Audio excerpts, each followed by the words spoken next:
Chapter 141. Erden, who had almost immediately fled in panic, only gasped for breath after reaching the Sand River Plain. Those two enormous worm monsters. They were clearly high level. His train was no match for them. His guess was correct. This was indeed an adventure map. Just a flesh train adventure map. How could it be a flesh train adventure map? After making sure he was safe, Erden recalled everything with a puzzled look on his face. He had seen adventure maps exclusive to the flesh train before, but those maps were completely inaccessible to mechanical trains. The hole he had just seen was clearly created by a drill. It was obvious that it had been opened by a mechanical train. Based on this, he concluded that this was a mechanical train adventure map.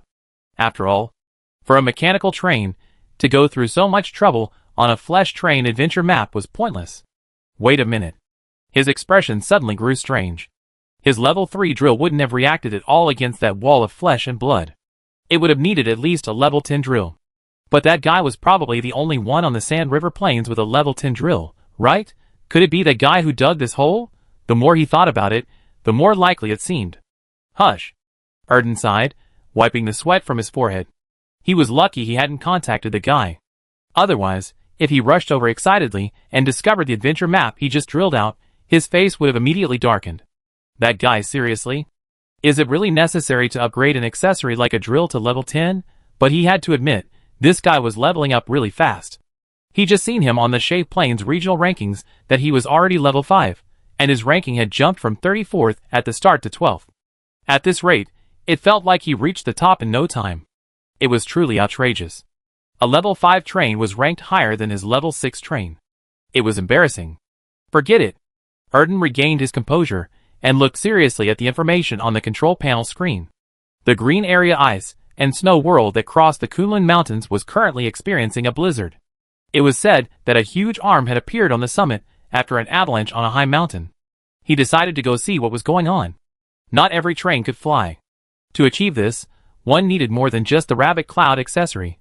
A host of other acceleration accessories were also required. And that arm was at an altitude of 2,000 meters. Besides him, few could detect it up close. Let's go! Erden took a deep breath before steering the train back into the Kunlun Mountains, preparing to cross them and head towards the green area of ice and snow world. As for the yellow area behind the Kunlun Mountains, he had no intention of going there at all. He planned to wait until Chinmang reached level 6 and then go there together. That would be safer. See if he can get a mecha blueprint.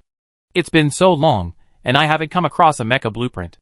Is this thing really that difficult? In the Goblin Tomb, Chinmang stared expressionlessly at the blueprint in his hand. After a long silence, he looked up at Biazi in front of him and asked, "Are you saying this mecha blueprint was dug out of the ground?" "Yeah." Biazi nodded gravely. Not only did they dig up this mecha blueprint, but they also unearthed train orders, some discarded pickaxes, scattered iron or copper or wood, even spider silk, and what looked like goblin remains. A random assortment of things, anything they could dig up. "Okay, I got it. You can get out?" Then inside the train, Chinmang looked at the 3 blueprints in his hand, one for a mecha, and the other 2 for vehicle accessories. All were green, though damaged. He had finally reached the conclusion of an experiment he'd been wanting to conduct for a long time. Blueprints can be damaged. It looked like it had been damaged for a long time, completely dimmed, but the mecha blueprint in his hand was still intact. Green grade mecha blueprint. Executioner 2. Melee burst mecha. Removed all firepower, maximizing the mecha's defense and speed. External armor and built-in great sword are level 4, with a maximum speed of 140 km per hour. One level 2 energy stone allows for 100 hours of full combat. Detailed mecha attributes are as follows. Requires a physical fitness level above 13.5 for the operator. Full power is achieved above 14.0. No mental strength requirement. Crafting cost, 18,000 units of red heartstone. Chinmang looked down at the mecha blueprint in his hand, sighed deeply, then stepped out, lit 3 cigarettes, and stuck them in the ground. He looked up and muttered, "God, you truly bless me." He had just been wondering where to get the mecha blueprint, and now he had found it. The mecha couldn't be upgraded. To get a stronger mecha, one had to create one using the mecha blueprint. According to Xiao Ai, Zhang Damiai was the only one on the entire star train who could use this mecha. The other's overall physical fitness wasn't up to par, so Xiao Ai immediately asked her to fetch Zhang Damiai. Before leaving, He stuck 3 more cigarettes on the ground as a farewell to the purple cloud. Then, consuming 18,000 units of red hard rock, he built the first mecha for the Star Train. Standing beside the train, Chen Mang tossed something resembling a suitcase into the air. It quickly unfolded and rapidly expanded. When it landed on the ground, it had transformed into a heavy mecha, 4 meters tall. Not really tall, only 4 meters. Smaller than the mecha he's seen in the mechanical city, but standing before a human, it still gave off a sense of heaviness. The chest was covered in crisscross steel composite armor, each with bolts the size of an adult's fist. The crimson lines on the armor resembled veins of lava flowing through a giant's skin. Rhino-like armor extended from the shoulders to the sides. The cockpit was located in the abdomen, where the operator sat, controlling the mecha with joysticks and thoughts. The control room was also equipped with numerous components, such as a mini AI and a mini oxygen generator. The cockpit observation room was tucked away behind layers of protective grids. The operator could observe the enemy with their naked eyes or monitor the surrounding situation on the control room screens via several cameras hidden within the mecha. In his hand, he wielded an axe of unbelievable proportions, the handle alone nearly 4 meters long. Wow! Chen Mang, standing still, gazed at the mecha before him. Unable to resist, he walked over to it. After pressing a hidden red button on its knee, the cockpit on its belly slowly dropped to the ground. He opened the cockpit door and climbed in. The next moment, suction cups attached to the cables behind the seat pressed against his neck. The chair retracted inward, firmly securing him to the seat. Simultaneously, a silicone mold-like structure around the cockpit sucked his hands and feet in. At the same time, the cockpit screen began to flash red. Warning, warning. The pilot's overall physical fitness is not up to standard. Forcing the cockpit may result in injury. Ignore the risk. Chen Mang casually glanced at the words. The cockpit didn't have many buttons. As the 4 silicone molds completely encased his limbs, he felt as if he had become one with the mecha. He tried to raise his left arm. When he raised his left arm in the cockpit, the mecha's left arm slowly rose as well. Chen Mang gritted his teeth, exerting all his strength to lift his left arm. At that moment, his mind was filled with only one thought: heavy. So heavy. But hard work pays off. After a few seconds, he managed to raise his left arm into the air, though his back was already covered in sweat. Huh? Not bad. Chen Mang controlled the mecha, raising his arm high with a satisfied smile. Then, he moved his left arm again, preparing to pick up the giant axe held by his right arm. He grasped the axe with his left arm, and released it with his right arm. Then, the next moment, bang! The weight of the giant axe caused the mech to stumble and fall to its knees. Just now, the giant axe had been stuck in the ground, so it felt nothing. But when it grasped the mech and prepared to lift it, it could feel its weight. How handsome! Just then, Zhang Daniai, who had rushed over, was stunned by the scene before her. She saw the mech half kneeling before her, its axe handle stuck in the ground, its head raised, gazing at the sky, like a triumphant general returning to report to the emperor. Then, she saw Mang Yi actually emerge from the mech's cockpit, one hand clasped behind his back, and a calm expression as he walked to the side, leaning on his cane. Mr. Mang Mang? Zhang Damiai's eyes flashed with shock. She had just been wondering who the mech's pilot might be, perhaps Brother Biao, but she hadn't expected it to be Mr. Mang. She never fought Mr. Mang, but she heard from Brother Biao that he was formidable in life-or-death combat. She hadn't expected it to be true. Chen Mang, expressionless, one hand clasped behind his back, looked at Zhang Daniai calmly and said, "This mech will be yours from now on. Once you get in, figure out how to control it yourself. There's a beginner's tutorial inside, so it shouldn't be too difficult. Go ahead." Without pausing, he calmly walked into the train compartment, then to carriage 2. Without even taking off his clothes, he laid down in the medical bay. Full faster. It hurts. He didn't know if it was a broken bone or a pulled tendon, but it didn't matter. He just felt the pain, a piercing pain. What kind of crappy mech was that? A mech supposed to have such high physical requirements for its pilot. Part of the reason was probably that this mech was built using Zhang Daniai's individual exoskeleton armor as its frame, which wasn't a good match for him. It was much cheaper to build than the train armor. Also, it had level 4 defense. This mech only required 18,000 units of red hard rock. Building just one was enough. There was no point in building another, as no one would be able to use it. Soon, after consuming 11,000 units of iron ore, Chen Mang jumped out of the medical bay and strode towards the train room, grabbing a few more Rigiamo, Chinese meat buns. He needed to eat more of this thing. His overall health was so poor, any improvement was appreciated. After entering the train room, he laid down again in the combat training virtual space. He needed to practice more, or he might not be able to operate a mech in the future. Next to the train, Zhang Daniai sat in the cockpit, eyes filled with excitement as she piloted the mech across the wasteland, occasionally performing leaps and slashing movements. Die! Excited, Zhang Daniai roared as she piloted the mech, throwing the axe high into the air. Then, bending her knees, she leaped upward with all her might. Nitrogen nozzles on the mech's rear flared two jets of blue flame, accelerating the mech to catch up with the axe, which had been thrown high in the air. She grasped the axe handle with both hands. Swinging the axe in a circular motion, like a Noxian guillotine, she slammed it down hard against the dry branch on the ground. Bang! A loud crash echoed, and a cloud of dust erupted. As the dust slowly cleared, a massive mech was revealed, kneeling on one knee, its axe handle planted in the ground. It gazed upward, its mechanical eyes flickering a faint, crimson light. The scarlet lines dotting the jet-black mecha's surface added a touch of blood. How handsome! In the cockpit, Zhang Daniai couldn't help but grin from ear to ear. That move from Master Meng was truly impressive. She decided that this move would be her MVP reward move from now on. Every time she completed a mission and returned triumphantly, she would kneel before Master Meng, a general who had fought bloody battles and returned victorious. Standing nearby, Biazi observed the scene and sighed with emotion. You know what? This guy truly has a talent for combat. This is the first mecha from the star, and they gave it to her just like that. I'm so jealous. Everyone on the train was mining. Butchers, shop assistants, cleaners, and other residents were also digging in the nearby open space with pickaxes. There were quite a few valuable items buried underground. Don't just sit there, get to work. With only 48 hours to stay, all the labor was put to good use. That mech needs a physical fitness of at least 13.5 to operate, and 14.0 to fully unleash its power. Even if I give it to you, you have to be able to operate it. Old Pig curled his lips. He didn't have to work. His responsibility was to evenly distribute all supplies, like coke, bread, and water, within those 48 hours. He was also responsible for being vigilant against unknown dangers and monitoring whether any train residents were pocketing prohibited items, especially after the first resident surrendered a train order. If they did, they would be followed by another. With a hammer in hand, everything looks like a nail. The train order itself is useless.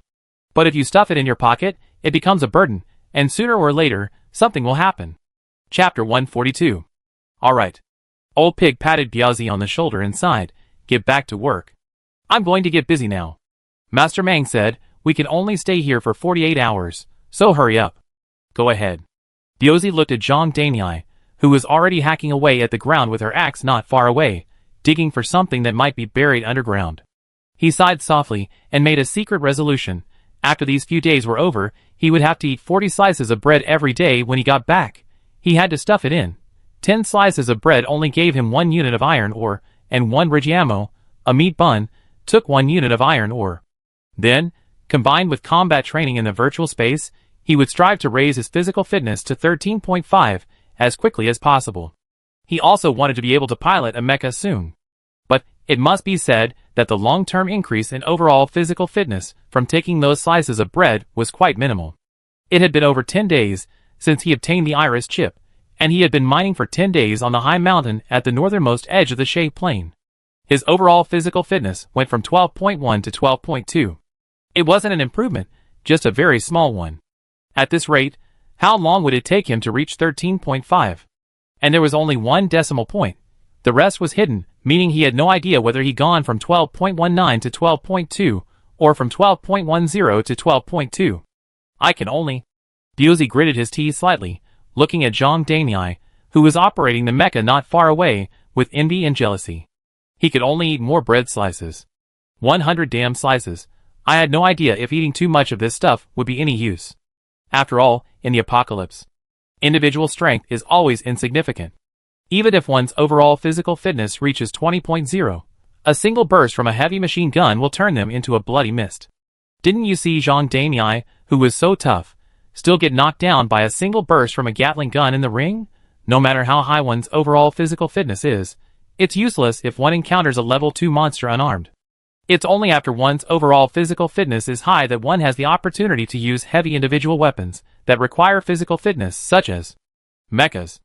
Chen Meng summoned Lao Zhu and gave him a few instructions. Then, he recorded the coordinates on the control panel screen and slowly pushed the lever, heading deeper into the black fog. As the train departed, visibility in the mines dropped instantly, with only dozens of flashlights providing a much weaker light source. The train's inhabitants, upon seeing the train depart, dropped their work, their faces filled with panic as they couldn't help but ask questions. "Where's Mr. Meng? Brother Biao, what's Mr. Meng been up to? Is he coming back? Did something happen?" The initial excitement on their faces vanished, replaced by anxiety and unease. At first, everyone was excited because of the free coke these days, the abundance of ores to mine, the chance to earn more star tickets, the level 3 ores that would make the train even safer, and the excitement of arriving in an unknown place. But with the departure of the star train, all these emotions turned to unease. They didn't know where they were.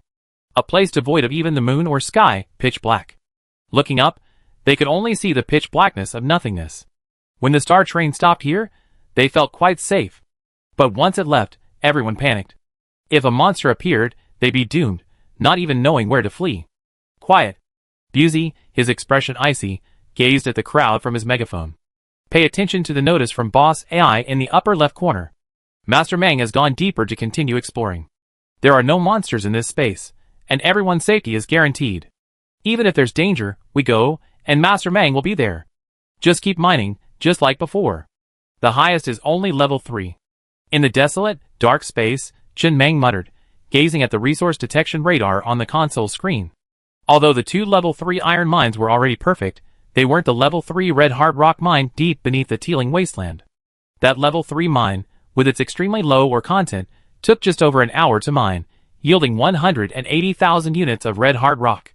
These 2 level 3 iron mines were incredibly high, containing millions of units, enough for 48 hours of mining. He had been gone for 10 minutes. The resource detection radar beeped constantly along the way. Level 1, 2, and 3 mines appeared everywhere, but never a single level 4 mine. Doba. Are you familiar with this place? Are there any level 4 mines here? He tilted his head to look at Doba, who was beside him. He had brought Doba with him, since he was his guide. Not familiar. Doba shook his head and said seriously, my memory is a little hazy. I didn't witness the fall of goblin civilization. I didn't live long enough. I died before I could see that scene. I've lost a lot of my memories, only a small part remains. I just remember that, starting at some point, every time I died, I reappear in this dimension. There were a lot of scattered items buried beneath the ground. I dug out a train and a pickaxe from the ground and began building the goblin train. I don't know exactly how big this place is. I don't know if there are any level 4 mines either. I've never encountered one. Chen Meng nodded and said nothing more, his brow furrowed slightly as he continued driving deeper into the darkness. He was now far away from Busey and the others, and had long since lost contact. However, if anything unexpected happened, or someone died, the train crew would be notified, allowing him to rush back immediately. It seems the highest level mine in this dimension might be level 3, just then. In the distance, he saw the wreckage of a train, consisting of 7 dilapidated and abandoned carriages. He immediately brought the star train to a slow stop in front of it, and with Doba and Xiao Ai, he jumped out and took a closer look. The carriages were completely empty. Even the interior was completely bare, no debris, no scattered resources, no food. Bare as one approached, one could smell a strong, decaying odor. This train didn't look very high level, perhaps a level 2 or 3. The only difference was that its wheels weren't hot wheels or spider legs, but rather goblin remains. Under each carriage were 4 goblin skeletons. It was unknown how much time had passed, but even now, those dozens of goblin skeletons were still standing there, carrying the train on their shoulders. It looked a bit like a ghost bride sedan chair. What is this? Doba stared at the scene before him, stunned for a moment. Then, a memory deep within his mind suddenly awoke, and he roared with ferocious fury, those beasts finally did it. What's going on? Chen Meng frowned slightly, gazing at the eerie, abandoned goblin train. Do you recognize these special wheels? Could they be made by goblin merchants? This was the first time he had seen a human-shaped wheel. While he knew of many special wheels, such as spider legs, using goblin-made wheels seemed too strange. He had considered using goblin merchants before. After all, Goblin merchants possessed incredible load-bearing and leg strength, and their endurance was far greater. But it was only a fleeting thought. After all, while goblin merchants were fast when traveling light, they could only reach speeds of 150 kilometers per hour, much slower than other wheels. The only possibility is that it consumes less energy. 10 slices of bread and a bottle of Coke per 100 kilometers. No! Doba took a deep breath, his eyes reddening slightly, his body tense, and his voice trembling slightly. These are wheels made from black market merchants. Before I died, I remember the Goblin think tank proposed a plan to build a train using black market merchants as wheels. This train would have the same random teleportation ability as the black market merchants, allowing it to infiltrate enemy territory and become an invisible ghost train. But if a black market merchant teleports while carrying a heavy load, they won't teleport with a load, only themselves. The only way to solve this problem is to embed the black market merchant and the train together, which is an extremely cruel act. Especially since every black marketeer is randomly teleported, it's impossible to teleport all of them to the same point. Plus, there are still many challenges to overcome, and almost all goblins oppose such a cruel plan against their own people. Especially the black marketeers. Every black marketeer is a lucky gift to the goblins. This goes against our ancestral teachings. So the plan was shelved. I didn't expect that even after my death, they would still overcome all the challenges and build this train with black marketeers as wheels. Black marketeers, unlike us, don't have much strength. You can imagine the pain they endure carrying such a heavy train on their shoulders. They'd be crushed to death, and then rely on other means to stay alive. They're even more cruel than the enemy. A flash of shock flashed in Chen Mang's eyes, as he looked at the abandoned goblin train before him. While it was somewhat inhumane, he had to admit that the concept was perfect. A train that could teleport randomly could indeed become a ghost train, bringing an extremely terrifying haze to the enemy. However, in a war of that magnitude, how would one go back to restock ammunition? What if one accidentally teleported into the middle of the enemy army? A series of obvious problems arose, including how to control the teleportation of all the goblin merchants to a single point. He couldn't figure out how to solve this problem. As expected, as soon as a war broke out, the idea kings would appear. He sighed softly, having to admit that even humans were like this. As soon as a war broke out, all sorts of idea kings began to emerge like crazy, and all kinds of cutting-edge technologies were constantly being thrown out. Conductor. Dobo looked at Chen Mang with red eyes. I want to bury these people here. They've sacrificed so much. Well, bury them. Chen Mang looked at Doba, who had already started digging, and then at the goblin train. He had no intention of using the Earth's core furnace to devour the abandoned train. Even if it were a second or third level abandoned goblin train, there wouldn't be much iron ore left. Besides, Doba was still crying. He simply stepped forward and let the train devour him. This was like digging up the deceased's grave in front of their family, and then pulverizing the corpse. This team would be difficult to lead from now on. These goblin remains had been lying there for who knows how long. Doba simply tapped them a few times with his pickaxe, and the goblin skeleton scattered to the ground. The skeleton on his arm was completely fused to the train, making it difficult to remove. He had to dig it out. Chen Mang leaned on his cane, unconsciously stroking the round ruby on its tip. He gazed into the pitch-black depths of the distance, his expression dazed and silent. Soon, Doba had already dumped all the goblin remains into the pit, and built a small mound. Then, with tears in his eyes, he walked up to Chen Mang, lowered his head, and said hoarsely, "What a pity! If they had met you, sir, they might not have met such a tragic end." "Yes." Chen Mang nodded without saying anything else. He took Doba and Xiao Ai back to the train room, and continued their exploration into the darkness. 30 minutes later. Bang! The star train slammed heavily into a wall. The rapidly spinning drill bit began to damage the wall, but a full 5 minutes passed, and the wall before them still showed no reaction. Sitting in the train cabin, Chen Mang gazed at the mud wall before him. He had reached the edge of this space. Before him stood an immensely tall wall. Even at an altitude of 5,500 meters, he couldn't surmount it. The same was true underground. His drill had been upgraded to level 50, allowing him to force his way through even the walls of the flesh map. But against this wall, it seemed completely useless. This was the end. He slowly retracted his drill, choosing not to try again. At this rate, even if he upgraded his drill to level 100, he probably wouldn't be able to break through the wall before him. He realized he had developed a bad habit. In the past, when he encountered such walls, such as area barriers, he would usually simply bypass them or give up. But with a level 50 drill, he wanted to drill through anything he saw. What if he could get through it? Let's go back. Chen Mang shook his head, withdrawing his thoughts from the wall before him. This was clearly the edge of the map. Breaking through it from the inside wouldn't be easy, and even if he did, the consequences would likely be disastrous.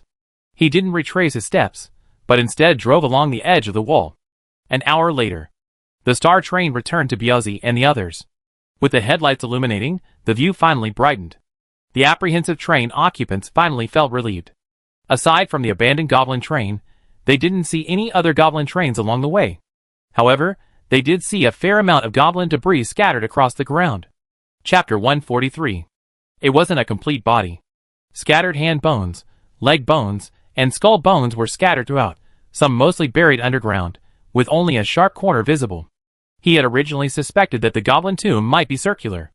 Unexpectedly, it was square. He circled back along the edge of the wall. The length and width were consistent, with right angles, a perfect square. After drilling 6,000 meters underground, he encountered the wall again, which was the edge of the map. The star train could only reach a maximum of 5,500 meters. If nothing unexpected happened, its altitude should also be only 6,000 meters. The entire goblin tomb was just this place. It wasn't very large, like a space independent of the planet. There was no sun, no light, no clouds, and no weather changes, but there was no shortage of oxygen. After returning to the coordinate point, Chen Mang leaned back in his chair, thinking without saying a word. Having found no level 4 iron ore, the highest was only level 3. There was no need to move. This place was sufficient. All he had to do was wait patiently for another 40 hours. He glanced at the train radio. No one had been chatting inside for a long time. Since entering this area, he had completely lost contact with the outside world. He stretched before heading back to the combat training virtual space nearby. Training to improve his overall physical fitness. Men, you still have to be tough. Soon, 48 hours passed. The moment the countdown ended, the over 30-meter-tall portal reappeared in front of the star train. Its center, like a galaxy in the universe, looked profound and beautiful. All the train's inhabitants had already boarded and were waiting. The moment the portal appeared, the star train entered. After passing through the portal, the star train reappeared on the Sand River plain. As the portal closed, the sky, awash with stars, was a peaceful silence. The past 2 days seemed like a fleeting dream. If the train hadn't been loaded with a large quantity of iron ore, returning fully loaded, it might have been just a dream. How wonderful! Chen Mang glanced at the 4.9 million units of iron ore on the train's panel, his lips curling slightly. The goblin's tomb contained not only iron and copper mines, but also lumberyards. He hadn't chosen copper, after all, because iron ore was a higher priority. But there were only these 3 types of mines. There were no rare resources like red hard rock. It was a shame he could only enter once a month. If only he could enter again. Wait. He glanced at the Order of Civilization in the console drawer. If he could complete another trip to the Goblin Ruins and an S-rank mission, wouldn't he get another Order of Civilization and be able to enter again? Of course, he couldn't get in. But he could let another train in. Without hesitation, he had shouted, "I call Biazi" to the train room. By now, all the residents had fallen asleep. Even with unlimited coke, working for 48 hours straight was a torment to the mind and body. Even if the sky fell, all they wanted was a nap. The most fundamental human desires are actually 3: appetite, sleep, and sexual desire. Among these, appetite is the most important, while sexual desire is the weakest. Sexual desire only occurs after a full meal. Only Biazi and Laozhu, who took turns sleeping, didn't feel overly sleepy at this moment. Biazi stood in front of the train compartment. With a nervous look on his face, he recalled everything he had done recently, trying to make sure he hadn't done anything wrong. Could it be that Biazi's eyes suddenly gleamed? Could it be that incident a few days ago, when he risked his life exploring the underground cave, was Master Mang going to reward him? Although he hadn't accomplished much that time, his courage was evident, and his loyalty to the train was perfectly demonstrated. Thinking of this, Biazi's uneasiness instantly dissipated. With a touch of excitement, he pushed open the train compartment and looked at Master Mang, who was sitting in a chair, with a hint of anticipation. "Master Mang, you're looking for me?" "Yes." Master Mang tossed a token-like object into his arms. He instinctively caught it, but upon closer inspection, he realized it was a train token. A flicker of confusion and bewilderment crossed his eyes. What does this mean? Then, Master Meng's voice rang in his ears again. Use it to build a train, and you be the conductor. As soon as the words left his mouth, Biozi suddenly regained consciousness. His body slumped, and he immediately knelt on the ground.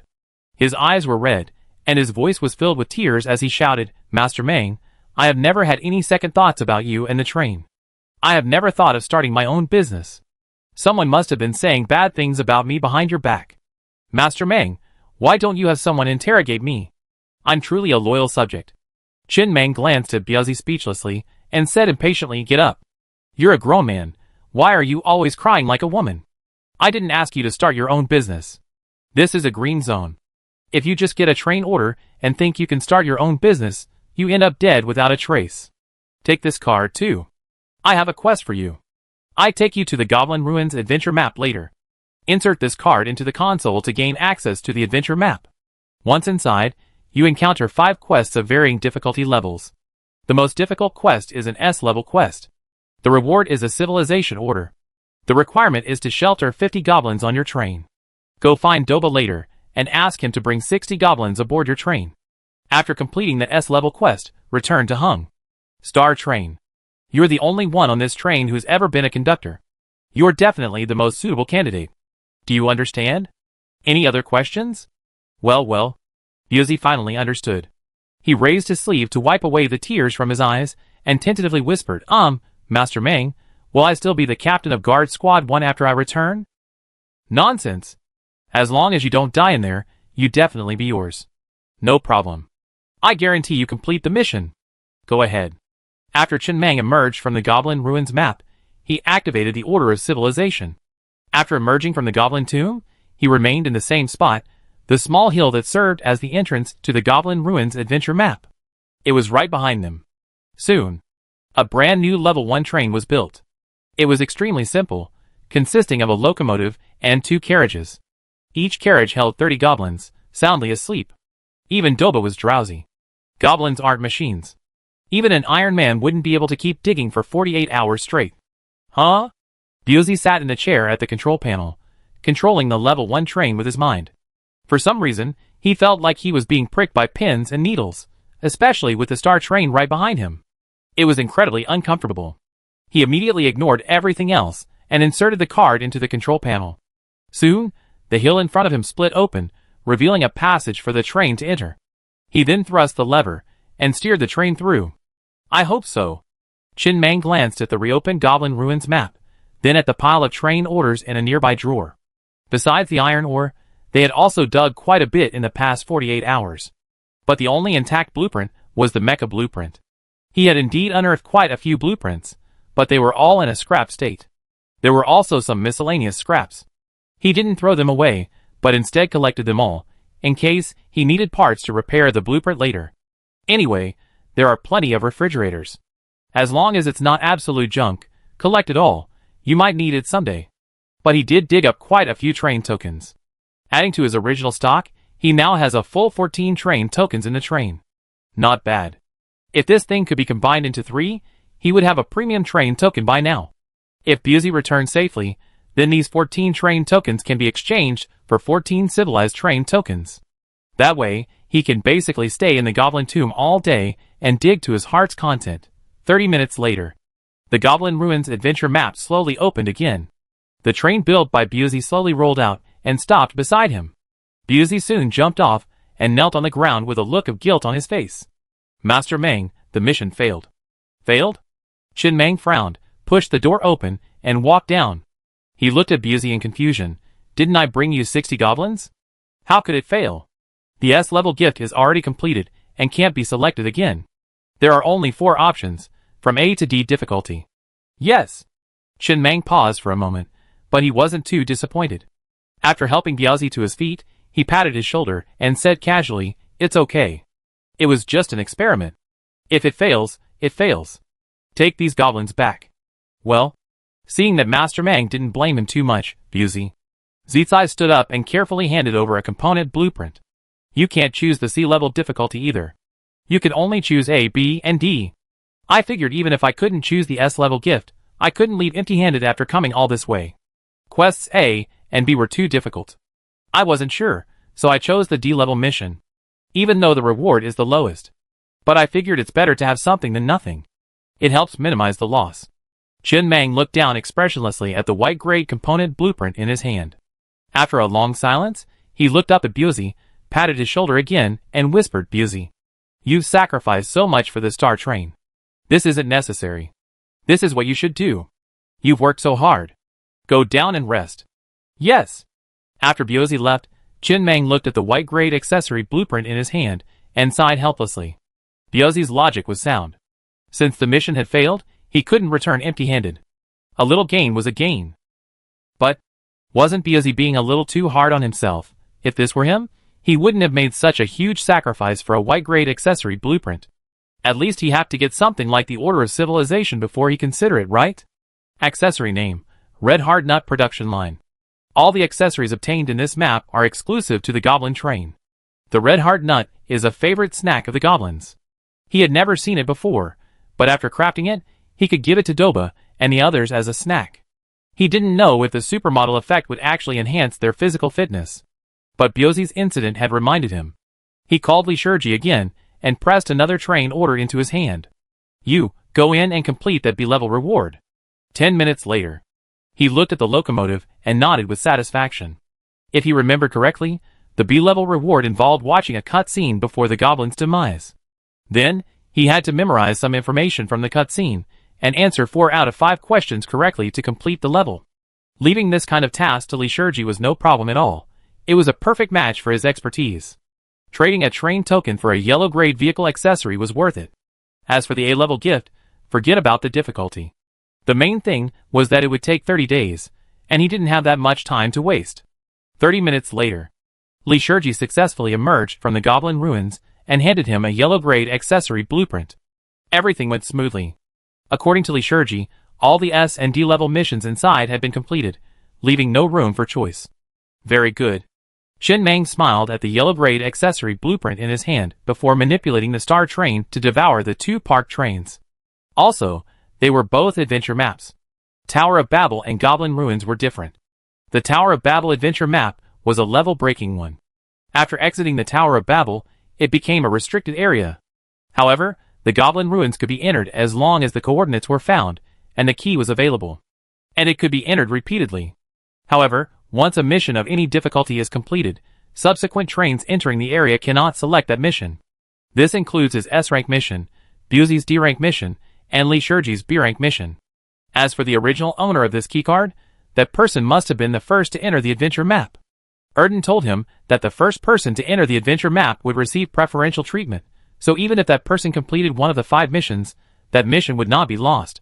The yellow-grade accessory blueprint in his hand is also exclusive to the Goblin Train. It can only be obtained in Goblin Ruins and other similar locations, and its rarity is extremely high. Goblin Ticket. The effect is the same as a train ticket. The difference is that a train ticket has a range limit. Only those within 10,000 meters from the train can be teleported back by crushing it.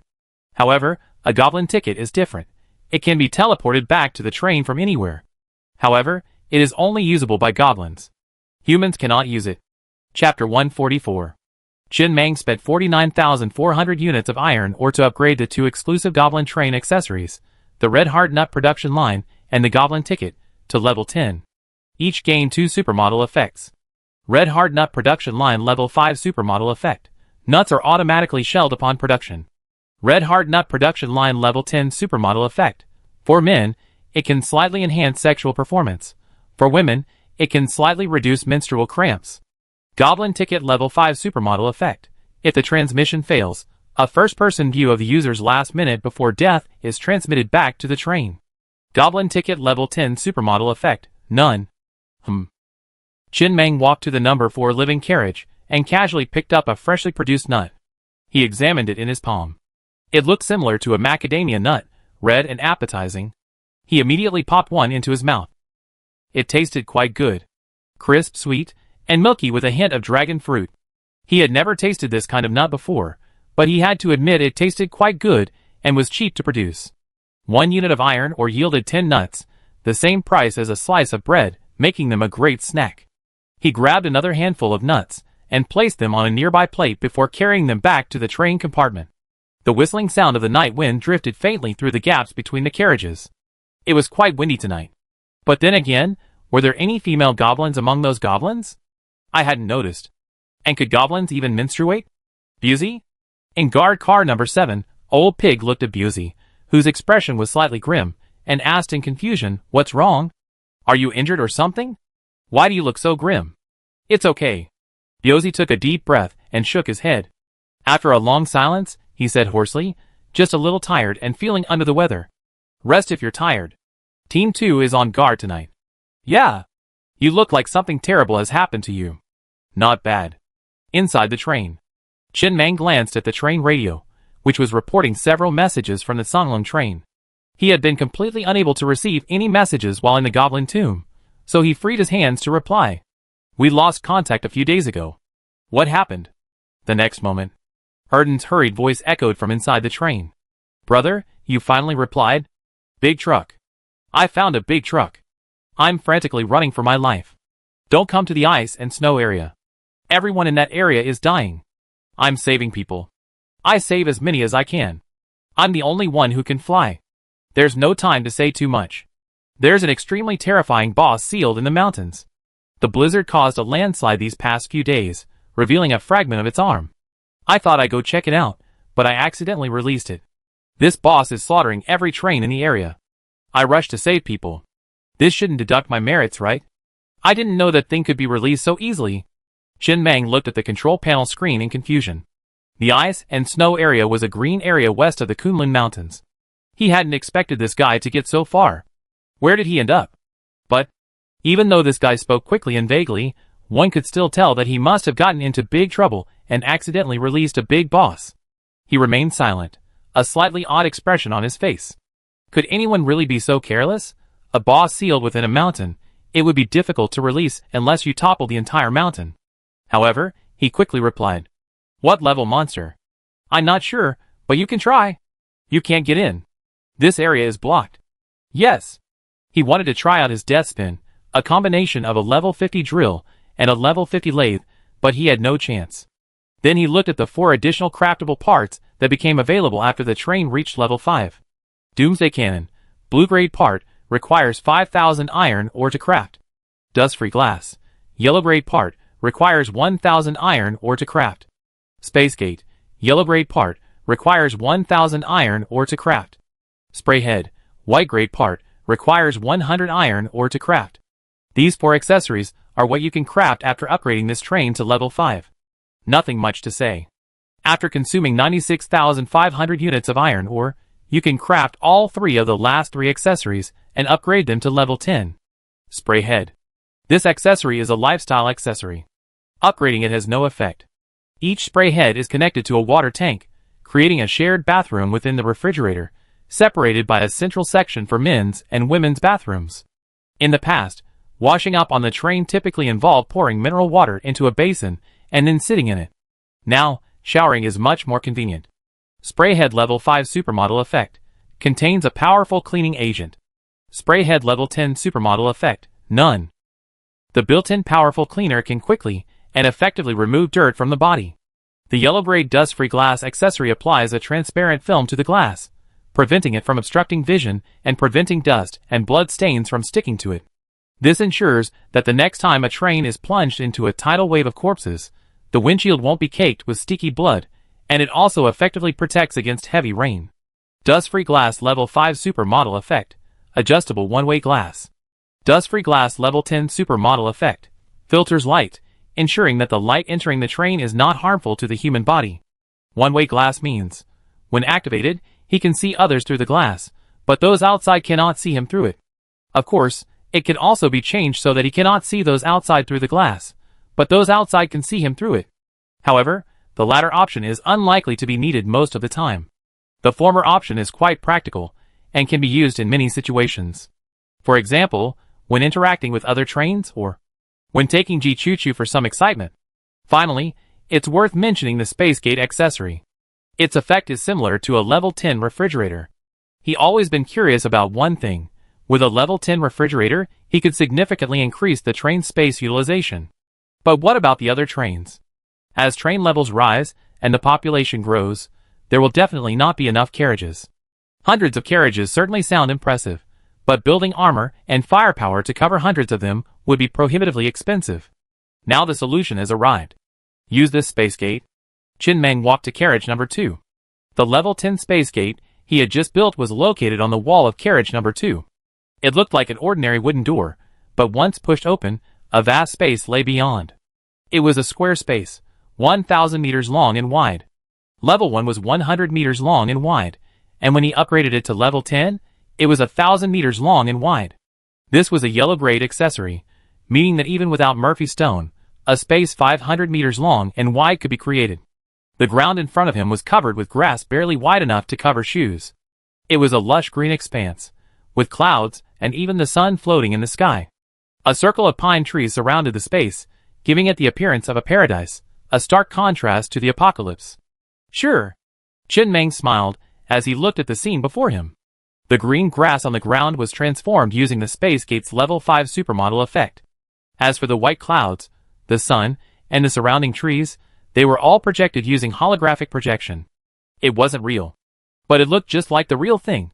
Standing in the space and looking up at the sky, the clouds were incredibly far away, not at all oppressive, and it was completely unnoticeable that this space was only 50 meters high. If he put those refrigerators in there, a high-end luxury residential community would be created. Whenever a resident on the train redeemed a refrigerator first, he would place it inside. This kind of community with a living environment was incredibly attractive, and his work enthusiasm was boosted even more. Space Gate Level 5 Supermodel Effect. After consuming iron ore, you can modify the space, such as adding grass and flowers. Space Gate Level 10 Supermodel Effect. It can be disassembled and relocated within the train at will. This item is much larger than a Level 10 refrigerator, but it's inferior in one respect. You can take it off the train, but you can't. Each has its strengths. After completing all this, Chin Meng looked at the iron ore inventory and allocated 3.2 million units to upgrade the armor of all 15 carriages, including the locomotive, to level 7. Level 7 armor is not a problem even in the yellow zone. There are still 1.55 million units of iron ore. After a moment's contemplation, he used 950,000 units of iron ore and built a Doomsday cannon on each of the first 10 carriages, upgrading them all to level 10. He currently had the train-specific perks Death Spin and Ground Blast Missile for bosses, but the former had a cooldown, and the latter was too expensive. For weaker monsters, he had the heavy machine gun, the wheel blade, the drill, and the 18-barreled Sakura falling rocket, though he hadn't had a chance to use the rocket yet. The most intimidating firepower accessory was the rapid crossbow. This white accessory was so ineffective that he planned to remove the rapid crossbows and free up this carriage when he needed a new one. He had both strong and weak enemies, but he lacked the middle area, and the Doomsday cannon perfectly filled the gap. Chin Meng stepped off the train and stood on the shade plain, gazing at the star train parked before him. There were 15 carriages in total. Each carriage was covered in thick, dark armor. If you took a pickaxe and smashed it with all your might, you could hear a dull echo. Outside the carriages were mounted 4 three-legged heavy machine guns, 10 Doomsday cannons, and 1 Hell cannon. The Doomsday cannon had the largest caliber. It was over 3 times the caliber of the Hell cannon and far surpassed the heavy machine gun. It had 18 barrels, similar to a Gatling gun, and a rapid rate of fire. A single burst would be difficult for any carbon-based creature to withstand. Both the Hell cannon and the Doomsday cannon were blue-grade accessories. The Hell cannon was only built when the train reached level 4. He had only crafted one, and hadn't upgraded it, simply to complete the upgrade. It was clearly an excessive firepower accessory, a waste of resources. But the Doomsday cannon was different. Both blue-grade accessories have 16 more barrels than the Hell cannon, making its power undeniable. Most importantly, when this accessory reaches level 5, its supermod effect halves its cost. This might seem ordinary on other accessories, but it's a truly exceptional weapon for a firepower accessory. At level 10, the supermod effect halves the cost again. 2 consecutive halvings. Level 1 shell, 5 copper or required to craft 1 round. Level 2 shell, 10 copper or required to craft 1 round. Level 3 shell, 20 copper or required to craft 1 round. Level 4 shell, 50 copper or required to craft 1 round. Level 6 shell, 100 copper or required to craft 1 round. Level 7 shell, 200 copper or required to craft 1 round. The original price of a level 6 shell was 100 units of copper ore, but after being halved twice, it's now 25 units. This price is much cheaper than heavy machine gun ammunition. A single level 6 heavy machine gun ammunition costs 100 units of copper ore. The price is much lower, but the power is much greater. This is an excellent value for money. Very good. Chen Mang looked at the 10 Doomsday cannons on the Star Train with considerable satisfaction. The Star Train currently had 850,000 units of copper ore, enough to buy nearly 100,000 level 6 shells. 100,000 rounds. Clearing the entire place is no problem. That's a cannon, not a machine gun. The shells explode? Huh? He breathed a sigh of relief, feeling a sense of security wash over him. Having a train like this in the apocalypse was pure bliss. The ammunition problem that had been bothering him was now solved. Consumption halved. This effect on a firepower accessory is simply divine. If only I could choose the supermod effect myself. He changed the supermod effects of all firepower accessories, from level 1 to 50, to half consumption. From then on, he could basically move around freely, setting off fireworks wherever he went. Chen Mang glanced at his iron ore balance. There were only 600,000 units of iron ore left. He had painstakingly mined for 2 days, and in just a few minutes, he had consumed it all. Just then, someone sent him a private message. A-level potential level 5 train, World Wicked. Friend, can we meet up and chat? Someone contacted me, and wants to get to know you. World Wicked? Chen Mang's brows furrowed slightly. He remembered this train. It was the most promising mechanical train in the Shake Plane, aside from his own. He didn't think twice, deducting only 3 points, and sending it over. Don't rush to refuse. In the apocalypse, everyone has the potential to encounter opportunities, and soar to the sky, but that's unsustainable.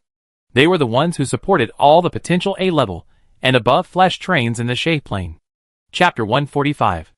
Including the white areas, there are also many trains they support, transporting slaves, resources, and component blueprints. You came from the Teeling Wasteland. In your area, there are also several trains with potential that have received their funding. I must make one thing clear to you again. They have no ill intentions. Do not harbor any thoughts of persecuting you. In the apocalypse, our common enemy is the monster. No one would designate a train to be sent to hell simply because it develops faster. That would be foolish. If they had such thoughts, they wouldn't have been able to attract so many people to join. First meeting. How about a private meeting between the two of us, in the combat training virtual space? I believe this will allay your concerns. I opened a private arena room, numbered 28301, with the password being 68. If you're willing, we can chat in the arena. I believe you've also upgraded this component to level 5. Chen Mang stared at the long string of text in the train's private chat box, frowning and pondering for a moment, before striding towards the combat training virtual space nearby. Organization? After the apocalypse, the entire world was divided into several regions. High-level trains were absolutely unable to enter lower-level areas. Under such circumstances, how could an organization be established? He didn't mind contacting the other party, who clearly seemed to have more information. After the combat training virtual space reached level 5, it was possible to fight with members of other trains of the same level and participating in the qualifying matches. 5 minutes later, Chen Mang stood alone on a stage in the combat training virtual space. Standing before him was a rather young man, not very tall, about 1.7 meters. First, let me introduce myself. My name is Chi Tian. The man smiled and sat on the ground, motioning for him to sit as well. Then he spoke, try to relax. When I was first approached by this organization, I was just as wary as you are, full of caution. But you have to believe this. In the apocalypse, even a notorious train conductor has merit. He can kill more monsters. Chen Mang. Chen Mang replied, then sat cross-legged on the ground, his brow furrowed slightly. He showed no signs of wariness or nervousness. With his strength, he wasn't intimidated by this man at all. But the man had been urging him to relax since their private chat, including when they just met. This was a common PUA tactic used by those in power. After a few consecutive words of relax, you become nervous even if you're feeling fine, and you also gain the upper hand. Most people won't notice the hidden offense embedded in these words. But this tactic was one he used most often when managing the company before the apocalypse, and he's very perceptive. Okay. The boy nodded seriously. Let's begin our first official contact. Their organization is called Balance. Before we begin, let me ask you a few questions. A white component blueprint is definitely useless to you now, right? Yes. Even if it was useful, it wouldn't be very useful, right? Very useful. The boy's smile faltered. He looked at Chen Meng, who stood before him with a serious expression. He felt his words choke. After a pause, he continued, let's put it another way. If you threw away 1,000 units of iron ore right now, you wouldn't feel bad, right? I feel bad. Chen Meng frowned slightly. You've only had a few days of good times, and you're already acting like this? Do you know that 100 slaves would have to dig a full day at a level 1 mine to get 1,000 units? Okay. The boy's mouth twitched slightly. He took a deep breath and spoke again. Let's put it another way. For example, if you have an extra blueprint for a white component, or if you've overcrowded your slaves and can't afford them anymore, would you be willing to give them away? No. Chen Meng looked at the boy with a strange expression. How about giving me all your slaves? Can't I trade them if I have extra? Giving them away? Your organization's purpose is to accumulate merit in this life, and then, when everyone dies in the apocalypse, use the merit to discuss reincarnation with the Buddha? The boy sat cross-legged on the ground with an expressionless face, looking down at his toes. After a long silence, he continued nonchalantly. The organization is called Tianping. The organization's mission is to give away some of its unused items to people in lower areas, allowing more trains to develop. For example, the trains in the yellow area give us some of their unused items, and we, in turn, need to give some of our unused items to the trains in the white area. That's the purpose of the organization. No need to earn some bullshit merit points. In this organizational chain, everyone receives more than they contribute. Even the lowest level trains, once they grow and benefit, need to continue supplying supplies to the trains in the white zone. Although the organization can't reach lower level zones, it has ways to connect with trains in lower zones. For example, we can have trains in the white zone wait at zone junctions for trains delivering supplies. Although every zone has survivors and train orders, so far, nearly 80% of trains have grown from the white zone. In green and higher zones, level 1 trains simply don't have room to grow. It's precisely because of this system that, even after more than a year since the apocalypse, a steady stream of trains have grown. One day, we will eliminate all monsters and rebuild our home on this devastated planet. Chen Meng remained silent, merely sizing up the young man before him. Rebuilding a home, that's definitely a lost cause. If you can't achieve interstellar travel within 5 years, you die.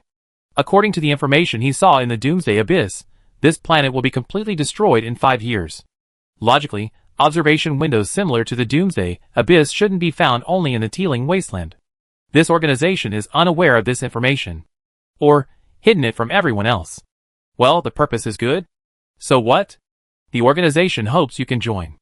As a welcome gift, we give you a substantial gift, perhaps 50,000 units of iron ore. So little? Little? The boy was slightly stunned.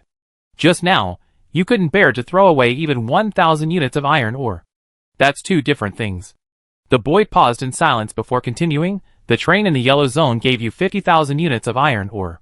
They wouldn't have given you any more. You only need to give 5,000 units of iron ore to the designated train in the white zone. All in all, that's a net profit of 45,000 units of iron ore. This is a sure-win deal. And after joining this organization, you won't have any mission requirements. You won't have a boss. We all stick together for support. Chen Meng nodded. How long has your organization been in existence? About 6 months. You? Which area is the organization's strongest train located in? I don't know. According to your organizational structure, the strongest trains are always in the position of providers. I'm curious, do they have unlimited resources? Can they always provide support? The boy was silent for a moment before speaking. You're exaggerating. I don't know. I didn't expect you to be so resistant. In my opinion, it's a win-win situation. Wouldn't it be nice for everyone to stick together and keep warm during the apocalypse? Okay. Chen Meng stood up and took a look. The boy said casually, but I'm too lazy to run to the white area to deliver iron ore, nor am I too lazy to go to the yellow area to collect those pitiful 50,000 units of iron ore. So you guys just stick together and keep warm. I just keep cold. With that, he walked out of the arena. But just then, a boy's voice murmured behind him. I must remind you again. Anyone who accepts an invitation but refuses will be considered a miscreant. While no one might dare to provoke you in the green zone, once you reach the yellow zone, the organization has established a base there. Unless you never visit the yellow zone. In the apocalypse, anyone who refuses to band together for support will be considered a miscreant. Chen Meng, who had just about left the ring, paused in his tracks. He then leaned on his cane and approached the boy. He lifted his chin with it and laughed. Were you threatening me? Then pass on the message. If anyone from your organization dares to mess with me, I will kill anyone from the Libra group I see from now on. That includes you. Don't mess with me, you little bitch selling your asshole to an AI. Do you understand? With that, he left the ring without stopping. He had no interest in that organization at all. It sounded incredibly troublesome. It might be helpful to others, but to him, it was a complete waste of his time. The boy sitting cross-legged on the ring stared at Chen Meng's retreating figure, his face sullen and watery, his eyes gleaming with intense anger. This was the first time anyone had dared to insult him with such foul language. Besides, his AI was female, not male, and he wasn't some effeminate sissy. He had A-level potential. This potential would be of great benefit to him even in the future. He was a core member of the organization, and no one had ever dared to speak to him like that. Do you think anyone could complete an A-level mechanical job transfer mission? Even if the others wanted to sell their asses, they wouldn't have the ability. After taking a deep breath, he immediately exited the Battle Tour virtual space and went to the train radio. He picked up the intercom, found the red chat box, and said hoarsely, the recruitment failed. He said that the Libras should avoid provoking him in the future, otherwise he would kill anyone he saw. There was only the rustling sound of electricity on the other end of the intercom. After a long while, an old man's voice came. Then just don't provoke him. Everyone has their own ideas, and not everyone wants to join the organization. Your brother has been waiting for you in the base, in the Yellow Area Zombie Basin behind Kunlun Mountain. My advice is to try not to cause any trouble, understand? You didn't threaten him, did you? The boy hesitated for a moment before shaking his head. No. Well, that's good. The Libra organization has only one rule. Once you join, you can't leave. Since you've received a gift from others, you must also give gifts to those below you. That way, everyone can work together better. Those who don't want to join can simply not join. There's no need to create enemies. I understand. Then the boy hung up the phone and sat in his seat with a gloomy expression. The person he was talking to was a high-ranking Libra. He didn't know where the other person was located or what level of train they were. He only knew they were very powerful and had been the ones contacting him all along. Organizational rules forbid threats. He was simply angry. In his heart, Libra is a very sacred organization where everyone works together for warmth. He always feels that it is an honor to join Libra, but the other party's dismissive look makes him unable to help but threaten him, hoping that the other party will give up. He never expected the other party to completely ignore his threat. Damn it! Didn't he just explain that the Libra organization also has trains in higher level areas? How could a level 5 train from the green zone be so arrogant? Just then. What's wrong? A woman approached and curled up in his arms, her fingertips circling his chest as she whispered, Did someone piss off the Lord of Heaven? Nothing. The man held the woman close to him, took a deep breath, and forced himself to calm down. It's just a small matter. Then let's. The woman smiled, her fingers sliding down. No! The boy grabbed the woman's wrist in fear, his voice trembling. Didn't we just have sex 4 times last night? Can't you take it slow? It's already 17 times this week. Can't you see how pale my lips are? The woman's smile faded, a trace of sadness flashing in her eyes. You don't love me anymore, right? You're no longer interested in my body, are you? Then let's perish together. The woman immediately opened the cover of the immediate self-destruct button on the control panel. Come! The boy forced a smile, quickly closed the cover again, and then said in a hoarse voice, tinged with tears, I love you, of course I shouldn't. Let's do it right away. This woman was his AI. Under the night sky, the boy, despairing, lay in his chair, staring at the blurry black figure reflected in the car window, rising and falling over him. Chen Meng's words before he left kept coming to mind. If I had known, I wouldn't have given up on the A-level potential. His brother also had A-level potential, but his brother's AI had no real need for such things. One night, while his brother was asleep, it activated the internal fire control system and killed every female creature on the train, including female slaves, a sow, and 2 hens. Chapter 146. I don't know how long it took. The woman finished, and once again, she gently rested on his chest, like a docile wild cat. He stared out the window, his expression dazed, and he secretly vowed to avenge this grievance. He certainly couldn't defeat the Star Train, but once he reached the Yellow Zone, his brother would be able to avenge this. No one had ever dared to insult him like that. And then, the woman resting on his chest suddenly whispered, I forgot to tell you something. Didn't you get 2 Murphy stones today?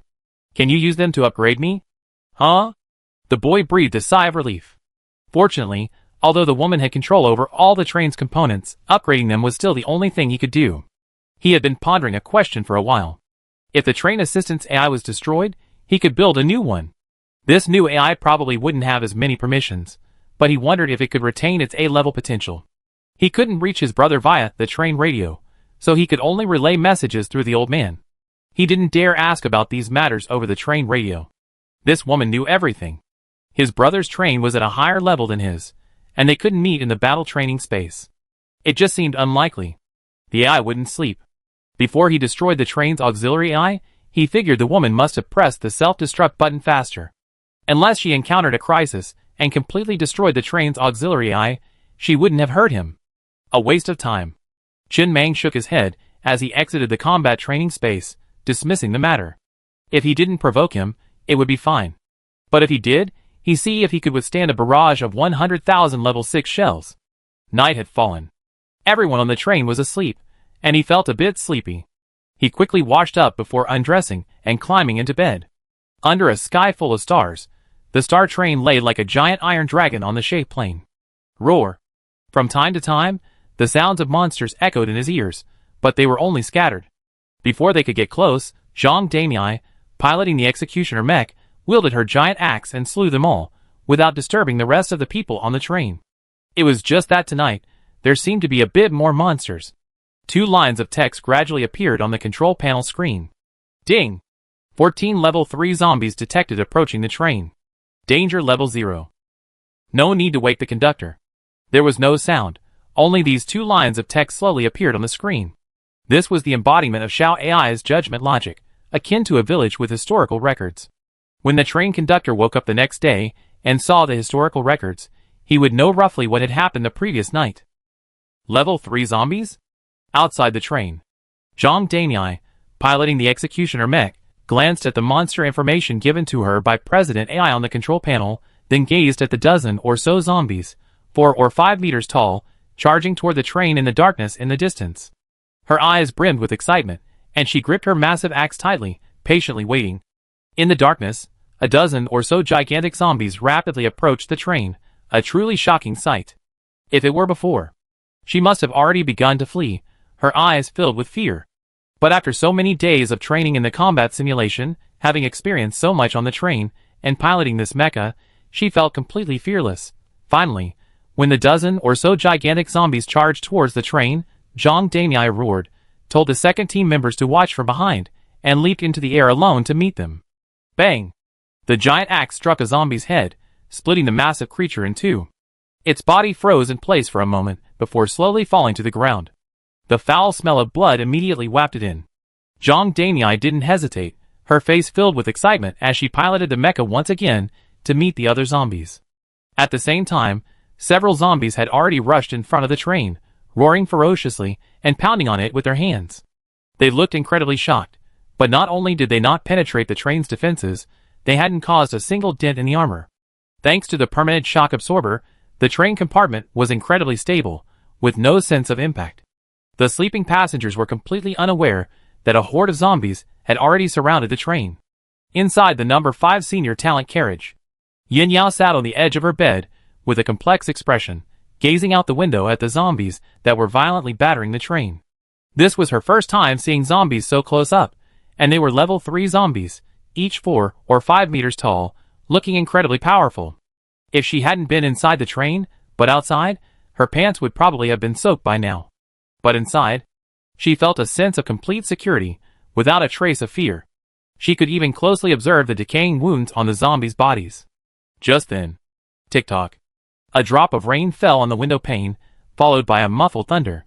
The rain grew heavier, a violent storm whistling in, even punctuated by light snowflakes.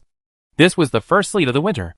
From the first drop to the full onset of a torrential downpour, it took less than a minute. Countless drops of rain soaked the zombies, but they ignored them and continued their assault on the train and the mecha that kept leaping through the rain. The rain left no marks on the glass. The battle scene outside was still clearly visible on the glass. This feels much safer than the safe house in my villa, and more comfortable too, Yin Yao whispered, gazing at the scene outside. That's for sure. Choo also sat on the edge of the bed, gazing out the window. After a pause, she continued, I heard from Brother Biao and the others that when they went to search for you, a middle-aged man was found hanged in the living room of your villa. His lower body had been completely devoured by monsters. Do you know that middle-aged man? He was my driver. He was in the villa when the apocalypse struck. Why did he hang himself? I took him to the safe house with me. He was calm at first, but after 2 months with no sign of rescue, he seemed to lose hope and started banging his head against the wall to commit suicide. He banged his head hard against the wall, covered in blood, and passed out. I thought he was dead, worried about his body rotting, so I moved him out of the safe house.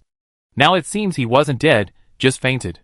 After waking up, he ran to the living room and hanged himself. Choo paused for a moment before whispering, Did you really take him to the safe house when the apocalypse struck? Yin Yao suddenly laughed, her eyes filled with resignation. Of course, it was fake. When the apocalypse first arrived, there were monsters everywhere and dead bodies everywhere. How could I dare stay in a safe house with a burly man? He didn't know there was a safe house in the basement. I ran in alone and locked the door. Why he hanged himself instead of running away, I don't know. Maybe he couldn't escape. Just then, roar, roar! A crescendo of roars suddenly erupted, interrupting their conversation. More and more zombies were seen sprinting towards the train amidst the torrential rain. There was no end in sight, like wave after wave. It's a zombie tide. Choo looked out the window at the zombies running wildly in the torrential rain, her expression slightly complicated as she whispered. Inside the Star Train, several lines of text slid rapidly across the control panel screen. Ding ding. Zombie tide detected.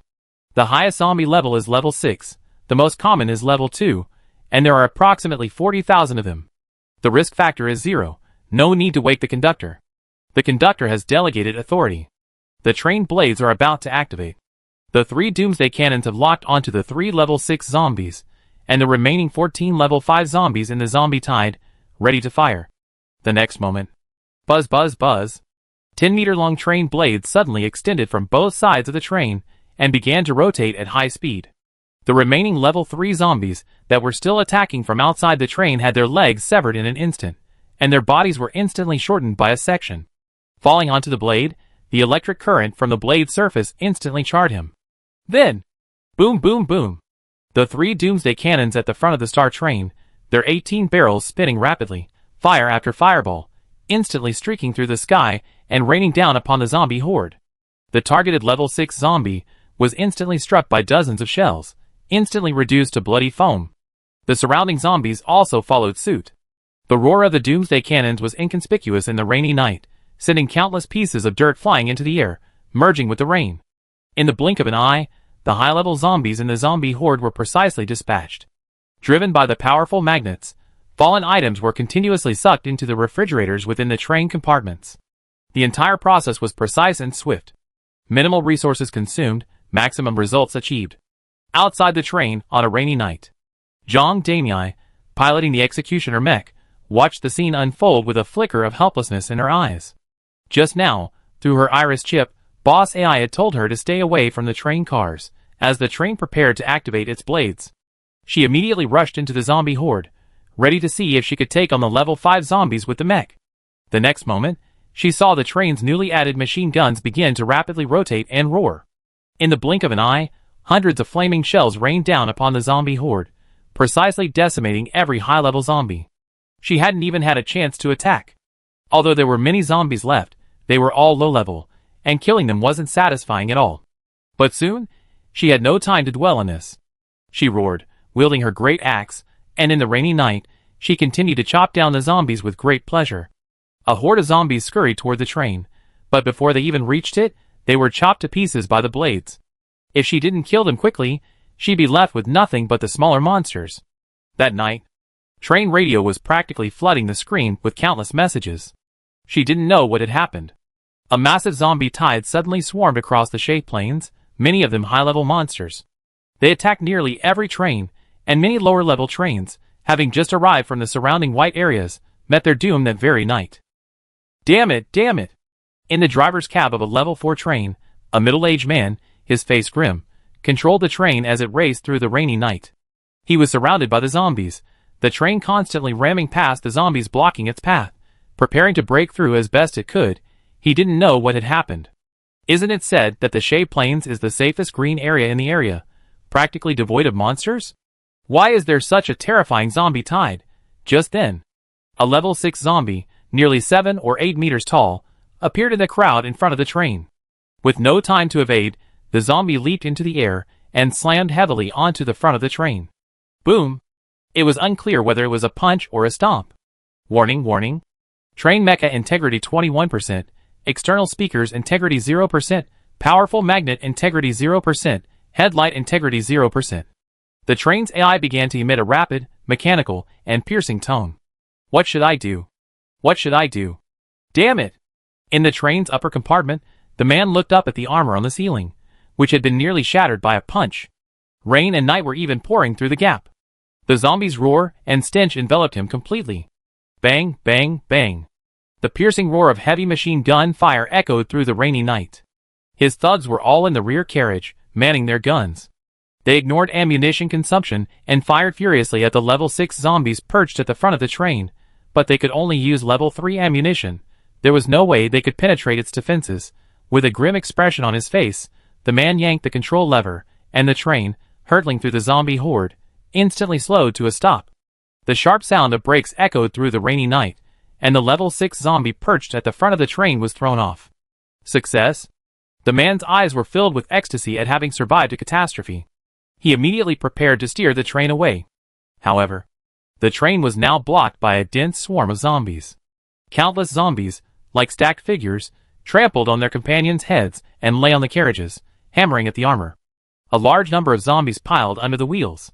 The train was completely blocked. There was no way it could start again.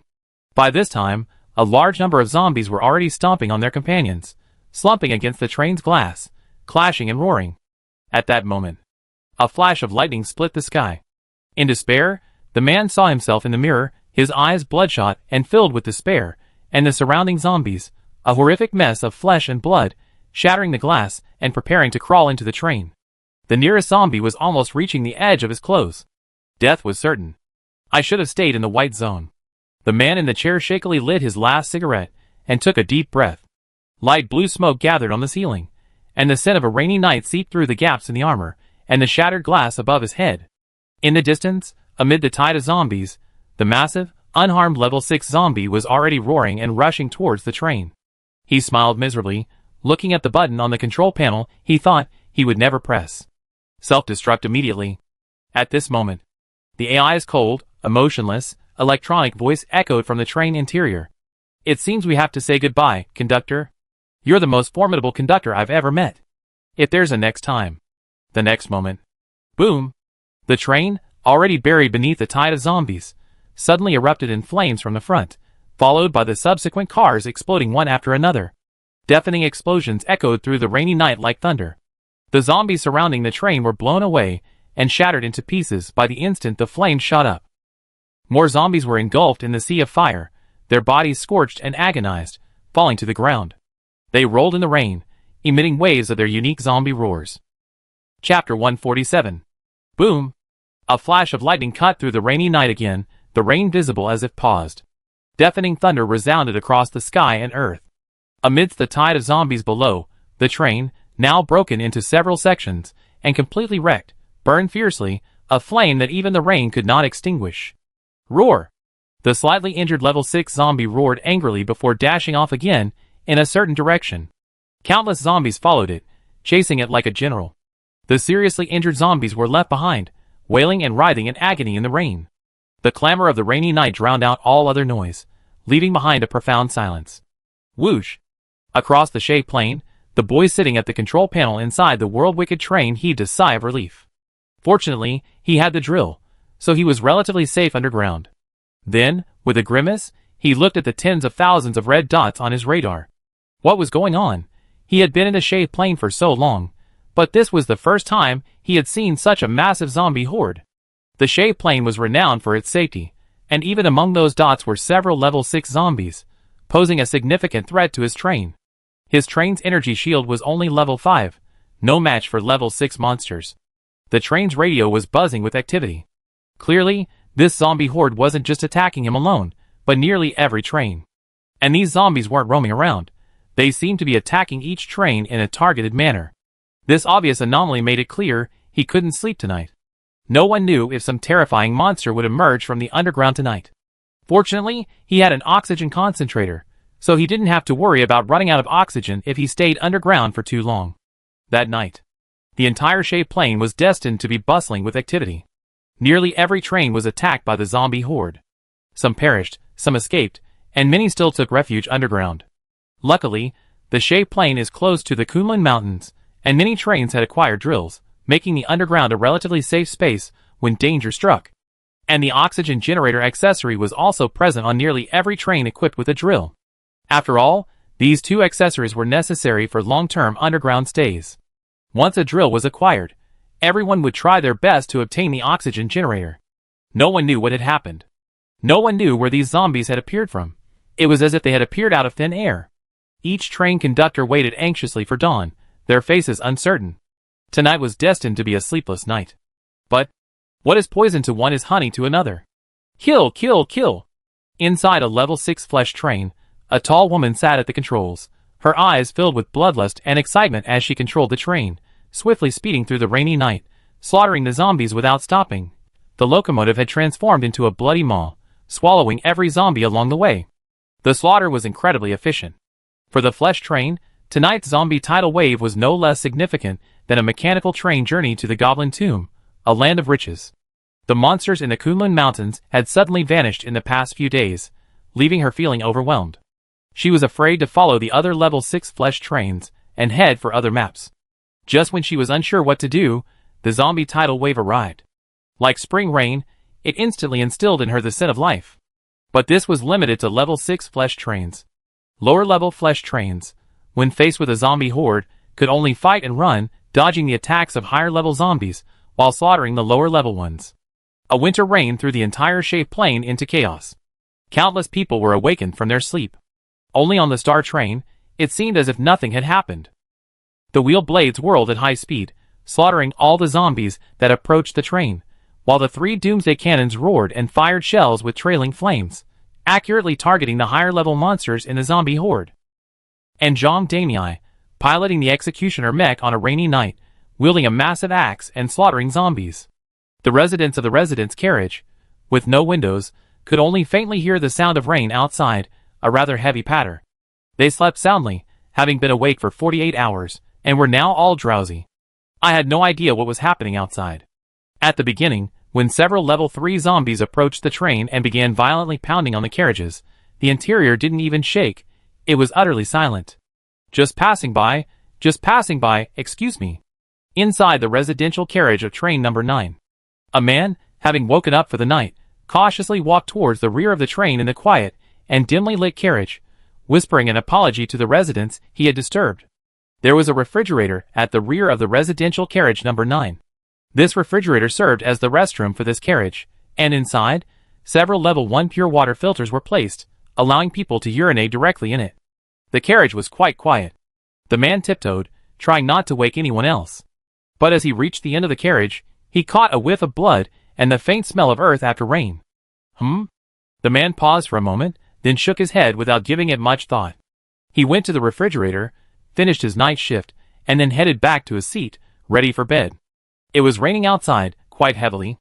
As for the bloody smell, it probably meant a monster had approached the train and been slain. He wasn't worried. Having spent these days aboard the Star Train, he already witnessed its power. If the Star Train couldn't stop it, then he had even less to worry about. It was simply God's will. Even Master Meng had to die, so his own death was perfectly normal. He tiptoed back to his seat. The weather was getting a bit chilly, but thankfully Master Meng had the air conditioning on, keeping the carriage quite warm. Exhausted, he soon fell asleep again. The patter of the torrential rain rang faintly beside his ears. The earthy fragrance of the rainwater partially seeped into the train. For some reason, he slept even more soundly. For a moment, he even forgot he was in the apocalypse, but rather in a rental apartment just before the apocalypse. Rain poured outside the window. Tomorrow was a day off, no work required. Tonight, he could sleep in naturally, order a luxurious takeout for over 40 yuan, treat himself, and then play on his phone all day. In his drowsiness, he had many dreams. He dreamed that all the monsters had been slain, the apocalypse was finally over, and the star train had broken free from the planet and begun its interstellar journey. As a resident of the train with a 3-digit number, he had become a veteran on the star train, enjoying excellent treatment. He also dreamed of marrying a gentle and virtuous woman, having a child, and opening a history book to tell the child about everything that happened after the apocalypse. He had many dreams. Perhaps because they were all good dreams, the man, already in a deep sleep, had a faint smile on his face. Inside guard car number 7. All the guards had basically gone to sleep, except for Team 2, who sat by the window, gazing out at their captain battling zombies. They were supposed to be patrolling outside the train tonight, but the situation forced them to return to the car. Besides Team 2, there were others who were also awake. Wrapped in a blanket, Lao Zhu pushed open the door to the private room and emerged. He looked at Busey, who was sitting by the window, lost in thought. He lit a cigarette, sat beside him, and casually said, "Are you still awake?" The train's ventilation system was excellent, exhausting the smoke directly outside the car, preventing it from lingering inside. "Yeah." Busey's expression was complicated as he watched the mecha spinning and leaping outside the window in the rainy night. After a pause, he whispered, "I want a mecha too." "You can have one just because you want it?" Old Pig sighed softly and patted Busey's shoulder. "As long as your overall physical fitness meets the standards, there's no way I wouldn't prepare one for you. Even if I did, you wouldn't be able to use it. Go to sleep. Tomorrow morning, your team will be on patrol and guard duty." "Yeah." Busey nodded and tilted his head to look at Old Pig. Just as he was about to say something, he noticed the lush hair on Old Pig's head and asked, "Where did you find that wig?" "What wig?" Old Pig rolled his eyes. "I used the star vouchers to go to the medical bay, and my hair has grown back. You never see me bald again." "The one that Shamazi's girlfriend went to?" "Yes, that's the one. I didn't get my whole body treated, it was too expensive. I only had my hair done. I don't have any other major issues. It's just normal wear and tear of some organs." "Normal wear and tear of organs. Sounds like a robot." "A bit, indeed. That's how his medical pod is set up. Each organ has a certain level of health, and there aren't any specific diseases. It does sound a bit like a robot." Busey looked away from Lao Zhu without saying anything, tilting his head to look out the window. "Why aren't you sleeping?" "I couldn't sleep." Lao Zhu tightened his blanket around himself, sat by the window, and followed Busey's gaze at the seemingly endless stream of zombies swarming toward the train under the raging storm. After a pause, he spoke softly with a complex expression. "Everything feels a little too unreal. I'm worried I wake up from a dream. You and I are different from Yin Yao. We've both been hiding and fleeing since the apocalypse began. I don't know how many times my name has appeared in Hades's book of life and death. You said last time that no one survives the apocalypse. I think we should add that those who survive the apocalypse are mentally strong. Anyone with a weaker mentality would have committed suicide long ago. I'm used to fleeing. I'm used to not knowing when I die. I'm really not used to being on the star train. It's like a dream. The last time I experienced the zombie tidal wave with Mang Yi on Kuenya's train, Mang Yi and I had already made up our minds to die. The stench of the zombies pierced my mind. I could even imagine the zombies tearing me apart. I was bald then, so it was easier to remove the hair. If only zombies had this kind of ritual before eating people. And it's only been a few months." Old Pig looked out the window, with a complicated expression at the zombies charging towards the wheel blades on the rainy night and being cut into pieces. After a moment's silence, he stubbed out his cigarette in a nearby Coke can. "We can sit here, chat, and quietly admire the zombies outside. I didn't believe in fatalism before. Fatalism is the idea that when a particularly devastating disaster strikes, there's always a protagonist who takes on the task of saving the world. But after meeting Mr. Mang, I suddenly started to believe in it. Do you think you ever see the star destroyed?" Busey was also silent for a moment before shaking his head. "No, if the star were to be destroyed, I would definitely die before it." "Really?" Old Pig suddenly laughed. "You seem to have developed a fixation on the star." "Yeah." Busey nodded, meeting Lao Zhu's gaze and shaking his head helplessly. "I don't know why, but to be honest, I've been looking for opportunities to make a contribution. On the one hand, I'm desperate for Master Mang's recognition. I don't ask for any reward, I just want him to praise me. That I'm the captain of Guard Team 1, and that I deserve the title and can shoulder the responsibility. On the other hand, I want to maintain my position. After all, I'm considered an old hand. If I end up doing worse than the newcomers on the star, I feel a bit embarrassed. It's human nature, and you understand. That's the last aspect. I really hope the star can get better. I don't have any family anymore. The star is my only emotional support in the apocalypse. If the star is gone, even if I'm still alive, I'd be like a zombie, not knowing what to do, like a headless fly. For the star, I can give everything, just like protecting my family. Old Pig looked out the window again at the surging zombies. Mr. Mang seems to rarely praise people. I praise Li Shurji. That kid is really amazing, like he's unlocked a genetic lock. Biozi stopped talking, simply staring out the window and falling silent. Go to sleep. Old Pig sighed softly, stood up, and patted Biozi on the back. We have things to do tomorrow, so go to bed early. Stop setting goals for yourself. I'm really afraid you die one day. Don't take such risks again. You're the only real friend I have on the starship. If you die, I'd be left with no one to talk to. It's so lonely. Biozi didn't reply, simply waved his hand to indicate he understood. The number of zombies outside was gradually decreasing. Even a tidal wave of zombies couldn't withstand this rate of death. Just like, no matter how despairing the night, it will eventually usher in its own dawn. Until then, all we have to do is survive, strive to live until we see the dawn. Chapter 148. Dawn. Huh? Chin Mang stretched himself and jumped out of bed. Then, out of the corner of his eye, he noticed the horrific scene outside and was startled. This was the first time he had seen the phrase corpses strewn everywhere so directly. The sticky crimson blood stained the dirt around the train, like a sea of blood.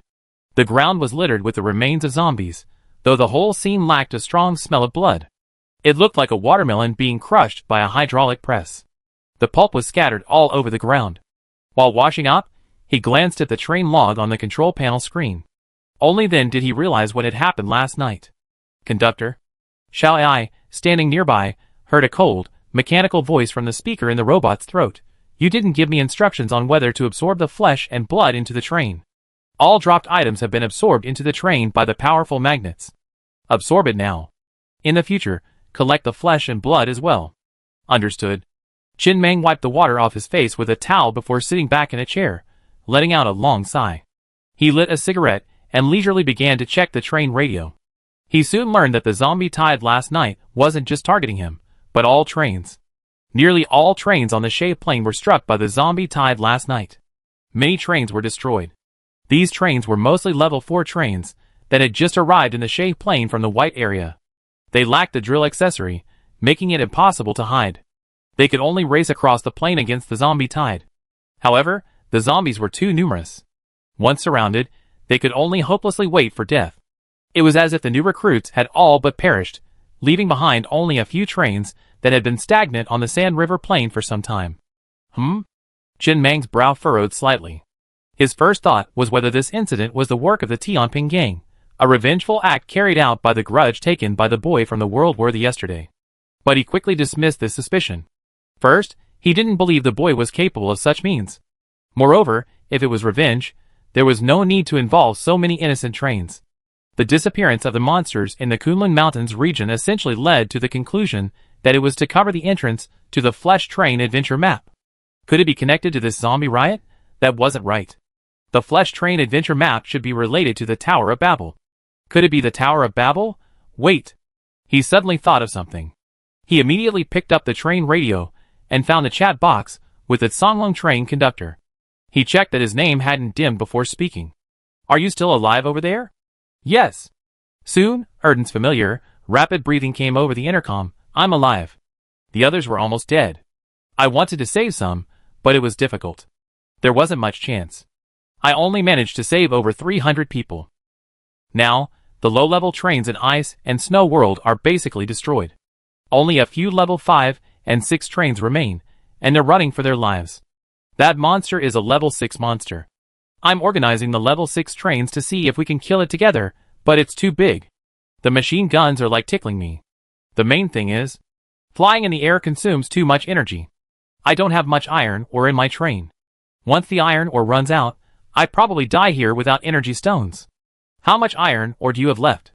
A little over 100,000. I remember that a bunny cloud can fly for 24 hours straight, consuming only one level 2 energy stone.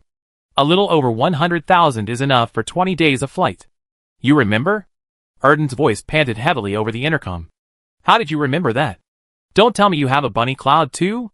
Damn, you're only on a level 5 train. Didn't you have one when you were on a level 5 train? How can mine be the same? I spent countless hours exploring the adventure map to earn it. Inside the star train, Chen Meng glanced at the control panel screen. He wanted to send some iron ore to Erden, but it said they weren't in the same area, so remote transactions weren't possible. After a pause, he frowned and said, "You said that area is blocked and trains can't get in. Can bullets get in?" "Probably." Erden on the other end of the intercom quickly realized, "You mean organizing the level 6 trains from the Shay Plain to provide fire support at the area boundary? Impossible. Ammunition is so expensive, and this disaster didn't happen to them. They definitely won't waste that copper ore. And even if they did, those heavy machine guns and cannons wouldn't be able to do much damage to this monster. You haven't seen it yourself, so you don't know how terrifying it is." "I try." "Are you alone?" "Yes." "Wait. I remember. You have S-level potential. You should have red-grade heavy firepower accessories. Maybe you can do it, but it will definitely consume a lot of resources, and you lose a lot of money. Didn't you say you were dying? We're friends after all, and I can't just watch you die in that area." "Hey." Erden's laughter came over the intercom. "Brother, you're truly kind and righteous. It looks like the blockade won't be lifted until this monster dies. We talk later. So what should we do next?" Chen Meng glanced at the control panel screen. "Find a way to lure that monster to the coordinates 7921, 2832 at the junction of the Ice and Snow World and Kunlun Mountains regions within 3 hours. I'd be there in about 3 hours. See if you can do it. One of the biggest challenges of this plan is attracting the monster's hatred. That's easy. As long as I'm within the monster sights, it will give up attacking other trains and prioritize me. I don't know why, but I've saved quite a few trains this way." "Okay." Chen Meng didn't say anything else. Instead, he jerked the joystick and sped toward the Kunlun Mountains. "I'd be there in about 3 hours. Plan your schedule accordingly. By the way, you said last time that the monster was trapped inside the mountain, with an arm poking out. Was it a zombie?" "Yes, but I've never seen one this big." On the Shade Plain, the star train, after a night of repairs, switched out of the hot wheels and began speeding forward. The rain had stopped. The ground was wet, and soon they entered the Kunlun area. Along the way, they saw several completely wrecked trains reduced to shattered pieces. No one was left alive, clearly a horrific sight after a self-destruction. Chen Meng narrowed his eyes slightly, mentally trying to connect the sudden events in the two areas. Both the Shade Plain and the Ice and Snow World were green zones, though not adjacent, sandwiched between them by the Kunlun Mountains. In the Ice and Snow World, a zombie king emerged from its shell. A horde of zombies ravaged the Shade Plain. Wait a minute. Back in the teeming wasteland, he witnessed firsthand how a level 2 zombie evolved into a level 3 zombie. Countless zombies vomited the flesh and blood stored in their abdomens, using it as sustenance for the level 2 zombies' evolution. This meant that last night's horde of zombies most likely escaped from the Ice and Snow World, seeking to store flesh and blood to nourish their boss. The first target should be the Kunlun Mountains. After all, Kunlun Mountains had the most monsters there. But these days, the monsters in the Kunlun Mountains had all gone into hiding, leaving them with the Shade Plain as a second best option. The link was working, and confirming this hypothesis was simple. This morning, the zombie horde on the Shade Plain had disappeared. If he could see a horde of zombies heading towards the Ice and Snow World in the Kunlun Mountains, his hypothesis would be correct. However, this would break a rule he had always taken for granted, that is, monsters could not only stay in their own areas, but could also freely move between them? Then why did the monsters in the Kunlun Mountains always stay in the Kunlun Mountains? Just then. Beep. Beep. The search radar began to sound a series of alarms. 15 kilometers away, a horde of zombies was seen rushing forward, crossing mountains and ridges, their target precisely being the Ice and Snow World. It seems my guess was correct. Chen Meng's eyes narrowed slightly, and he shifted direction slightly, rushing towards the zombie horde. He absolutely couldn't let the zombie horde reach the icy world. If they did, after providing nutrients, the level 6 zombie might evolve into a level 7 zombie. The situation would become much more difficult then. Without the area blockade, he wouldn't be afraid of even a level 7 zombie, thanks to his trained special move Death Spin. Even if he couldn't kill them, with his level 7 armor, the zombies wouldn't be able to do anything to him. But with the area blockade, level 7 zombies would be much more difficult to deal with. Soon, the star train, equipped with mechanical spider legs, rapidly approached the zombie horde. 10-meter-wide blades extended from both sides of the train and rotated at high speed. The moment the train rushed into the zombie horde, countless zombies were chopped into pieces and thrown into the air. Before they could even land on the ground, they were sucked into the train's refrigerator by the powerful magnet. A few seconds later, the star train had already surged past the other side of the zombie tide, leaving behind a clearing like Moses parting the sea, the ground stained red. Chen Mang didn't rush to the coordinates. He simply explained the situation to Erden and told him he might be late before turning back and continuing his charge toward the zombie tide. A few minutes later, the zombie tide had been nearly completely extinguished, with only a dozen or so scattered zombies still scurrying off into the distance. He didn't pursue them. These few escapees were insignificant, and even the higher-level zombies in the tide were precisely dispatched by his Doomsday cannon. Long before, he had acquired firepower weapons, like the 3-legged heavy machine gun and the 40-barrel Sakura falling rocket launcher, but he rarely used them against the enemy. His primary tactics were car blades, train stunts, or simply refusing to engage. The main reason was that bullets were too expensive. Even with nearly 1 million in copper mines, he couldn't afford to use them this way. But with the Doomsday cannon, things were completely different. 2 consecutive having effects made the price of a level 6 cannon shell far lower than a level 6 heavy machine gun round. Finally, he could use long-range firepower a little more freely, freeing up his attack options. After dealing with the zombie horde, Chen Mang casually glanced at his harvest before once again steering the star train deeper into the Kunlun Mountains. Zombies generally didn't drop anything valuable, but he had just spotted a train order among the harvest. Another train order. Zombies seemed to have a higher chance of dropping train orders than other monsters. When the apocalypse first broke out, many train drivers earned their first train orders by killing zombies. Thus began his journey to wealth.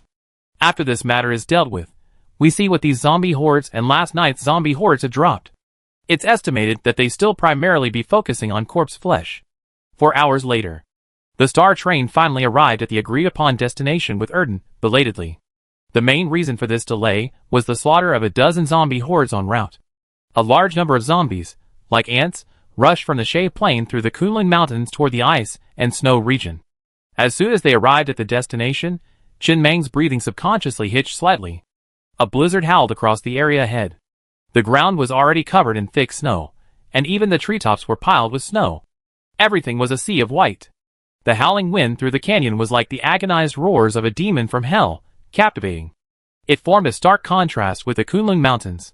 Although many of the trees in the Kunlun Mountains had withered and browned, there was no snow, unlike the icy world. At the junction of the two areas, a vast light curtain appeared. The area ahead is green, the world of ice and snow. This area has been cordoned off, temporarily inaccessible.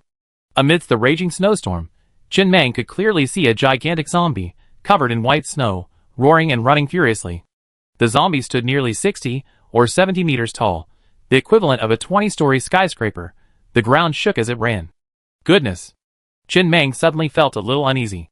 This was the largest zombie he had ever seen, and he suddenly doubted whether his ground blast missile could really damage this zombie. When a zombie reaches a certain size, even a level 6 monster's defense is dramatically enhanced. With this size, the machine gun bullets wouldn't really do much damage. He grabbed the nearby binoculars and took a closer look. He could clearly see a dense, honeycomb-like pattern of bullet holes on the zombie's hand, now oozing bright red blood.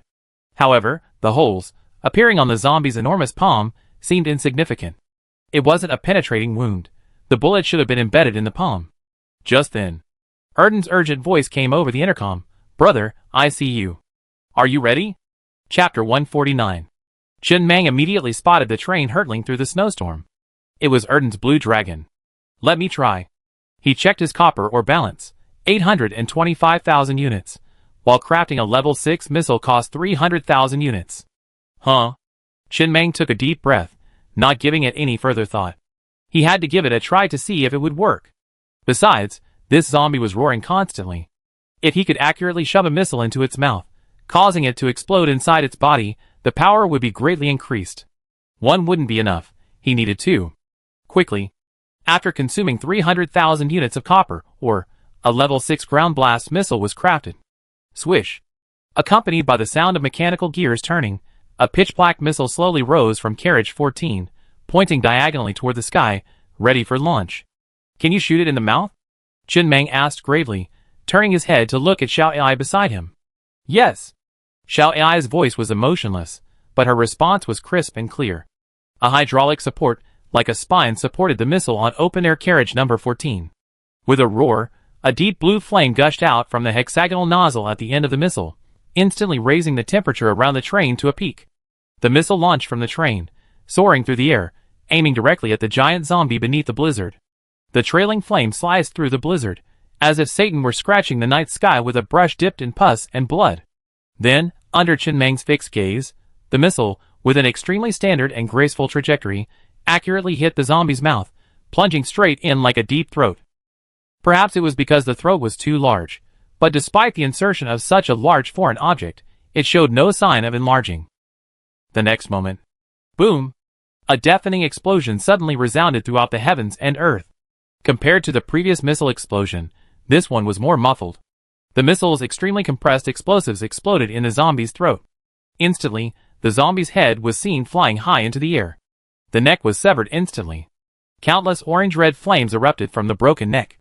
3 seconds later, the still-running headless zombie seemed to finally react, falling heavily to the ground. A large amount of red-stained snow was splattered into the air, creating a particularly beautiful sight. Chen Meng glanced at the constantly flashing data stream on the control panel screen. It was the AI calculating the missile's trajectory. He looked at the headless zombie lying in the snow in the distance and chuckled. You don't need to show me these things. I don't understand them. If I don't show them, you won't know how hard I work. The zombie had collapsed into the snow, unable to rise. A thick stream of blood gushed from the wound on its neck, staining the snow red. The combination of blood and snow was truly a perfect match. The blood-stained snow was like wrapping barbecue in lettuce, both refreshing and satisfying, minus the gory feeling of fresh blood and gaining the uniquely cool, icy feel of snow. He had originally thought he might need 2 level 6 missiles. After all, this zombie was truly enormous, the largest of any monster he had ever seen. He hadn't expected a single missile hit in the mouth to completely render the zombie unable to stand. On the enemy radar, the red dot gradually faded, signaling that this zombie had no chance of survival. The next moment, the words on the screen at the junction of the two areas also changed. The area ahead is a green zone, a world of ice and snow. Monsters up to level 6 can exist. The current train is level 5, so the risk factor is low. Please be careful. The blockade has been lifted. At this moment, the Songlong train, which had been hurtling through the air, suddenly approached the Xingxing train. Erden's excited roar came from the intercom. Wait a moment. Chen Meng smiled and shook his head. He immediately controlled the Xingxing train to enter the area in front of him. As he got closer, the powerful magnet sucked the zombie's fallen items into the train. No other trains were approaching. There was no need to worry about anyone stealing his dropped items. Even if they wanted to, they wouldn't be able to do so. Erden naturally wouldn't steal it. If Erden were that kind of person, he wouldn't come to his rescue. Just then, the Songlong train turned and landed beside him. Erden, wearing a military coat, jumped down from the train compartment with excitement. Standing in the snow, he looked towards the cabin of the Xingxing train and shouted, "Brother, come down and talk." With every word, a burst of hot air erupted from his mouth into the cold air. Huh? Erden suddenly realized that through the glass, he couldn't see the interior of the Xingxing train at all. He couldn't help but say in disbelief, "Brother, you didn't upgrade the yellow-grade dust-free glass accessory to level 5, did you?" Not long ago, a train conductor cried over the train radio, saying he thought the level 5 supermodel effect would bring something good, but in fact, all he got was a one-way window supermodel effect. What a waste of iron ore. As the words fell, Chen Meng also pushed open the train compartment and jumped down. Leaning on his cane, he trudged through the snow to Erden's side. He pulled 2 cigarettes from his pocket, lit one for himself, and handed one to Erden. After a long sigh, he looked at the giant zombie lying in the snow not far away and sighed. "Brother, did you get your fortune told before the apocalypse? This area was fine before. How come there's so much trouble since you arrived?" "Hey," Erden whispered awkwardly, "you can't blame me entirely for this. It's a long story, I tell you later, but I'm really envious of you, brother. S-class potential is amazing. Those level 6 trains are still using machine guns, and you've even developed missiles for a level 5 train. That's a dimensionality reduction attack. It's a shame I haven't seen the large firepower equipment on that A-class train world-worthy on the Shay plane, but it's definitely nothing compared to what you have." Then he looked at Chen Meng seriously and spoke. "Thanks, brother. If you hadn't come this time, I would have most likely been exhausted to death in this area. How much copper, or did you use on that missile? I reimburse you. Chen Meng glanced at Erden and casually said, 300,000 units of copper or... Erden was silent for a moment before continuing, we talk about reimbursement later. I've used up all the copper or on my train. Brother, I remember your kindness. If you need me in the future, just let me know. As long as it's not a death sentence, just say the word and I come right away. I thought you say you go through fire and water without hesitation. That's a bit fake. After all, who wouldn't be afraid of death? But, Erden tightened his military coat around himself and looked at the thinly dressed Chen Meng with a flicker of doubt in his eyes. It's so cold, and you're wearing so little? Aren't you cold? Not bad. Chen Meng patted Erden's shoulder and said with a smile, the custom clothing production line accessory has been upgraded to level 10. It locks in warmth, so you won't be too cold standing there for a while. Why, haven't you upgraded it to level 10? That supermodel effect is quite useful. Erden's mouth twitched slightly, but he remained silent. Even if he suddenly possessed 1,000 Murphy stones in his lifetime, he wouldn't spend even 8 on a crappy accessory like the custom clothing production line. For that one warmth-locking effect, he'd rather wear more. Alright. Chen Meng pointed to the giant, headless zombie not far away. Let's talk later. I have something else to do. I need to give this. Cut up the zombies, and collect them so they don't freeze later. Wait. Erden looked at the zombie not far away, somewhat bewildered. Brother, you're not the flesh train, what do you need this for? Keep it for now. Maybe it'd be useful later. After all, zombies this big are hard to find. Plus, it could be useful if I trade with the flesh train. No, brother, don't zombies drop corpse flesh when you kill them? That kind of flesh with units is the key to upgrading the flesh train. The flesh train does consume this flesh as a snack, but it won't need that much. Really? Chen Meng silently stared at the zombie in the distance. He had always assumed the flesh train upgraded directly with flesh. He had collected quite a bit of it recently, but after a pause, he headed towards the train room. Let's keep it for now. It might be useful. 10 minutes later. Chen Meng constructed 30 ordinary carriages, each equipped with a 10-meter wide, level 50-wheel blade. The entire star train, like a python, swirled around the massive zombie, constantly emerging from the ground and emerging directly from beneath it. It was quickly dismembered. Wheel blade once forcibly removed from the carriage, this accessory instantly shattered into gleaming, cold fragments. The wheel blades on all 30 ordinary carriages were forcibly removed, shattering into countless pieces. Then, the train's inhabitants dismounted, picked up the debris from the ground, wrapped a corner in rags, and began meticulously slicing the large chunks of flesh from the giant zombie, carefully slicing any chunks no larger than a refrigerator door. Anything within the required size was instantly sucked into the train's refrigerator by the powerful magnets. After a monster dies, its defenses are significantly reduced, making it much easier to slice and dice, even easier than cutting through that level 3 man-eating spider. Speaking of which, he killed many monsters before, but that level 3 man-eating spider was probably the worst to suffer at his hands, a tortured death. He then took control of the star train, activating the earth core furnace. The locomotive transformed into a bloody maw filled with countless rotating gears, devouring the 30 ordinary carriages that had been separated from the train. Then, Chen Meng jumped down from the train compartment and walked over to Erden. He leaned on his cane and smiled, "Excuse me, I've been through so much hardship before. I always felt like I never seen such a large zombie before. They're so rare. Collecting them might be useful someday. By the way," he tilted his head and waved to Old Pig, who was standing nearby. "Find someone to dig up some of this snow. Don't make it dirty. Find the clean kind and freeze it in the refrigerator. It'd be useful later." "Yes," Old Pig nodded gravely before striding off. Erden, standing by already stunned, sniffed and looked at Chen Meng in disbelief. "Brother, have you always done this? How come we're both train conductors, but it feels like our trains operate completely differently? No, how can you operate a train like this?" "It's okay," Chen Meng said with a chuckle. "It's nothing really." "Huh?" Erden took a deep breath and tightened his coat again, his expression complicated. Having more refrigerators is good. Even if he wanted to cram all this stuff into the train, he couldn't. He did have the yellow-grade space gate, similar to Chen Meng's level 10 refrigerator, but he couldn't bear to fill such precious space with zombie flesh and blood. A level 5 space gate wasn't cheap. He couldn't bear to spend the money. The most important thing wasn't whether he was willing to part with it or not, but because it was completely useless. What good would a train carry with so much zombie flesh and blood? Even the flesh train wasn't worth it. He was now completely convinced that Chen Meng had built his fortune from scratch, without any financial backing from any bigwigs. Only self-made men would develop such a personality. Those with the financial backing of bigwigs and the extravagance to spend lavishly wouldn't care about such things. I give you a few refrigerators later. They're quite useful. Take a few. No. Erden shook his head gravely. That's inappropriate. You came all this way to save me, and you used up so much of your copper mines. I haven't repaid you for that favor yet. If you give me a refrigerator, wouldn't I be asking for money? But, Erden paused, then, somewhat tempted, said, how about I trade something with you? I got 2 boxes of cigarettes a while ago, each containing 250 cartons. How about I give you 1 box in exchange for 2 refrigerators? Chen Meng raised his brows slightly, put his arm around Erden's shoulders, and said with a smile, how about 6 refrigerators in exchange for 2 boxes of cigarettes? You can keep 50 cartons for yourself from each box.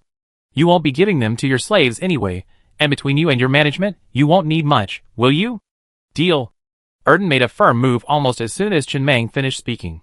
He took over the conversation, as if afraid Chen Meng would go back on his word, then he couldn't help but grin. Thanks, brother. Your 6 refrigerators are a huge help. By the way, brother. He suddenly thought of something and said seriously, while there are storage boxes and space gates, which can maximize the use of train space, there are times when a level 10 refrigerator is irreplaceable. Have you ever thought about selling some refrigerators at the rally? Sell?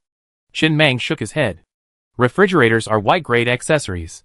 Upgrading to a level 10 refrigerator requires at least 8 Murphy stones. Do the math yourself.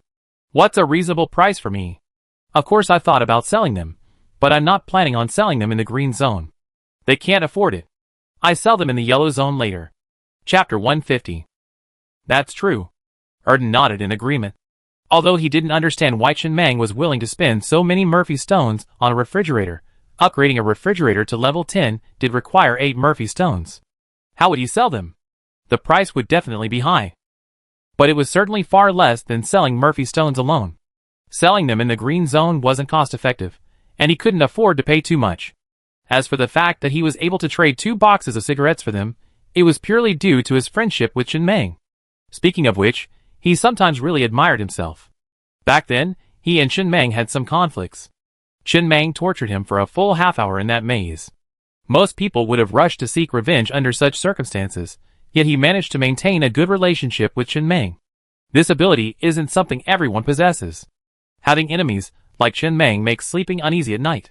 But having friends, like Chen Meng, makes sleeping much easier. It's always better to have many friends than enemies. Alright. Chen Meng sidestepped the question. Let's not talk about that. Tell me how this happened. That's a long story. Erden took a deep breath, glanced around, and said helplessly, can we talk in your car? It's freezing outside. You're not cold. But I am. Look at my runny nose. If I catch a cold or something, it would be a waste of resources. He definitely wouldn't invite Chen Meng onto his train. It would be too offensive. In a Doomsday environment, inviting another train conductor onto his train would be like sleeping with his wife in front of him. He'd feel guilty if he didn't kill someone. But it wouldn't matter if he got on Chen Meng's train. He wasn't afraid. Not far away, a large group of people were still dismembering a zombie in the snow. In the number 6 male high-level personnel car. Huh? Erden, sitting in his seat, took a cup of hot water from Xiaofeng and looked up at the 10 heavy machine guns pointed inwards from the ceiling. His mouth twitched slightly, and he took a deep breath. Just like in the maze. The car containing the maze had 10 heavy machine guns pointed inwards. That was the feeling. Erden took a sip of hot water and gathered his thoughts before continuing. Initially, I received intelligence that a large mountain in the green area of Ice and Snow World had collapsed slightly due to a blizzard or avalanche, causing a landslide. A giant arm was revealed. The mountain was thousands of meters high, and no trains could reach it. My train happened to be able to fly, so I thought I'd take a look, hoping to find another adventure map or something. After arriving, I was truly shocked by the sight of that gigantic arm. The most important thing is, the search radar told me this zombie was actually alive. Think about it, such a large boss is sealed here, alive and unafraid. Killing it at this point would be a huge win, right? But the arm isn't a fatal part, so I used my drill to drill deeper into the mountain, preparing to find the zombie's head. I'm not sure if it was because of me that this zombie suddenly escaped, and then... That's how it turned out. Erden sighed deeply, then said with some resignation, I almost died in this area, but I can't say I gained nothing. I saved over 300 people, including dozens of children, which increased my inheritance by over 30 points. I also gained over 200 slaves, which isn't bad, right? Children? Chen Meng frowned slightly. Yes. Erden nodded. They're all around 10 years old. This is the first time I've seen children in the apocalypse. They're all quite sensible, without any of that mischievous, childish energy. The apocalypse environment really makes people grow up so quickly. They all seem precocious. They were from a destroyed train. These children should have been brought from the same school by the conductor. They seem to know each other. What do you plan to do with him? Erden fell silent for a long moment before speaking with a complex expression. My inheritance points had already arrived when they joined the train. I plan to let them try mining. If they're slow, then so be it. I just support them. Many trains sell or abandon children the moment their inheritance points are credited. Inheritance points can only be increased once. These children have already been credited with my inheritance points. They won't increase their inheritance points if they go to other trains. Those bought are usually after the apocalypse. Under excessive mental pressure, many people do things they wouldn't do in peacetime. They use many things to relieve stress. I understand this, especially for train conductors, who already face even greater pressure. I also play with women, several of them. But I still think that some overly brutal behavior can't be carried out under the pretext of Doomsday. People still need a little bit of humanity, even if it's just a trace. But you still have to have some. They won't end well after being sold. Chen Meng frowned slightly, pondering for a moment before speaking. Give me these children. I raised them. For you, having so many extra mouths to feed for no reason is too much of a burden. You raised them? Erden was slightly taken aback. They have almost no labor value. They're a hot potato. To the inhumane conductor, this was a treasure, but to the more personal conductor, it was indeed a hot potato. Yeah. Chen Meng nodded. In his mind, he would definitely break out of space in 5 years. Once there, the time span would be very long. These people who had grown up on the star would be even more loyal to it. They would be the backbone of the star's future. Just a few dozen mouths to feed, nothing to him. They're still young, and don't need to mine, so they can be slowly nurtured. Through combat training spaces, food supplies, and other comprehensive training, they'd be taught both theoretical and practical knowledge. These people will be his future trusted advisors. Brother, let me remind you again, joining your train won't add any inheritance points to your rank. Chen Meng nodded, then smiled. I know. I just support them. Do you have a place to spend your inheritance points? Not for now. Erden shook his head. It can only be used in certain special adventure maps like the black market, or if you encounter a black market merchant. I wait until I'm lucky enough to encounter one in the future. Black market merchants don't appear in fixed locations. They're hard to come by, and you never know when you encounter one. 30 seconds. What do you mean? 30 seconds later. The cloaked black marketeer, walking through several carriages, arrived at carriage 6, stood expressionlessly before Erden and spoke hoarsely. Foolish human. Congratulations on meeting the mysterious, elusive, and great black marketeer. You can use your inheritance points to purchase any item from me. Here's the item list. Please state the item you wish to purchase. Remember, state the item number. The great black marketeer doesn't have time for nonsense. You only have 1 minute to choose. Erden stared at the translucent panel that suddenly popped up in front of him.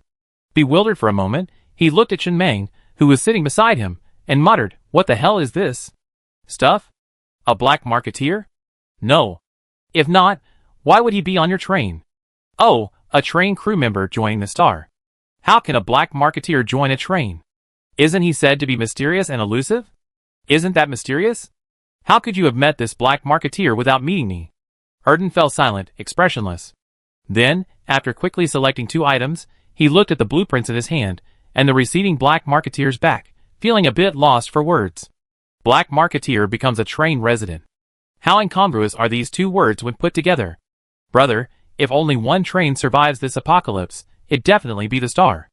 I hope so, Chen Meng said with a smile. Just be sure to take me with you. Okay. Half an hour later, the conversation concluded. Chen Meng escorted Erden out of the train compartment. Brother. Erden looked at Chen Meng sternly. My train is quite damaged, so I won't wait for you. I need to return to the Shave Plane to repair it. I won't say any more. I remember your life-saving grace this time, and I definitely find a way to repay you in the future. Try to leave as soon as possible. There's something strange and amiss in this area of ice and snow. Even in summer, the temperature remains this low, and the ground is still covered in a thick layer of snow. Many trains wouldn't stay in this area unless they were targeting the Yeti monsters in this area. Be careful. Yes. Chen Mang watched Erden return to his Songlong train. He reached out the window and waved goodbye before taking off again. The train gradually shrank in the air until it disappeared from view. After parting with Erden, he then looked at the massive zombie corpse not far away. It had almost completely disintegrated, with only a few pieces of flesh still being dismembered. Nearby, on the snowy ground, lay a pile of human remains and train debris, all of which had been dug out from its stomach. Add some water and create an ice tomb. Okay. The temperature in this area was very low. It wouldn't take long for an ice tomb to form. Unless someone disturbed it, it would remain within the area. Chen Mang stepped forward, lit 3 cigarettes, and stuck them in the ground as a farewell. He then turned his head to glance at Old Pig beside him, and whispered, "We currently have 4 residential carriages. Later, this number will be reduced to 1. Everyone will live in the space gate, and the remaining 3 carriages will be converted to other uses. But there's no rush. I just built a space gate in resident carriage number 8. Have someone bring a refrigerator inside to use as a dormitory for the children. Find a few former teachers to train the newly arrived children. The training could include firearms, close combat, mecha control, train cognition, basic text logic, and other areas. The course content should include the history of the Star Train and the setbacks encountered along the way. These should be modified appropriately. I hope that when these children grow up, they will be absolutely loyal to the Star Train and become its backbone. Do you understand?" "I understand." Old Pig nodded solemnly, then turned and left to make arrangements. However, a flicker of admiration flashed in his eyes as he turned. Mr. Mang was overthinking things. If these children continue to live on the Star Train, they will undoubtedly be absolutely loyal to it. They will undoubtedly be better than someone like Biazi, who is not very professional. After all, they have been trained since childhood. It's just that the initial cost is too great, and the payoff will take a long time to show. Most train conductors wouldn't even consider this kind of thinking. The fact that Mang Yi could think this far ahead suggests he must still have a certain degree of confidence in his ability to survive the apocalypse. 20 minutes later, the flesh of this level 6 zombie had been completely dismembered and stored in the train's refrigerator. I've been here for so long, and I haven't encountered another zombie horde. I wonder if after the death of this zombie king, the rest of the zombie horde lost control and roamed the Kunlun Mountains, or if they entered this area from another direction.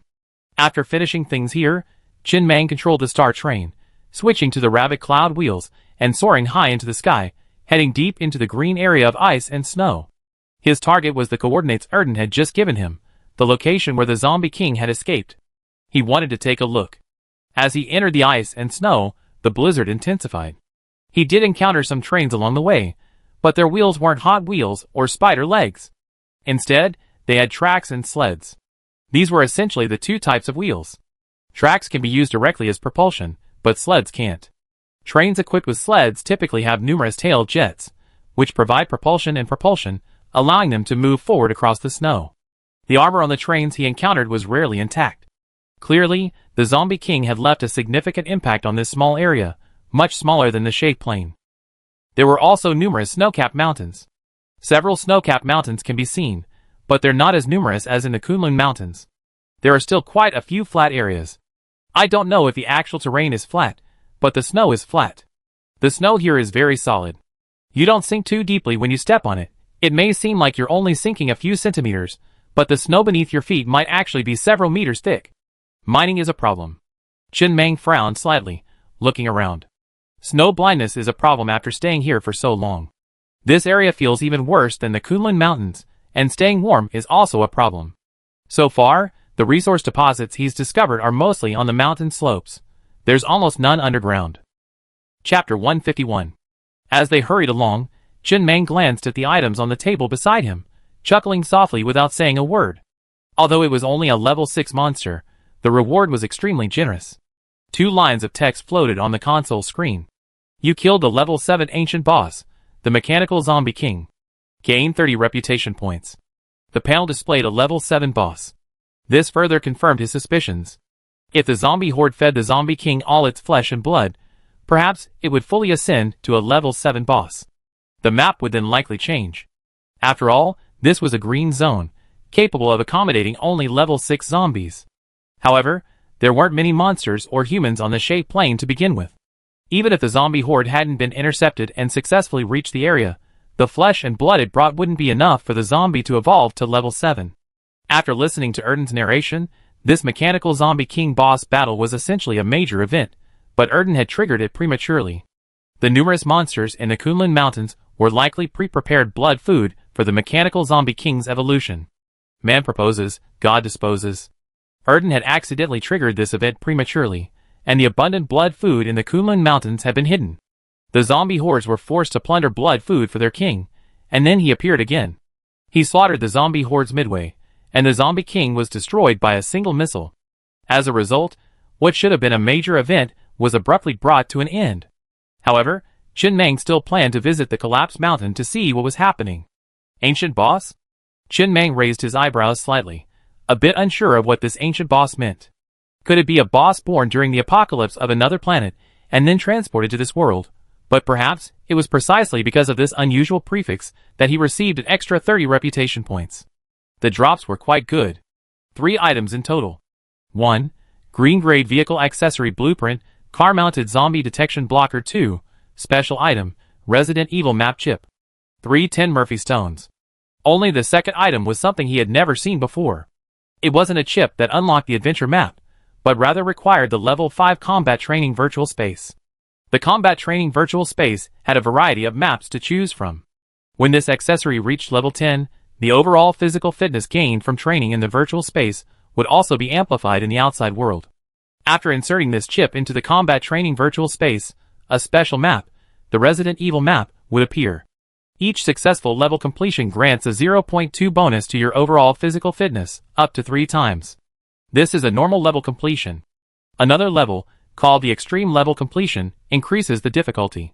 Each successful extreme level completion grants a 0.5 bonus to your overall physical fitness, up to 3 times. However, if you die in the map after choosing the extreme level completion, you will also enter a state of brain death in the outside world. Theoretically, everyone can gain a maximum of 2.1 overall physical fitness from this Resident Evil map. Of course, this is theoretically speaking, given the extreme risks involved in extreme level completion, but at least you can still gain a 0.6 bonus to your overall physical fitness. Not bad.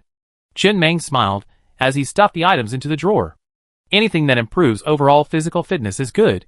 It will allow him to control more mechas in the future. He saw the footage of Zong Damei killing enemies last night in the train log. Not bad. The mechas are quite useful. Those 10 Murphy stones can also be traded. They're quite good. This missile was worth it. Although he didn't know what an ancient boss was, he hoped that all future bosses he encountered would be ancient bosses. Of course, if their level was too high, he wouldn't be able to defeat them. Level 6 seemed just right to him. Meanwhile, the star train was slowly flying over the collapsed mountain. A glance revealed a huge gap in the snowy peak summit. The zombie king had just emerged from this gap. Both the resource detection radar and the enemy detection radar showed nothing unusual in the mountain. No mines, no monsters. Chen Meng narrowed his eyes slightly as he steered the train down through the gap at the top of the mountain. The entire mountain was practically hollowed out, and at the very top, countless massive steel frames stood tall. Each frame was incredibly thick and felt incredibly heavy. The zombie king had been pinned to the mountaintop by these steel frames, and during the landslide, its arms were exposed. And on the walls below, a number of constantly lit incandescent lamps were installed. Isn't this a monster? Chen Meng slowly descended, his gaze brooding. Neither the incandescent lamps nor the steel frames looked like the work of a monster. He glanced at the train screen, which showed components with 100% integrity, as well as the train's special skill, absolute defense. He didn't seem overly frightened and continued his descent. The next moment, buzz buzz buzz. Dozens of drones flew out of the train, rapidly probing the depths of the mountain's inner crater. They were used to detect information. A few days ago, after he had leveled the valley with missiles, the ground had dropped quite a few valuable items. Among them was the blueprint for a blue-grade vehicle accessory, the swarm platform. This could be used to build and dock drones. He placed them outside guard car number 7. Each drone had the ability to detect information and carried a small energy machine gun. It consumed no ammunition, but energy stones. A single level 1 energy stone could keep a drone flying for hundreds of hours. If it needed to fire, it depended on the level of ammunition it fired.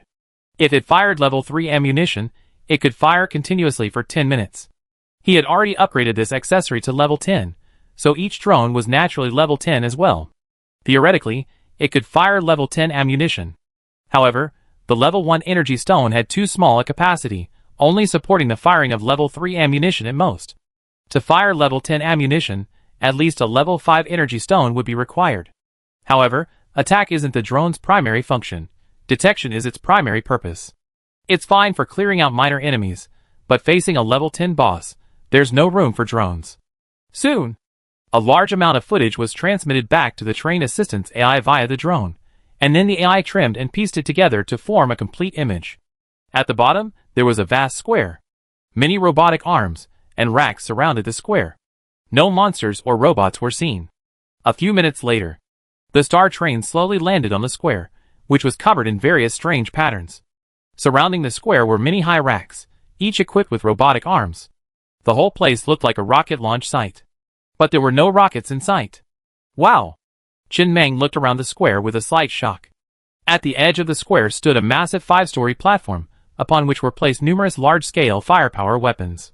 Rockets, heavy machine guns, exoskeleton armor, enormous chainsaws, heavy swords, and so on.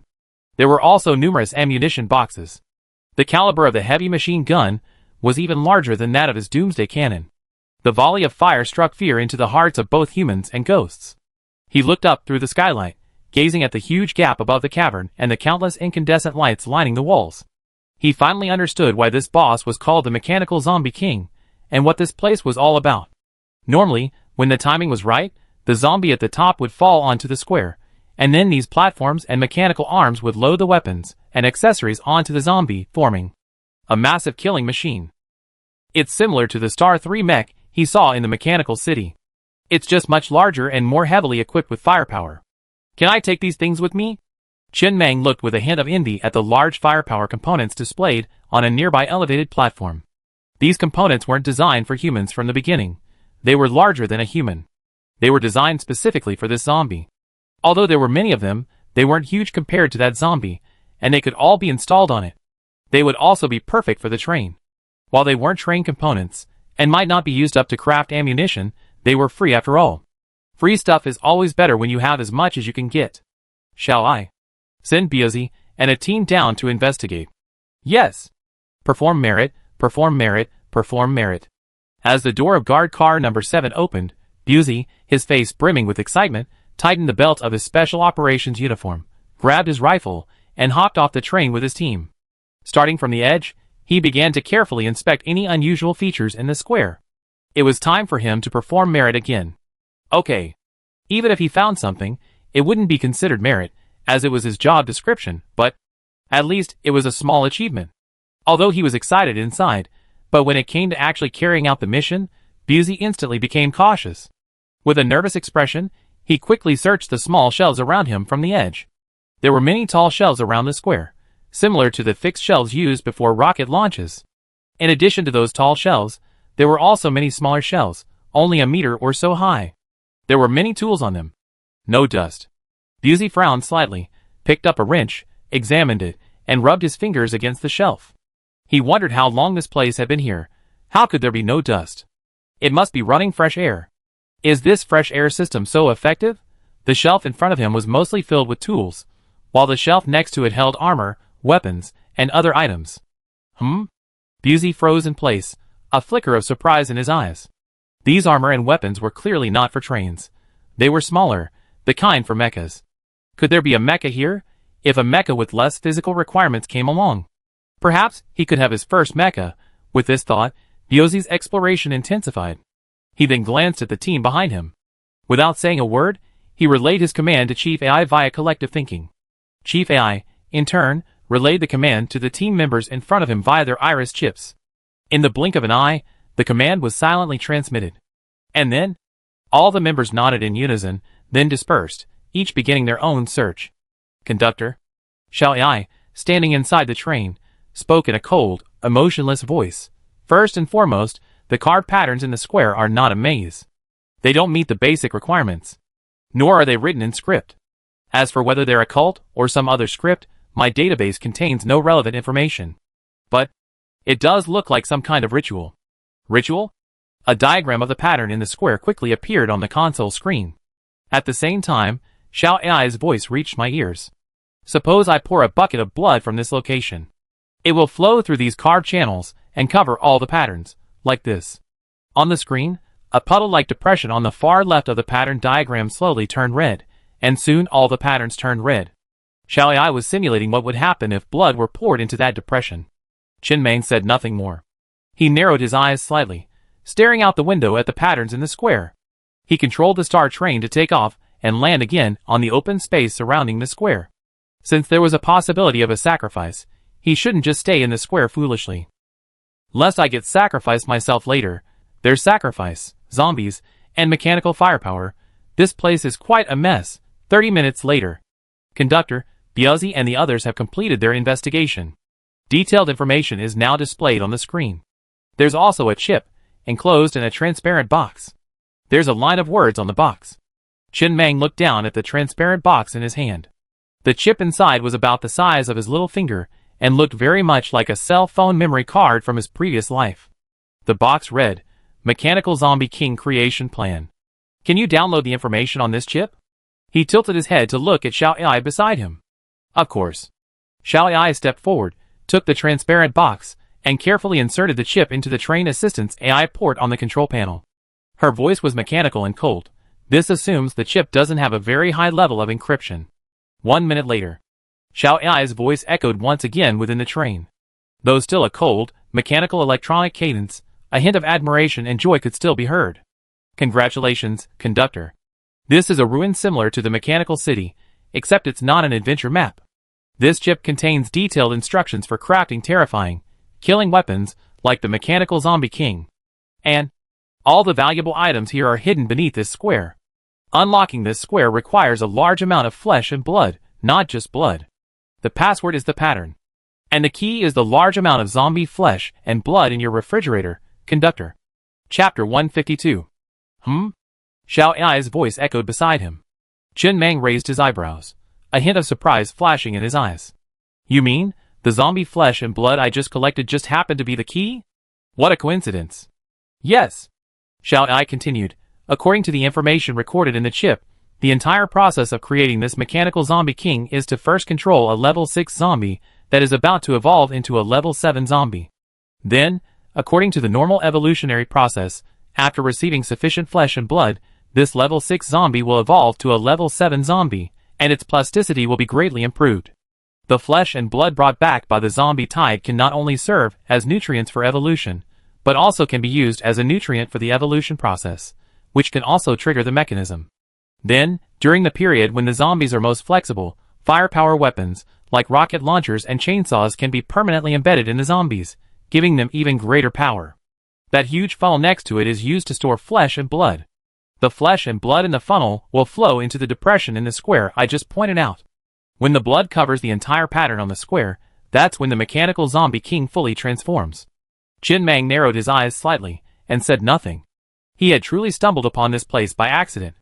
Who knew such a ruin could be hidden in this world of ice and snow? It seems like every area has a unique ruin.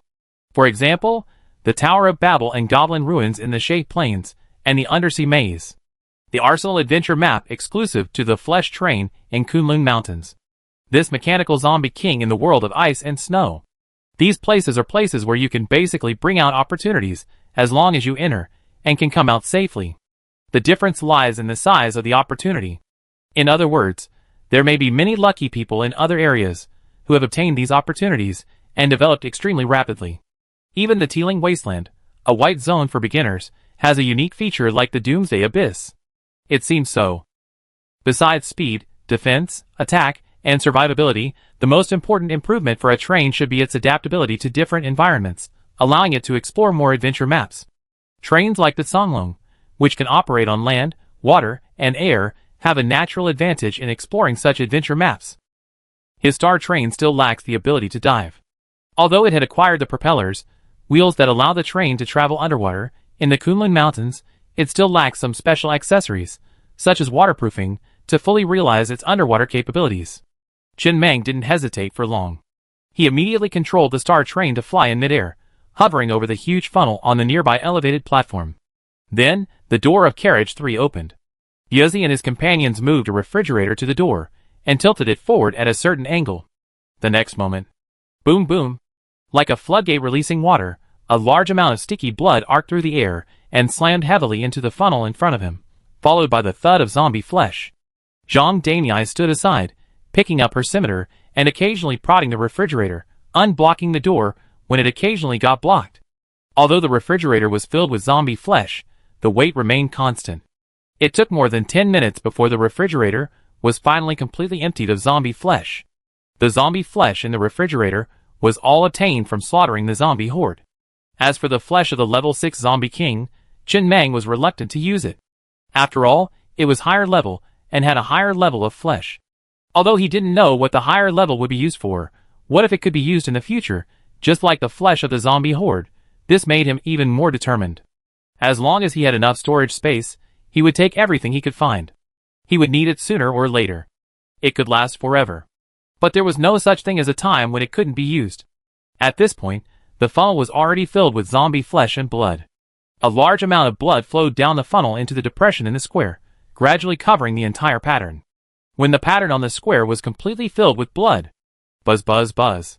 Suddenly, there was the sound of rapidly turning gears. The incandescent lights inside the mountain overhead began to emit a red glow and flickered rapidly. A small crack appeared in the center of the square, splitting into 18 petals, and slowly rotating inward clockwise. Soon, the original square was transformed into a dark cave. Below the cavern lay a studio filled with various instruments. Countless robotic arms began swiftly swinging, picking up weapons from nearby overhead racks, and stabbing them into the air, as if executing a pre-programmed sequence. Without exception, all the firepower landed with a clattering sound in the workshop below the square. Let's go down and take a look. Chen Meng piloted the star train into the workshop below the square. Inside, countless instrument indicators flashed red, green, and other colors. He couldn't understand them, but he saw a blueprint on the table. That he understood. Soon, Biazi and the others retrieved the blueprint and handed it to him. Very good. Chen Meng smiled as he looked at the blueprint in his hand. The new mecha blueprint, the yellow-grade leech mecha blueprint, was of a higher grade than Zhang Daniai's executioner mecha, and its focus was different. This mech has virtually no melee weapons. It's equipped entirely with long-range firepower. Besides that, there's another, even more precious item, the chip currently plugged into the train's auxiliary AI. Conductor. Xiao AI's cold, mechanical voice echoed from within the train. This chip contains a wealth of data and information regarding mech modification and manufacturing. There are many tools and materials here. After collecting them, I can modify and upgrade the mechs on the train in the future, including those instruments. Some test plate armor data and rank it, such as whether it's level 4 or level 3 defense. Some are mech space compression devices, capable of compressing a mech to the size of a suitcase. The circuits for these instruments can all be connected to the generator. There should also be an energy stone here, and it must be of a high quality, otherwise, it wouldn't have been able to keep this lab running for so long. They had just found this chip, right here, in this very laboratory. A smile nearly overflowed from Chen Meng's eyes, and he waved his hand. Pack everything up and take it away. Leave not a single brick, tile, or stitch behind. Theoretically, mecha upgrades aren't allowed. For example, the armor and axe of the executioner crafted using the green mecha blueprint are both level 4, which can't be upgraded. As the train grows in power, mechas of this level will have to be abandoned. But with these guys, we can use the raw materials for level 5 armor to replace the level 4 armor on the executioner mecha, transforming and upgrading it. The laboratory contained a large amount of raw materials and instruments. The raw materials were easy to move, and Zhang Daniai was largely responsible for them. After all, they were so heavy that a mecha was the perfect choice. However, disassembling the instruments required some care, but with the AI remotely controlling them via the Iris chip, no major errors occurred. After clearing the entire laboratory, they then stuffed all the elevated platforms, firepower, and other equipment in the square into the space gate embedded in Carriage 2. In addition, they also found a level 10 generator and a level 5 energy stone, which they also packed up and took away. An hour later, Chen Meng had already piloted the star train out of the mountain. They returned with a full load and full of excitement, but the mysterious base behind them was in ruins. Everything that could be taken away had already been taken away, including the square and the gears within the mountain. Chen Meng also wanted to pack up and take them away. However, during the violent demolition process, perhaps triggering some mechanism, the entire mountain began to rapidly collapse, forcing them to abandon the project and leave. Level 5 Energy Stone. In the control room, Chen Meng gazed at the pigeon egg-sized energy stone in his hand with a smile. This was his first level 5 energy stone. His crafting table could also create level 5 energy stones, but he had never crafted one before. First, he couldn't use it. His locomotive and generator each contained a level 3 energy stone. But this was more than enough. A level 3 energy stone required 50,000 units of iron ore, which was quite expensive. And to create a level 5 energy stone, he would need a full 5 million units of iron ore, which he didn't have. Although, due to the long wait, this level 5 energy stone was only at 19% capacity. But it was enough. It was like picking up nearly 1 million units of iron ore for free. At this point, everything in the mysterious base had been emptied and placed in the space gate in carriage 2. Shall I? Chen Meng tilted his head to look at Shao Ai and tossed her a brand new level 3 energy stone. This space gate is named the Mecha R&D Center. From now on, you will be in charge of this place. We can't build mechas as large as the ones we encountered in the mechanical city. This level 3 energy stone should be enough. I've absorbed the databases of both chips this time. Can you create something? Is that okay? Of course. Then let's return and prepare to rest. Chen Meng smiled and toyed with the level 5 energy stone in his hand for a moment before stuffing it into a drawer. It was wasted using it to provide energy. The train's current components didn't require this level of energy. It could be stored for future energy cannons as a strategic asset. As dusk approached, the star train returned to the Sand River Plains and found a random flat spot to begin repairs. There was no rush to find iron ore. Having just completed 48 hours of non-stop work, even the toughest needed a day's rest. It wouldn't be too late to resume work tomorrow. There was no rush. There were many things to prepare, such as the Yellow Braid Mecha blueprint in hand, the Leech. It was 3 meters tall. It had level 6 armor, all the essentials for a mecha, but no other melee weapons. It had a twin-mounted large-caliber cannon on its back, its main gun. Each shoulder mounted a square rocket pod, each holding 9 rockets. He held 2 arm-mounted rotary cannons. Jet thrusters were located on the soles of his feet, his back, and his arms. Pure firepower suppression. When the enemy closes in, his only recourse is to stuff the rotary cannon into their mouths. All firepower weapons are at most level 6, using energy stones as ammunition, with a choice of level 1 to 6 bullets. With level 1 ammunition, one level 3 energy stone provides 600 minutes of full power combat. With level 6 ammunition, one level 3 energy stone provides 30 seconds of full power combat. The cost effectiveness is quite high. One level 3 energy stone only costs 50,000 units of iron ore, which would be used up quickly if placed on the train. The most energy-intensive element is the twin-mounted large-caliber cannons on his back. If they weren't in use, the duration could be extended to 60 seconds. It requires 28,000 red hard rocks to build. Without hesitation, Chen Meng immediately constructed this leech mech. The overall physical fitness requirement for driving is extremely low, just 10.5. Practically everyone on the train meets this requirement, even the residents. After all, they work every day and eat bread that boosts physical fitness, so their overall physical fitness has long surpassed that of a normal adult male. However, the mental strength requirement is quite high. The operator must have a physical fitness of at least 10.5 and a mental strength of at least 14.0. Full power is achieved above 14.5. Shall I? There's no mental strength option on the Iris chip's resident data panel, right?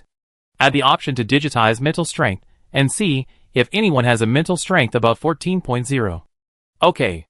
This mech consumes much more energy than the Executioner, but that's normal. After all, one is level 4 and the other is level 6, and they have different melee and ranged capabilities, so naturally their energy consumption is different. If the train runs out of copper ore, this leech mech can provide the train with final firepower support, as energy stones are made from iron ore. And in areas where the train can't enter, mech units can also extend the train's reach and attack range, acting like tentacles, using the various data provided by the Iris chip AI to deliver a devastating blow to the enemy. However, in all his time with Red Hard Rock, he only seen that one mine. To build a mech squad, you still need sufficient red hard rock and the physical fitness of the guard squad. Oh, shall I? Take that Resident Evil map chip and insert it into the combat training virtual space. Tell them about this. Understood. Busey. At dusk, Lao Zhu, with a touch of emotion, approached Busey, who stood dazed in the twilight. He sighed softly and patted his shoulder. Don't be too disappointed. It's just a mecha. And don't you prefer close combat mechas like Jean Damii? Fire support mechas like Li Shurji don't suit your personality. Yes. The second mecha on the Star Train, a yellow-grade mecha leech. Its owner is Li Shurji. Chapter 153. Although it sounds a bit puzzling, a logistics worker possessed the second mecha on the Star Train. And it was a leech mecha. But upon closer inspection, it made sense. Li Shurji was the only one on the entire Star Train with a spiritual power over 14.5. Alas. Busey was silent for a long time before sighing softly. I'm not sad, I just feel a little inferior. Zhang Damii and Li Shurji were both gifted by God. Why don't I have their talent? He's just a logistics worker, how could he possibly understand mechas? Just then, Li Shurji walked over. Brother Biao. Li Shurji looked at Busey seriously. Master Meng has given me the rights to use the second mecha, the leech, on the Star Train. It's an honor, but you two also know that I'm just a logistics officer, and it's difficult for me to maximize the use of this mecha. Didn't I just apply to you for access to the combat training virtual space? I made a map there that can enhance mental power. Brother Biao, would you like to come and take a look? Busey was slightly taken aback, a flicker of embarrassment in his eyes. Li Shurji. Let's go! Lao Zhu smiled, and put his arm around Busey's shoulder. This guy always talks nonsense. Don't pay any attention to him. Take us to see the map you made. Busey, Lao Zhu, and Li Shurji each entered the combat training virtual space and appeared in a square. Before them was a white room. In the center, a light screen hovered. Mental Power Enhancement Training Map. Created by Li Shurji. That's it. Li Shurji stood still and explained to Lao Zhu and the others. The combat training virtual space allows the comprehensive qualities developed through training to be manifested in the outside world.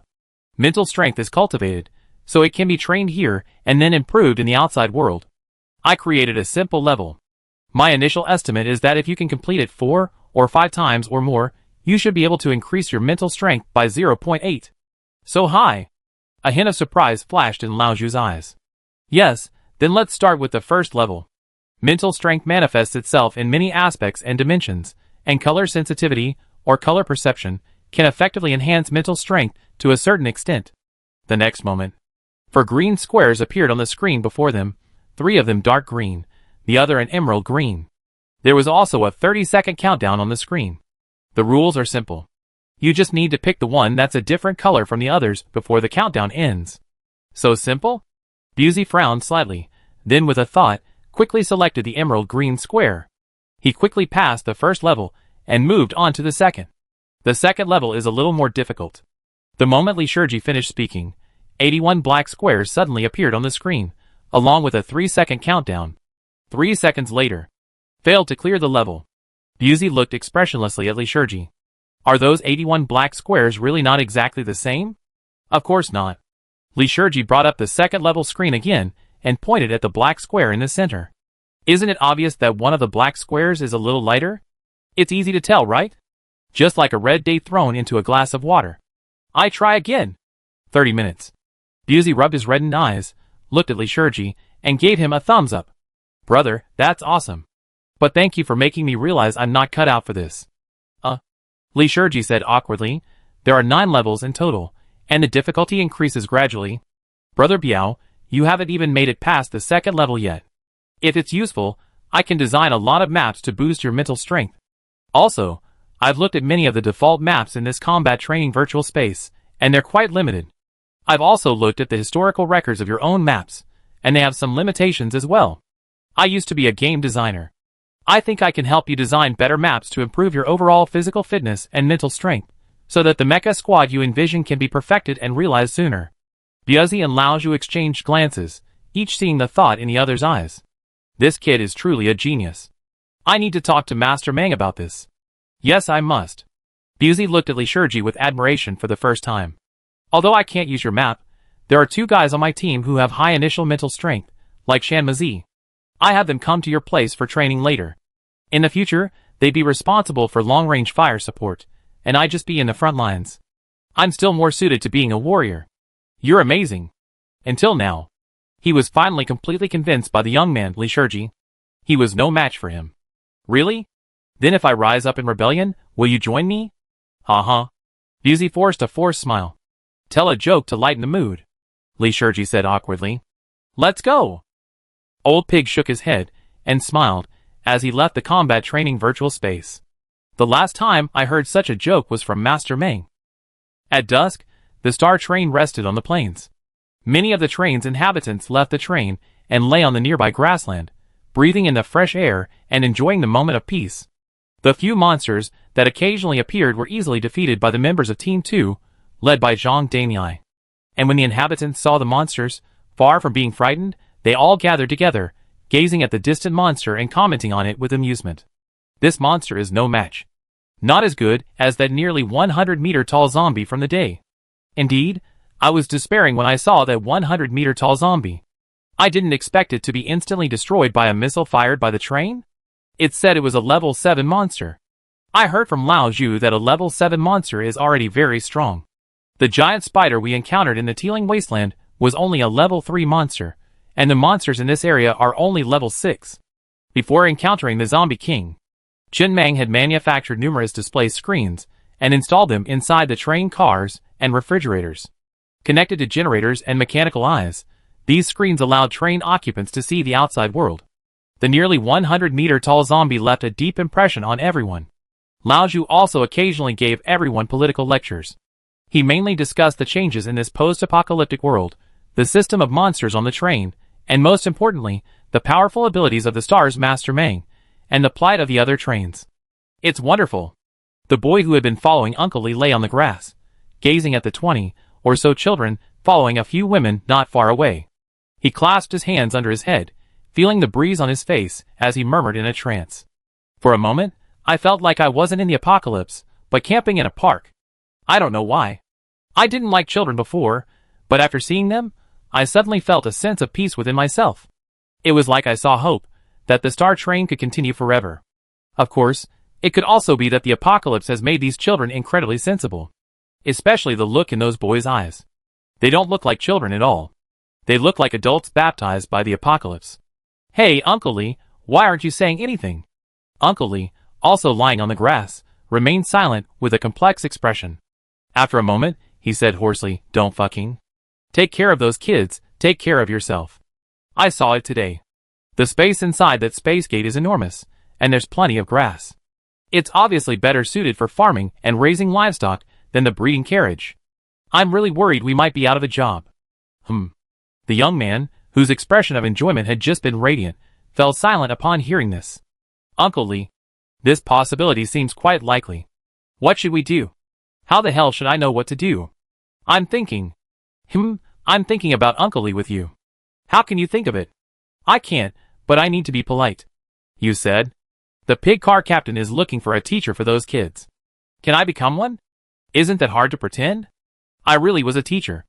Didn't you graduate from university with a degree in civil engineering, then spent a few years in prison studying before switching careers to accounting? It's hard to fit a profession like a teacher into your resume. I ran an accounting training course. Does that count as a teacher? How can teaching and answering questions not count as a teacher? Well, Uncle Li, why don't you give it a try? Give it a try. Uncle Li gritted his teeth, got up, dusted off his butt, and headed towards the train. I talk to the pig conductor right now. I think this position is something I can hold long term. And when these kids grow up and become the backbone of the star, my status will rise. It's all about raising them anyway. Raising children is much more prestigious than raising pigs. You teacher? Old Pig glanced at Uncle Li and immediately shook his head. No, if you become a teacher, who will manage the breeding carriage? Focus on raising your pigs. Stop dwelling on those nonsense. Uncle Li, why are you back? Just keep lying there. Uncle Li lay on the ground expressionlessly. Raising pigs is pretty good, but raising children is a hassle. Rejected? Hold your cut tight, thank you. Oh, Brother Biao. I try again. In the combat training virtual space, Shanmazi lowered his head in shame. I try a few more times, I'm sure I can pass. Buzi remained silent. Shenmue had just cleared the second level in a mere 13 minutes. Every time he started over, the level would change, completely different, which meant Shenmue was also talented. At least better than him. He couldn't even look at all 81 blocks in 3 seconds, let alone find a block in the middle that was practically indistinguishable from the surrounding colors. He simply patted Shenmue's shoulder and whispered, "Just stay here and train. In a little while, as soon as your mental power exceeds 14.5, I ask Master Mang to request a leech mecha for you." Then the figure vanished from its spot, heading for another virtual dimension. On the entire train, only Li Shiji had a mental power exceeding 14.5. Li Shiji's mental power was a whopping 26.8, an absurdly high score. The next highest was the captain of Team 3. That guy's mental power was 13.9. There were 3 reasons why this guy was captain of Team 3. He was ruthless. He had excellent marksmanship. He had strong overall physical fitness. While none of them were the strongest on the train individually, they were strong in all 3 areas. They were a pentagonal talent, possessing a bit of each. Buzi, appearing in another dimension, looked at the words Resident Evil on the screen before him, took a deep breath, and adjusted his physical condition to its optimal state. This thing was retrieved by Mang Yi. Normal clearance increases your overall physical fitness by 0.2 each time, up to 3 times. Extreme clearance increases the difficulty, increasing your overall physical fitness by 0.5 each time, up to 3 times, before you actually die. His goal was simple. First, clear the normal level 3 times, then the extreme level 3 times. The next moment, the words Resident Evil before him suddenly exploded, transforming into countless points of light. Then, the originally white virtual space began to rapidly shift. When everything around him stabilized, he was already in an ascending elevator. The lights in the elevator were dim and flickering. The 31st floor sign on the elevator button remained bright, indicating that the elevator had reached the 7th floor. On the radio, a scarlet letter slowly appeared. Resident Evil, normal mission. Successfully reached the 31st floor and escaped from the building via the steel cable on the rooftop. Just then, bang! It seemed as if something heavy had fallen from the elevator shaft onto the elevator, and the elevator stopped running instantly, stuck on the 7th floor. Before Buzi could react, the steel plate above the elevator was lifted up, revealing a zombie covered in blood and exposed muscles, lying on the shelf above the elevator. It stuck its head into the elevator and looked at him, roaring. The strong smell of blood and corpses instantly filled the entire elevator. A sticky liquid mixed with blood and saliva dripped into the interior of the elevator. Buzi's breathing almost stopped instantly. It was too real, and without a single warning, he was plunged directly into the plot, which had a significant psychological impact on him. He quickly glanced inside the elevator. He picked up a steel pipe from the elevator and, without a word, lunged at the zombie overhead. However, it had no chance of breaking through. The zombie, clearly a high-level one, completely ignored his ordinary attacks, frantically destroying the elevator roof and rapidly forcing its way inside. Bang, bang. Buzi, looking somewhat anxious, began to kick at the elevator door repeatedly, preparing to escape first. However, it was too late. Bang! The zombie successfully squeezed into the elevator, and, opening its fong-filled maw, swallowed Buzi's entire upper body. Chapter 154. Crack. A crisp sound echoed, like biting a shark. Buzi's entire upper body was severed. He couldn't be deader. No! Inside the train, Jin Mang stared at the screen showing Buzi's death with a sorrowful expression.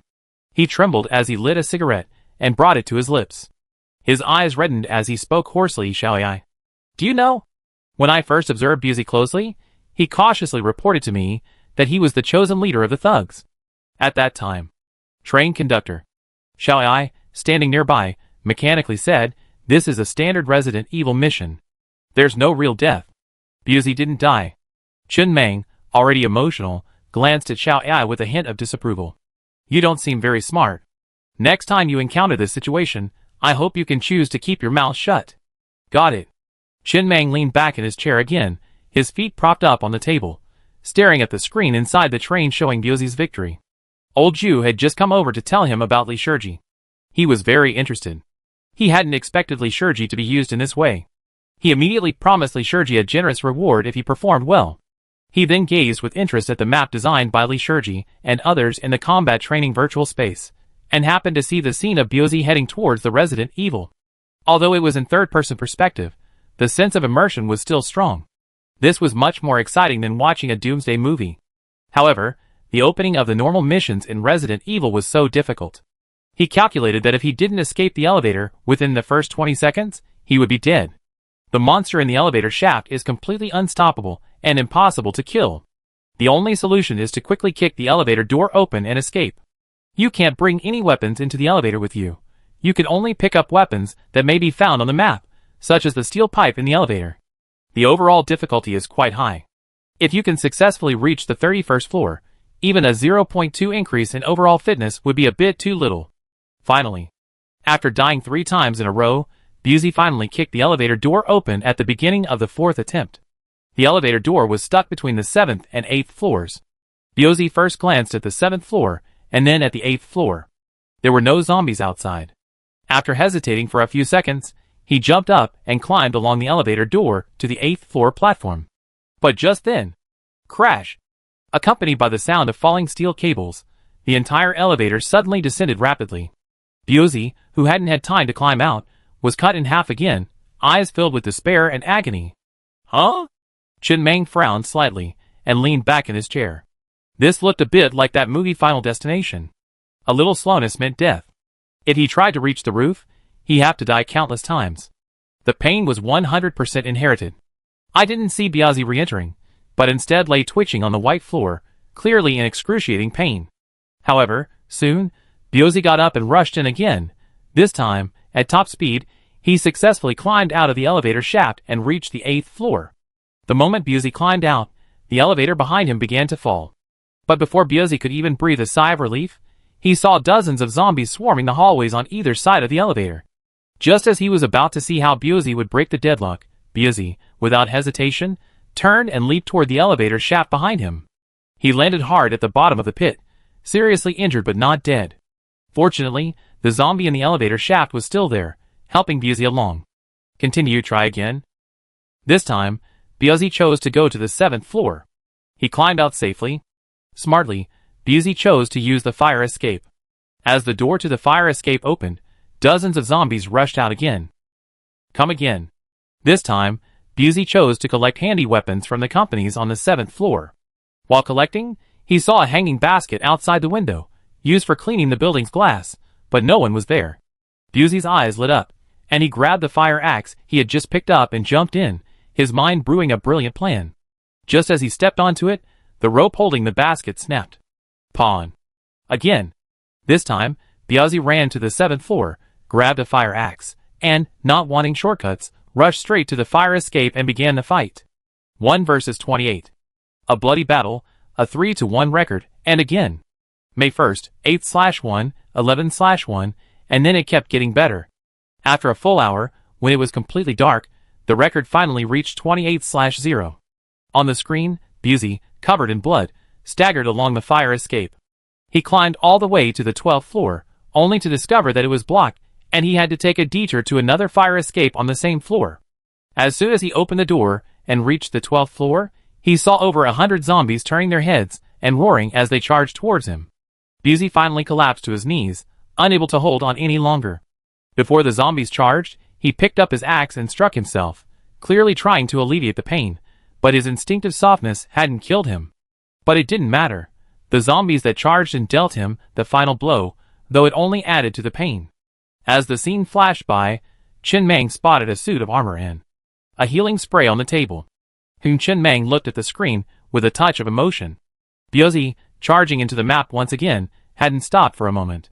From the very beginning, he'd been dead, but now he was moving so smoothly. It looked quite impressive. This map was truly difficult. Even the normal mission was this difficult, so how could anyone complete it on the extreme? Not only would it be even harder, but there was only one life left. If someone dies in the map, the outside world will be truly brain dead. Conductor Xiao Ai, who had been watching alongside him, said, Busey's power has become increasingly accurate. He applies just the right amount of force each time, and he instinctively protects his vital parts. When a close combat with the enemy is necessary, he can quickly determine whether the exchange of injuries is worthwhile. Busey's combat experience is rapidly increasing. If he can truly clear the level 3 times, it's like being reborn. That's true. Chin Mang nodded in agreement, looking back at the three-dimensional train image on the screen. His swarm platform, the drone-powering accessory, had been upgraded to level 10, and the corresponding 2 supermode effects were null. Besides that, there's also the green-grade car-mounted zombie sense blocker accessory, which he also upgraded to level 10 at the cost of 45,000 units of iron ore. Upgrading to level 10 effectively makes the train immune to the perception of up to level 10 zombies. Compared to the effect, the cost of the iron ore is quite high. However, it's mostly useless. After all, he's not afraid of zombie hordes, so even if he finds it, it's useless. It's only useful when he encounters level 80 or 90 zombies and can't defeat them. It's worth noting that crafting this accessory requires the special item handheld zombie sense blocker. He still has 2 of these special items. He used one, and still has 1 left. If he hadn't traded it in the Teeling Wasteland, he would have 3. The handheld version only blocks the perception of level 1 zombies, making it essentially useless. It's only useful during the beginner phase, where it can often save him. The car-mounted version has more room for use. He currently has 12 Murphy stones. We've harvested quite a bit these past few days, so we take a day off to use it up. He glanced at the balance on his train panel. There's still 525,000 copper ore and 470,000 iron ore. Send Doba and the Black Marketeer over. Roger that. Great human prophet. Doba and the Black Marketeer stood solemnly inside the train, looking at Chin Mang and bowing. Chin Mang took a few red hard nuts from a nearby plate and handed them to the 2. He smiled and said, I heard these are your goblin's favorite snack. Shall I take you to the production car to get some for your daily snacks? He had a special plate in his train compartment filled with red hard nuts. Xiao Fang would give him a treat when he was almost finished. Not that he needed a treat. He simply thought they tasted really good and were a great snack. They were crunchy. The 2 goblins, Doba and the black market merchant, froze in place as they took the red hard nuts. Their eyes reddened as they shakily shoved the nuts into their mouths. Finally, unable to hold back their tears, they trembled. This is the taste of home. I haven't seen red hard nuts in ages. I never thought I'd get to taste them again in my lifetime. Yeah. Chin Mang wasn't too surprised by their reactions. After all, if he had tasted food unique to the previous world, he had felt the same sense of trance. The presence of these 2 goblins on this planet was essentially a departure from their homeland. Goblins didn't exist in this world. But that wasn't why he called them here. Instead, he pulled out 10 goblin tickets and handed them to Doba. These are goblin tickets. No matter where you are, just crush them, and you'll be back on the star train. Give them to him. Have him teleport to a random location, and then crush the tickets back. There won't be any quests, but it would be best if he could get some information. For example, what did you see when you teleported to other areas? What monsters were there? And so on. After a pause, Chin Mang crafted a mechanical eye and a level 2 energy stone. He then used the mechanical heart to create something similar to a black box, connecting the 2 together to create a head-mounted camera. Tie this thing to his head. His main mission is to bring back various information. Do you understand? I understand. Doba nodded seriously. Okay, if you understand, go down. Chin Mang waved his hand. Goblin tickets are slightly more expensive than train tickets. 1 train ticket costs 100 units of iron ore, while a goblin ticket costs 500 units. He didn't speak directly to the Black Marketeer. This goblin didn't seem very smart. When Erden was on the train, this guy came over and said the same lines he had said when they met, word for word, as if he had been programmed. It would be better for Doba to go down and make the arrangements. Among these goblins, only Doba seemed to have a bright mind. So when Doba first met him, saying he was the smartest among the goblins, he wasn't kidding. He was a good kid and never lied. You do this, then this. And finally this. Do you understand? Doba shoved 10 goblin train tickets into the black market merchant's arms, fixed the camera to his chest, and stuffed a handful of red hard nuts into his pocket before instructing him. Don't you have a maximum of 10 random teleports per day? Use all 10 of them this time. When you run out of energy to teleport again, crush a goblin train ticket and return. Remember? I remember. The black market merchant's mouth was bulging, filled with red hard nuts. He held them there, unwilling to chew them, and spoke slurredly like a squirrel. I be going first, King Doba. Go! I hope you return victorious and bring honor to the goblin race. Doba placed his hands earnestly on the black marketeer's shoulders, his expression reverent and solemn, like a king bestowing honors upon a general. The next moment, A flash of white light appeared, and the black marketeer vanished from the spot, leaving no trace. What a great map opening assistant. Chen Meng glanced at the control panel. The black marketeer was no longer on the train. He had no idea where he was. The only clue he could gather from the crew panel was that he was still alive, and he had no idea if he was still in the Shay Plains. So far, his knowledge of this world was essentially limited to the 4 regions of Shay Plains, Kunlun Mountains, Ice and Snow World, and Teeling Wasteland. He knew nothing about the other regions. But with the Black Marketeer, he would be able to learn about some of the happenings in other areas. Although even if he knew, he wouldn't be able to escape, it would give him a clearer understanding of this world. He didn't know if the black market merchant could teleport to all areas at will, or if they could only teleport randomly within a certain area. He'd find out after a try. Tomorrow morning, when the goblin merchant returned, he'd be able to learn a lot of information through the camera he was carrying. It was common knowledge. In any strategy game, map opening was extremely important. Chen Meng glanced at the mineral resources on the train panel. With a little more iron ore, he'd be ready to upgrade to a level 6 train and head to the Yellow Zone. He had originally wanted to leave the Sand River Plains and visit the Undersea Maze adventure map to obtain some Murphy Stone. Now it seemed like that wasn't going to happen for the time being. He had asked Erden. To travel underwater, he needed the blue-grade deep sea shield vehicle accessory. This wasn't a particularly high-grade accessory, but it was extremely rare. It can only be dropped by killing the monster Green Dragon. Chapter 155. The Green Dragon monster wasn't too difficult to kill. It was only level 5. But it had no fixed territory, and was constantly roaming. It had recently appeared in the Kunlun Mountains. That level 5 train flying in the sky, when he first entered Kunlun Mountains, was the Green Dragon Erden had taken with him. There was only one. Once Erden killed it, it was gone. The chances of encountering a Green Dragon again were about the same as iron or dropping from the sky. Whatever. Chen Meng shook his head with some regret, silently consoling himself. It was just some Murphy Stone, not very valuable, not important, I don't care. Since he couldn't go to the Deep Sea Labyrinth adventure map, he would stock up on some iron ore and upgrade it directly to a level 6 train, preparing to head to the Yellow Area Zombie Basin. He had almost finished all the adventures on the Sand River Plain, even the ones in the Ice and Snow World area. In other words, the adventure on Kunlun Mountain was unique to the Flesh Train.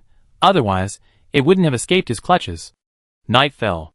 All the train's inhabitants had already fallen asleep, including Chen Meng, with the exception of the guards on duty tonight.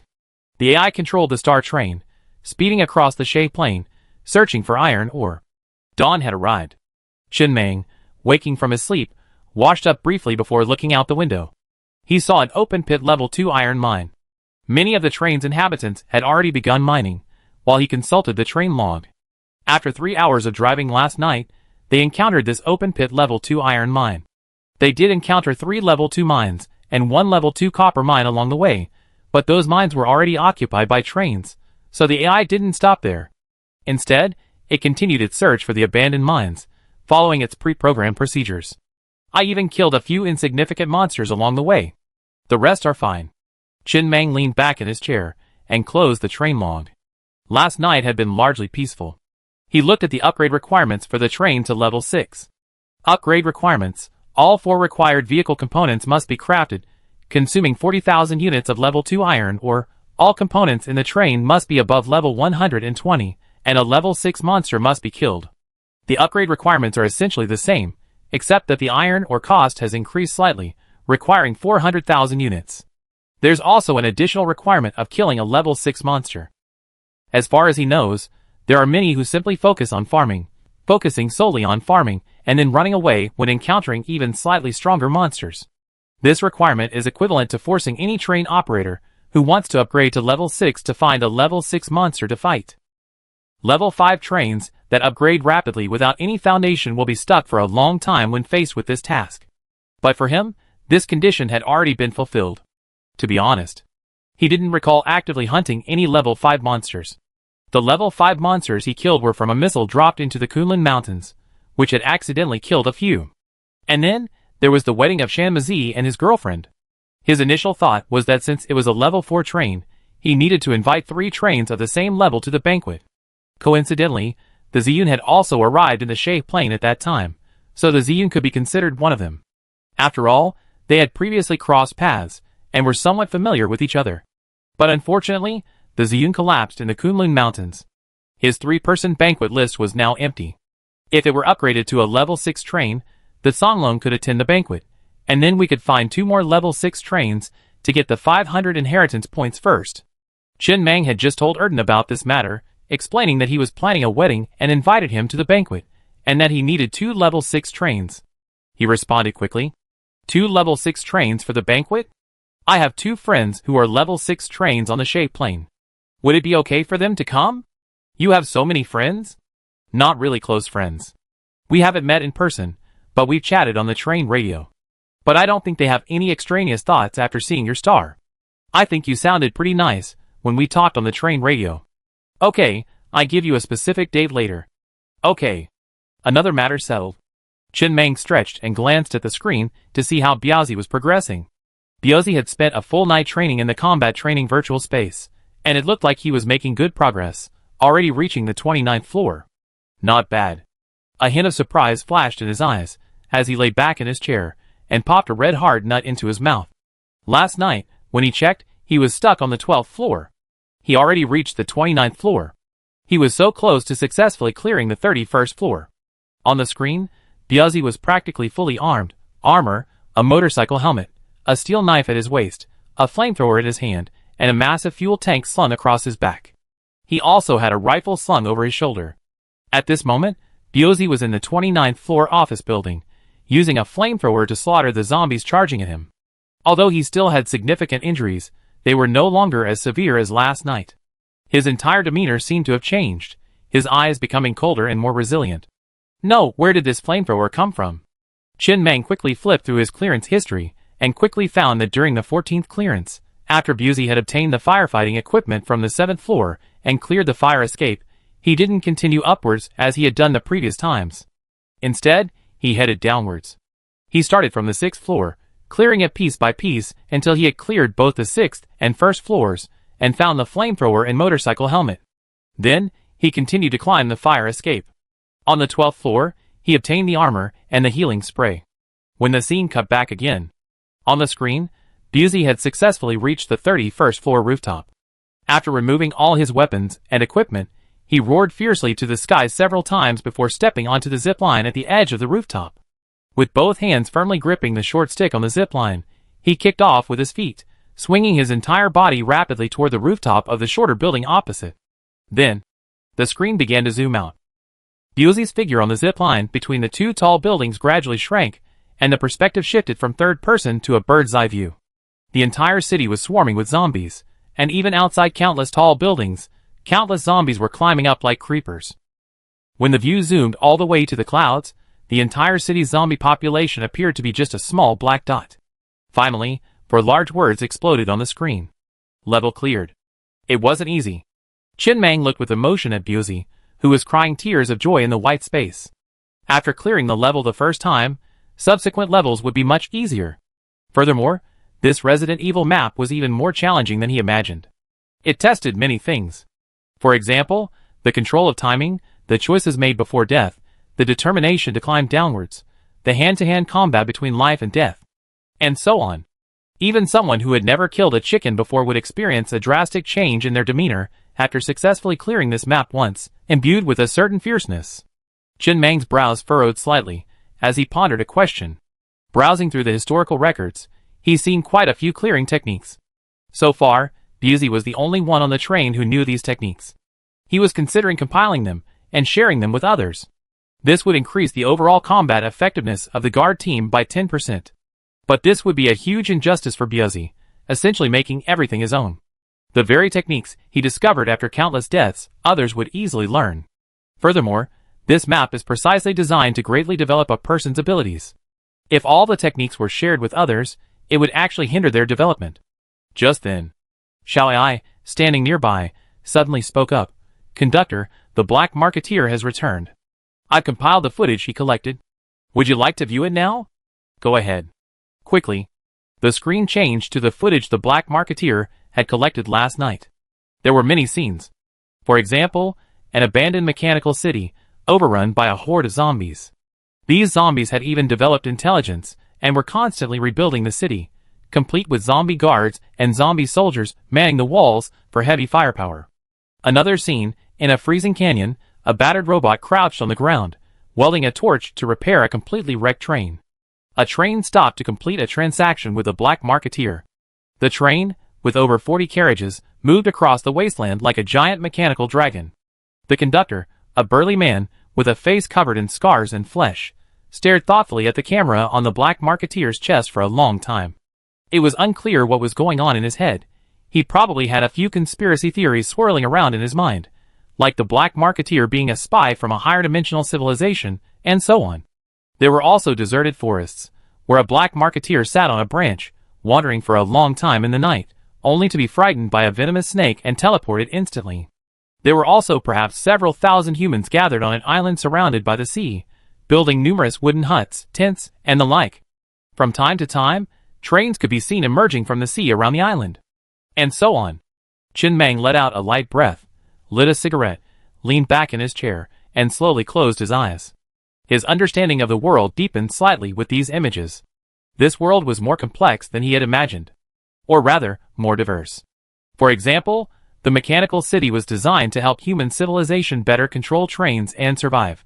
So, if a mechanical civilization existed, it should be friendly to humans. But that mechanical zombie king was clearly creating even more terrifying monsters. Perhaps the monsters were created to fight monsters, fight poison with poison, magic with magic. But one thing has to be admitted, the black marketeer is truly free. He can go wherever he wants. If it weren't for the black marketeer, how long would it take him to see these scenes? After a long while he spoke. Call them over. Soon, Doba and the black marketeer arrived inside the train. Well done. Chin Mang looked at the black marketeer seriously and said, go back and rest later. Do this from now on. I need this information. Do you have a name? I forgot. The black marketeer shook his head, a flicker of confusion in his eyes. I used to have one, but I've forgotten it. Well, I give you a name. From now on, you be Mondo. Okay. Go down. A new day began. Everyone on the train had already begun their work for the day. Everyone is thriving in their roles, including the teachers, who have been appointed. 3 women, all of whom served as teachers before the apocalypse, primarily teach the children theoretically, transitioning to practical skills as they grow older. Currently, everyone on the train is in a more suitable position. And today, something significant happened for the train's residents. The first refrigerator has found a buyer. Each refrigerator costs a full 1,000 stellar vouchers, and no one on the train currently has that many stellar vouchers, except for one person, Doba. Everyone on the train gathered near Carriage 11 to watch the action unfold. Mang Yi had created a space gate in Carriage 11. Inside, a vast expanse of space appeared, with clouds and sun in the sky and endless grass on the ground. A circle of trees surrounded the space, creating a serene paradise. A refrigerator stood with its door open on the grassland. Inside, Doba was furnishing the entire room with various household items purchased by over 100 goblins. He made himself a small stool, which he used as a throne. Then he bought a lot of blankets and covered the entire floor of the refrigerator, letting all the goblins sleep there at night. Goblins are short, so the space was more than enough. It was more spacious than on the train. Most importantly, this territory belonged to the goblins, and it felt more like home. Doba stood at the refrigerator door with a determined look, gazing out at the vast grassland. He would buy 2 more refrigerators, hoping to give his people even more space to sleep. In guard car number 7, Biazi looked at his dashboard, which showed a physical fitness of 12.4, and grinned with satisfaction. Finally, after spending an entire night, he finally cleared the level. Currently, he was the only one on the train who had successfully cleared the level. This morning, his team was on duty, and he planned to share his secrets after his shift.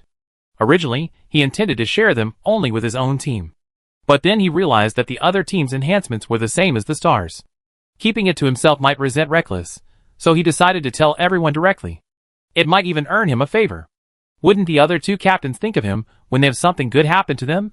There's always a give and take. Chapter 156. It was the evening of the second day. That night, all the residents were busy, but not mining. Instead, they were preparing tables, chairs, and benches. Tomorrow at noon, Master Mang would be preparing a wedding for Shan Mazi and his girlfriend, Mei Jia. Everyone was excited. Although they weren't the main characters in the wedding, and didn't know the newlyweds, the words apocalypse and marriage were inherently incompatible. The apocalypse represented despair, symbolizing the end of life. Marriage, on the other hand, represented hope, symbolizing the birth of life.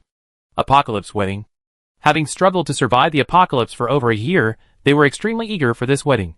It would allow them to temporarily forget the apocalypse and immerse themselves in the wedding. Inside the Star Train. Over the past 2 days, 210,000 units of iron ore had been mined, which, combined with their existing savings, totaled 670,000 units. Chen Meng had already spent 400,000 units of iron ore to upgrade the Star Train to level 6. Soon, a line of words appeared on the train control panel screen. Your train has been upgraded to level 6. More craftable components will be unlocked. Level 6 train. Chen Meng silently stared at the screen. A few months ago, when he traveled here, he had his first train. After several months of development, it had finally reached level 6. Each train upgrade gained a special feature. He wasn't sure if it was available at every level, or just at the first few. Upgrading to level 5 gave the train mech crafting feature, which improved the individual combat capabilities of the train crew. After upgrading to level 6, another button also appeared on the train control panel. However, the button was just a question mark, with no other information. He wasn't in a rush. He'd wait until the wedding started tomorrow, and meet Erden to ask him what was going on. Level 6 trains rarely spoke on the train radio, and no one was discussing the situation. Level 6 trains were few and far between. The important thing now was preparing for Shanmazi and Meijia's wedding tomorrow. He earned another 500 heritage points, plus the 100 he hadn't spent yet, for a total of 600. He should be able to buy a lot of goodies from the black market. In fact, he was quite tempted by the white grade accessory blueprint that only cost 10 heritage points. White grade might not be very useful for other trains, but it could be used to its full potential on him. For just a small amount of iron ore, he could gain a lot of super modern effects. Even everyday accessories could be incredibly useful in certain situations, like a level 10 refrigerator. But he was afraid he'd see a good item worth 600 heritage points, and spend a small amount, only to regret not buying it. So he kept saving it until after the wedding. Chen Meng looked at the requirements for the golden wedding. Golden wedding? The wedding ceremony must be held in front of 1,000 witnesses, with 3 trains of the same class participating in the dinner. Food and wine must be provided for all attendees, and basic items such as wedding gowns, a red carpet, artificial flowers, and fireworks must be provided. Successfully holding the golden wedding will increase the train's inheritance by 500 points and reputation by 20 points. He met the population requirements, and Erden had already arranged for 3 trains of the same class. He also had food and wine, which Erden had given him. He had also created the artificial flowers using the mechanical heart. These inanimate objects could still be created by the mechanical heart. Of course, the iron flowers looked no different from the artificial flowers, and were even more three-dimensional. The iron ore units consumed were also quite small. He spent 1,000 units of wood to craft a high-quality wedding dress and suit for the newlyweds. As for the fireworks, he prepared a level 1 missile. Level 1 missiles were very cheap, and could serve as a deterrent at the start of the wedding banquet. They would also be a beautiful display for fireworks later on. He had everything ready. Although those 2 trains were Erden's friends, he didn't know them after all. The wedding had to be held on the plains. If those 2 trains attacked the inhabitants of his train at the start of the ceremony, that would be a bit disastrous. Therefore, he had to show his fangs, to deter them from the start. Dare to attack him. Consider whether he could leave here alive. Old Pig had already taken care of the wedding procession. There was nothing for him to worry about. He only had to worry about waking up naturally. It was already late at night. Old Pig, holding a walkie-talkie, looked out at the wedding scene that was being built outside the train and kept shouting. That board's leaning. Hurry up and put up the trusses. We don't have baby's breath, so some artificial flowers will do. And those 4 ground-exploding balls next to the red carpet. Tomorrow, you be watching over them. They explode the moment the newlyweds walk over. Got it? He wasn't very knowledgeable about wedding decor. But as the second in command, he was often involved in venue design. After all, there were a lot of lucrative deals there, and through observation and observation, he learned a thing or two about wedding decor. It was pretty much the same, not much different. He was also the host tomorrow. At that moment, the mountain cat beside him whispered sheepishly, Captain, there's really no need for such a grand ceremony. I don't hold such a high position on the train, am I? That's what Meng meant. Old Pig patted Shanmazi's shoulder and said with a smile, just accept it. Forget about the apocalypse. Many people's weddings before the apocalypse weren't as grand as yours. You two are the first couple to get married on the star, so it's a good omen. But since you're married, you're not allowed to go to the Red House anymore. Shanmazi's face instantly grew anxious upon hearing this, and he said hurriedly, Captain Pig, don't talk nonsense. I've never been there. If you don't believe me, go ask Brother Biao. Brother Biao can vouch for me. I've never been there once. Majia, believe me, I really haven't been there. The Red House is a refrigerator in the residential car of the Star Train, where the butchers gather to meet customers. Because a red cloth hangs outside the refrigerator, serving as a door plaque, it's jokingly called the Red House by the residents. Majia, blushing, leaned against Shanmazi's shoulder, her eyes filled with a faint anticipation for tomorrow's wedding. After quietly pinching Shanmazi's lower back, she whispered, Actually, it's okay for you to go. I don't mind. Hiss. Shanmazi gasped in pain, then his voice rose in a crescendo of anxiety. Captain Pig, where's Brother Biao? I need to find Brother Biao to testify. I really haven't been there. What do you mean it's okay for you to go? I've never been there. All right. Old Pig smiled and patted Shanmazi's shoulder again, looking at Majia with a helpless expression. He really hasn't been there. I was just teasing him. He spends all his time training. Don't bring it up against him anymore. I just saw he was a little nervous, so I wanted to liven things up. You two should get enough rest tonight, and be in top form for tomorrow's wedding. There will be other trains arriving for the ceremony, so you need to show off your style in front of outsiders. Well, Lynx hesitated for a moment before whispering, how about the greetings to your parents? We do it on the star then. Okay. After this little hiccup, the newlyweds seemed less nervous. They walked back inside the train, only faint whispers drifting into Old Pig's ears on the night wind. Majia, I've never been there before, seriously. I believe you. Do you really believe me? Well, the first time we met on the star, you were quick. Usually, if you haven't been together for a long time, you be quick. You might as well not believe me, damn. Forget it. I buy some nuts tomorrow night. Old Pig, standing there, gazed at the two departing figures with a look of regret. It was wonderful. It wasn't easy to witness this scene in the apocalypse. For these two, the apocalypse had become a paradise. Not only was my ALS cured, but they also arranged a wedding, and Mangi even gave me a bridal suite. Yes. Where else could I get this kind of treatment before the apocalypse? The next day, the Sanlong train met up with two other Class 6 trains on the Shay Plains, ready to go together to the wedding. The three train conductors stood on the plains, conferring. I've got it. Erden looked at the other two train conductors seriously. Originally, I was the only one invited to this wedding. I agreed to introduce you to the two of you because you two get along well. When you go, try to talk less and listen more. Just be a spectator. And absolutely no misleading gestures. Don't let a gun fall out of your arms while you're clapping. Tell me, as a train conductor, it's perfectly reasonable for you to carry a gun. Get it? I understand. The conductor of the Love Only One train sternly patted his chest and made a promise. You may not know this, but in my life, there are only three kinds of people. Ants, fellow Taoists, and seniors. I'm extremely sensible when it comes to seniors. That Star Train is definitely a senior. I definitely won't mess with him. Then, he suddenly smiled sheepishly. Well, if I lick him like you do, he give me something, right? I thought so too. The conductor of the 10 Steps Kill One train said with equal excitement. He has so many supermodel effects, he must have a lot of Murphy stones. Maybe he just give us some? Erden rolled his eyes at the two of them. I can't even complain about the name you two gave the train. Hey, I've always wanted to know if you fight over ownership of one person. Murphy stones? You're just going to see the world and grab a meal. Whether you can connect with Chen Mang later depends on your skills, but judging by the way you two look, there's probably no chance. You're like asking for money. But, Erden licked his lips, looked at the two of them, and sighed. The reason I brought you two to the wedding is because you're like me, cautious and won't cause trouble.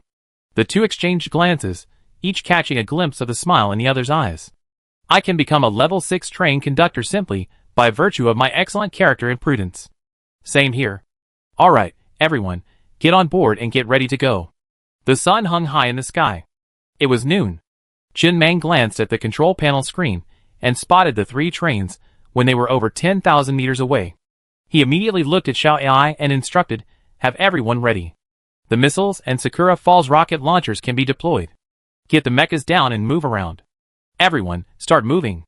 Yes. Then he stood up and walked over to the mirror to examine his outfit for the day.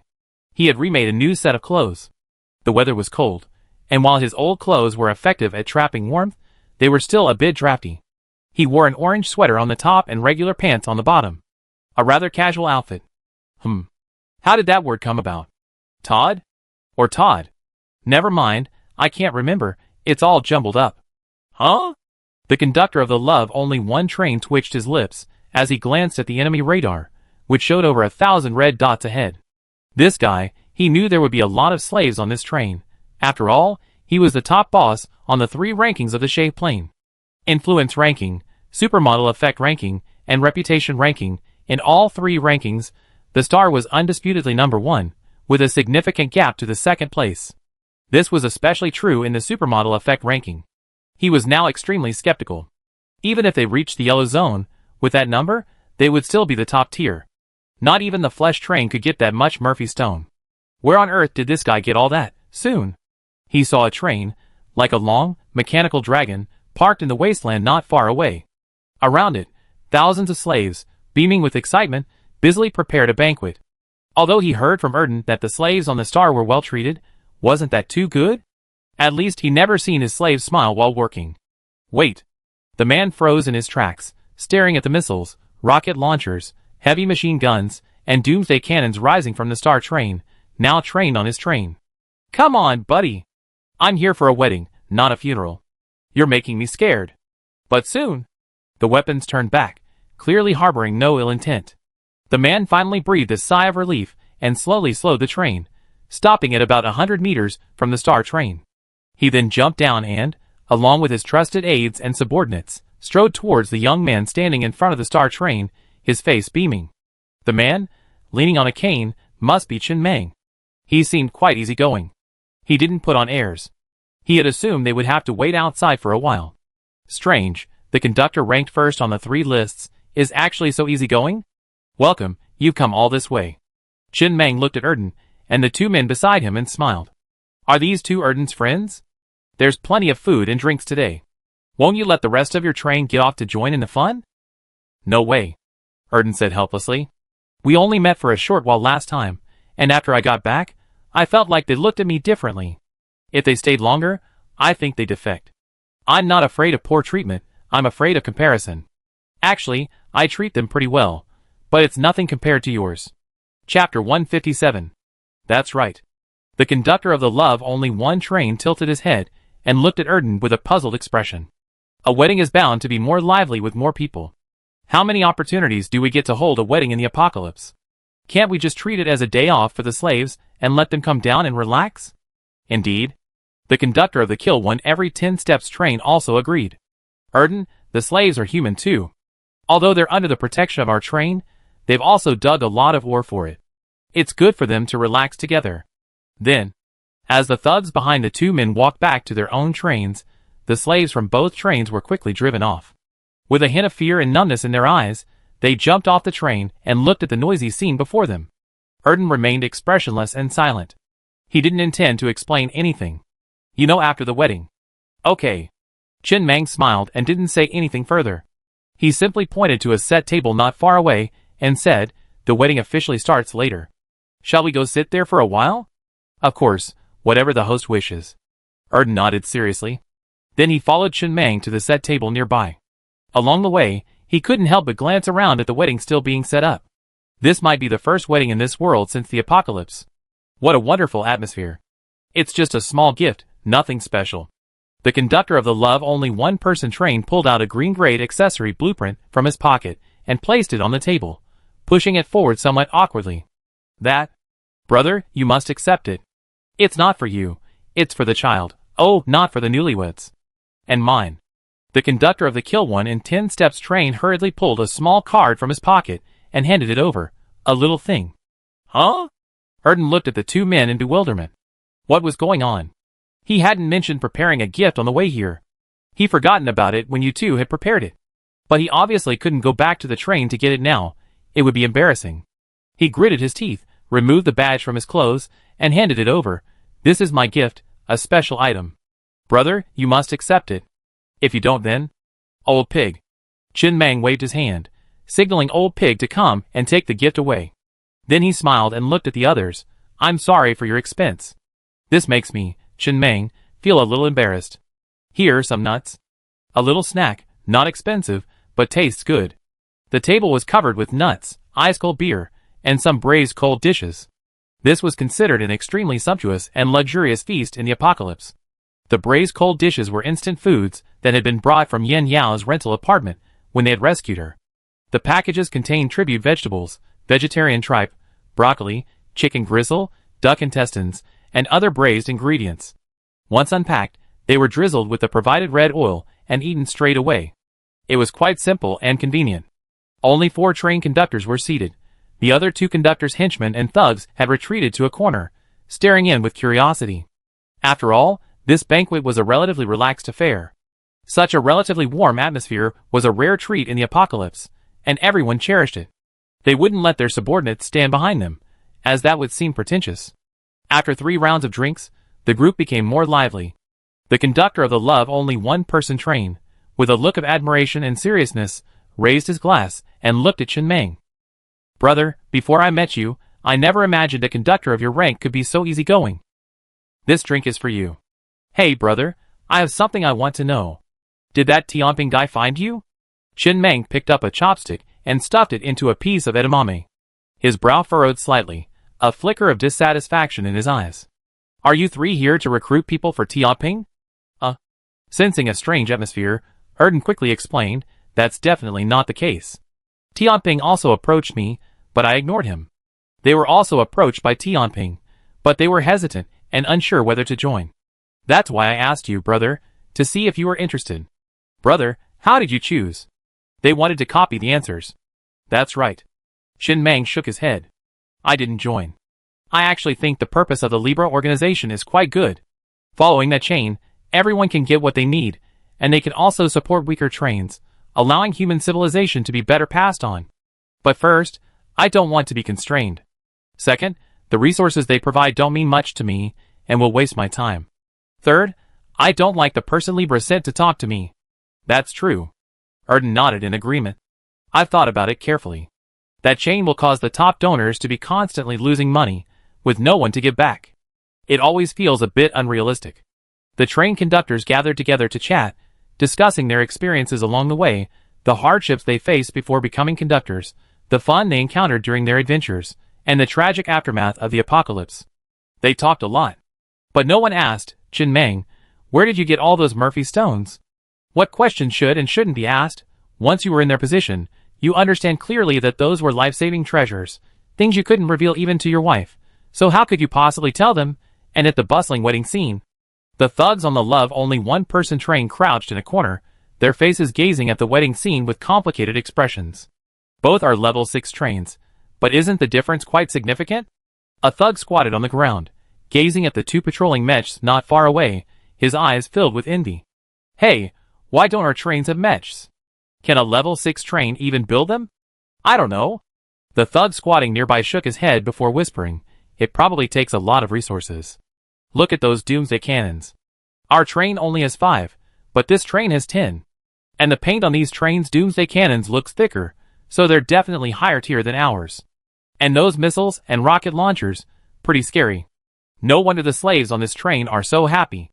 If I could be on a train with such powerful firepower during the apocalypse, I'd be happy too. Who wouldn't be happy if they didn't die? Just then, Biazi and his 2 teammates approached. Smiling, he passed out a few cigarettes before greeting them. Have you all eaten? The thug who had been squatting on the ground a moment ago hurriedly stood up, a little nervously saying, aren't we waiting for dinner? Although they were both thugs, both on a level 6 train, he somehow felt inferior to his opponent. When the train's strength differed significantly, even those in the same position would become somewhat reserved. That's a nice knife. Busey looked at the dagger in the man's arms and smiled. It looks pretty good for cutting meat and vegetables. Okay, I'm going back to patrol. If you need anything, just come to me. I do my best to satisfy you. The man looked up at Biosi's retreating figure, then down at the dagger in his arms. After a moment, he turned his head to look at his companion and muttered, was that guy mocking me just now? It seems so. At this moment, inside the star carriage, a female teacher in the classroom glanced at the clock on the wall before smiling at the children seated below. That's all for today. Let's get ready to attend the wedding of Shanmazi and Maijia. Today, we've covered how the train conductor successfully upgraded the train to level 2, ensuring everyone's safety. Tomorrow, we start by discussing how the conductor used a level 2 train to instantly kill the level 3 monster boss, the man-eating spider. As soon as the words fell, there was an uproar. One girl raised her hand and asked, "Teacher Chio, didn't you say today that after the apocalypse, the world has become strictly hierarchical, and that a level 2 attack would absolutely be unable to penetrate a level 3 defense? How did the conductor do it?" "That's it." The female teacher on the stage smiled, paused, and then, leaving the topic in suspense, said, "We talk about it tomorrow." Okay, get ready. The students chosen as flower girls will wait for me in the dorms. Come with me to the wedding later. Although all the children still looked eager to know what would happen next, they obediently stood up and walked out of the classroom, heading to their dormitories to change into their new clothes for the wedding. They weren't playful like normal children at all. The children here. Almost everyone had witnessed the tragic death of a loved one. Of all the ways to grow up, this was the most uncomfortable, but also the fastest. "Teacher Chio." One child stayed behind. After taking a deep breath, he spoke in a deep voice, his eyes reddening, "Didn't you say today that all of us have 3 career paths: management, combat, and professional? Can I be a combat type? I want to kill more monsters to avenge my father." "It's too early to say that now." Teacher Chio looked at the child before him, who was the same height as herself. At only 11 or 12 years old, he was growing up so fast. He gently stroked his head and smiled, "You're still young. You need to graduate successfully before you can find a suitable position. And you don't have to be a combat type to kill monsters and avenge your father. Everyone on the train has their own contribution. For example, those miners. Every ore they dig becomes a bullet fired at monsters. That's also revenge. But I haven't made any contribution to the train yet. I feel a little useless." The woman was silent for a moment before whispering, "Go to the wedding first, with them. The train is training you so that you can give back to the train and the conductor in the future. You don't have the ability to give back to the conductor yet. Study hard in the future, and you'll be able to give back to the train in a better way. Go ahead." The woman watched the boy's retreating figure before lowering her head to tidy up the textbook on her desk. It was over 70 pages long. It was handwritten by the pig conductor and detailed the crises the train had encountered throughout its development, as well as the choices that Master Mang made in desperate circumstances to revive the train. The handwriting was neat. She was in direct contact with the pig conductor and enjoyed first-class resident status. Before the apocalypse, she had a husband and children of her own, but after the apocalypse, both were gone. For a long time, she was in a daze, unsure how she had survived. A moment later, she shook her head, folded her textbooks in her arms, and headed for the dorm. She lived in the girls' dormitory, where her living conditions were much better than before. A soothing love song slowly began to play outside the train. Everyone on the train was already seated around a table, laid out with nuts, bread, cola, steamed buns, and a large plate of minced meat and stir-fried vermicelli noodles. The vermicelli noodles were leftovers from the stew last time, and the minced meat was the meat paste scooped out of the steamed buns and stir-fried with the vermicelli in a large pot, adding a touch of homely flavor. "Ladies and gentlemen." Old Pig, dressed in a white suit, looked quite formal today. His voice carried over the train's external speakers as he stood on the podium, gazing at the audience below with a smile. "Today will be a turning point in human civilization, one that will go down in history. It's more than just a wedding. It's the intersection of civilization and barbarism. Now, invite the 2 newlyweds to the stage." A thunderous applause erupted, and some of the bravest train passengers even started to boo loudly. A red carpet lay on the plain below the stage, flanked by artificial flowers. These were iron flowers crafted with the heart of the machine, giving it a layered look. For sturdy trusses surrounded the stage. The tops of the trusses were also covered in artificial flowers. These trusses were reassembled from the elevated structures brought back from the mechanical ruins of Ice and Snow World. If this wedding had taken place in peacetime, it would undoubtedly have been simple, and the host's speech was too brief and unprofessional. But set in the apocalypse, it was undoubtedly a wedding of the highest order. The thunderous applause continued. Everyone looked toward Car 11 of the Stellar Express, at the end of the red carpet. Xiao Ai's control amplified the music. Finally, Maijia, wearing a pristine white wedding dress and veil, her eyes slightly red, walked out of Car 11 with Shanmazi, dressed in a suit, on her arm. She walked down the red carpet, under the gaze of everyone, slowly making her way toward the stage. Behind her were 4 children in formal attire, quietly following the bride, holding the trains of their wedding dresses. Further behind were 4 flower girls carrying baskets, repeatedly throwing the flowers into the air. Wow! The cheers of the train's inhabitants rose sharply again. Chapter 158. Perhaps because they saw that Mang Yi and the guards hadn't bothered to intervene, those on the train who had initially been afraid to make a noise, now, swept up in the atmosphere, couldn't help but stand up and lean in, shouting and cheering loudly. This kid. Outside the crowd, Biozi, perched on the shoulder of the leech mech piloted by Li Shurji, looked with emotion at Shanmazi, who was wearing a suit on the red carpet. This kid's getting serious. Just saying, he looks much more elegant. Captain Pig is quite elegant, too, Li Shurji's voice echoed through the mech speakers. Captain Pig? His belly is practically bursting his suit apart. How can you tell he's elegant? When Mika and Shanmazi walked down the red carpet to the podium. Old Pig paused, looking at the two of them. When the booing died down, he glanced down at the cards in his palm, and then looked back at the two of them. The 2 newlyweds. Meijia and Shanmazi. If you are lucky enough to survive until dawn, please sow the seeds of your love after dawn. If you die tonight, do not complain. You will be buried together, and a tombstone will be erected, so that people hundreds of years from now will know that humanity, in the apocalypse, braved the cold of the night with love. Now, please accept this Doomsday marriage certificate, a symbol of your love. Shanmazi, his eyes also red, took the certificate with Meijia. The next moment, bang bang, accompanied by several sounds, the ground explosion balls placed around the red carpet suddenly exploded, and hundreds of colorful balloons floated into the air. Followed by hundreds of rockets were fired into the air, exploding continuously, exploding with dazzling light like fireworks. Then, the missile on Car 14, not to be outdone, roared high into the sky. It exploded in the air, countless orange-red flames erupting high in the sky. The music reached its climax at this moment. The atmosphere of the entire banquet reached its climax. The marriage certificate in Shanmazi's hand also transformed into a white dot of light, and suddenly exploded and dissipated, leaving only a small heart symbol on the backs of their hands. Then, let's begin the feast. As the words fell, the train's inhabitants, their eyes reddening and their noses weary, stared at the glamorous couple on the stage, clapping and cheering loudly. They didn't know what to say, but suddenly felt like crying. Marriage. What a long-lost and unfamiliar word. Memories of a year after the apocalypse flooded back into everyone's minds. And the most emotionally disturbed were the slaves in the other 2 train cars, whose eyes, once numb and terrified, were now filled with tears.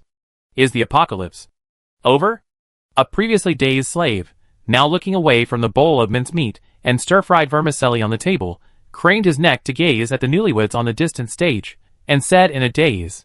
But at this moment, the slave at the same table, upon hearing the words drinking, immediately reached into the bowl, grabbed a ball of mincemeat and vermicelli, and, not caring about the heat, stuffed it into his mouth, devouring it with ravenous gulps. The slave, who had just been overwhelmed by his emotions, suddenly realized his mistake and his face turned pale. Without a second thought, he immediately threw aside his chopsticks and began to grab the food. Clearly, the apocalypse wasn't over yet. That's great. At the table closest to the stage, the conductor of the love-only one-person train looked at the translucent panel that had popped up in front of him with a complicated expression. Shay Plain Regional Report. Congratulations to the Star Train for becoming the first train on the Shay Plain to host a wedding for survivors. In the polar night, only love and courage can bring dawn. Just as he was about to say something, he turned and looked at the banquet hall, his face suddenly darkening. The slaves from the Star Train gathered around the table, eating vermicelli with chopsticks, while the slaves from the other 2 trains started snatching things up, looking like bandits. He immediately felt a bit embarrassed, but he said nothing. He couldn't have his thugs beating up the slaves right now. Such a happy occasion wouldn't be the time for such a thing. He simply looked at Chen Meng with a slightly awkward expression. Excuse me, brother. These people down there are usually lacking in discipline. No problem. Chen Meng didn't mind, instead smiling with considerable satisfaction. This had a very good effect. It was like giving his fellow train residents another political lesson. Meanwhile, Shanmazi and Meijia had already approached with their glasses in hand to toast. All right. Chen Meng stood up, took the beer Meijia offered him, and after downing it in one gulp, he looked at Shanmazi and smiled. Has Old Pig arranged everything for you, including your house? Everything has been arranged. Shanmazi's eyes welled up, and his voice trembled as he said, Master Meng, Alright, go down and rest. No need to say anything more. Yes. Ahem. At the banquet, a man, who had just picked up a handful of vermicelli noodles, and was about to stuff them into his mouth, suddenly noticed the slaves at the nearby table, who were wolfing them down with their hands. He coughed softly, then slowly picked up the noodles, and put them into his mouth. Several other train passengers, who had been planning to feast on their food, noticed this and, in tacit agreement, tried to eat more gracefully. Look at them, they probably haven't had much good food. Indeed, look at how pale and withered they all are. The bread they eat is probably moldy at best, and it won't improve their health at all. More than that, they probably can't even get enough bread. Isn't it their conductor who doesn't even give the slaves enough food? How pitiful. You're saying those women aren't your master's women? The leader of the only loved one train thugs, standing beside Biazi, looked at the table of beautifully dressed and charming women and said in disbelief, These women are so beautifully dressed? And they're not your master's women. Are you just selling meat? You're so happy selling meat? High salary, why wouldn't you be happy? There aren't many people on the train making more than them. Biazi rolled his eyes in annoyance. Mr. Meng's women are much prettier than them. Don't you see those two sitting over there? Those are Mr. Meng's women. High salary. The man froze in his tracks, gaunt-looking women among his train slaves. Every train had a small number of women and men working as a stress reliever, but the women on his train all looked dazed and numb, not as energetic as these women. He hadn't had any fun in his life. She had a lifeless face, like a corpse, and it was a real letdown. She didn't have the energy of those women, and there were a few celebrity-themed people she knew among them. As for Mr. Meng's two women, Ji Chuchu and Yin Yao, how could he not recognize them? They were all top-tier actresses before the apocalypse. What if?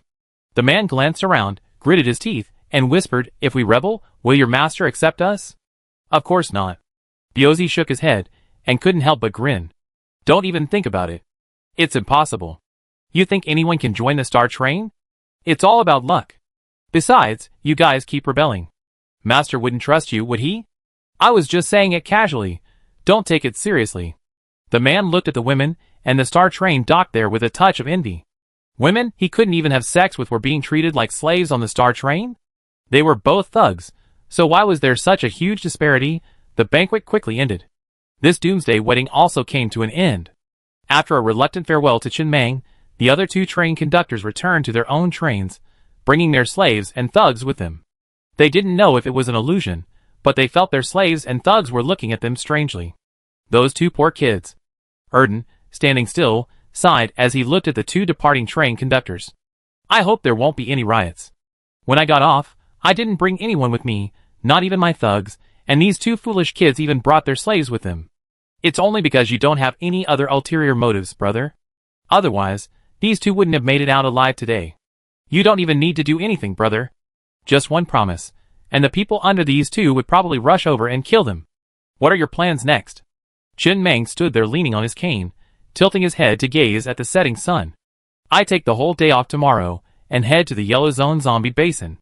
Do you want to come with me? Okay. Erden couldn't help but laugh. I've been waiting for you to say that, brother. Going with you, I suddenly feel like the Yellow Zone isn't that scary after all. Okay. Chen Meng waved his hand unhappily. Well, do you have anything else to do? If not, we rest here tonight, and go to the zombie basin together tomorrow. No problem. After the wedding, the scene was in disarray. The trusses needed to be dismantled, and sent back to the Mecha R&D Center. The artificial flowers, iron chopsticks, and iron tables needed to be collected and fed to the Earth's core furnace to replenish the paper. But he didn't need to worry about that. Old Pig would arrange for someone to do it. Chen Meng didn't linger for long, but headed towards the train room to review the wedding's gains. The sky quickly darkened. No trash was left at the scene. All had been dumped into the Earth's core furnace, a useful tool for cleaning up trash. Everyone on the train returned to their compartments, but thinking of the daytime wedding left them feeling a bit unsatisfied. In guard car number 7, there was a refrigerator. This refrigerator was the wedding room that Lao Zhu had prepared for Mei Jia and Shanmazi. In the center, a large bed made of 3 single beds was placed. Next to it were some simple furniture, such as a refrigerator, tables, chairs, and benches. Mei Jia? With tears in his eyes, Shanmazi lifted Mei Jia up and walked to the bedside, laying her down on it. He leaned his arm against the bed, gazing at her in his arms, his eyes burning with excitement as he whispered, "We're finally getting married, and in the apocalypse." Lying in bed, Mei Jia felt the scent of Shanmazi's hormones rushing deep into her mind. Her cheeks flushed, her eyes evasive, and she struggled softly, her voice as soft as a mosquito's. "I take off my wedding dress first." "No." Shanmazi looked at Mei Jia in his arms, pulled out a handful of red hard nuts, and without a word, stuffed them all into his mouth. Then, he let out a sinister grin. "This time, try to see if I can do it." 30 minutes later. Mika, her nose beaded with sweat, lay in Shanmazi's arms, his fingertips gently circling her chest as he whispered, "Does it feel better in a wedding dress?" "Yeah." "Well, you say. Can you buy more red hard nuts next time?" "What do you mean?" Shanmazi immediately turned over and pinned Mika down, tickling her armpits all over, feigning anger and saying, "Do you look down on me?" No. Mika, her scheme having succeeded, giggled and dodged Shanmazi's tickling attacks. After a while of playful play, the two of them finally settled down again. Mei Jia leaned happily in Shanmazi's arms, her face half-dazed, imagining her future life. "Let's earn more stellar tickets, and buy some pots and pans. I cook for you here. It'd be more flavorful if you stir-fry the meat sauce, and the steamed buns separately. If we have children in the future, we can even buy them a crib." Hee. Lan Mazi just chuckled and said nothing. Lan Mazi. When you go out on missions in the future, be sure to pay attention to your safety, and don't get yourself killed, okay? Lan Mazi was silent for a long moment before speaking softly. Go to sleep. It's getting late. On the star, inside the train. Qin Mang glanced at the train panel. The daytime regional announcement had added another 20 reputation points to his renown, along with the 500 inheritance points and 20 reputation points he earned from the successful wedding.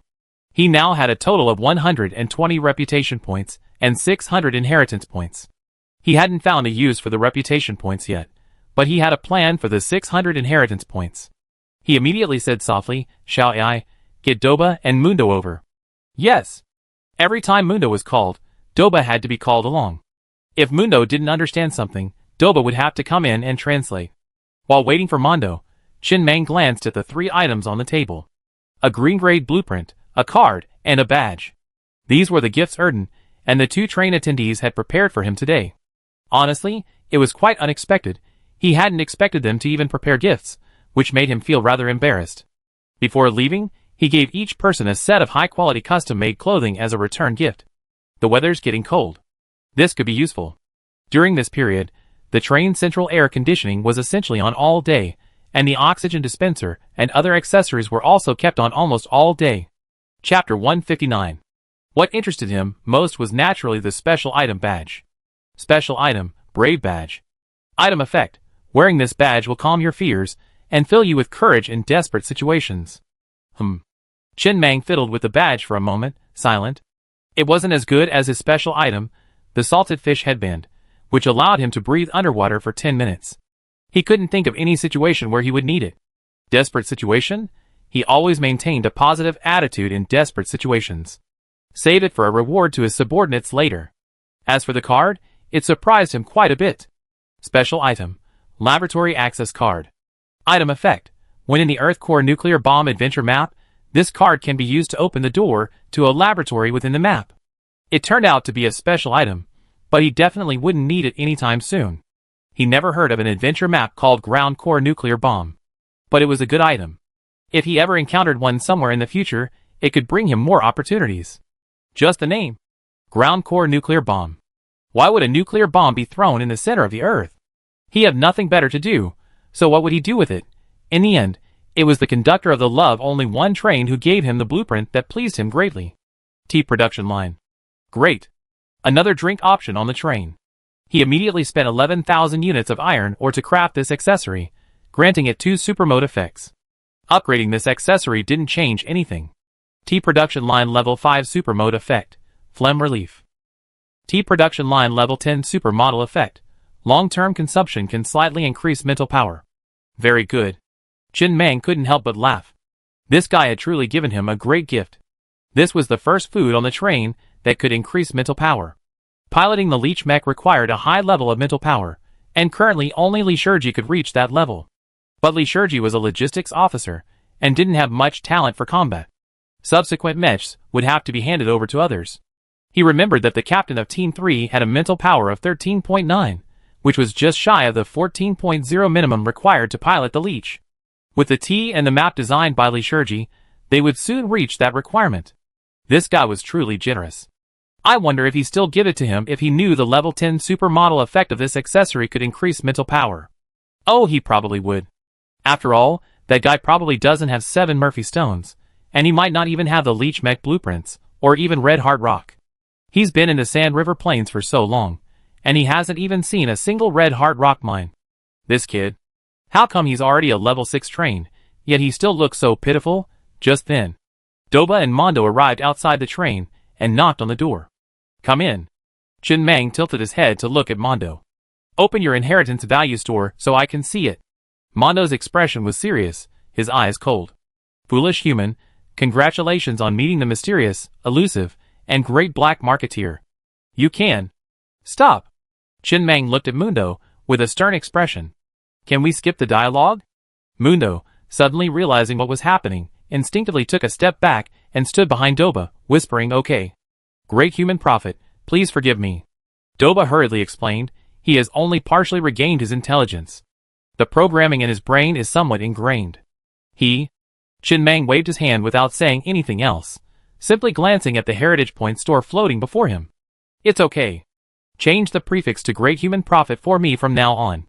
Don't you find that awkward? Just call me Master Mang or Train Master. Remember? Remember Master Mang.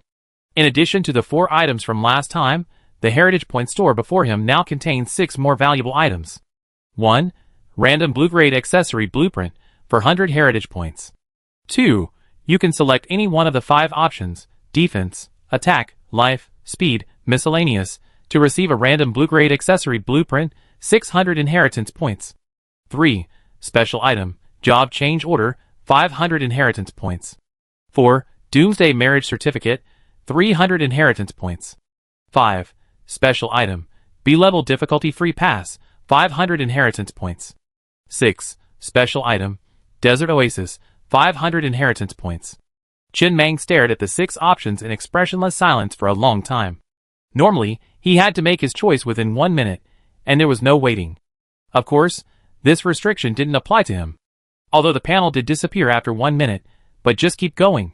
He finally understood why people were buying and selling children. For example, the children Erden brought back from the abandoned train weren't granted train member status on their original train, meaning their inheritance points hadn't been transferred to that train. That's how Erden got this opportunity. The train was originally intended to be sold for these children, effectively selling inheritance points directly. The inheritance point shop was truly full of goodies. He wanted every one of the 6. The special item class change order, this was the first time he's seen it. Normally, a train would start changing classes to a flesh train or a mechanical train when it reached level 3 or 4, but with this item, even if you were a level 6 mechanical train, you could use this item to change classes to a level 6 flesh train. It was like giving him another chance to choose. He had no use for it, but if he sold it, it would definitely fetch a hefty price. After all, a flesh train with S-level potential could become a mechanical train with S-level potential after using this item to upgrade. It's like taking a shortcut. The mechanical train's job upgrade quest is much more difficult than that of the flesh train. Of course, achieving an S-level flesh train is also difficult. He actually wanted that Doomsday marriage certificate too. If he could find another couple who truly loved each other, it would net him 200 inheritance points. The downside was that it would take a long time to stock up. In this apocalyptic world, finding a couple recognized by the Doomsday marriage certificate was no easy task. Before the apocalypse, in that peaceful environment, business was all about liquidity. A small profit didn't matter. Try not to hold onto goods for too long. To circulate, it's best to even keep them out of your hands. Even more so after the apocalypse. If you can become stronger, do so quickly. Who knows what will happen if you hold onto them for too long. Special accessory Desert Oasis. An extremely special accessory, regardless of grade. Trains equipped with this accessory are more likely to encounter entities like black market merchants. How should I choose? After a long silence, Chen Mang finally made his choice and looked at Mondo. Give me 60 white grade accessory blueprints. No need for all the bells and whistles, just buy him 120 supermodel effects.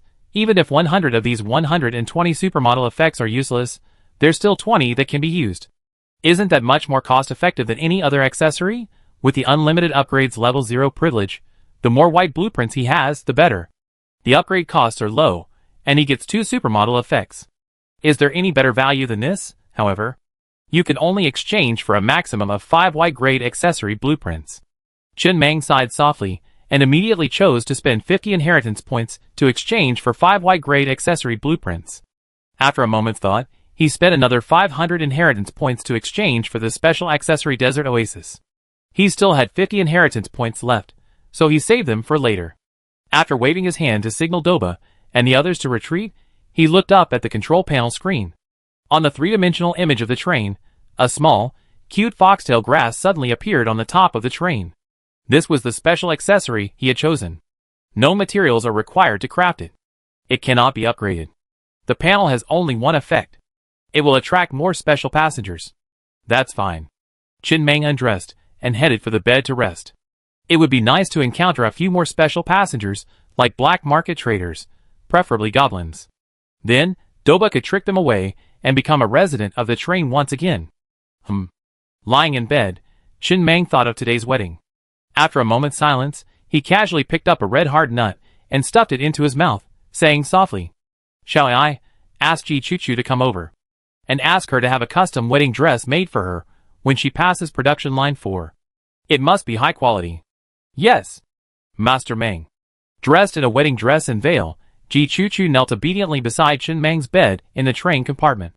Chen Meng glanced at Ji Choo-Choo and turned on the screen to play the variety show she had participated in again.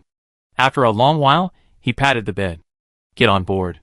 The night breeze rustled through the train. The bed shook. The stars in the sky twinkled, like drowsy workers forced out of bed. Dawn had arrived. "Huh?" Chen Meng stretched, then, feeling refreshed, washed and began to review last night's train log. Another peaceful night. There were a few more monsters last night, including a group of zombie wolves. One of them was level 5, but their deaths were horrific, barely causing a ripple. Get ready. It's time to depart for the yellow zone, the zombie basin. He sat at the control panel, looking at the 5 random white accessory blueprints he had redeemed from the inheritance shop yesterday. There was a blueprint that pleased him greatly. Cigarette production line. With this accessory, cigarettes on the train were finally no longer a non-renewable resource, and local shops would finally stock them. Many residents were eager to buy cigarettes with stellar vouchers. It wasn't that he was a heavy smoker, but after work, lighting up a cigarette made him feel like a worker getting off work in peacetime, rather than a slave in the apocalypse. He consumed 22,500 units of iron ore to upgrade all 5 white accessories to level 10, gaining 10 supermodel effects in one go. Besides the cigarette production line, the remaining 4 white accessories were rice roll production line, single-player game console production line, coffee production line, and pork knuckle rice production line. Very good. Chen Meng was quite satisfied with all 5 accessories. They all improved his quality of life. It was just a little late, otherwise the style of yesterday's wedding would have been much higher.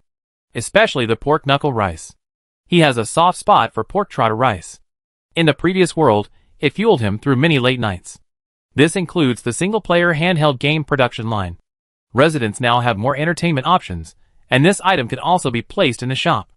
The coffee production line and pork trotter rice production line accessories have no supermodel effects. The remaining accessories do have supermodel effects. Single-player handheld game production line level 5 supermodel effect. More game categories available. Single-player handheld game production line level 10 supermodel effect. Online play is possible. Rice noodle roll production line level 5 supermodel effect. Choose between egg powder, meat powder, or crab powder. Rice noodle roll production line level 10 supermodel effect. None. Cigarette production line level 5 supermodel effect. Choose between ordinary tobacco leaves, high-end tobacco leaves, and rare tobacco leaves. Cigarette production line level 10 supermodel effect. Has a certain analgesic effect. Chen Meng let out a long sigh from his chair at the control panel, stretched lazily, and then jumped out of the chair to stretch his body. He was quite satisfied with these accessories. His quality of life had improved significantly. Finally, he didn't have to eat that damn Rigiamo anymore. After eating it for over 2 months, he now got a headache just by looking at it. After a while, he killed a chicken and cooked it for him. He actually wanted fish, but fish were hard to come by, and there were none in the breeding carriage.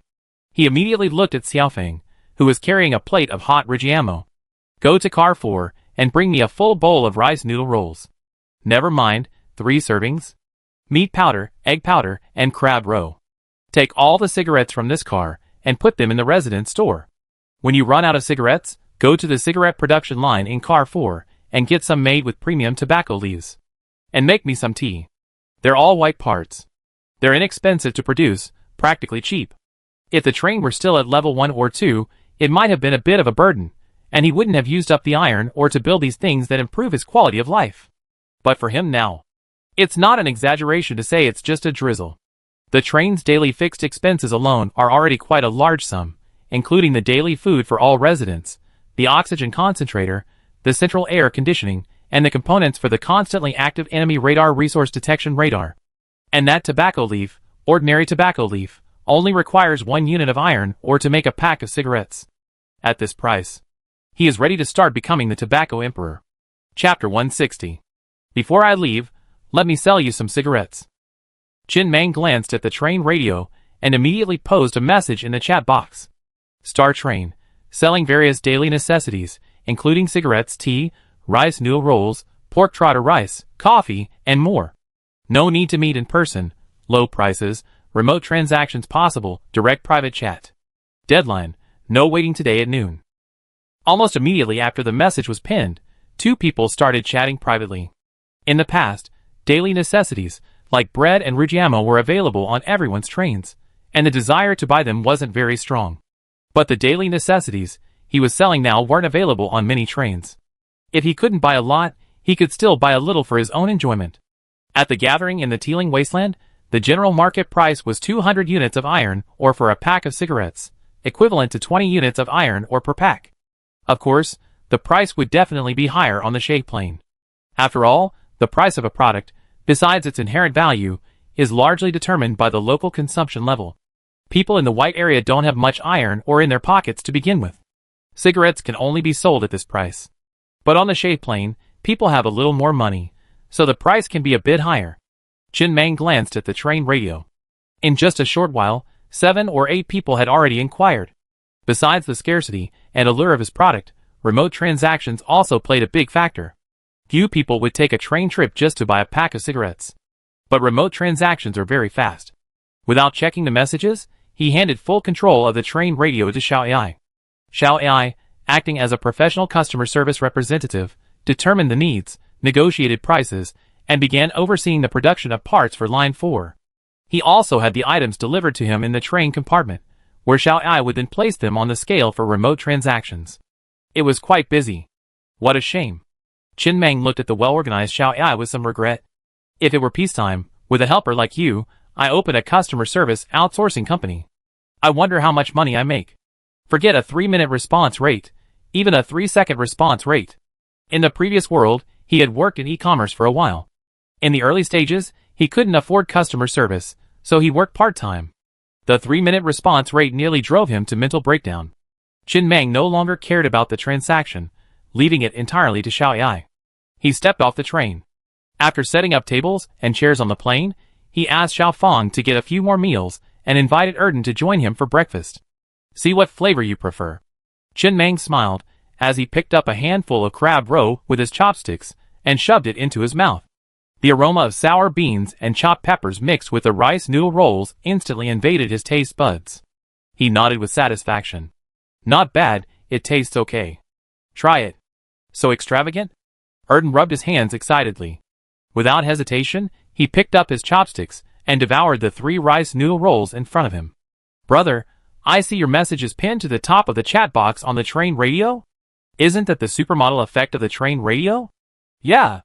Qin Mang ate quickly, not wasting any of the 3 rice noodle rolls. After he finished them all, he sipped his hot tea with satisfaction, pulled out a cigarette from his pocket, and smiled. It's quite useful sometimes. You can upgrade and try it later. Try it. These are cigarettes made from premium tobacco leaves. I sell ordinary tobacco leaves on the train radio. Precious tobacco leaves, 100 units of iron ore per pack. Cigarettes are consumables, and non-essential ones at that, so the price is indeed very high. But for one person, it's not a problem. He could afford it. Erden quickly put down his chopsticks, lit them, and gave a thumbs up, soft. TSK. Chen Mang smiled, slightly annoyed, and shook his head without saying much. He just sat in his chair and looked at Zhang Damei, who was piloting a mecha and fighting monsters in the distance. It was nice to have someone to talk to. But speaking of which, Zhang Damei had been getting more and more arrogant recently. Those wandering zombies were at least 1,000 meters away from the train. Judging from their route, it didn't look like they could reach the train. Zhang Damei rushed over and killed them. Even if the executioner mech doesn't consume much energy, a level 2 energy stone can provide 100 hours of combat at peak power. But we can't afford to waste it like this. This kid, without managing the household, doesn't know how expensive food and daily necessities are. It was noon. The train radio hadn't sounded for a long time. Basically, everyone who wanted to buy had already bought. Gross profit 168,800 units of iron ore. Cost 4,920 units of iron ore. Xiao Ai's voice echoed from inside the train. Is the profit that high? Chen Mang smacked his lips. He needed 10 units of iron ore to produce a cigarette, and he sold it for 400 units. Honestly, at only 400 units of iron ore for a cigarette, he felt he was being very conscientious. That's only a 40-fold profit. He worked so hard to get the tobacco production line blueprints, so a little profit wouldn't be a problem, right? Very good. He smiled, took a sip of the hot tea beside him, and without further delay, he immediately took control of the train and headed towards the Kunlun Mountains area. The goal: cross the Kunlun Mountains and head to the Yellow Area Zombie Basin. The Canlong train was hot on its heels. Let's go together, test the waters of the Kunlun Mountains area, and see what the Yellow Area is like. And the Zombie Basin? Have you heard that even a level 7 mechanical zombie king met a tragic end at its hands? Change of plan. Inside the Kunlun Mountains, Chen Mang looked at the large green moth fluttering its wings in the sky, and immediately abandoned his plan to head to the Zombie Basin tonight. The enemy radar revealed that the monster was none other than the level 5 boss Green Dragon. He immediately switched to the rabbit cloud wheel and flew midair, rapidly approaching. If he could kill the Green Dragon, he would drop the deep sea shield accessory, allowing him to enter the underwater maze and obtain the Murphy Stone. Then, he could leave the Sand River Plains perfectly. He had already given up. After all, green dragons were so rare, and they didn't have a fixed territory, making them difficult to find. He had already consoled himself with the saying, "How can life be without regrets?" Unexpectedly, just before he set off, a miracle occurred. This was heaven's blessing. "You are so kind to me, old man. I wish you a long life." Chen Mang narrowed his eyes slightly, staring at the swiftly fleeing green dragon on the radar screen, and couldn't help but smile. It was truly a case of searching for something without effort, finally finding it. No. Ugh. Hey. Ugh, wait for me. Erden, eyes filled with disbelief, sat in the train compartment, gazing at the robotic arm rapidly changing wheels, and the star, which had vanished from radar range. He couldn't help but frantically exclaim. How could this crucial figure he finally found just suddenly vanish? Robotic arm, this yellow-grade accessory, is incredibly rare. Of all the trains he's seen, he was the only one with it, having found it from some adventure map, and he always been proud of it. Others took over 10 minutes to change a wheel. He could do it in just a minute, and there was no need for a slave to dismount and operate. He could just sit inside the train compartment and let the robotic arm do it. But how the hell did the star take off from the spot? 1 second it was using its spider legs to zip around the Kunlun Mountains like him, and the next second, the legs suddenly retracted and switched to bunny cloud wheels. He didn't even see the robotic arm extend. What the hell is this supposed to be, some supermodel accessory? 1 minute later, the rabbit cloud was finally successfully replaced, and the Azure Dragon train finally took off again. However, Erden stared expressionlessly at the empty enemy radar, his heart bewildered as he drew his sword and looked around. Where was his elder brother? Who could tell him where his elder brother had gone? Besides, that green dragon wasn't a gregarious monster. It was extremely rare. He had killed it at great expense, but he had learned of a green dragon in the Kunlun Mountains, and he had searched for it for days before finding it. And yet, today, he watched helplessly as the star train did nothing. A green dragon flew past defiantly, as if afraid to miss it. Pure luck.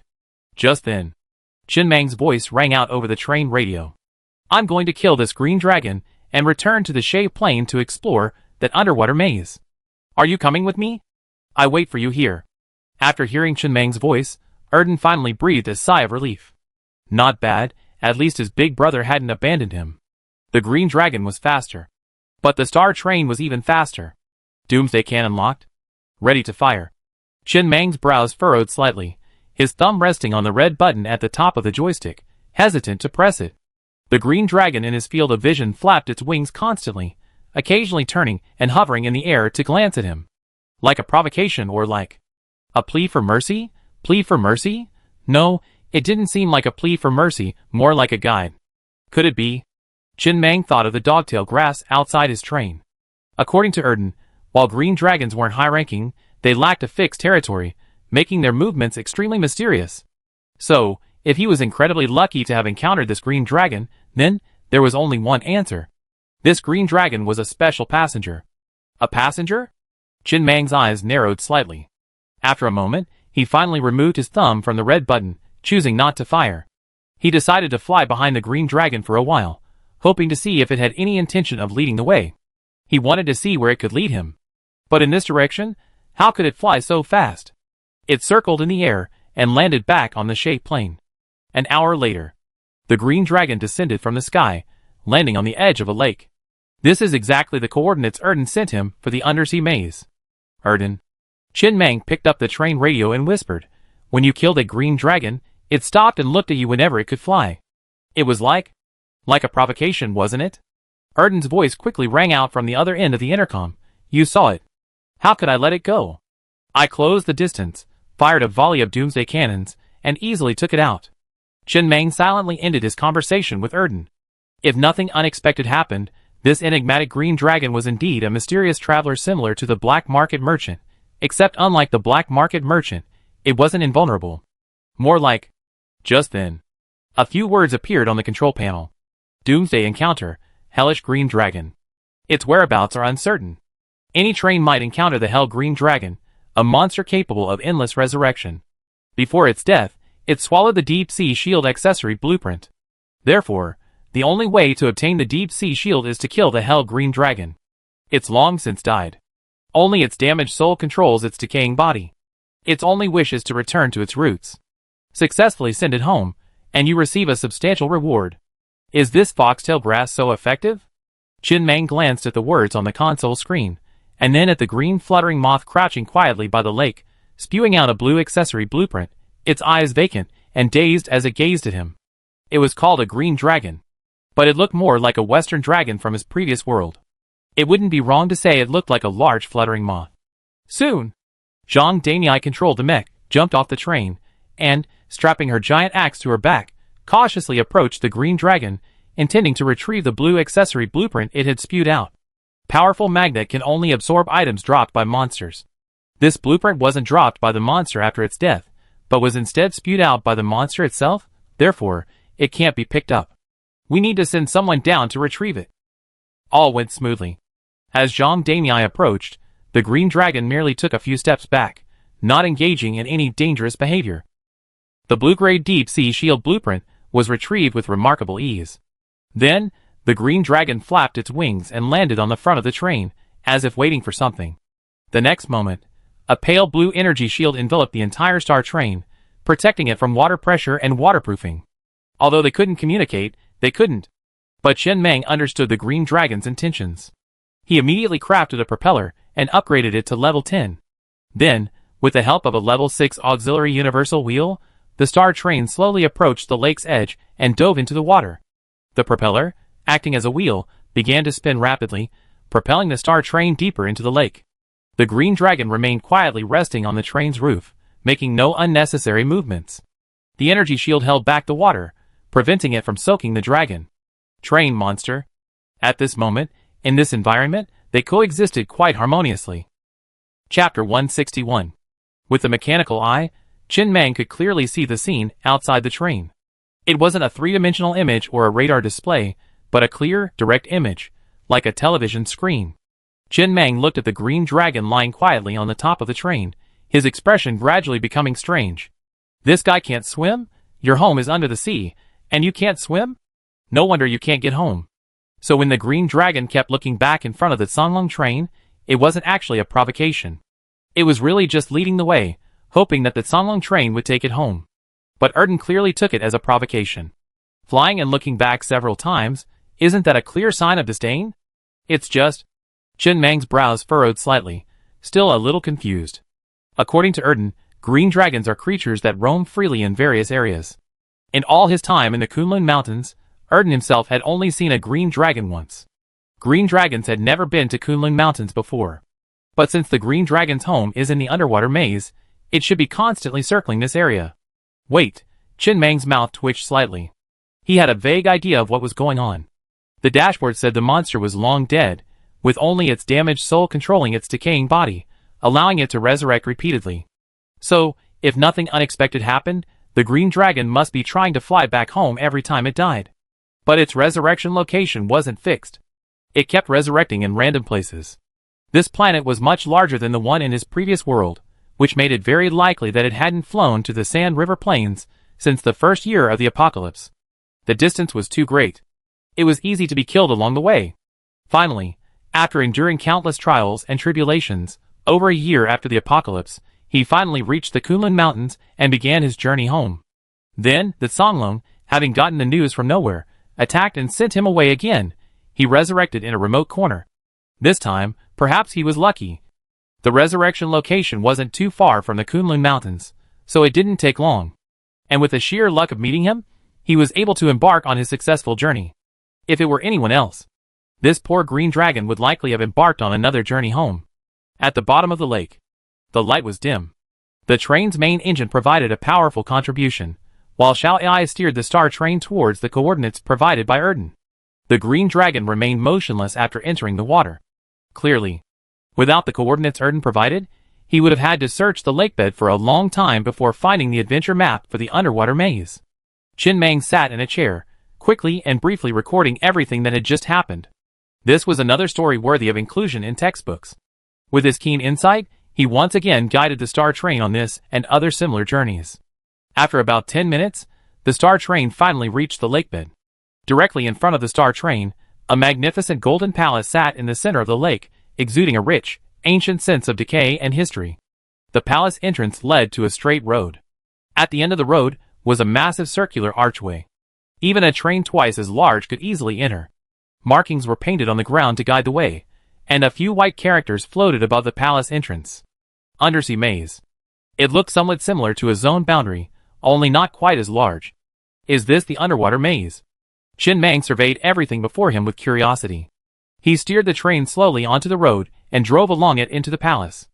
As the train approached the archway, it automatically opened, just as Ji Chu Chu had opened it last night. After entering the palace, what came into view was a vast plaza with an extremely high ceiling, more than 10 meters high. From the outside, the palace, while large, was definitely not more than 10 meters high. Clearly, some kind of space folding technology, similar to a space gate, was employed. And there wasn't a drop of water inside the palace. It was quite dry, and the oxygen was plentiful. And then, a line of words appeared on the train control panel screen.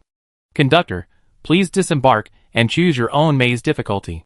Chen Mang opened a drawer and pulled out the long-in-use special item, the salted fish headband, which he donned. He then slipped his individual exoskeleton armor under his clothes, cradled his cane and the Tamarin assault rifle loaded with level 6 ammunition, and then jumped off the train. Strange. This was the first adventure map he had encountered where the train conductor had to disembark. If he didn't bring more, he'd feel completely insecure. There was also a level 5 boss crouching on the train's bow. While it seemed incredibly well-behaved and non-aggressive for now, who knew what might happen next? If it attacked him, he'd be in trouble. Including the salted fish headband, a special item he had always considered embarrassing. It allowed him to breathe underwater for 10 minutes, with a 24-hour cooldown. Although there was oxygen in the palace, it was at the bottom of a lake after all, so it could be useful in the event of a serious emergency. Whoosh! The palace was immense. Inside, his star train seemed inconspicuous, and he himself even more so. Standing beside the train, Chen Mang glanced up at the green dragon crouching on the roof and placed his index finger on the trigger of his rifle, ensuring he could react immediately. He also wore white gloves. These were special items that temporarily enhanced his physical fitness. He even wore the badge he considered useless. The next moment, 5 massive light screens suddenly appeared in the center of the palace, and above these 5 screens was an even larger screen. Welcome, Captain of the Star Train. The undersea labyrinth is located in the green zone, Shay Plain. For trains in the green zone, the undersea labyrinth is not easily accessible, yet a steady stream of captains continue to venture there, employing various means. Human civilization is like a centipede, mortal yet limber. Perhaps one day in the future, your planet will be destroyed. But I believe that the shattered human civilization will surely transform into a sky filled with stars, finding habitable planets in the depths of the universe. Please select your maze difficulty. Once you've made your choice, it cannot be changed. Chen Mang stared blankly at the panel. Could it speak? What did it mean to be still alive after death? However, for the moment, he didn't care about that. Instead, he looked at the 5 mazes of varying difficulty. S-level maze. Your consciousness will descend into the body of a robot and appear on a random train. The train conductor will carefully arrange a static maze for you. If you reach the destination within half an hour, you have successfully completed the level. P.S. Neither the components nor the armed personnel on this train can attack you, nor can you attack any components or personnel on this armed train. The train assistance AI on your train will possess this robot, granting you superhuman thinking and the running speed of an adult male. This train is limited to a maximum of 18 carriages. Reward, 30 Murphy Stones. Level 8 difficulty maze. You will then fall into a deep sleep and enter 99 levels of dreams.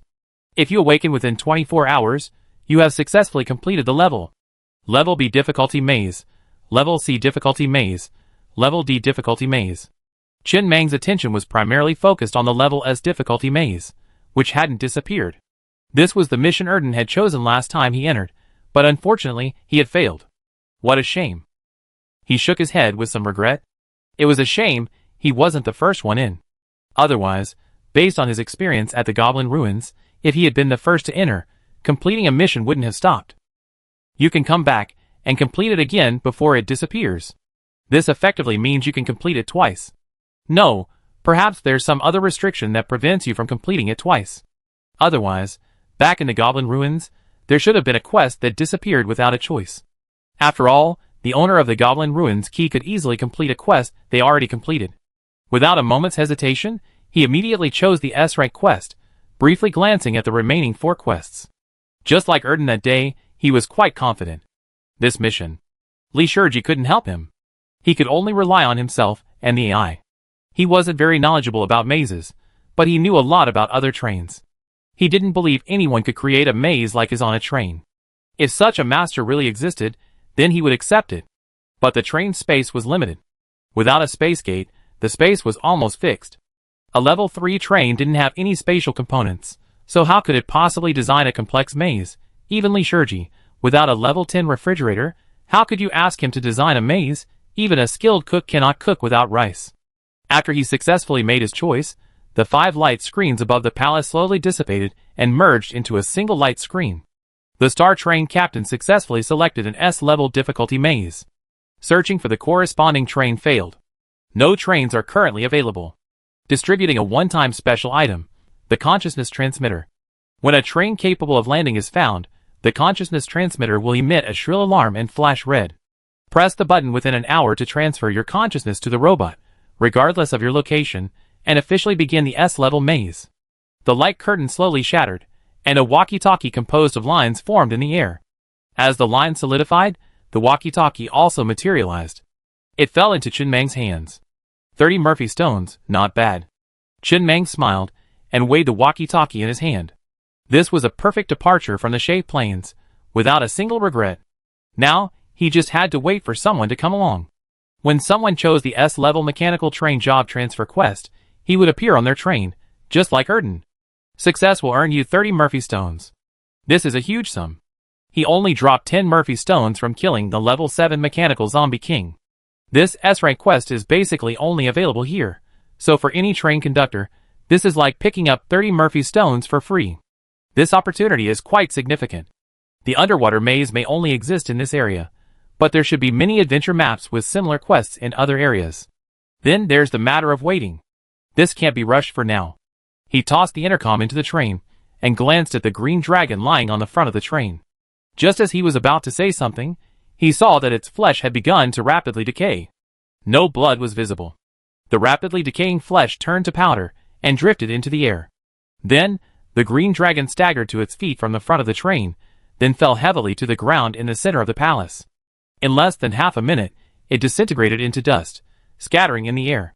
At the same time, the square suddenly began to tremble slowly, and then the center suddenly gave way, revealing a pitch-black hole. Inside was a staircase made of stone. Dim oil lamps hung on either side of the wall. The hole wasn't too large. People could enter, but armor and trains couldn't. Under this hole, Doomsday Adventure, Hell Green Dragon should have received the lucrative reward for sending the Green Dragon home. Chen Mang strode back to the train, looked at Xiao Ai, and gave an order. Send a team down to investigate. He then glanced back at the words on the control panel, his eyes narrowed slightly, and his thoughts began to race. Before dying, he swallowed the Deep Sea Shield accessory blueprint. Therefore, the only way to obtain the Deep Sea Shield is to kill the Hell Green Dragon. Accessory blueprint? This sentence is packed with information, leading to a lot of associations. Before dying, if the timeline goes as planned, he must have died before the apocalypse of this planet. It's a bit like Doba, a creature from another planet, which also suffered a tragic extinction during the apocalypse. But this green dragon resisted quite strongly before dying. Swallowing the Deep Sea Shield accessory blueprint, he quickly shook his head. Pushing all these thoughts aside, he would deal with the apocalypse later. He was more concerned with what rewards he could reap now. Busy wore the mechanical eye on his chest. Within radar range, everything he saw could be transmitted to the console screen. Chen Mang leaned back in his chair, gazing at the screen. It looked like a first-person tomb-crawling game, with a long passageway and nothing but stone steps. Even the oil lamp wasn't a real one. As he got closer, he realized it was just an electric light bulb, shaped like an oil lamp, with some ingenious design to make the light appear like an oil lamp, swaying slightly. Master Mang. Biaozi's voice echoed from inside the train. I think I saw a dragon. Chen Mang remained silent, for he too had noticed that beneath the stone steps lay a vast plaza, upon which a massive dragon skeleton lay. This area looked a bit like the one in the Goblin Tomb. Chapter 162. The dragon skeleton was much larger than the green dragons. In comparison, the green dragon looked like a cub. So pitiful. After briefly reporting the situation, Biaozi continued to advance slowly, holding a high-intensity flashlight. His eyes were filled with excitement and caution as he scanned his surroundings. The square before him was empty except for the skeleton of a skeletal dragon. The high-intensity flashlight in his hand had been given to him by Meng Yi. It was embedded with a level 1 energy stone. Its brightness and duration far surpassed those found in the city ruins. Another chance to perform meritorious service. The next moment, the dragon's skeleton suddenly began to tremble, countless dust falling from it. The patterns on the walls surrounding the square suddenly began to glow with an eerie red light. In the blink of an eye, the dragon, previously only a skeleton, had regained its flesh. It was completely green. A large green dragon. Roar! The roar suddenly resounded throughout the square. At the same moment, the gates of the passage behind them also dropped, completely blocking the way back. Biaozi's expression changed slightly, and he quickly turned to look at the completely blocked passage behind him. There was no way back. At this moment, the message from Mr. AI quickly appeared on the iris chip. Detected as a level 5 monster, undead green dragon. The space below has been blocked. The train conductor is trying to find a way to provide support. Please hold on. This message appeared simultaneously before all members of Guard Team 1. It's over. A member of Team 1, who usually had a low profile, instantly had despair in his eyes. He retreated continuously, pressing himself against the wall of the square, his voice trembling with tears.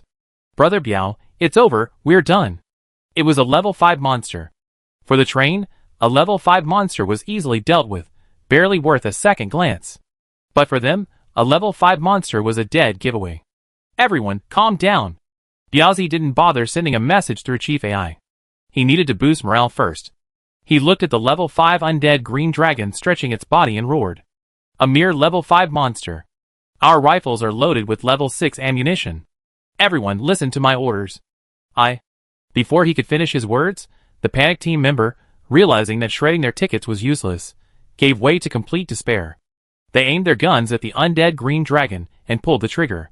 The dull thud of gunfire echoed through the secret room, as bullet after bullet accurately struck the monster. However, the monster was enormous, its body alone measuring a full 7 or 8 meters long. When it sensed an attack, it would wrap itself in its wings. Although the level 6 bullet successfully hit and penetrated its defenses, it didn't cause much damage. Instead, it fueled the undead green dragon's rage, making it even more ferocious. With a roar, it flapped its wings and charged towards the team that had fired the shots. Bang! Its claws instantly pierced the team member's chest, pinning them to the wall. Shoot him in the eye. Seeing this, Biozzi looked at the team member and roared angrily, Xiao Mao, shoot! Then he charged at the green dragon. Everyone, climb onto the dragon and insert your knives and bullets into the weakest spots. Don't give it room to charge. Where? Pinned to the wall by the green dragon's claws, the team member, feeling his life force rapidly dwindling, threw his rifle aside with despair and resignation in his eyes. Where are the bullets left? Then he pulled the chariot blade fragment from his bosom and, with all his might, stabbed it into the eye of the green dragon, ready to devour him. Swish! The level 50 chariot blade fragment pierced through with ease. The stinging pain from being hit in a vulnerable spot drove the green dragon mad. It bit off the team member's entire upper body and swallowed it, then flew to the top of the square, struggling violently. The stabbing pain in its body now drove the green dragon even more frantic. Biozzi had already climbed to the green dragon's neck, tightly grasping a scale, securing himself to the dragon. With his other hand, he continued to dig with the chariot blade fragment. He had experienced countless more dangerous situations than this in the Resident Evil maps in the combat training virtual space. Although death is impossible in the map, his extensive experience with death allowed him to remain calm in the face of death. This location was the green dragon's blind spot. At this moment, a burst of muffled gunfire suddenly erupted from within the green dragon's body, followed by a sudden wail of agonizing pain. Then, like a falling leaf, it fell heavily to the ground. After struggling for a few breaths, it suddenly stopped moving. Dead? Biozzi, who had been lying on the green dragon's neck, stood up in a daze. How did he die? He grabbed his rifle and jumped off the green dragon. He walked to the dragon's head, aimed a burst of bullets into its eyes, and then, while changing the magazine, he surveyed the crowd. He was indeed dead, deader than dead. It's just that. The guard team suffered their first casualty today. Xiao Mao is dead. Xiao Mao is too scared. If only he could calm down and listen to him. Wait! Biozzi's expression suddenly changed. He looked at the team in front of him, who had climbed up from the green dragon's body, and said hurriedly, Where's Shanmazi? There were only 7 people in front of him, and including him, there were only 8 of them. Why was Shanmazi gone? In the chaos just now, he hadn't carefully checked everyone's position. Could it be that Shanmazi hadn't climbed onto the green dragon's body, and was swallowed by it? Just then. Right here. Covered in mucus and blood, Shanmazi struggled to emerge from the green dragon's tail. His hair was sticky, as if he hadn't washed it in dozens of days. He stood up shakily, raised his rifle, looked at Biozzi and grinned. I crawled in from behind the green dragon, chiseled a hole deep inside, and drilled deep into its uterus, firing several rounds. Brother Biao, you said we should attack the weakest points. I think this one is weak enough. Biozzi was stunned for a moment, then realized what was happening. He strode toward Shanmazi and hugged him tightly, grinning. Awesome, brother. You've done a great job this time. I was wondering why this green dragon suddenly died. It's just... Shanmazi tilted his head to look at the half-dead body in the corner of the wall not far away, and whispered with a hint of disappointment, Maozi is dead. Boom! At this moment, the gate blocking the passage slowly opened. Zhang Danyai, who had been waiting outside, led the second team and strode over to Biozzi's side. Upon seeing the motionless green dragon's body, a flicker of disbelief flashed in his eyes. Dead? You killed a level 5 monster without a mech? Biozzi didn't immediately respond to Zhang Danyai. He simply patted Shanmazi's shoulder and whispered, It's dead. Maozi wasn't a very courageous person to begin with. Living in the apocalypse is too painful for him. Death would be a relief. Then he looked at Shanmazi, whose body was twisted slightly, up and down. Is he seriously injured? Not seriously. The monster kept squeezing me. I think I have some broken bones. As they talked, the fallen green dragon gradually turned to dust and vanished from the square, leaving behind only a component blueprint and a chip. And the square was gradually crumbling. Biozzi quickly picked up the fallen items before supporting Shanmazi and looking at Zhang Danyai and the others. Let's talk later. This place is about to collapse. Let's go! Inside the Star Train, Chen Meng sat calmly in a chair, watching the screen. He had just witnessed the entire process from Biozzi's perspective. Something unexpected had happened. A level 5 monster had appeared and sealed off the square below. The train couldn't provide support. Biozzi and the others had to rely on themselves for self-rescue. Level 5 monster. After a long moment, Chen Meng's mutterings reached the train compartment. He had initially thought the entire guard team would be wiped out below the square, but unexpectedly, they had actually won. Theoretically speaking, even a young boy, armed with a level 6 weapon, had a chance of killing a level 5 monster. After all, if they could penetrate its defenses, there was a chance of killing it. But this was only theoretical. The actual probability was much, much lower. In actual combat, many problems would arise, and Biazi and his companions had virtually no defenses, effectively killing them with a single blow. Despite this, they were able to siege and kill the level 5 monster with only one casualty. This could almost be considered a miracle. This level 5 monster isn't very strong. Xiao Ai's voice echoed from the train cabin. Its attack methods are very limited, and it even has blind spots. If it were one of those level 5 monsters in the Kunlun Mountains, Biazi and his companions wouldn't have survived. Because it had just revived, a single strike from its claws only ripped open its belly. A normal level 5 monster would have been instantly reduced to a bloody mist. That's impressive too, Qin Mang whispered. And then, a few lines of text appeared on the console screen again.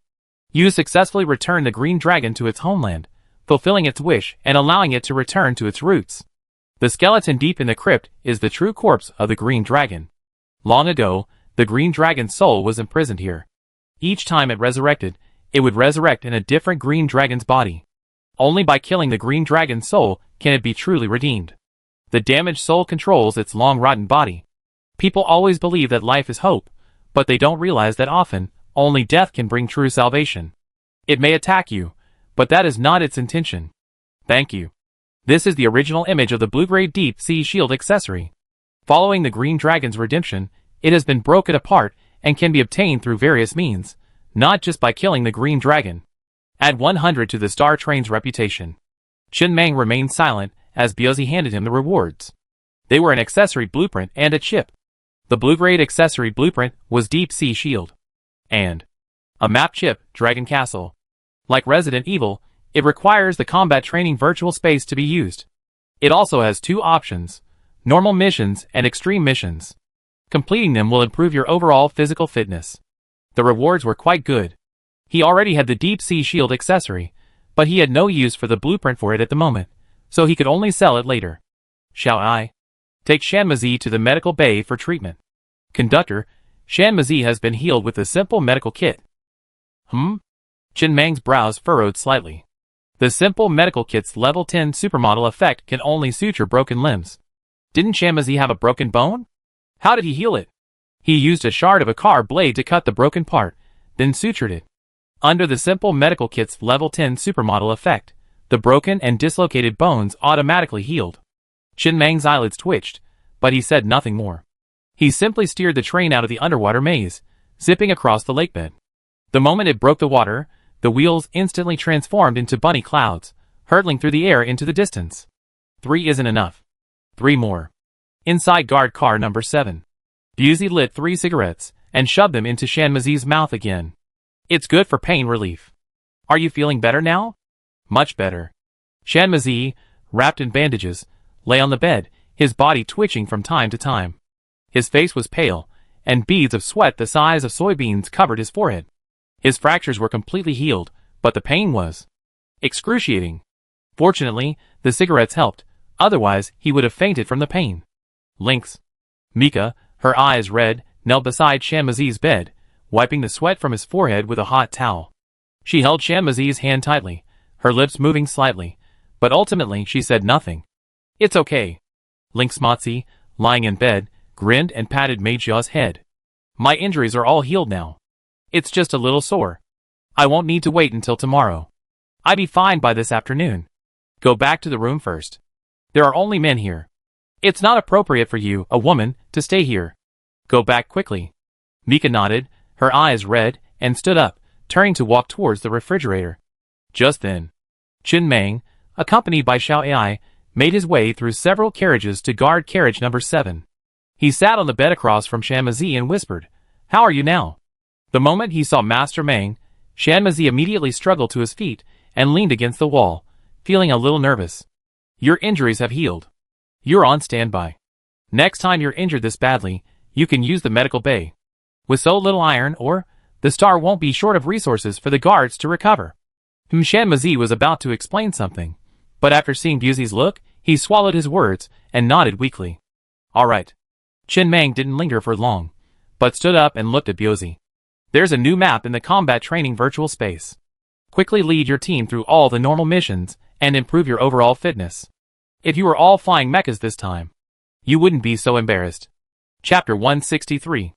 And, as for the guard who died, go and explain the details to Old Pig and include them in the textbook. Yes. With that, Chen Mang left the train car without further delay. The star was heading towards the Kunlun Mountains, preparing to depart for the Yellow Zone Zombie Basin. Captain Pig, what does Master Mang mean? Old Pig glanced at Biozhi before lowering his voice and saying, appropriately embellish it. Tell me the details later, and I make some changes. Does Mousie have any relatives on the train? No. Erden.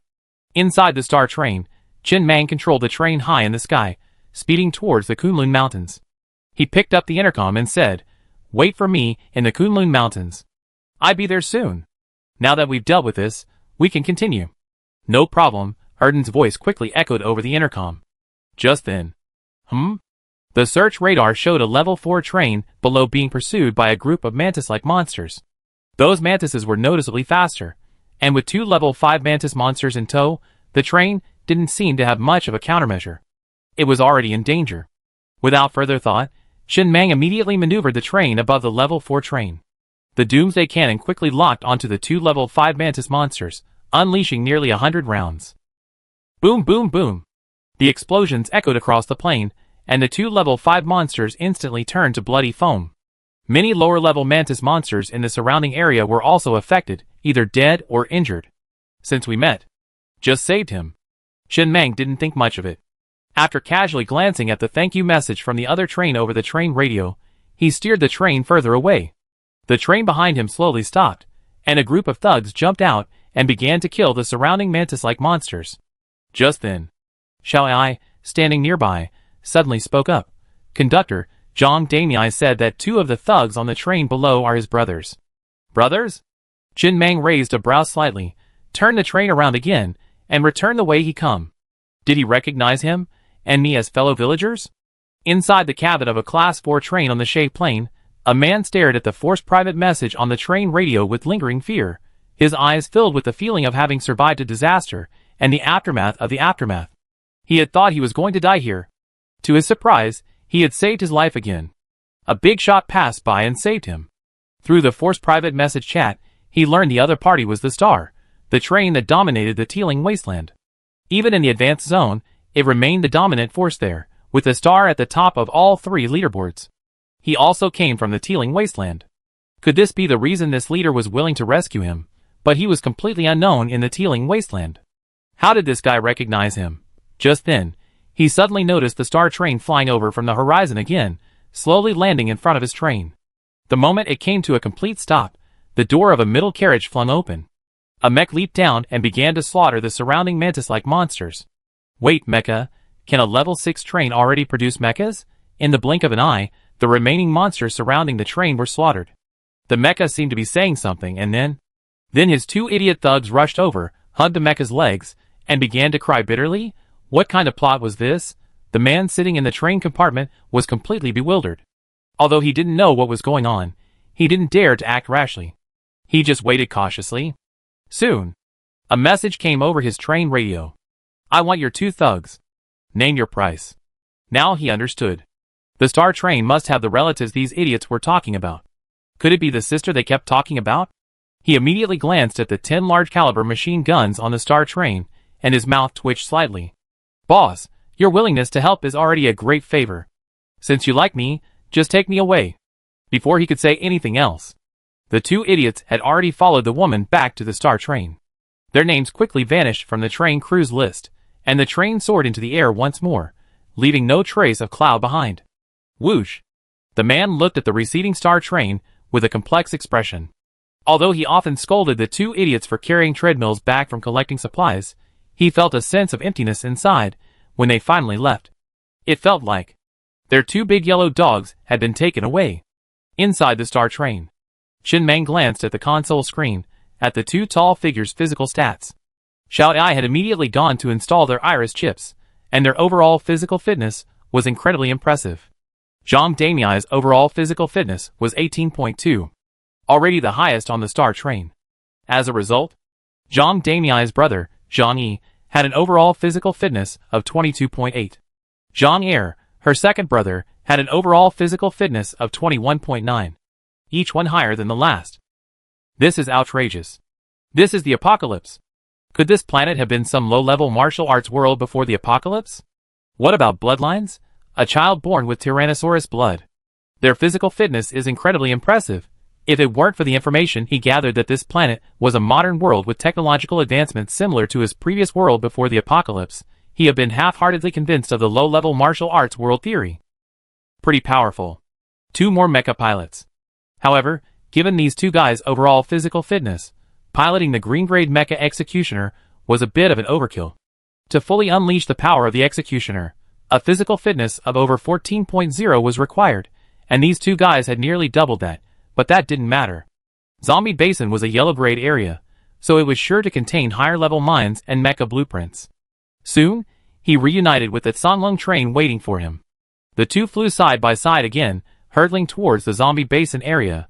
A few hours later, a huge light curtain appeared ahead, marking the junction of the zones. 4 large characters were written on the curtain. Zombie Basin. 2 lines of text slowly appeared on the control panel screen. The area ahead is the yellow zone, Zombie Basin. Monsters up to level 9 can exist. The current train level is level 6, so the risk factor is high. Please be careful. When the train passed through the light curtain, it meant that the star train had officially entered the yellow zone, the Zombie Basin. It was already late, approaching dusk. Rest here. The 2 quickly reached a consensus. For the first night, it would be better to rest at the edge of the area and wait until daybreak before moving. After all, the yellow zone contains level 9 monsters. A level 9 boss would be an extremely formidable opponent for both the Star and the Azure Dragon. But fortunately, they both had one thing in common: they could fly. Since this was the Zombie Basin, the main monsters should be zombies, and zombies can't fly. As long as they weren't attacked by other trains, it wouldn't be too dangerous. Star, inside the train. Qin Meng looked at the resource detection radar and the enemy detection radar. There were numerous red dots on the enemy detection radar, mostly in the form of zombie hordes. They were quite far away and wouldn't be coming towards him for the time being. The highest level zombies in those hordes were all level 6. Even if they came, they wouldn't pose much of a threat to the train. As for the resource detection radar, it did show 2 level 2 iron mines within range. Both were open pit mines, but they were occupied by zombie hordes. These zombie hordes were naturally no match for the Star. It was just the first night, and he didn't want to cause any trouble. He would wait until daybreak. He looked at the car-mounted zombie sensing blocker accessory on the screen. He had already upgraded it to level 10, but he had never used it anywhere. However, in this area, it could be very useful. Even a level 9 zombie couldn't sense him. He could concentrate on mining. Tonight, sleep first. Zhang Damiai. In guard car number 7, Biazi pointed at Zhang Damiai's nose with an angry expression. Aren't you going too far? Your team 2 already has a mech. What are you trying to do? One of our team 1 just died. These 2 must join our team 1. What are you talking about, brother Biao? Zhang Damiai, tightly protecting her 2 brothers behind her, met Biazi's gaze fearlessly and said firmly, Brother Biao, you're my senior and I respect you, but they are my brothers. My real brothers. There's no problem joining our team 2, right? Our team 3 doesn't have a mech either. The captain of team 3, a rather handsome man sitting in the corner, came over with his team 3 members and said seriously, we must get one too. For a moment, the car was filled with a clamor. All 3 guard teams were vying for the rights to these 2 new recruits. Everyone understood. These 2 were destined to pilot mechas, and with their superior physical prowess, joining the team would significantly reduce casualties during field missions and enhance the team's combat effectiveness. Everyone wanted them. Although no one took action, the argument grew increasingly fierce. Stop! Zhang Damiai roared, then placed her hands on her hips. Let's 3 captains fight in the virtual space. Whoever defeats these 2 will join that team. Biazi and the 3 team captains exchanged glances, then continued their loud argument. No one mentioned the idea of a virtual fight to determine ownership. Why fight when something can be resolved through argument?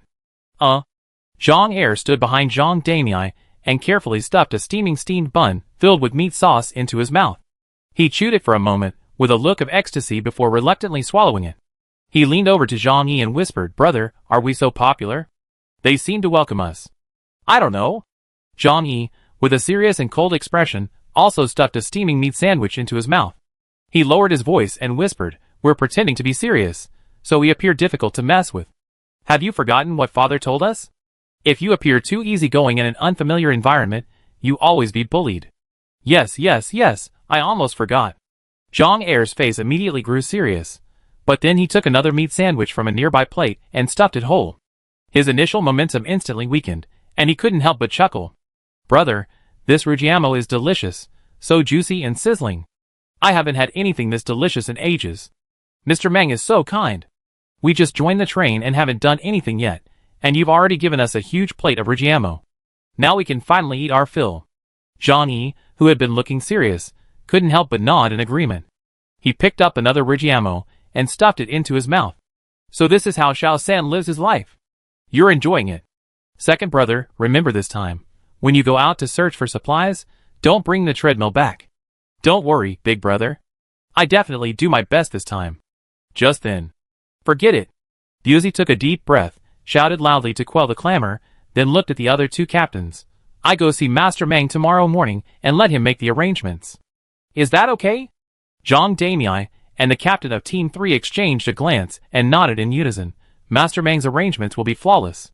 "Then let's eat. The steamed buns will get cold." With that, everyone in guard car number 7 immediately looked at the plate filled with steamed buns on the table nearby, preparing to begin their dinner. However, all they saw was an empty plate. Only a few greasy stains proved it wasn't empty. "Where's the steamed bun?" Buzi stared blankly at the empty plate. He clearly remembered having asked Team 1 to bring a plate of rujiamo, rice buns. Quickly, his gaze shifted to the two burly men, taller and stronger than Zhang Damei, standing beside the plates. They were wiping the grease from their mouths with their sleeves, apparently unsatisfied. "You two ate it all?" Buzi's eyes flickered with disbelief. "That's enough for 30 people, and you two finished it all? Do you have a level 10 refrigerator in your stomach?" Zhang Er cautiously poked Zhang Yi's stomach. "What do you mean by level 10 refrigerator?" "I don't know." Zhang Yi silently shifted his position behind Zhang Damei and whispered, "But it seems we've eaten the wrong thing. It doesn't seem to be for us. Isn't that the end of us?" "It seems." Zhang Damei, who had just been so arrogantly vying for ownership, now had a flicker of embarrassment in her eyes. With a wave of her hand, she feigned composure and said, "It's okay. I pay for your dinner tonight. Whatever they eat is on my shoulders." Chapter 164. No need. Buzi took a deep breath and looked at the two burly men seriously. "Are you full?" "Yeah, I'm quite full." "Are you really full?" "About 60 to 70%. Lan Mazi." Buzi tilted his head and looked at Shan Mazi. "Go heat up some more steamed buns. I take the blame for feeding these two brothers today." Guard car number 7. Everyone gathered together, looking at the two burly men surrounded. The steamed buns, already quite large, looked like one's-eye buns in their hands. They devoured them one by one, devouring them with great relish. 31. 32. Every time Zhang and Zhang ate a bun, the people around them would count in unison. Finally, when they reached 36, Zhang Yi finally patted his chubby belly and looked at the crowd with a hint of embarrassment. "Thank you, everyone. You're so kind. I haven't eaten this full in ages." "Me too." Zhang Er grinned, extremely satisfied. Buzi looked at the two of them with a complicated expression, counting on his fingers. "Adding the 90 steamed buns on that plate, you've eaten a total of 126 steamed buns.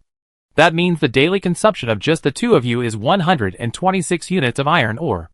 There are so many people on this train. Your daily food expenses account for almost 1/20th of the train's total daily food consumption. Are you two still human? That train was only a class 4 train. Could it really support you two?" "We've never been full at his place," Zhang Yi said a little sheepishly. "This is the first time we've ever eaten enough. We ate a little more this time because we've been hungry for so long. We don't usually need so much.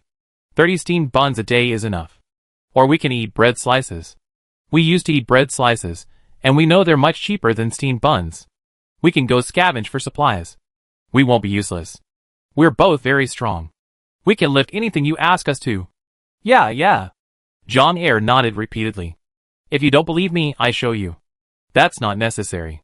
Buzi waved his hand, his expression complicated as he looked at the two men. Boss AI had already sent him the 2 men's comprehensive physical fitness data, otherwise, he wouldn't have been so jealous. He had to have one, at least one, a natural melee mecha pilot, the next day, just after dawn. After washing up, Chen Meng sat at the control console, checking the train logs. Nothing happened last night. With the onboard zombie detection blocker activated, not a single zombie approached the star train. The Sunlong train remained quietly parked nearby, ready to depart. First, go mining. The star train slowly started to explore the area, and the Azure Dragon quickly followed. The overall structure of this area is a basin. The terrain is higher on the perimeter, while the center is a low, flat plain. However, due to the large area, the slope is not noticeable during driving. Only 10 minutes had passed. They encountered a dense cluster of resource mines. There was 1 level 3 iron mine, and 3 level 2 iron mines. It was truly worthy of being a yellow zone. They had just arrived and encountered a level 3 iron mine. There was nothing much to say immediately, as they were all outcrops. The 2 trains slowly stopped nearby, and all the slaves on board jumped off to begin their work for the day. The only difference was, the residents on the star side excitedly rushed down, pickaxes in hand. The slaves on the Azure Dragon side were driven down by whips from their thugs. Brother Meng. On the plains. Erden stood on higher ground, looking ahead at the slaves already busy in the mine. He tilted his head a bit sheepishly at Chen Meng standing beside him. Well, I'm just trying to make a living with you, brother. The yellow zone is a bit too dangerous, and I'm a little scared to go it alone. You have the level 3 iron and I dig the level 2. Okay. Chen Meng smiled, but said nothing more. Then he looked at Biuzi, who was jogging towards him, and listened quietly. After a pause, he said softly, those 2 people. They all be assigned to your team. This? Biuzi was slightly taken aback, clearly not expecting this outcome. He thought the best outcome would be 1, but he never expected 2. He immediately grinned excitedly. Yes, Master Meng. Chen Meng chuckled, as he watched Biuzi's departing form. He had his reasons. Biuzi had been his longest-serving member, and was the most loyal and capable of the guards. With the rise of Zhang Daniai and the captain of Team 3, Biuzi's influence within the guards was becoming increasingly limited. Biuzi needed to be strengthened. Plus, Team 1 had just lost a member, and he was most comfortable with Team 1. Giving both of them to Team 1 would be the best option for him. He built 2 more mechas later, and send them to Team 1. Mechas are a great thing. Standing nearby, Erden said with some envy, I still don't have a mecha blueprint, and I don't know where to get one. Even if I did, it wouldn't be any use. I don't even have a red hard rock. I haven't seen any resource mines like this in the Sand River Plains. I hope there are some in the zombie basin. This is Master Meng's order. Biuzi, beaming, tossed 2 suitcases in front of Zhang Yi and Zhang Er. From now on, you be a member of our team. First, go down and familiarize yourself with piloting the mech. Ahem. If you have any questions, you can ask your sister for advice. He then turned to the remaining team members. Everyone else, follow me to the combat training space. We try to complete all the standard missions in Resident Evil today. And Shanmazi, you focus on the mental training map designed by Li Shiji. Now let's go! Since Master Meng had spoken, Zhang Damiai and the captain of Team 3 wouldn't say anything. They just looked at the 2 mechs with a hint of envy. Who wouldn't want their team to be stronger? Inside the combat training virtual space, Biuzi took a deep breath and looked at the words Resident Evil in front of him. His arms trembled slightly. He had already completed the 3 normal missions in the Resident Evil map, increasing his overall fitness by 0.6. His overall fitness had reached 12.8. He was only 0.7 away from the minimum requirement of 13.5 to pilot the Executioner mech. As long as he could complete the extreme mission in the Resident Evil map, it would be enough. The extreme mission was more difficult. And there would be death, with only 1 chance to survive. But, confirmed to select the extreme mission. Soon, another screen appeared before him. Select extreme mission. If you die within the map, you will also die brain dead outside. In extreme mission, the zombies will be faster and stronger. Otherwise, it's no different from a normal mission map. Please confirm your selection. Confirm. The next moment, the light curtain suddenly transformed into countless points of light, and the surrounding white space transformed once again into a familiar elevator, rapidly ascending. He had been to this place countless times. Picking up the steel pipe from the elevator, Biuzi stood there, silently counting down in his heart. And then, bang! With a loud crash, the elevator suddenly stopped rising, stopping between the 7th and 8th floors. Without hesitation, Biozzi kicked at the elevator door, inserted the steel pipe into the gap, and pried it open. With a single roll, he successfully landed on the 7th floor. Quickly and skillfully, he found a fire axe inside the office on the 7th floor, kicked open the door to the fire escape, and with a roar, he engaged the horde of zombies. His adrenaline was rapidly rising. He had experienced this scene many times. But this time, his adrenaline surged the fastest. If the previous times had been drills, with a chance to try again if they failed, this was a real fight. If he died, he was truly dead, and even the gods couldn't save him. 10 minutes later, Biozzi, standing in the fire escape, glanced around. Seeing no zombies still breathing, he grinned, shoved his blood-stained right hand into his hair, and slicked his hair back. He spat out a mouthful of thick, blood-stained phlegm before striding down the fire escape toward the building. The goal was to reach the rooftop, but there were plenty of weapons downstairs that would allow him to reach higher. He wasn't like Jean Damii and her 3 siblings, or like Li Shurji, or even the captain of Team 3. These people were incredibly gifted, as if they were born strong. He had nothing. He had once been a foreman for a guerrilla group. Just an ordinary life, scraping by. Ordinary as it could be. The only way he could become stronger was to fight harder than everyone else. Where others dared not go, Biozzi dared to go. What others dared not do, Biozzi dared to do. Inside the Star Train, Chen Mang leaned back in his chair, brows furrowed, staring at Biozzi, who was already staggering on the screen. He remained silent for a long time, his eyes never leaving Biozzi. "Conductor?" Xiao Ai, standing beside him, said in a mechanical and cold voice, "Since you were worried about Biozzi dying in the map, why didn't you stop him before he made his choice?" Chen Mang remained silent, only whispering softly after a long pause. "Everyone has the right to die. You can't stop him." On the screen, Biozzi had reached the 17th floor, but it seemed he had reached his limit. The 31st floor rooftop was still a long way off, impossible to reach. Even forcibly pulling Biozzi out of the combat training virtual space at this point would result in brain death. If Biozzi died, who would take his place? Chen Mang silently pondered the next steps, but he refused to come up with a specific candidate. He was waiting for a miracle to happen. He still wanted Biozzi to secure his position as team leader. This was his trusted confidant, and the others felt like something was missing. Just then, Biozzi on the screen suddenly, tremblingly, pulled an injection from his pocket and stabbed himself in the arm. Then, as if recharged with strength, he rushed into the zombie pile and began to slaughter. Chen Mang's brows raised slightly. On the one hand, he was happy that Biozzi had found a way out of the crisis, and on the other, he was curious about where the injection came from.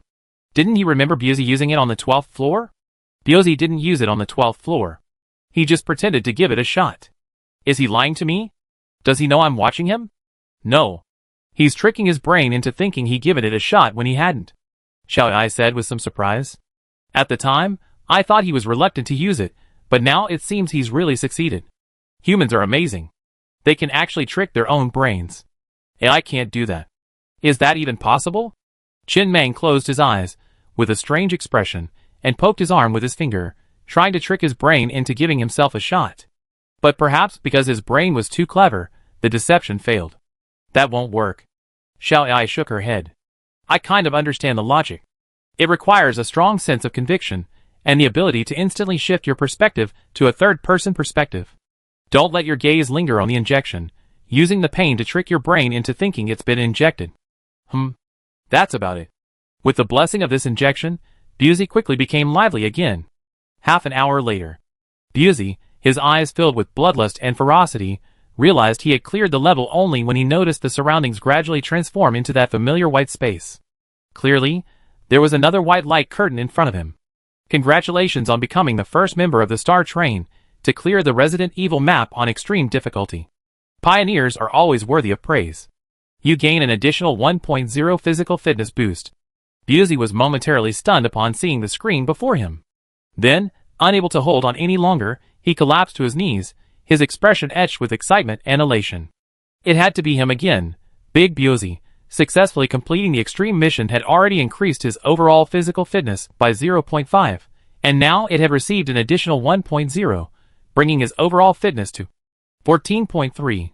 This value already exceeded the prerequisite for perfectly piloting the Executor Mecha. Just Jean Damii, get her.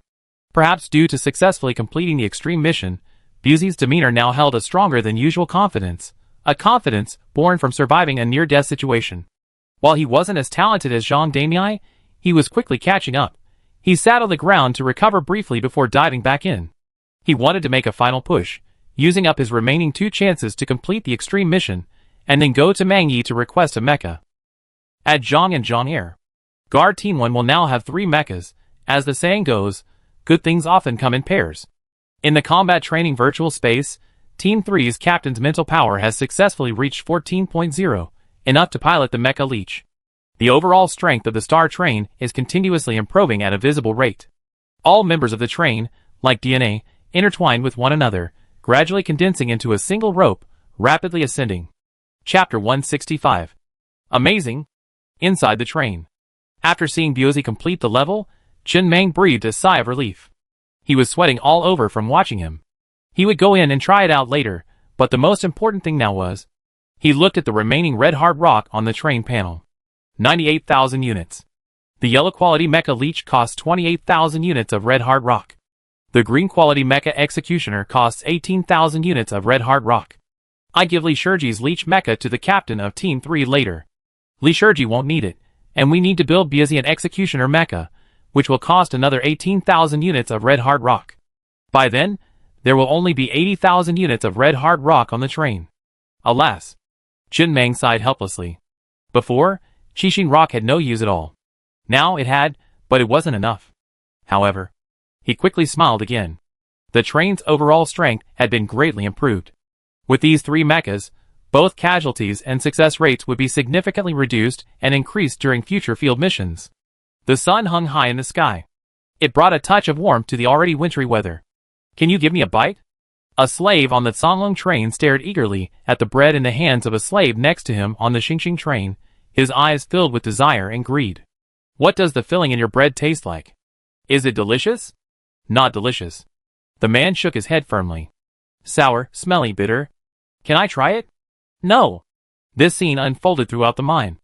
It wasn't particularly noticeable while mining, but once everyone started eating lunch, the contrast became immediately apparent. Looking at the ordinary slice of bread in his hand, and then seeing the bread with fillings in the hands of the people on the Star Train, the disparity was instantly magnified.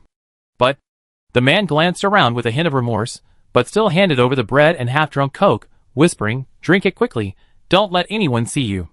The slave on the Soria train's eyes lit up at the sight. He took the bread and Coke, quickly devoured them, and then licked his lips with a satisfied look. Pineapple jam, delicious. I almost forgot what pineapple tastes like. Your trained slaves are treated really well. Hee hee. The man smiled, then whispered cautiously, "Your conductor seems to have a good relationship with our Master Meng. Why don't you just join ours? Then you all get the same treatment. Our train offers more than just this one treatment. There are many more. My words don't count. Leaving now?" Chen Meng looked at Erden, who was saying goodbye, and raised an eyebrow. "We still have so much iron ore. Why don't you dig a little longer?" "Not even a smidge." Erden waved his hand with a wry smile. "I've forgotten all about this. If I keep digging, there's probably going to be a riot. Goodbye, and we see each other again. If I find any adventure maps, I'd be sure to contact you as soon as possible." "Okay, take care." Chen Meng said nothing more, simply watching the Songlong train soar into the air and depart. As long as he could fly, there was basically nothing to worry about in the zombie basin. Then he sat down inside the train and looked at the control panel. His train was already at level 6. After the train reached level 6, a button labeled appeared on the control panel. He asked Erden what it meant, but Erden couldn't explain. He said that when his train reached level 6, a squad voice button had appeared. He didn't know what the button meant, but it might be exclusive to S-Class potential mechanized trains. Squad voice within radar range, the train captain's orders could be relayed to the thugs via squad voice. A very useful feature. It's just that he didn't need it. Swarm Thinking Plus the Iris chip could completely replace squad voice, and even do better. Especially the Iris chip, although only white grade, its effect on the train was comparable to a red grade one. A revolutionary improvement. Chen Meng withdrew his gaze from the button. Since it hadn't been displayed yet, he didn't care too much. Instead, he looked at the 3 craftable accessories after the train reached level 6, 2 yellow and 1 blue.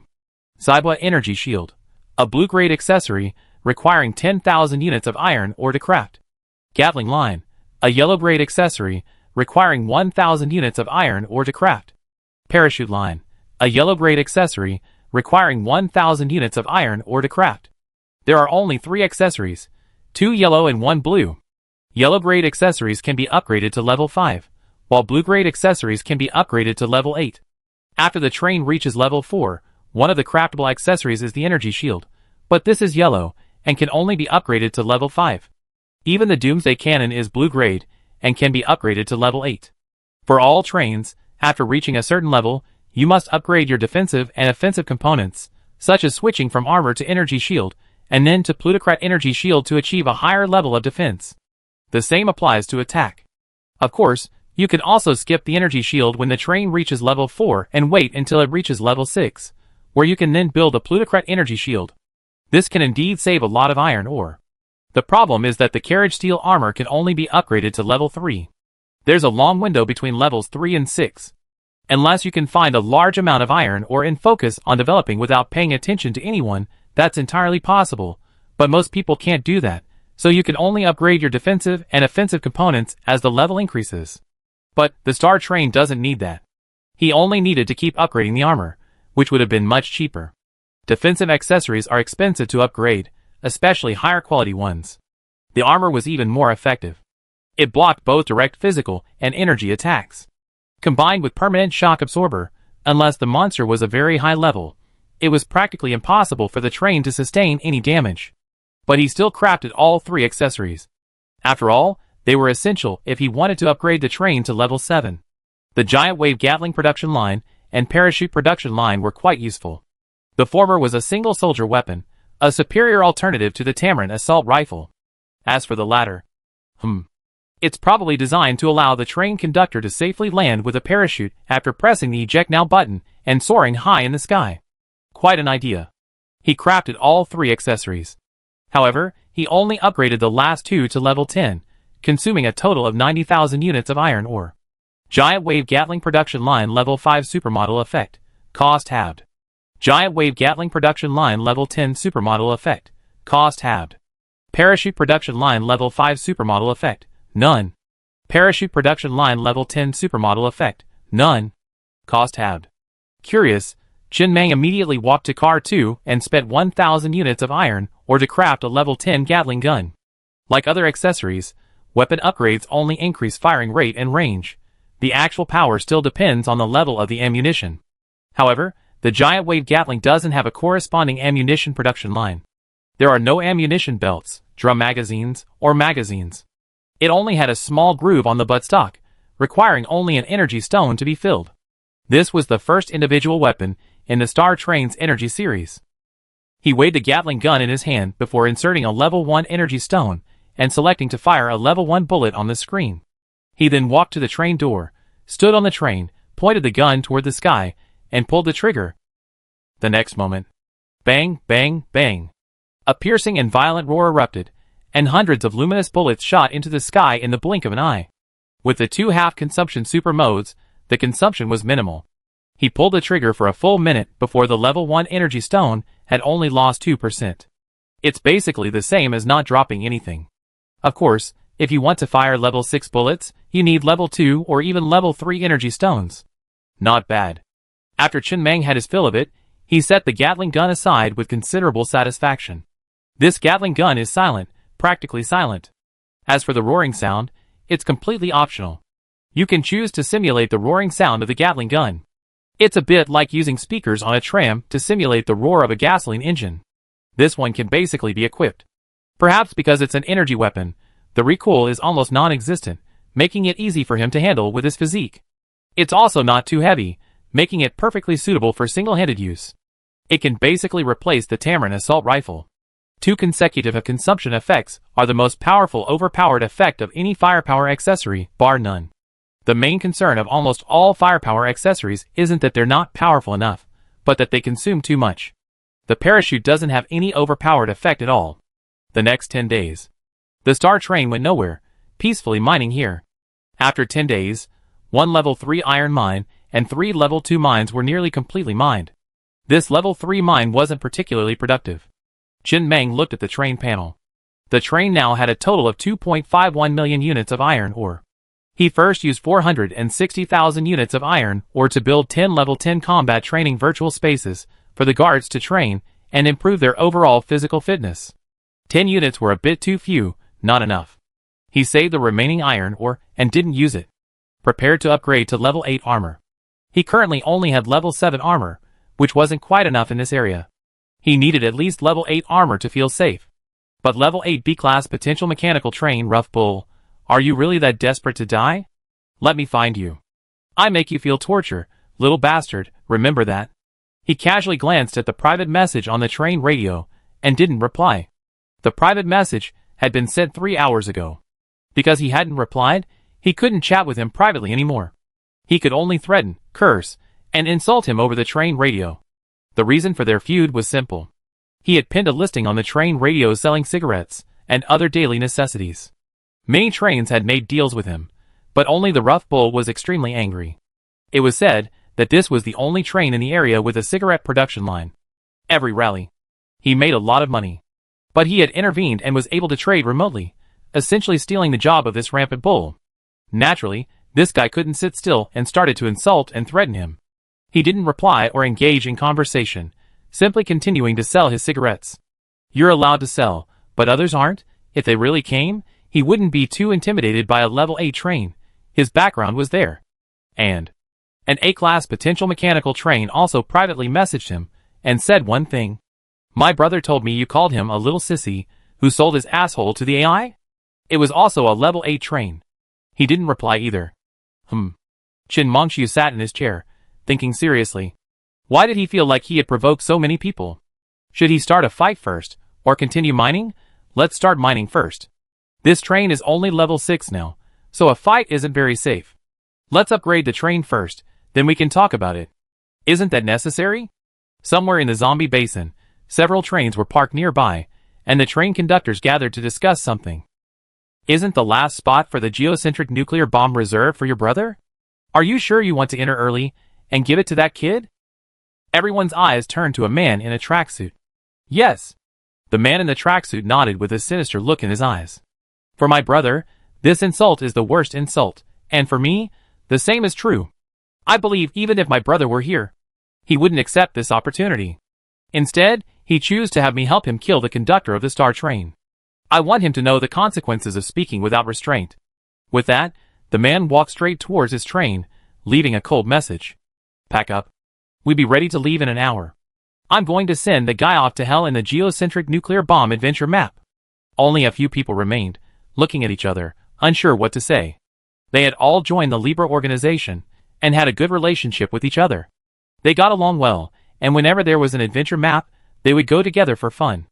And a few days ago, they had acquired a special item. Special item. The key to the geocentric nuclear bomb adventure map. Special effect.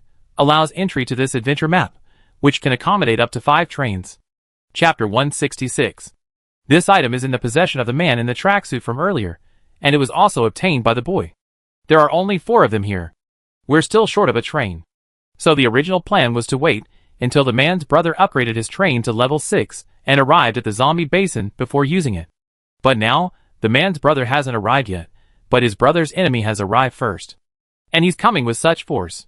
Not only has he immediately seized the tobacco business of the rough bull, he's also directly topped the zombie basin supermodel effect ranking, practically etched the words "I'm so arrogant" on his forehead. Most importantly, the man in the tracksuit possesses a train stunt called Force Pull.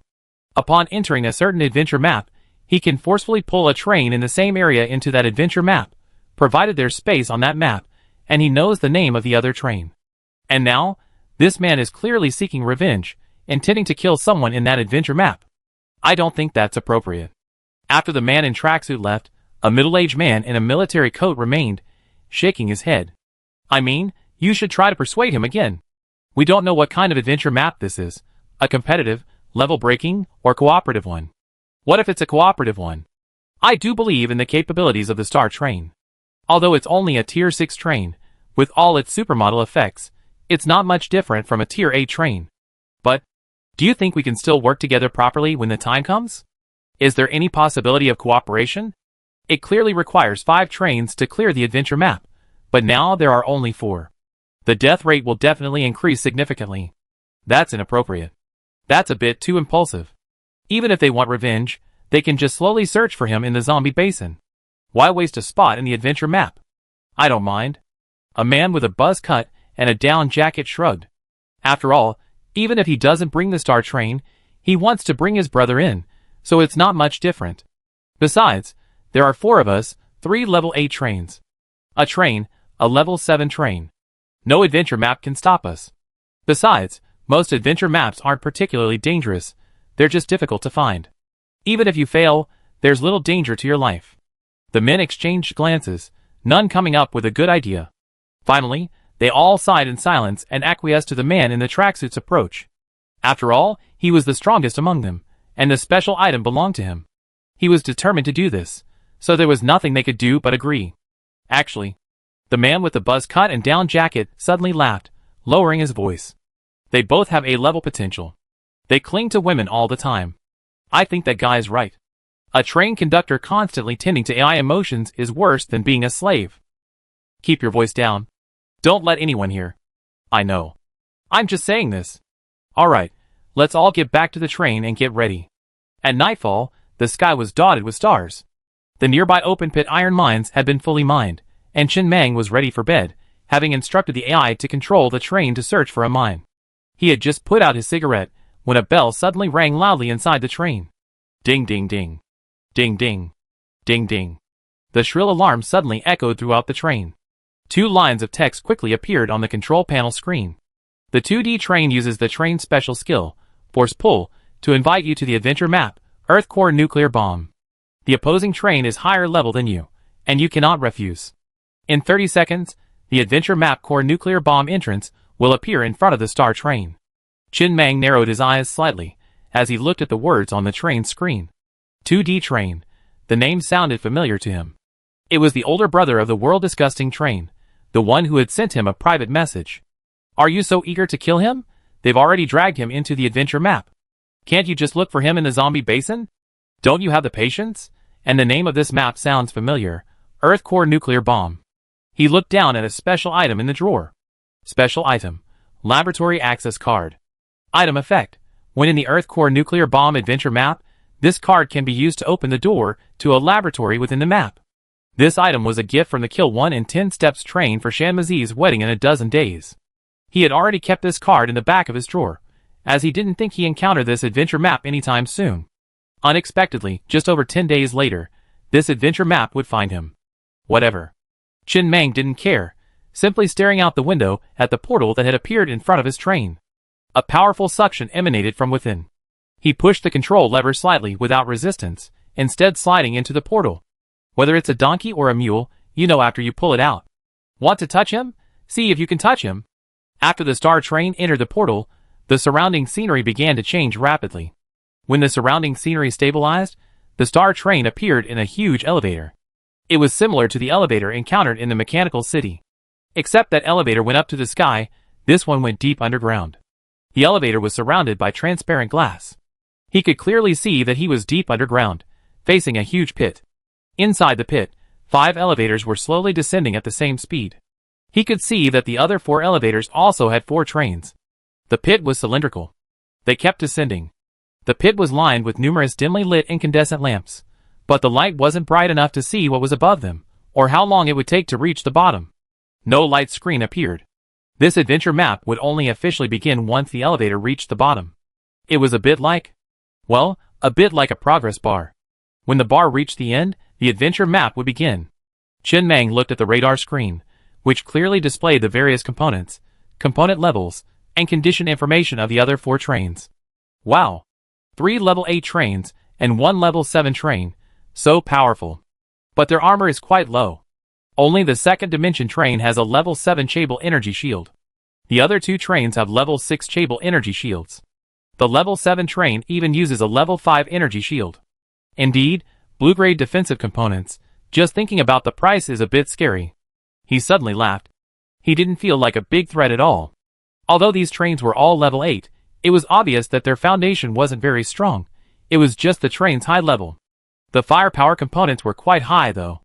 All 4 trains had level 8 components. All hell cannons. It wasn't the same thing as his Doomsday cannon. After all, the hell cannon was a blue-grade component that came with the trains at level 4, so it was definitely upgraded first. When they reached level 5, they discovered they had another blue-grade component, the Doomsday cannon. Nor will they build the Doomsday cannon. After all, they're all blue-grade, and can be upgraded to level 8. Resources have already been spent on the hell cannon, so it's definitely the least expensive, just like upgrading the hell cannon. But the hell cannon doesn't have the half-cost supermod effect, and its power isn't as strong as the Doomsday cannon. Chin Mang pondered, looking at his console screen.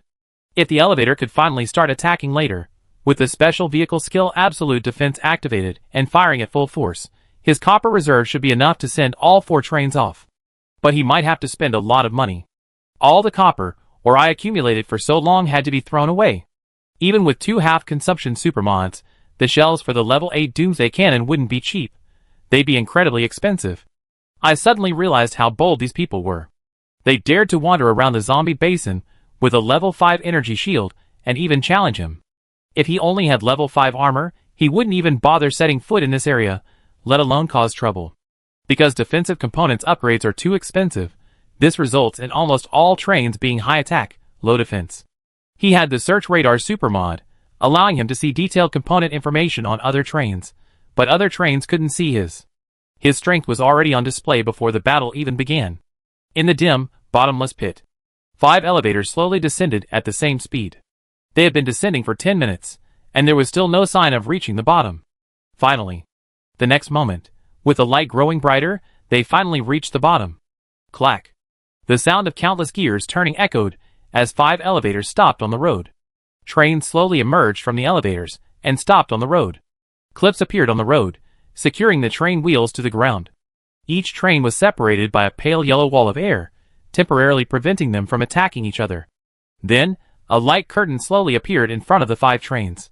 Long ago, a city was built here as a refuge, to preserve the flame of civilization in critical moments.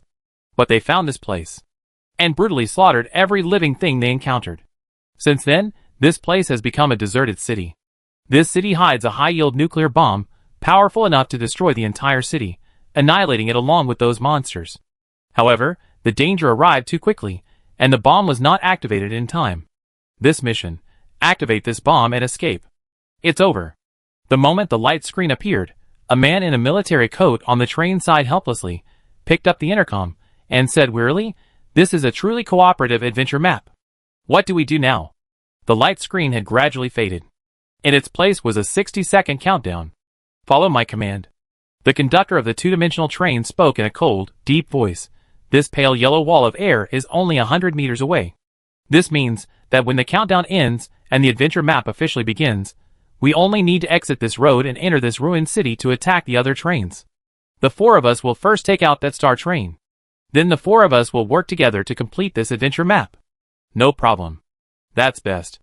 The man in the military coat looked a little unhappy, and the turret on the top of the train began to slowly rotate. "This map is the kind of adventure map where people will die. I don't want to die here because of missing a train." "No. Is it similar to the mechanical city?" Chin Mang gazed thoughtfully at the ruined city at the end of the road. The tall buildings were still made of gears, reminiscent of the mechanical city's architectural style. The countdown was almost over. He was caught in the middle.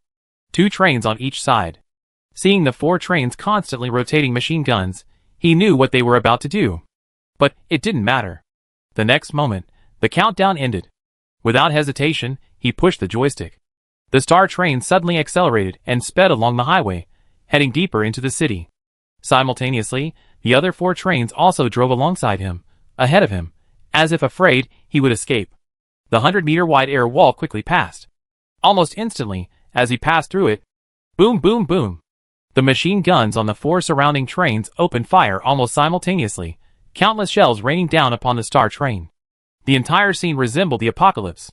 But a pale yellow film had already completely enveloped the star train.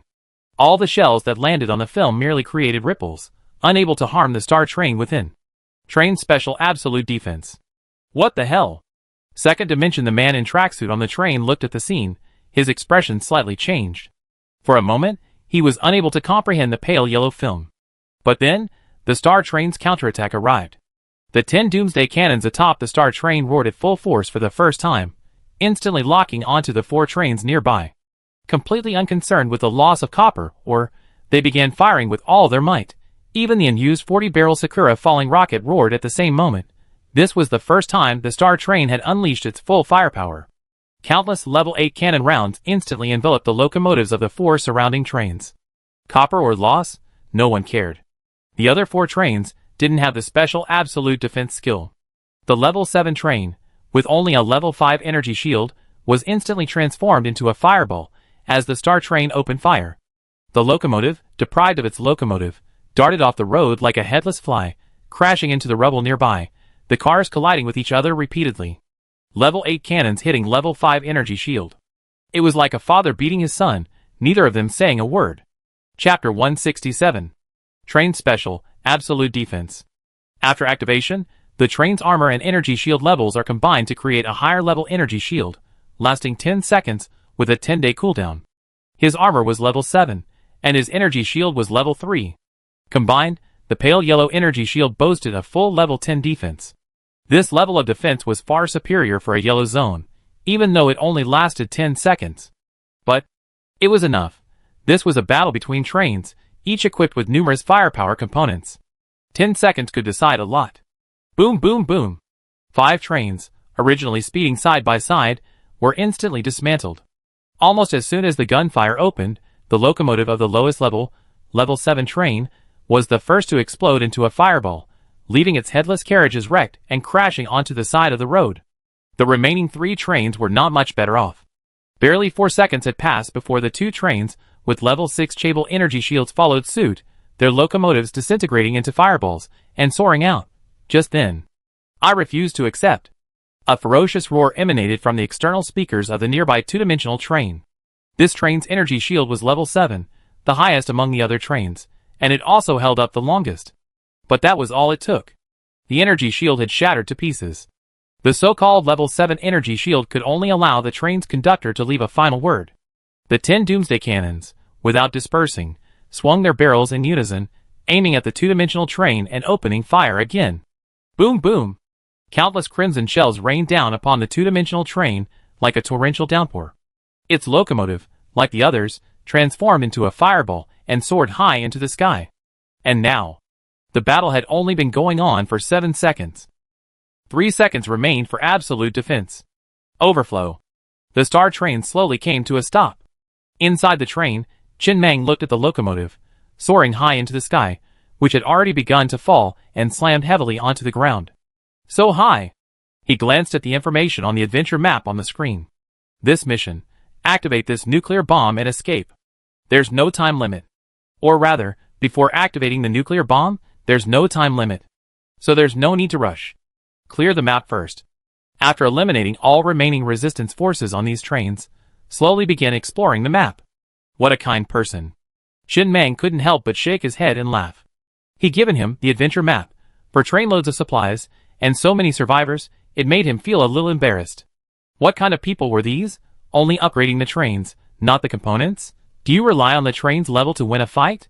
Although firepower components consume a lot of energy, in most cases, many trains would rather flee than engage monsters. His 10 machine guns had already been upgraded to level 10, and this was the first time he fired them. He never encountered a situation where he needed to unleash full power. But once full power was unleashed, the instantaneous power unleashed was terrifying. Just like now. In just 7 seconds, 4 high-end trains were instantly destroyed. Although the Doomsday cannon is a level 10 cannon, the power of its shells depends on the level of the shells used. The cannon's level only determines its rate of fire and range, while its power depends on the level of the shells. He had just used level 8 shells. A single level 8 shell costs 500 units of copper ore. But with the Doomsday cannon's 2 consecutive having overpowered modes, a single level 8 shell costs only 125 units of copper ore. In those 7 seconds, all 10 cannons had their firing rates maxed out, without holding back at all. Adding to that a round of 40-barrel Sakura falling rockets, a total of 500,000 units of copper ore had been consumed. There were only 25,000 units of copper ore remaining on the train. Almost zero. This fight is really expensive.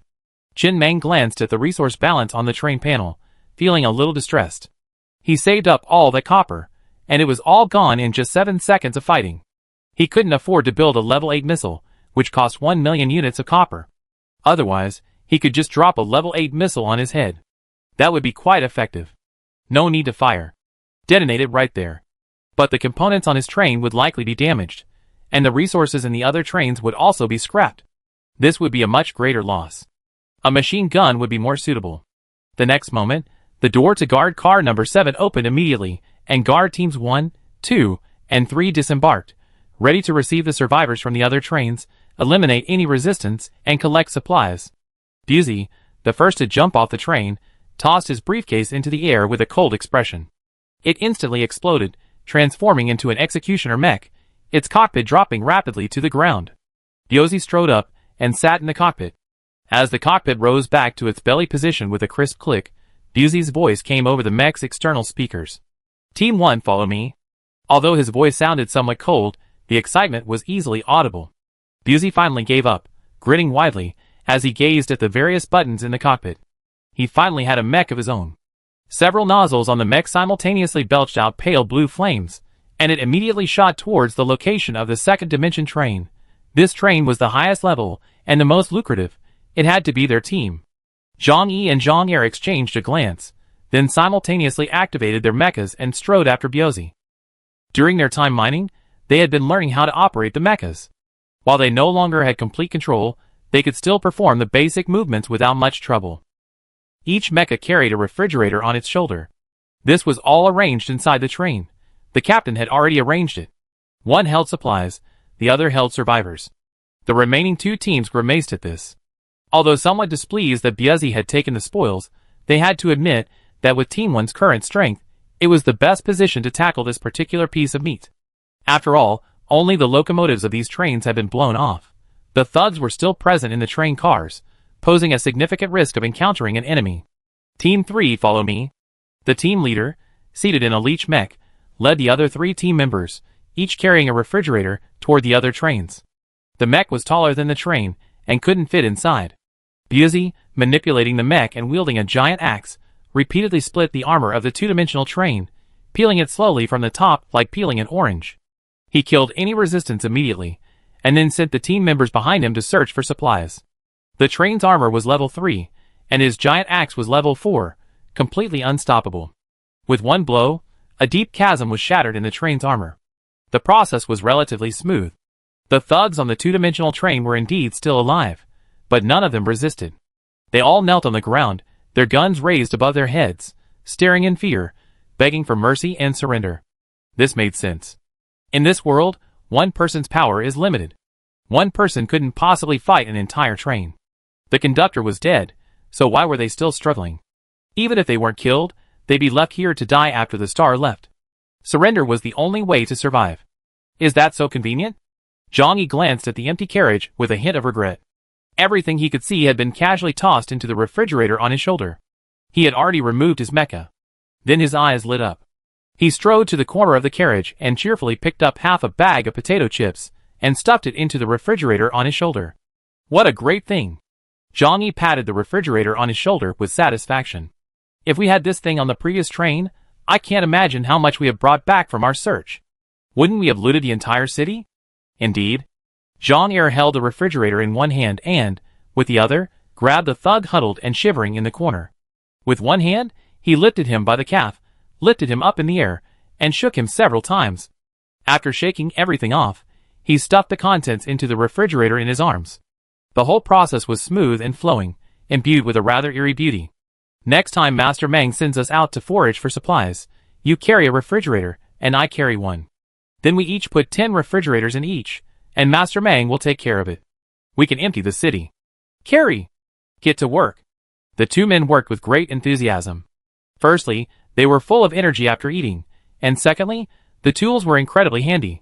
If they had these tools on the previous train, they wouldn't have had to carry the treadmill all the way back from the city to the train at the edge.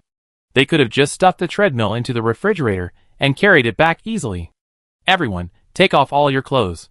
Throw away all your underwear, panties, socks, and everything else. We give you new ones later.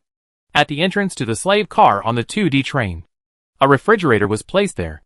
A team of guards stood guard, watching as all the slaves from the 2D train filed in.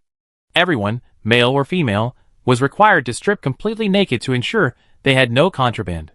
If they had hidden weapons, a sudden attack would be a disaster. Hurry!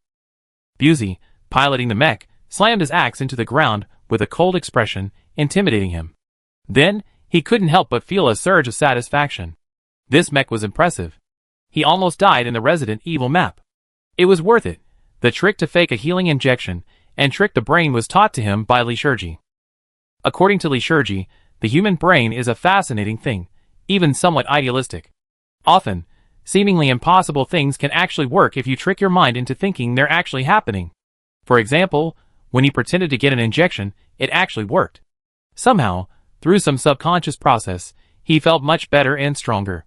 However, Liturgy also said that this method shouldn't be used frequently. It can easily deplete the body's vital essence. He didn't understand what vital essence was, but that didn't matter. He felt that Liturgy was a talented and kind person, worthy of his association. The work on the other trains was almost done. After the victory, Lao Zhu had already developed a complete SOP for searching the trains for supplies, and had handed it off to each team leader. This process minimized team member losses while maximizing efficiency. Even so, searching the 4 trains took about an hour. Inside the star train, Chen Meng, sitting in a chair, looked at the supply list handed to him by Old Pig. After a long silence, he sighed and casually tossed the list into a nearby drawer. What the hell was he even bothering with an adventure map?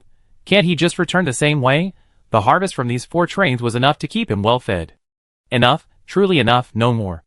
1.491 million units of iron ore, 340,000 units of copper ore, 290,000 units of wood, 120,000 units of red hard rock. 1 white-grade accessory blueprint for Murphy stones. 124 cartons of cigarettes, various supplies, various rifle ammunition, 1 special item. Hundreds of bags of vacuum-packed pressed duck, various figurines. Over 1,900 survivors. What else could he say? It was a worthy Tier A train. It was rich. He spent 10 days mining to collect just over 2 million iron ore, but in just 7 seconds, he earned nearly 2 million units. The total iron ore balance on the star train now reached 3.54 million units. With a little more iron ore, he could upgrade to level 8 armor. If it had been level 8 armor, he wouldn't have needed the absolute defense train perk at all. He could just take it head on. This perk has a 10-day cooldown, so once used, it's unusable for the next 10 days. It felt a bit underwhelming. In those 7 seconds, he consumed a total of 500,000 units of copper ore. He recovered another 340,000 units. The copper ore alone more than paid for itself. And then, there's the wood, red hard rock, blueprints, Murphy stone, and a whole host of other supplies. It was worth it, absolutely worth it. Chen Meng walked out of the train compartment, leaning on his cane and gazing out at the futuristic city ahead. He let out a long sigh before lighting a cigarette and turning to gaze at the long, mechanical train behind him, the star train. The corners of his mouth couldn't help but curl up slightly. This was the confidence he needed to survive in this world. Those 1,900 survivors would be forced into the refrigerator for now. He wouldn't have time to care for them for now. After this adventure map was over, he would begin implanting iris chips and officially make them members of the star train. Start with the treatment of all of them as level 3 residents. Later, those with talent or special skills would be selected and given appropriate positions. Thanks to his and Lao Zhu's joint design, the star train had a complete process for accepting survivors. Chapter 168. There won't be any major chaos, and no talent will be buried. Chen Meng withdrew his gaze from the train and looked back at the city ahead. Not a single light was on in the city, only a faint yellow glow emanating from an unknown source throughout the underground space. A vast space had been excavated deep underground. The city lay within this space. When a city falls into darkness, the oppression it creates is intense. The towering skyscrapers resemble terrifying monsters poised to devour everything at any moment. After a long moment, "Let's go!" Chen Meng tossed the burnt cigarette at his feet before climbing the ladder back to the train compartment, preparing to explore the city. There was no way out. Clearly, if he couldn't find the nuclear bomb and didn't activate it, he would be trapped here forever. Perhaps he could try using a drill to get out. This place should be beneath the zombie basin. If he kept drilling upward, he should theoretically be able to get out. He just didn't know if the boundaries of this adventure map would block a level 50 drill. At least the adventure map in the Kunlun Mountains wasn't blocked. He didn't have much right now, except for a lot of iron or over 3 million.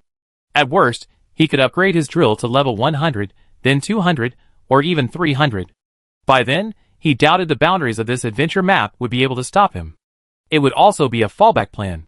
Even if he couldn't find a nuclear bomb, he wouldn't be trapped in this map forever. The star train slowly accelerated, continuing along the highway toward the city. After about a few hundred meters, Chen Mang suddenly noticed a question mark floating low in the air above the distant highway. A three-dimensional, white question mark, roughly the size of an adult man, slowly rotating. A flicker of doubt crossed Chen Mang's eyes, but then a thought struck him. He steered the train over the question mark. As he approached, he noticed a small projector beneath it. The question mark was projected low in the air by this projector. The moment he ran over the question mark, whoosh! 2 robotic arms suddenly extended from the road below the question mark, attaching 2 walkie-talkie-like devices to the sides of the train's front carriage. At the same time, a message appeared on the control panel screen. Train energy shield has been enhanced. For the next 10 seconds, your train's energy shield level will increase by 1 level. Chen Mang looked at the information on the screen with a slightly odd expression, then at the next question mark not far off the road. So, this adventure map should have a prop race at the beginning? By picking up question marks, you gain different buffs, and then cross the finish line first. Although the map screen didn't explicitly say so, it was clearly the meaning. Just isn't the location where your first question mark appears a little far away? The battle is over. Hey, can't you start earlier next time? With such a long distance? The dam should have died long ago. Chen Mang ignored the question marks. They were useless. However, it did serve as a reminder for him. In the future, if he visits other adventure maps and sees a road like this with all the trains appearing side by side at the starting point, it's likely a prop race too. Let's run and pick up the items first. Controlling the star train, they continued their rapid progress along the highway, arriving at the edge of the city in a matter of minutes. Get off. The train stopped again, and Biazi and the others jumped off again, preparing to explore the office buildings on both sides of the street. He had thought of doing this the last time he was in the mechanical city, but that adventure map had a fixed progression, and he simply didn't have time to explore the entire map. This one had no progression or time limit, and he wasn't in a rush, so he could explore at his leisure. There must be good stuff in these office buildings. Let's explore first. He tilted his head to look out the window at the office buildings. They were mostly in ruins. Through the cracks in the destroyed and shattered structures, he could clearly see countless mechanical gears, though they had long since stopped turning. He had always been curious. If these office buildings were filled with gears, could they still be inhabited? And what are gears for? If it's for transmitting energy, there should be many ways to do it that are more efficient, faster, and less lossy than gears. After all, this is the ruins of an advanced civilization. He looked at the screen. The first-person perspective of Biazi and the others exploring on the screen, combined with the real-time surround sound from the train's multiple speakers, gave him an immersive feeling. Be careful, Biazi muttered to himself. The words were transmitted through the collective mind to Chief AI, and then from him to the iris chips of the team members. The words themselves meant nothing.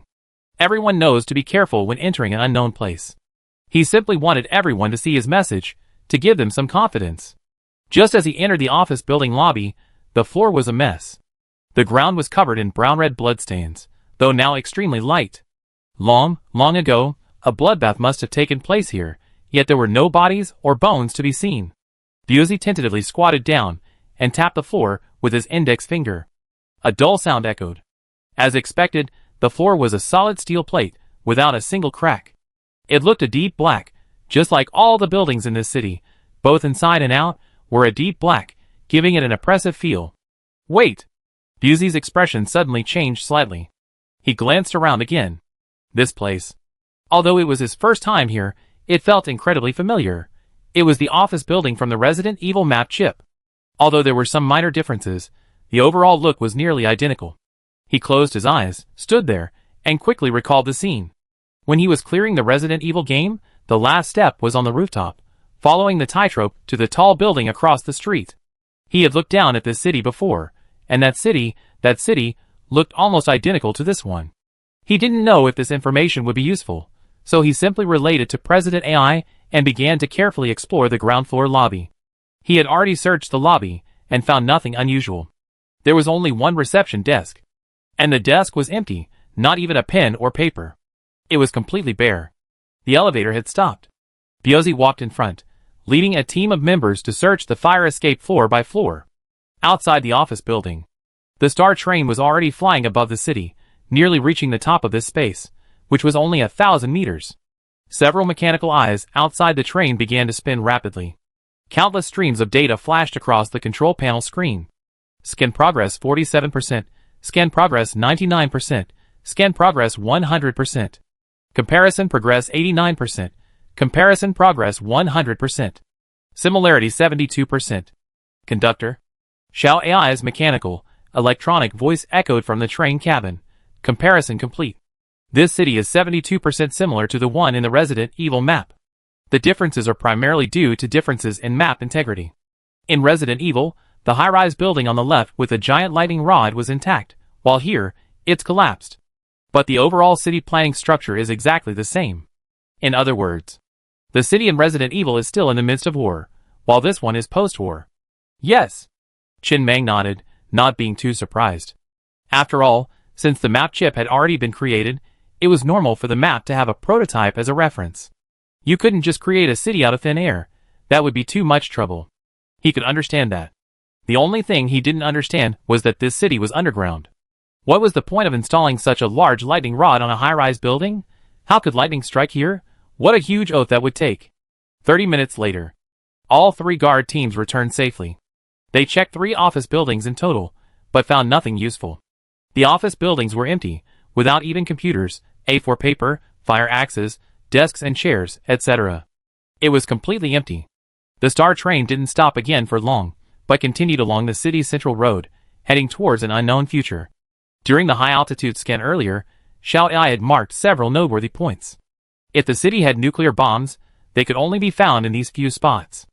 A simple aerial view of the city was now appearing on the control panel screen. 3 of the red dots were his next targets. A dozen minutes later, they quickly arrived at their first target point, located in the city's core area, resembling a military base. With no tall buildings around, it stood out from the air. It wasn't very large. About the size of a basketball court, surrounded by a steel mesh. The area above ground was only this size, but underground it was much larger, the size of 3 or 4 football fields. Qin Meng looked at the dozens of red dots on the radar. There were creatures in this underground base, but the radar couldn't see any specific information about the red dots. He didn't know what kind of creatures they were, or what level they were, only that they were there. He pulled the lab access card from the drawer, and handed it to Xiao AI, who was standing beside him. Give it to Biozi, and have him take a team down to investigate. Yes. After Xiao AI left, he looked back at the information about the adventure map on the screen, his brows furrowed slightly. This city has a high-yield nuclear bomb hidden within it, powerful enough to destroy the entire city, and the monsters along with it. However, the danger arrived too quickly, and the bomb wasn't activated in time. This mission, activate the bomb and escape. He had been to many adventure maps before, but they were all relatively simple, level-based. This was the first time he had encountered such a complex one. There was no detail process, no difficulty level to choose from. There was no time limit, and the tall buildings had no air walls, so anyone could go anywhere, though there wasn't much to gain. Including the reward he originally thought would be for being the first to cross the finish line. But there wasn't any reward for being the first to cross the finish line, just like the prop race was just a random setup. In other words, the degree of freedom increased, but so did the difficulty. And escape from here? Escape from the nuclear bomb? Or escape? Qin Meng suddenly laughed. Although adventure maps weren't ranked, this one was clearly more complex than the others he encountered, which meant the rewards would be higher. Bang! Biozi controlled the mecha and chopped open the steel gate of the military base in front of him with an axe, then strode into the base. On the surface, there was only a single, exposed bungalow. About 100 square meters, entirely made of steel, it looked incredibly heavy. The inner square was filled with heavy firepower. At a glance, there were at least 100 large-caliber heavy machine guns, comparable in caliber to the cannons on a train. Each heavy machine gun had a box next to it, and within the alleys were stacks of energy stones. These heavy machine guns were energy weapons. In addition, there were 10 rocket pods, each holding 40 rounds, capable of launching 40 rockets simultaneously. In the 4 corners, there were 4 objects resembling telephone poles, each topped with a steel sphere. Its purpose was unclear. The firepower was formidable, but they were all badly damaged. Most importantly, the muzzles of all the weapons were not pointed at the outside of the military base, but rather at the single-story building on the flat ground, as if fearing some terrifying monster might escape from it. Busey quickly scanned his surroundings, took a deep breath, and glanced at the information constantly transmitted by his iris chip before slowly approaching the bungalow, gripping his great axe tightly. No signs of life on the ground. 130 meters underground, you will encounter the first red dot. The monster's name and level are unknown. Mr. Meng's instructions: focus on detection. If you encounter an irresistible crisis, tear up the ticket immediately. The iris chip contained a message from President AI. He slowly approached the doorway of the bungalow at the military base. The wall was covered in large scarlet calligraphy. Military restricted area, keep out. Danger, danger, keep out. He was already standing at the gate. The door was large enough for his mech to enter. On the doorpost was a red button with the words "Open Door" written on it. He placed his hand on it and pressed it, and soon, a large number of gears began to whir. The door in front of him slowly receded into the walls on both sides. But there was another door behind it. Before he could do anything, the door behind him slowly receded into the walls, revealing another door. A minute later, all the doors were open, 8 in total. Busey stood at the doorway and took a look. The walls of the house were made entirely of solid steel, a full 3 meters thick, an absurd thickness. And inside, there was nothing. Only an elevator shaft, exposed like a mine shaft, and a slowly blinking red warning light in the corner. This was the first time he had seen lights in the city. The ground was covered in dust, indicating it had been abandoned for who knew how long. Chapter 169. Huff, huff. Sitting in the cockpit of the executioner mech, Busey's breathing quickened as he took in the scene before him. A layer of cold sweat broke out on his back. He suddenly realized that even after so many life-or-death crises, he still felt afraid. This place practically had the word danger etched on its face. But Busey took a deep breath, suppressed his inner thoughts, and walked first into the exposed elevator shaft before him, followed by a team of members. The elevator shaft was spacious, easily enough to accommodate 3 mechs and 8 members. It could even accommodate an entire train car. He turned to look at Zhang Yi and Zhang Er in the 2 mechs behind him. After all, these 2 were newcomers. They had probably never been to such a dangerous place before on the previous train. He needed to reassure them beforehand. If they encountered danger later, they would panic and not only lose their lives, but also disrupt the team's offensive rhythm. However, he was about to utter words of comfort when, through the gap in the mecha, he saw these 2 guys actually eating Rigiamo in front of his mother. They had brought Rigiamo into the mecha, and they didn't look afraid at all. Instead, they looked around with some interest, savoring their Rigiamo with relish. Busey looked away expressionlessly, swallowing the words he was about to say. Well, Zhang Damei had once told him that his 2 brothers, while incredibly strong, were a bit naive and their brains weren't very effective. It certainly looked that way now. He just hoped he wouldn't get scared to the point of peeing his pants when he encountered danger later. The Star Train is different from other trains. Guards on the Star Train are bound to visit more dangerous places. They can't do what guards on other trains do, but that's their mission. Other trains aren't capable of reaching such places either. After everyone entered the elevator, Busey pressed the red button on the control panel, and the elevator began to descend rapidly. It wasn't like the elevators in office buildings. There were no numbers on the control panel, no floor selections, meaning this elevator would only stop at one location, with limited options. The iris chip in front of him continued to transmit messages from Mr. AI. 70 meters to the first monster. 50 meters. 20 meters. Mr. AI's messages brought a slight sense of relief. With Mr. AI around, it was like having a full map cheat. He knew the locations of all enemies. The next moment, the elevator suddenly stopped falling, and the doors slowly opened. Busey was already in the first place. The moment the doors opened, he roared and swung his axe forward, nearly crushing a charging monster to a pulp. What came into view was a pristine white corridor. The ceiling was dotted with 2 rows of bright incandescent bulbs, numerous cameras, and a heavy machine gun embedded in the corner, resembling the built-in fire control system in a train. The walls were covered in dried blood, giving the once pristine white corridor an unmistakable bloody look. Busey strode out of the elevator, crouched, and stared at the unknown monster he had just chopped off. It looked like a monkey. The iris chip quickly transmitted a message from Mr. AI. The database doesn't contain any information about this monster. Judging from the battle footage just now, its strength is probably slightly below level 2. Turn left in the corridor ahead. There are 7 red dots in the laboratory. Be careful. A murderous glint flashed in Busey's eyes. He hefted the axe at his mech and continued down the corridor. The corridor was a full 10 meters high and 10 meters wide, easily enough for his mech. This was the highest corridor he had ever seen. Is it necessary for a laboratory corridor in a military base to be so high? At that moment, a thought struck him. He turned around. Sure enough, John E. behind him had already opened the refrigerator in his arms, preparing to stuff the monster he had just chopped into pieces. He immediately spoke coldly. No need to pack this thing. I just pack whatever I say. Oh!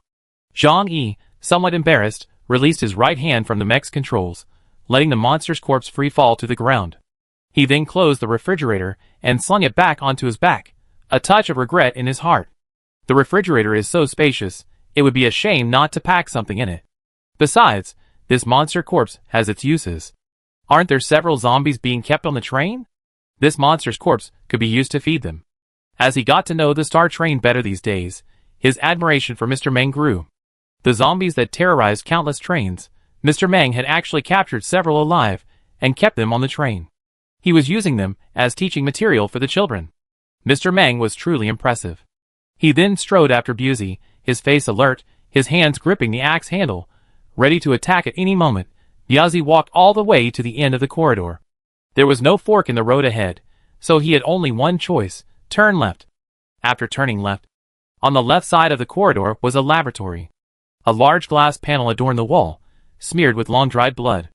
The laboratory was filled with unfamiliar instruments. A dozen monkeys lay asleep inside.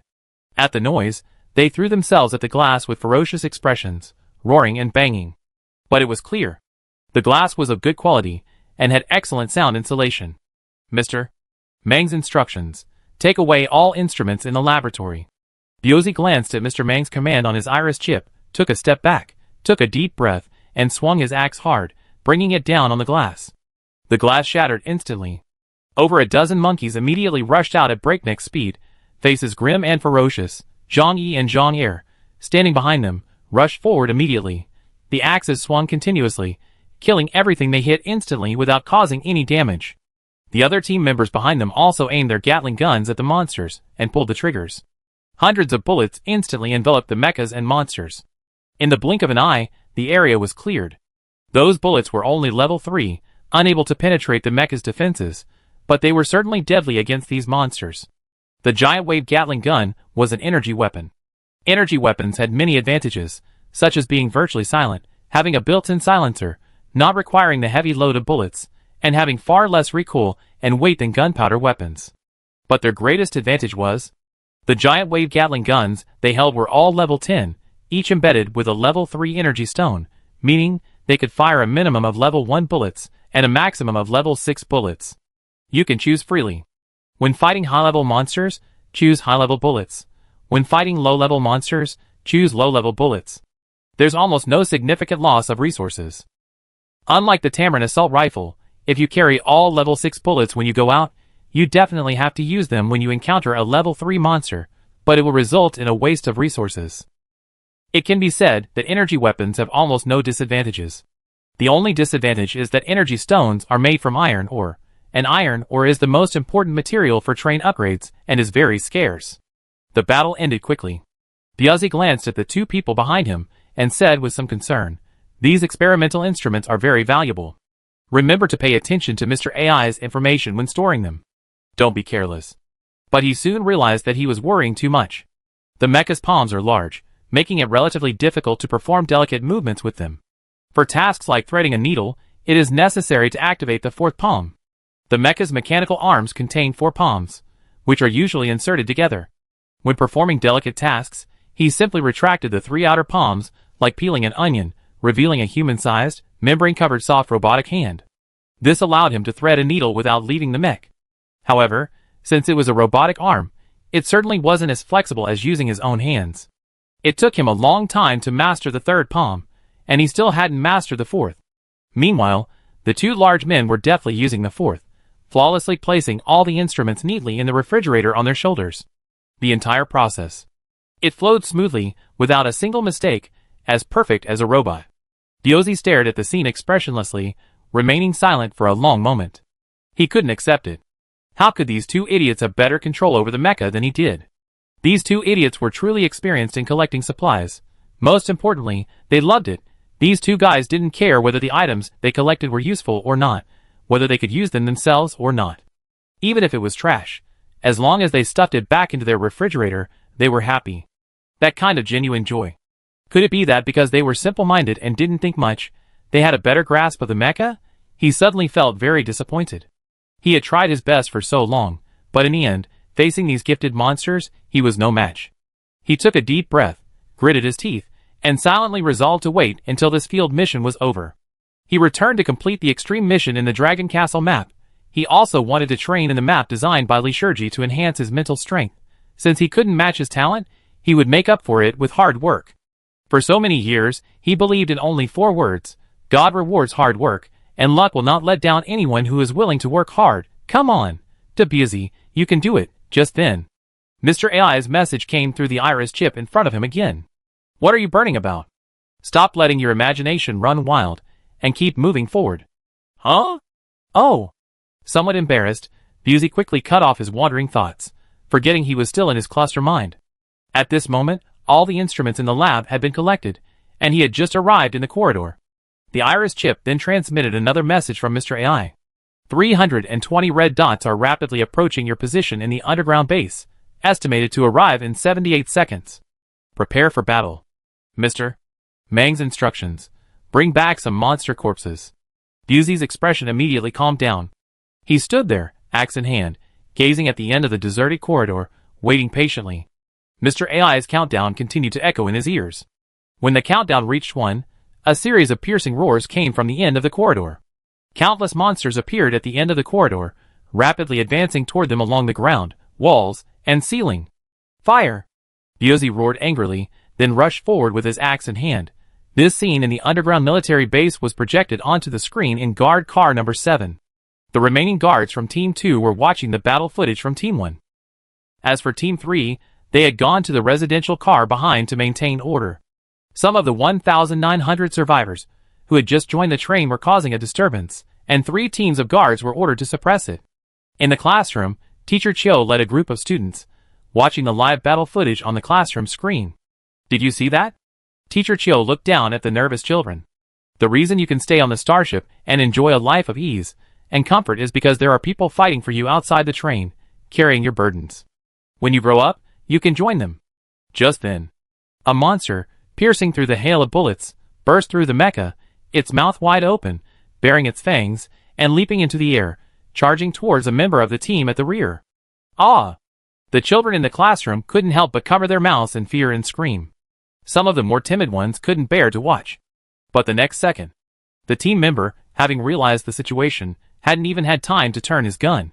He stood still and immediately bent back, his body almost touching the ground like an arch to avoid the monster's attack. Then, he suddenly stood up, pulled the broken blade from his arms, and plunged it straight into the chest of the monster, which had missed and fallen to the ground. The whole process was smooth and flowing. It was as if he had done it thousands of times before. Wow! The classroom suddenly erupted in cheers of excitement. That uncle is so awesome. Uncle, you know Kung Fu before the apocalypse, right? Teacher Chiu looked at the team member on the screen. After seeing him kill the monster, her tense heart relaxed slightly, her eyes gleaming. This uncle's name is Zhang Qi. He's a veteran of the team, and very capable. She knew the names of all the team members. Captain Pig had told her. But she hadn't known Zhang Qi was so formidable. That scared me to death. Still terrified, Zhang Qi cursed inwardly after extracting the blade fragment from the monster. Luckily, he'd been training with Brother Biao in the combat training virtual space, otherwise he might have been killed right here. But there was no time for further reflection. He immediately regained his composure, pointed the Gatling gun at the monsters charging down the corridor, and fired again. Chapter 170. Although there were many monsters, they were all of low level. Soon, the battle was over. Doomsday looked at the pile of monster corpses piled in the corridor in front of him, then turned to the team members behind him, and said in a deep voice, "Report the casualties." No injuries. No injuries. No one was injured. This was simply because the corridor was a bit spacious. If it were smaller, the fire net formed by 8 giant wave Gatling guns would have prevented any monsters from breaking through the defenses before the energy stones were depleted. Zhang Yi, collect all the monster corpses. Yes. Zhang Yi, unable to contain himself, excitedly opened the refrigerator upon receiving the order and stuffed all the monster corpses inside. This refrigerator was a great addition. He had two favorite things on the Star Train. First, the refrigerator, and second, the Rigiamo, Chinese Rigiamo. Keep moving forward. For the rest of the journey, they encountered no more monsters. All the monsters still in the corridor had just rushed towards them. After about 10 minutes of moving forward, they continued on their way. Finally, the view before me was different. All along the way, it had been nothing but corridors, like a vast maze deep underground. Ahead of me was a vast square. Around the square were numerous cylindrical containers filled with an unknown green liquid, each containing a monkey. Many of the containers had been broken. Clearly, the monkeys had escaped from one of those broken containers. Is this some kind of biological experiment? Busey glanced around, then looked toward the center of the square. There was a glass laboratory filled with screens and experimental equipment. The lab was deserted. No living people, but dead ones. 7 human corpses clad in white robes lay there, their blood almost dried. A pistol had fallen to the ground, likely a suicide. Take everything from the lab. According to the order, Biazi walked to the glass lab and, once again raising his axe, smashed it down. However, this time, there was no crisp, shattering sound like last time. Instead, there was a dull, muffled sound. The axe handle trembled rapidly in his hand. The lab glass showed no sign of shattering at all. Unconvinced, he tried several times before finally giving up. The glass was very hard and wouldn't break. However, he noticed a card reader at the lab entrance. He opened his palm, and as his first layer of palm shattered and retracted into his arm, a card appeared in his palm. This card had been given to him by Meng Yi. He held the card in his hand and placed it on the reader. Beep. A faint sound echoed, and soon the glass of the laboratory began to fall. Start loading. Outside the military base. Inside the Star Train, Chen Meng watched the lines of text flash across the control panel screen. Biazi and the others had returned safely. From the core laboratory, they had brought back a blueprint, a large number of experimental instruments, a chip, and a large instrument similar to a printing press, but many times larger. It wouldn't even fit in the refrigerator. Zhang Yi had carried it back on his back. This large instrument was their greatest gain. The chip contained all the experimental data from the laboratory, as well as the dying words of the experimenters and the laboratory's experimental log. Xiao Ai, after absorbing all the information from the chip, was summarizing it and displaying it on the screen. 10 minutes later. No more information flashed across the screen. Chen Meng remained silent for a long moment before he picked up the blueprint in his hand. Cardiac injection production line. Yellow grade accessory blueprint. When injured, giving yourself an injection will make you feel no pain, and your mind will be extremely active for a period of time, recovering a certain amount of damage and significantly increasing your strength, with no side effects. It's not useful on the train, as there are better alternatives. But when on duty, it's very useful. Although often, not feeling pain isn't a good thing, as it often means a quick death. But with this thing, guards can significantly reduce casualties during duty. And this military base. The only mission is to research and manufacture this blueprint. Yes, the blueprint can be manufactured, and that large instrument is the one that produces it. Through extensive experimental data, we first research how to produce this drug, then develop a production line for it, and then perform extensive calculations. Finally, using this instrument, the blueprint for the cardiac injection production line was created. This instrument is now inside the train, which means, after a long while, Chen Meng turned his head and looked at Xiao Ai. Now that the instrument is inside the train, can we create the blueprints now? Yes. Xiao Ai nodded. This instrument still contains 17 blank blueprints. All the data for creating the cardiac injection production line has already been entered into it. We just need to connect it to the circuit system and the generator to provide power, and we can create 17 more cardiac injection production line blueprints. I mean, can other blueprints be created? For example, let's just think of one. A lighter production line blueprint? No, it requires a lot of experimental data, and a lot of relevant researchers conducting various experiments. Maybe in the future, and if it's just a lighter accessory, research is much simpler than a lighter production line blueprint. Yeah. Chen Meng said nothing more. For example, a level 1 train can create a white accessory single bed, but it's just a single accessory, Not a single bed production line. After a moment, he suddenly laughed. This harvest was truly remarkable. The card the Kill 1 in 10 Steps train gave him was truly useful. Without it, Biazi and the others wouldn't be able to enter this lab. The second dimension train also brought him to a good place. These two are good people. I burn incense for both of them when I get the chance. Oh no, the former isn't dead yet. I talk about it after he dies. Although the instrument wasn't usable yet, as long as he collected enough experimental data and found a large number of researchers, he would one day be able to design the accessories he wanted. As for the story behind this experiment, it was also very simple. A long time ago, or perhaps not long ago, Biazi was searching among the residents for a forensic doctor to perform autopsies on several human corpses to determine the approximate time of death.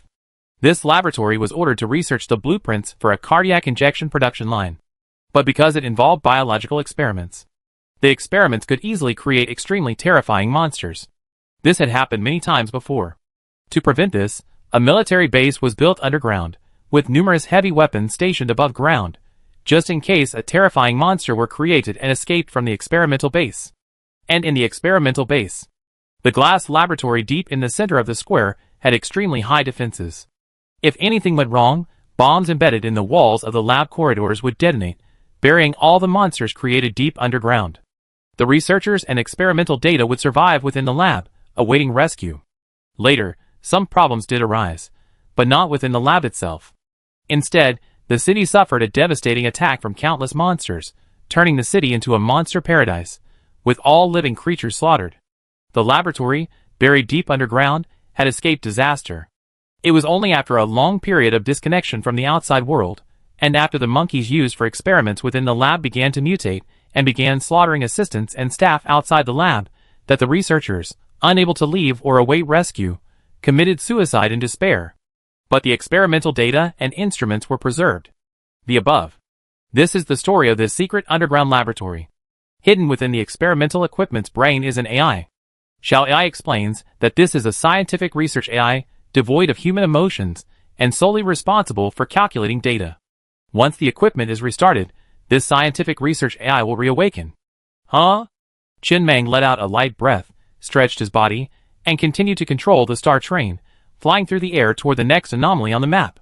This was the first time he had seen humans in the remains of a mechanical civilization. He had originally assumed that mechanical civilizations were entirely robots, but now it seemed there were humans as well. He simply didn't know who held the dominant position in this civilization, humans or robots. It doesn't look human. At least, if humans built the city, they wouldn't have built it like this. All the office buildings are almost identical, a single dark black from the street to the high rises. All the roads are perfectly straight and standard, with no greenery or parks. It's extremely dull and boring. It doesn't conform to human aesthetics. Even if it was originally designed as a refuge city, it couldn't completely ignore its residential properties, right? The train continued on its way. Soon, it arrived at the second anomaly, located in the city center. It was a deep pit. The pit was about 100 meters in diameter. Chen Mang piloted the star train through the air, slowly descending into the pit. The walls of the pit were lined with incandescent lights.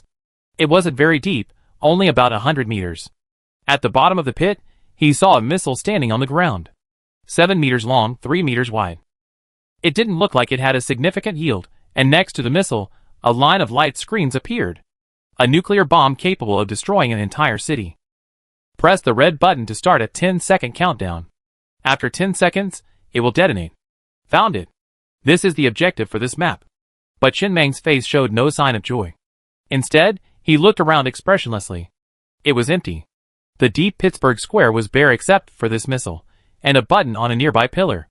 Escape? Where to? He wasn't given a specific direction to escape, and 10 seconds was plenty of time to go anywhere. After a moment, Chen Mang silently ordered one team member to remain in the square to guard it. He planned to go to the third anomaly to see if there was any escape route. He was now very glad that he had cleared the map from the beginning. Otherwise, such a powerful weapon would be lying there exposed. Whoever pressed it would be buried with him. How unjust his death would be. At least put a full cover on that button. He was a little worried that a monster might appear and fall and hit the button.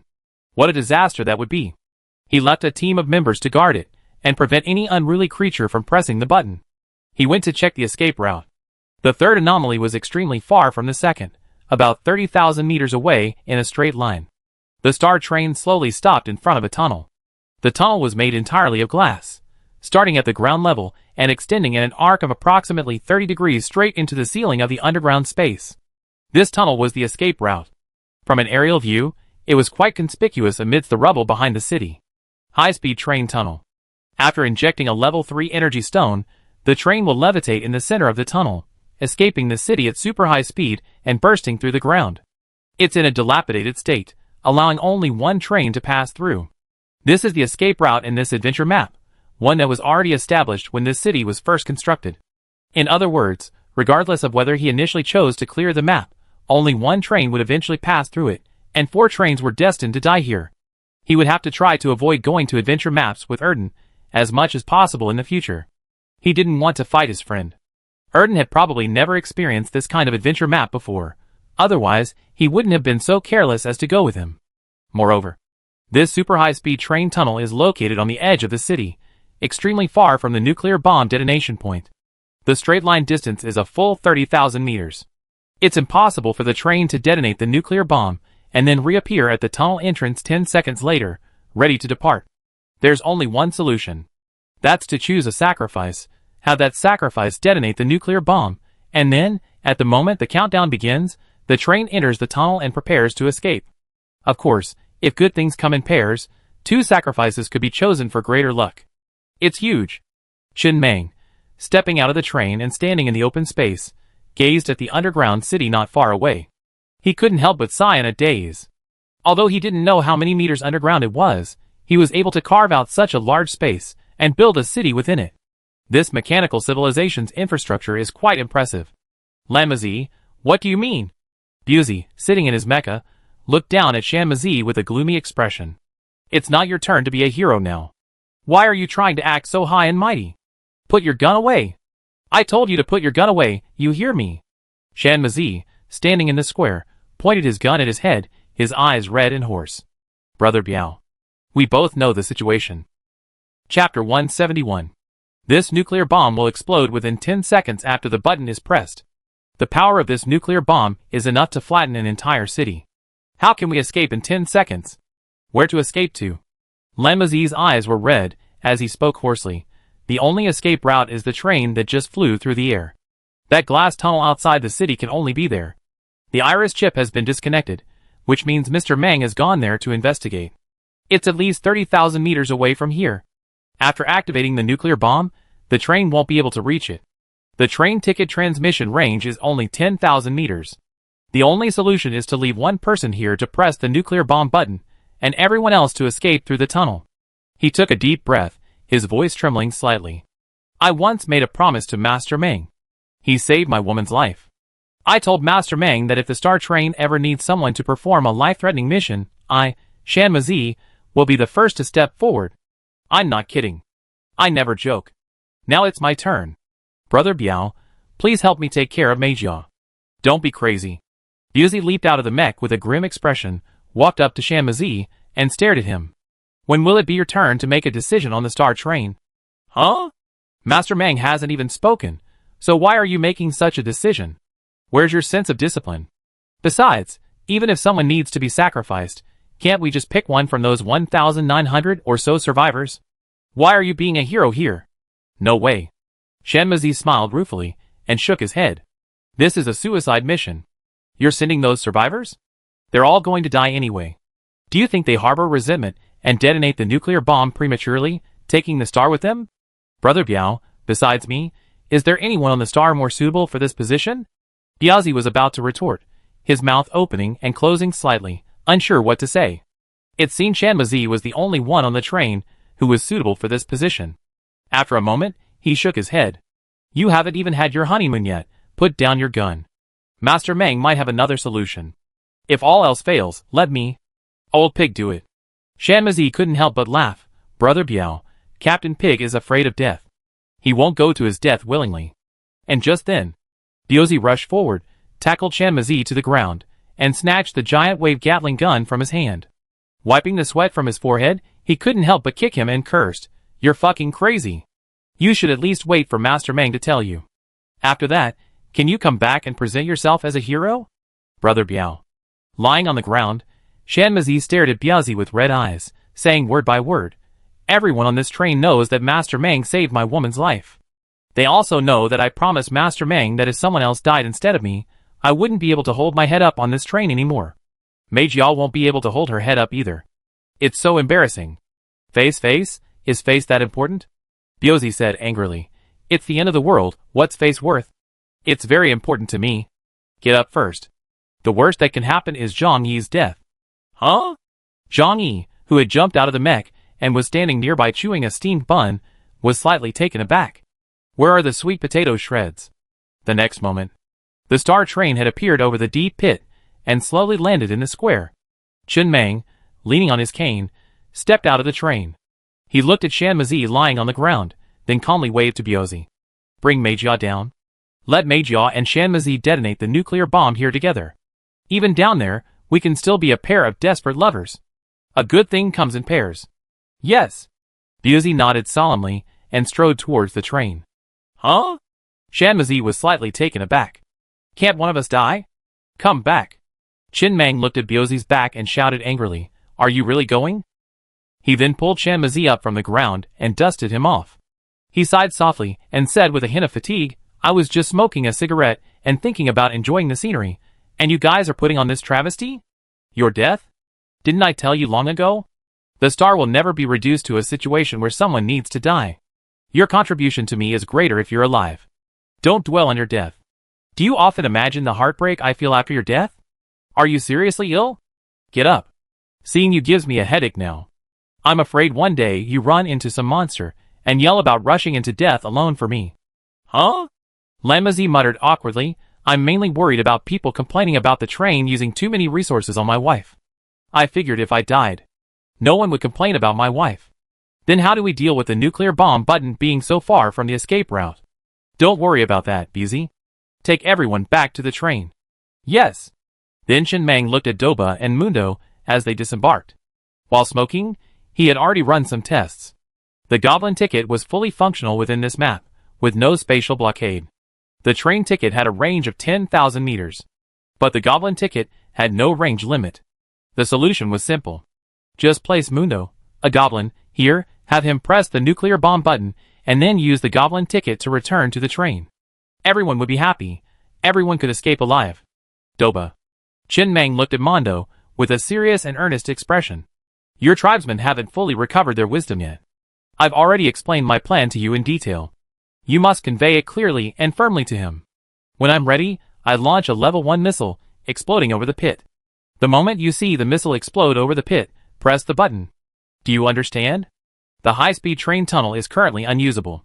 Only when the nuclear bomb button is pressed will the gate in the high-speed train tunnel retract, allowing the train to escape from the underground." "Understood, Master Meng." Doba accepted the assignment with a serious expression, then pulled Mondo aside. "As the Goblin King, I command you to remain here until a missile explodes over the pit. Only then can you."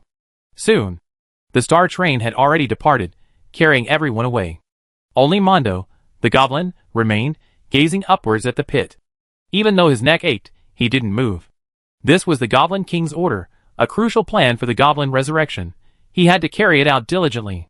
"Are we leaving?"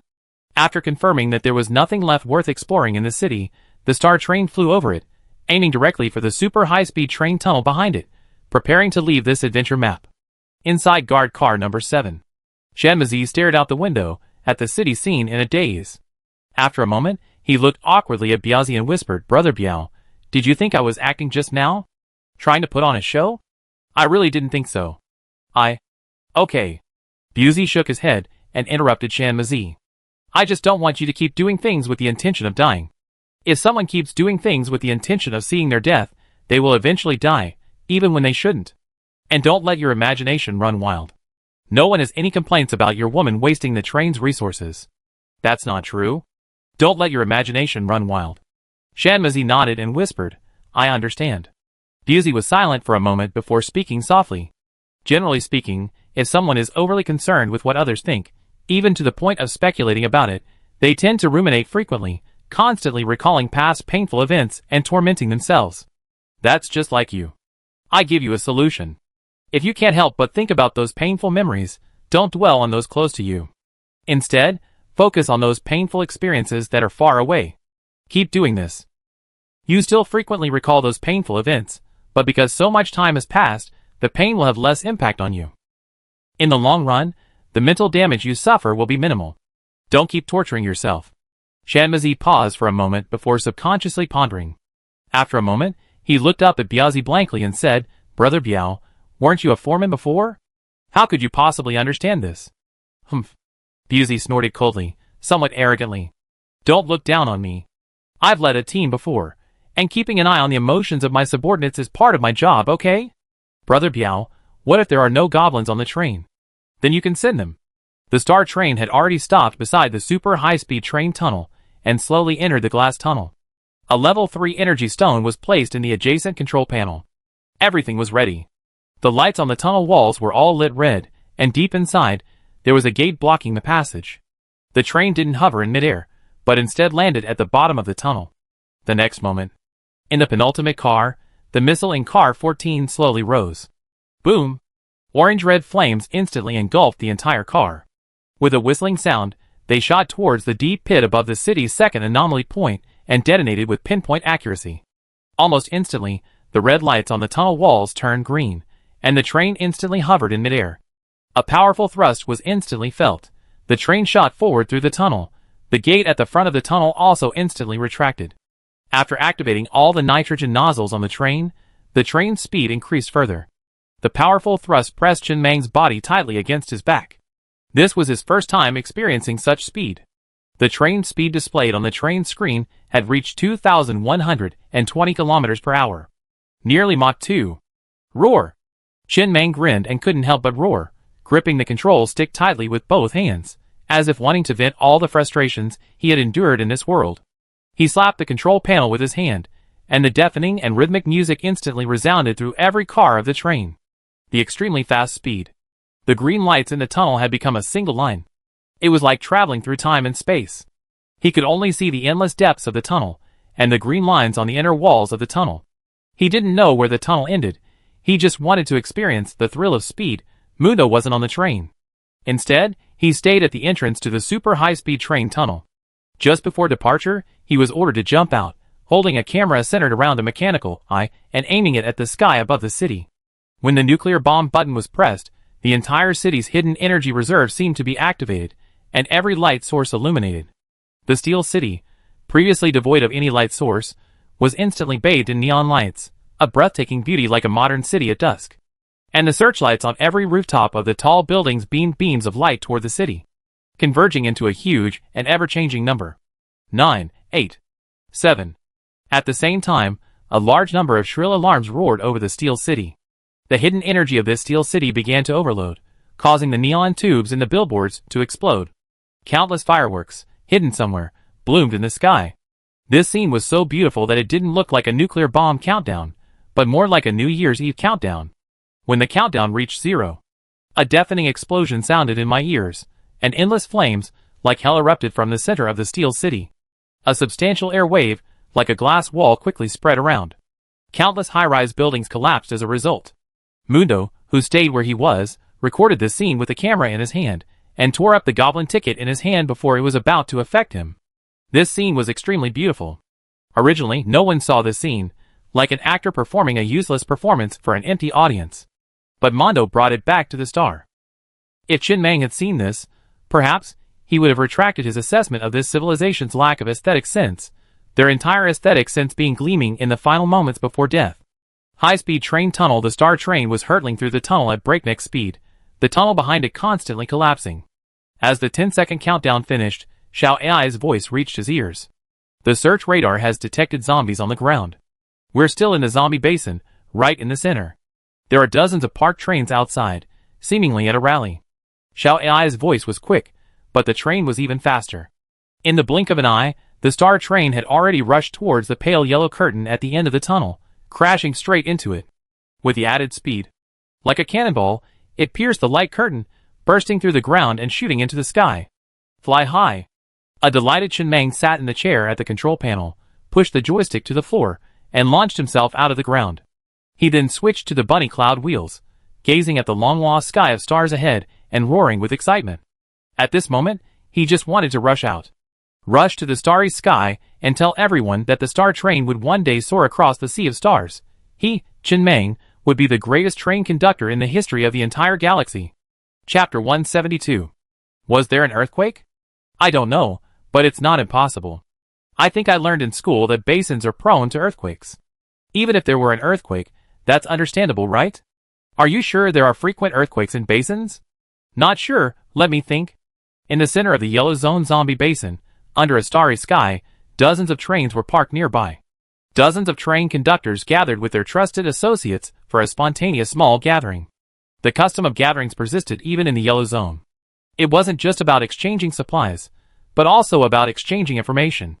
Meetings could yield more useful information. In the White Zone, gatherings were generally held during the day, which was safer. Although monsters were active both day and night, they were generally less active during the day, making gatherings safer during the day. But in the Yellow Zone, gatherings were generally held at night. This saved time. The slaves rested in the carriages, while the train conductor attended the rally. After the rally, they could return the next day and resume mining. At this moment, many train conductors felt the ground shake slightly, and instinctively looked towards the slope of the hill ahead. At the slope of the hill, there was a seemingly endless passageway. Inside the passageway was a glass tunnel, a familiar sight, though only a pale yellow film covered the tunnel entrance. There was also a light curtain nearby. The area ahead is off limits. It's not that no one had explored it, but no one had been able to enter. Over time, no one paid much attention to it. Only newcomers to the zombie basin would, incredulous, peek in, imagining themselves the chosen one. Of course, they all returned disappointed. The ground was shaking slightly. It felt as if something had exploded underground, like an earthquake, yet not quite. Just then, a piercing sonic boom suddenly rang out in everyone's ears, and then a train burst out of the tunnel at the slope of the hill at breakneck speed, shattering the membrane and soaring into the sky. Like a meteor, it vanished from sight in the blink of an eye. The last thing they remembered was the numerous thrust nozzles on either side of the train, their pale blue tails adorning the train with a dazzling brilliance in the darkness. Almost all the train conductors stood there in a daze, pausing their actions and gazing up at the train that had vanished into the horizon. It took a long time for them to react, and they exchanged glances. Is that a train? Nonsense, with so many carriages, it's obviously a train. I don't know where these people got the bunny clouds. How come I'm already on a level 8 train and still haven't gotten this accessory? You definitely won't get it even if you mine every day. These rare accessories can only be obtained in adventure maps or by killing rare bosses. I don't remember anyone this powerful in the zombie basin. Who could possibly catch up with that speed? It can't be the Stellar, right? You mean the train that just arrived in the zombie basin and has the most supermodel effects? That's possible. Inside the Stellar train, Chen Meng switched to the bunny cloud wheel and flew high in the air, preparing to find a place to rest. The moment he broke through the ground, he saw the rally taking place below. But he had no intention of joining in for the time being. He had gained a lot this time. He needed to find a place to rest. Soon, he landed on a flat area with no high-level zombies around. He didn't activate the vehicle zombie blocker. Activating this accessory consumed energy, so it wasn't necessary for lower-level zombies. It was just the right time for the people below to practice. Chen Meng looked at the resource column on the train panel. First, the resources. 3.49 million units of iron ore, 365,000 units of copper ore, 500,000 units of wood, 200,000 units of red hard rock. In the Earth Core nuclear bomb adventure map, the iron ore obtained after the trains were devoured had already been included in the current statistics. This map had replenished him with a lot of resources. There was also a white-grade accessory blueprint and 4 Murphy stones. He now had 16 of these. That blueprint was Masturbator Production Line. A masturbator, a tool for stress relief and relaxation, is barely usable. Aside from the hassle of cleaning and the soreness from excessive use, there aren't any major drawbacks. This blueprint was found in the 2-dimensional train. In fact, even if you destroy a train, it's difficult to obtain blueprints from it. After all, everyone uses the blueprints they obtain immediately. Who would keep them for themselves, unless they have no use for them and are planning to sell them, this thing? After pondering for a moment, Chen Meng decided to spend 4,500 units of iron ore to craft it, and also upgrade it to level 10. While it wouldn't be useful to him, he could craft a few and place them in the resident store. This would not only enrich the product selection, but also provide a stress-relieving alternative for residents who couldn't afford to buy meat. Masturbator Production Line Level 5 Supermodel Effect. Softer, more chewy. Masturbator Production Line Level 10 Supermodel Effect. Cost halved. Not bad. Originally 10 units of iron ore could craft one, now 5 units can craft one. It's a pretty useless accessory indeed. No wonder that Second Dimension Train kept it for sale. It's hard to say if it sell though, unless the price is cheap enough. If the price is cheap, there's no blueprint that can't be sold. Even the crappiest blueprints can still be used as accessories. Chin Mang leaned back in his chair and looked at the vacuum-packed pressed duck in the refrigerator next to him. Hundreds of bags, all spicy. This is a good thing. A change of pace when you get tired of the food on the train. He opened a bag, tore off a duck leg, and popped it into his mouth. Not bad. Chin Mang's eyes lit up slightly. Perhaps it was because he hadn't eaten in a while. The meat was dry-fried, barely moist. It was delicious when chewed, a bit spicy, but very satisfying. I wonder where the guy got it from. Is there a pressed duck factory in the zombie basin? But after eating more than a dozen mouthfuls, Chin Mang's cheeks flushed slightly. He tossed the pressed duck aside, quickly pulled a bottle of iced mineral water from the refrigerator, and downed a large gulp. But it was no use. Why was that pressed duck so damn spicy? He now felt a burning sensation in his mouth, a sharp pain. At first, it was just flavorful and spicy, tolerable, but after a dozen or so mouthfuls, the lingering spiciness took over, and he almost felt his tongue losing all feeling. Hush! Chin Mang took a few deep breaths, but the pain didn't subside in the slightest. He glanced down at the dried duck package on the ground. The flavor line on it truly said spicy, not extra spicy. He immediately strode towards the medical bay in car 2 without stopping. No, the spiciness was killing him. He needed to reboot. After rebooting, Chin Mang returned to the train compartment, fully restored to normal. He gave the remaining half bag of dried duck to Xiaofeng, who was standing at the door, before looking at his other haul. He certainly wasn't going to enjoy all this dried duck, but it would be a good interrogation tool. Only dried duck, no water, of course, that was completely ridiculous. He took out a dozen packs and placed them in the resident's car, and the rest were given to the guards to try. The confiscated cigarettes were naturally thrown away in the resident's store, and the various supplies were stored in the car's refrigerator. There was plenty of room, including the 200 or 300 action figures. It's quite pretty. Chin Mang thoughtfully picked up a figurine about the size of a cell phone, toyed with it for a moment, and then tossed it into the pile. While these things were useless, it wouldn't be a big deal to just throw them away, so he decided to throw them in a local store to see if anyone wanted them. It's worth mentioning, according to the information from Busey, there aren't a single woman on the 2D train. It's all men. And according to the information from the slaves on the 2D train, some time ago, the 2D train's built-in fire control system suddenly opened fire without warning in the middle of the night, killing all the female members. Even the sows weren't spared. Although every train had an internal fire control system, virtually no train had ever used it. This feature often served primarily as a deterrent. Once activated, it wasn't as simple as simply killing 1 or 2 people. In such a densely packed and chaotic environment, it was impossible to achieve a precise kill. On the 2D train, many men were killed in the chaos. The only ones who had truly witnessed the power of the internal fire control system were the slaves on the 2D train. Therefore, the slaves on the train were the most obedient, especially after seeing the 10 heavy machine guns inside the train car. They obediently entered the refrigerator without any resistance. On the other train cars, there were still some troublemakers among the slaves, but of course, thanks to Team 3's crackdown, these troublemakers were eliminated. Over 1,900 more survivors. There were hardly any troublemakers. They were all quite obedient, or rather, quite apathetic. Chin Mang's brow furrowed slightly. Including the 1,900 or so survivors, the total number of people on the train now reached over 3,300. The daily consumption of various parts, plus food, water, and other expenses, had already reached nearly 6,000 units of iron ore. In the blink of an eye, 6,000 units of iron ore had already vanished since he woke up today. This was just during normal rest and recuperation, or mining. Anytime there was a battle, an emergency, or something like that, the consumption would increase, and it wasn't just iron ore that was consumed. Resources like copper ore would also be consumed. Yes. He shook his head somewhat helplessly, but soon smiled again.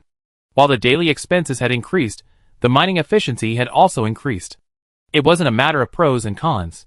It was simply a matter of expanding the scope. The bigger the pie, the greater the harvest. But if there's a window of opportunity, a period of no iron ore coming in, the entire operation will collapse. Without further thought, he spent 190,000 units of iron ore to create an iris chip for each of the 1,900 or so survivors, having Xiao Ai insert one. He also spent over 1,900 units of wood to craft a set of clothes for each person. Of course. Orange. This is the standard uniform for the Star Train. In this foggy, apocalyptic environment, wearing something brighter makes you look more cheerful. Am I that important? Inside Carriage 2, the space gate of the Mecha R&D Center, Xiao Ai was fiddling with the experimental equipment he brought back from the ground core nuclear bomb adventure map when he heard Master Meng's instructions. To implant the iris chip. This was something only he could do, given his steady hands. Xiao Ai looked expectantly at the crude robot, fixed in place by a frame in front of him.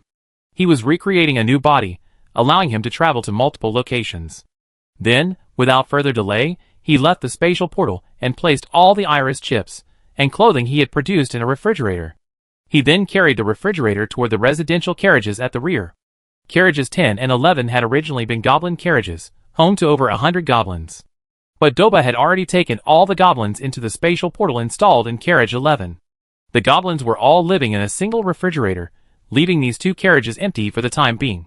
However, the residence store was located in the refrigerator in carriage 11. Lao Zhu arranged 10 refrigerators in carriage 10. These would serve as dormitories for the 1,900 plus survivors for the next few days, with one refrigerator for each of them. Starting with the third-level resident treatment. Xiao Ai stood at the door of the refrigerator, implanting each person's iris chip one by one. Each person with the chip followed the example of the person before them, and took the clothing that belonged to them. Everyone in line to enter the refrigerator, regardless of gender, was completely naked, without any clothing. But no one gave them a second glance. Firstly, they were all a bit dirty, and secondly, in this situation, who would care? The difference between humans and dogs is that humans still value a bit of romance. When having sex, they at least want a sense of atmosphere, a private space, gentle singing, and so on. The more extravagant ones even require the other person they like. No! Busey frowned as he stood aside with a team of members, providing a deterrent while also carefully selecting a few promising individuals, perhaps those with strong overall physical qualities and mental strength, to train as a backup guard. With so many residents on the train, they need to expand their guards. Otherwise, if too many people died during that field mission, there wouldn't be anyone to replace them. At least they need to train a group of backup guards, right? No! Xiao Ai, like an emotionless robot on an assembly line, continuously implanted one iris chip after another. Because of their frequent mining, their overall physical fitness is good, but not as good as the current residents on the train. Chapter 173. So far, my mental strength has been relatively normal. I haven't encountered anyone like Li Shiji. Busey said with some regret, we definitely don't force someone like Li Shiji. It's rare to find someone with such talent. But someone like the captain of Team 3 would be fine. With so many people, are they all mediocre? Mediocre is the norm. Li Shiji is an anomaly. This night was destined to be extremely busy. Distributing the over 1,900 survivors was no small task. For the next 3 days, these survivors wouldn't need to work, and of course, wouldn't have any food. They were only given basic food each day to ensure they wouldn't starve to death. This was standard procedure on the Star. Newcomers were starved for 3 days, to see how life was like for the other train residents. After 3 days, they were then introduced to the train's rules and the promotion process. After that, as time passed, they gradually integrated. The next day, just as dawn broke, the train had stopped at a level 3 open-pit iron mine. The train's inhabitants had already begun disembarking to mine, while Chen Mang sat inside, gazing at the blueprint for the cardiac stimulant production line. Yellow-grade accessory. Consume 46,000 units of iron ore to craft it, and upgrade it to level 10. Cardiac stimulant production line level 5 supermodel effect. Cost halved. Cardiac stimulant production line level 10 supermodel effect. Cost halved. This injection is the same one Biazi used in the Resident Evil map. It's a personal supply item, extremely useful during field operations. Upgrading it has no effect. The original cost is 1,000 units of iron ore per injection. The price of 2 consecutive supermodel effects is 250 units of injection. He made 3 for each guard, storing them in the pockets of their tactical uniforms. This effectively ensured their survival rate during field duty. And he glanced at the line of text on the console screen. It was the reward for successfully completing the geocentric nuclear bomb adventure map. You have successfully escaped from the geocentric nuclear bomb adventure map. You receive the following rewards: 1 million units of iron ore, 1 million units of copper, or 1 million units of wood. An extremely straightforward reward. This was the most straightforward reward he had ever seen from an adventure map, but it was not bad. All were quite useful, except for the 1 million units of wood. Wood didn't have many uses, beyond making clothes, but it was better than nothing. It would always come in handy. To craft a set of high-quality clothing, only 500 units of wood were needed.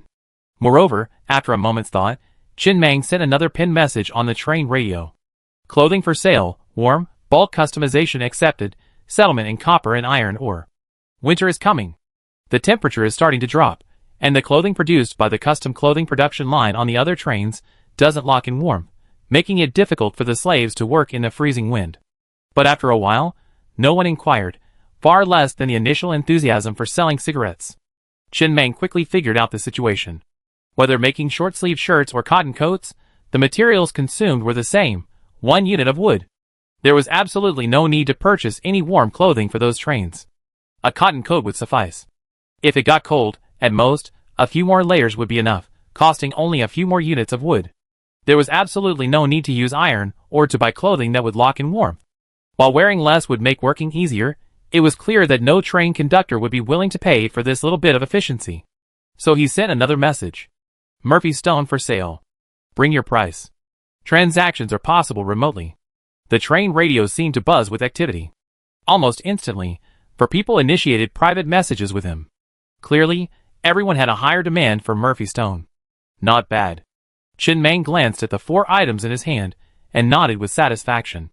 After a thorough selection, he had sold 10 Murphy Stones, leaving 6 remaining. Murphy Stone is powerful, but it requires a certain quantity, at least 3 or 4, otherwise its effectiveness will be minimal. If you have 2, you can grant green-grade accessories a level 5 overpowered effect, and blue-grade accessories a level 10 overpowered effect. You can also upgrade defensive and offensive accessories, allowing them to skip overuse of defensive or offensive accessories in the next stage, saving a lot of resources. For example, if you upgrade the energy shield directly to level 7 or 8, you won't need the Chable energy shield. Once the train reaches level 9, you can directly use the next defensive accessory, saving a lot of resources in between, even saving all the resources needed to craft the Chable energy shield. The 10 Murphy Stones he sold brought him 600,000 units of iron ore, a green-grade vehicle accessory blueprint, a small card, and an entry ticket to an adventure map. The blueprint is for a cigar production line. The small card is somewhat similar to the one the Kill One in 10 Steps train gave him. Special item, Dungeon Access Card. Item effect. While in the Eternal Prison adventure map, this card can be used to open the door to a dungeon within the map. He already tasted the sweetness of the laboratory access card, so when the other party offered to exchange it for this item, he quickly agreed. He could keep it unused, letting it sit in a drawer gathering dust. But if it ever came to be useful, it would be a matter of chance. It's better to let this thing gather dust in a drawer than to let the Murphy Stone gather dust there. As for the ticket to the other adventure map, it's quite special. Special item, Neon City Admission Ticket. Item effect, Neon City Admission Ticket. When this ticket glows red, crush it to enter the adventure map. Besides the 600,000 units of iron ore and the cigar production line, the other 2 were just gathering dust. I wondered when I need them. He tucked the access card into a drawer and tucked the other ticket under the intercom on the table beside him, so he wouldn't see it even if it glowed red. He had brought the intercom back from the undersea labyrinth, but he hadn't found an opponent yet, and there hadn't been any train selecting quests for the S-Class mechanical train class change. But he wasn't in a rush. There were always those who were stubborn, and he had no doubt about it. The Star Train currently had level 7 armor. Upgrading a car's armor from level 6 to level 7 cost 200,000, and from level 7 to level 8 cost 300,000.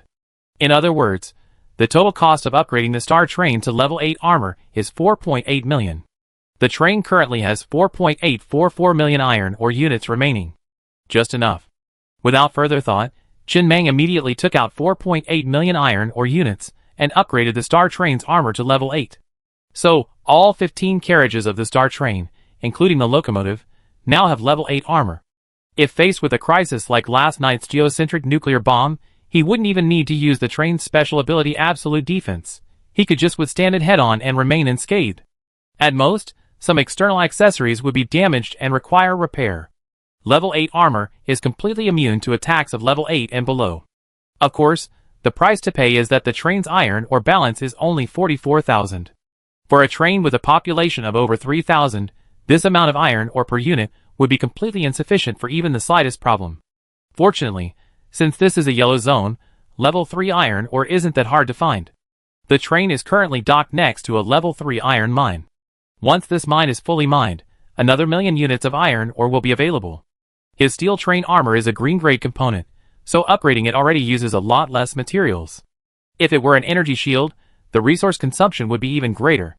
Don't you see that among those level 8 trains, only one has a level 7 plutocrat energy shield, while the rest are all level 6. One level 7 train even has a level 5 shield. Defensive components consume the most resources of any area, bar none. That train is the Stellar, right? On a hilltop not far away, a man stood next to a train, gazing through a telescope at the train mining the iron ore below, and muttered, "It really looks like that's it." He gathered information from the shaped planes that the slaves on the Star train all wore orange-red clothing. The slaves near the train in the distance were also wearing orange-red clothing. That should be it. After confirming this, the man returned to the train compartment and sent the coordinates to the Rampant Bull train. The Rampant Bull train had already announced over the train radio that anyone who shared the coordinates of the Star train, and who could find it, would receive 100,000 units of iron ore on the spot. That was quite a bit. Having encountered the Star train, there was no reason to miss out on such a treasure. He was now nearly 10,000 meters away from the Star train. At this distance, the Star train search radar shouldn't be able to detect him, but he could still observe the Star train through his telescope. He was in an inherently invincible position. Telescope, a white accessory craftable by level 1 trains. Ordinary, unremarkable. With the advent of the search radar, virtually no train conductor was willing to use a telescope. But the telescope in his hand was a level 10 find from an adventure map. He didn't know which idiot had thrown 8 Murphy stones at it, and his heart ached. But it didn't matter, he found it for free, and it was quite useful. When the distance is far, and there's no obstruction, you can use the telescope to observe. The train radio quickly relayed a reply from the rough bull. "Alright. If I don't kill him today, he won't even know how to write the word rough." The man hesitated, then picked up the telescope again, and looked at the Star train. The 10 Doomsday cannons outside the train were clearly quite high level. Honestly, he didn't think the rough bull could outperform the Star. But emotional value still needs to be given, after all, you need to take it back later. Come on. The man glanced at the enemy radar. The zombies were approaching again, so he had to run. He immediately pushed the joystick to quickly leave the area. He had originally found the level 3 iron ore below. But not long after mining, the zombies forced him away. He had originally planned to escape the zombie encirclement, and then return to continue mining. Unexpectedly, when he returned, he discovered that the Star train had already started mining his iron ore. Chin Mang casually glanced at the departing train on the enemy radar screen. It was a level 7 train, with a level 6 plutocrat energy shield, completely posing no threat. He didn't know what he was staring at for so long. And on the other side, thousands of red dots were rapidly approaching the Star train. It was a zombie tide. Although it was a small zombie horde, there was a level 8 zombie, the highest level he had ever encountered, far higher than the mechanical zombie king, which listed as level 7 on its dashboard, but was actually only a level 6. The mechanical zombie king had left a deep impression on him. It was as tall as a tall building and extremely imposing. This level 8 zombie, however, looked much smaller. At about 13 meters tall, it was a massive beast amidst the zombie horde, but it was much weaker than the mechanical zombie king. How do I kill it? Chin Mang stared at the control panel, lost in thought. The train was now armored at level 8, so even a level 8 zombie couldn't penetrate its defenses. It wasn't a threat, but how to kill it was the question. Use the Doomsday cannon. Save some copper. Let's use the train stunt death spin. See how destructive a level 50 drill and a level 50 wheel blade can be against a level 8 zombie. The next moment, when the zombie horde was nearly 10,000 meters away from the train, the Star train took the lead, gradually increasing its speed as it charged straight towards the horde, aiming directly at the level 8 zombie in the middle. As it neared its approach, the train suddenly leaped into the air, its level 50 drill and wheel blades extending outwards, and began to spin at high speed, charging straight towards it. A single wheel blade is 10 meters wide. 2 wheels make it 20 meters wide. Adding the width of the train, it looked like a steel blade over 20 meters wide spinning rapidly. The speed was so high that the train was invisible, only flashes of cold light could be seen. Roar! The level 8 zombie roared, and a large cloud of green slime sprayed onto the train. However, that was all it could do. Immediately afterwards, the high-speed train slammed directly into the chest of the level 8 zombie. The moment the drill bit touched the surface of its skin, a large amount of flesh began to fly into the air. The physical strength of a level 8 zombie was still quite impressive. It didn't penetrate instantly, but it just barely escaped. 3 seconds later, the drill had forced its way approximately 30 centimeters deep into the level 8 zombie's body. The level 8 zombie roared in pain, slamming his fists into the high-speed train spinning like a drill in his chest. His fists slammed into the blades. Clang, clang, clang. The sound of blades colliding with bone resounded, and both arms instantly shattered, blood splattering everywhere. Chapter 174. 20 seconds later. The level 8 zombie had vanished, leaving only a cloud of flesh and blood slowly falling from the sky to the ground. Not a single piece of flesh remained intact, as if it had been thrown into a meat grinder and thoroughly chopped up. Chen Mang looked seriously at the various data flashing across the control panel. The train stunt death spin activated by a level 50 wheel blade and a level 50 drill should have no problem killing a level 8 monster. The damage was sufficient. It just wasn't an instant kill, it would take a little longer. The resistance was roughly equivalent to the flesh barrier in the Flesh Train Adventure map in the Kunlun Mountains area, but a bit weaker. Furthermore, this level 8 zombie was relatively small. If it were larger, it would take longer to kill, but it was killable. Not bad. Once this level 3 iron ore is mined, upgrade both the blade and drill to level 100, and you'll be able to kill level 8 zombies instantly. While the power increase per level for white grade accessories is smaller, far less than the power increase per level for red grade accessories, they're still cheaper. Just like he never dared to think about upgrading the ground blast missile or Doomsday cannon to level 100. Several lines of text flashed across the screen.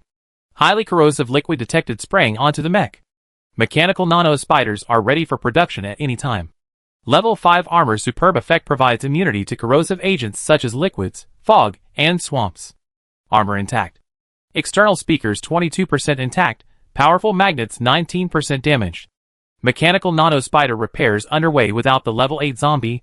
The zombie horde was essentially just a few scattered swarms. The Doomsday cannon accurately dispatched a dozen level 6 zombies. The remaining zombies, including Busey, had already jumped out of the train to meet the enemy. This green-grade armor is really useful, but its only drawback is that it only protects the train. It can't protect external accessories, like external speakers and powerful magnets. This isn't as good as the energy shield, which completely protects these external accessories. This results in, almost every time he fights an enemy, the speakers and powerful magnets are damaged. Fortunately, the level is high enough that even the life-related accessories have some defense, so they're not destroyed outright. Whenever they're damaged, they can be repaired with the mechanical nano spiders. But it keeps happening, and he's getting a bit annoyed. This level 8 zombie came all the way over and gave him a green-grade accessory blueprint. Individual flamethrower production line. Not bad. A personal weapon that can be used in some combat situations is better than nothing. He never considered selling the blueprint. Even if it was a crappy one, he would build it himself to see what the supermodel effect would be. Selling it would be a complete waste. He could use it all, and even if he couldn't, the train crew could. Even if the train crew couldn't use it, they would still be able to use it sooner or later. Just then, Chen Mang suddenly noticed a train speeding in the opposite direction. The radar displayed its name as Rampant Bull, his competitor. He smiled but didn't chase after it. So scary, so scary. Inside the Rampant Bull train, a man was fleeing with a face filled with fear. Someone had just told him the coordinates of the star train, and he happened to be nearby, so he rushed over excitedly. A level 6 train. How dare they compete with a level 8 train for the tobacco business? They simply wish they were dead. If I don't teach them a lesson, they have no idea how high the heavens and earth are. And then, just as he arrived, he saw something incredibly shocking. The star train was spinning, not just an adjective, it was literally spinning. It instantly took down a level 8 zombie boss. Great. Originally, he wanted to show the star how to write the Mang and Mangyo Rampant Bull. Now, He didn't need to see it. He just had to run for his life. As luck would have it, he also forgotten how to write Mang rampant. He ran for over 10 minutes straight. Seeing that the star train had no intention of pursuing him, the man's back felt cold, sweat covering it. He heaved a sigh of relief, his hands trembling slightly. He was grateful to the zombie. If it hadn't helped him test the waters, he'd probably be buried in the ground by now, right? He remembered that on the train radio, another train had joined him in cursing the star, and their curses were quite vulgar. It was called the Second Dimension Train. He was just about to find this train on the leaderboards and tell them not to mess with the star, saying it could instantly kill a level 8 zombie, but after searching the list for a long time, he couldn't find the Second Dimension Train anywhere. Gone? A terrifying possibility quickly occurred to the man.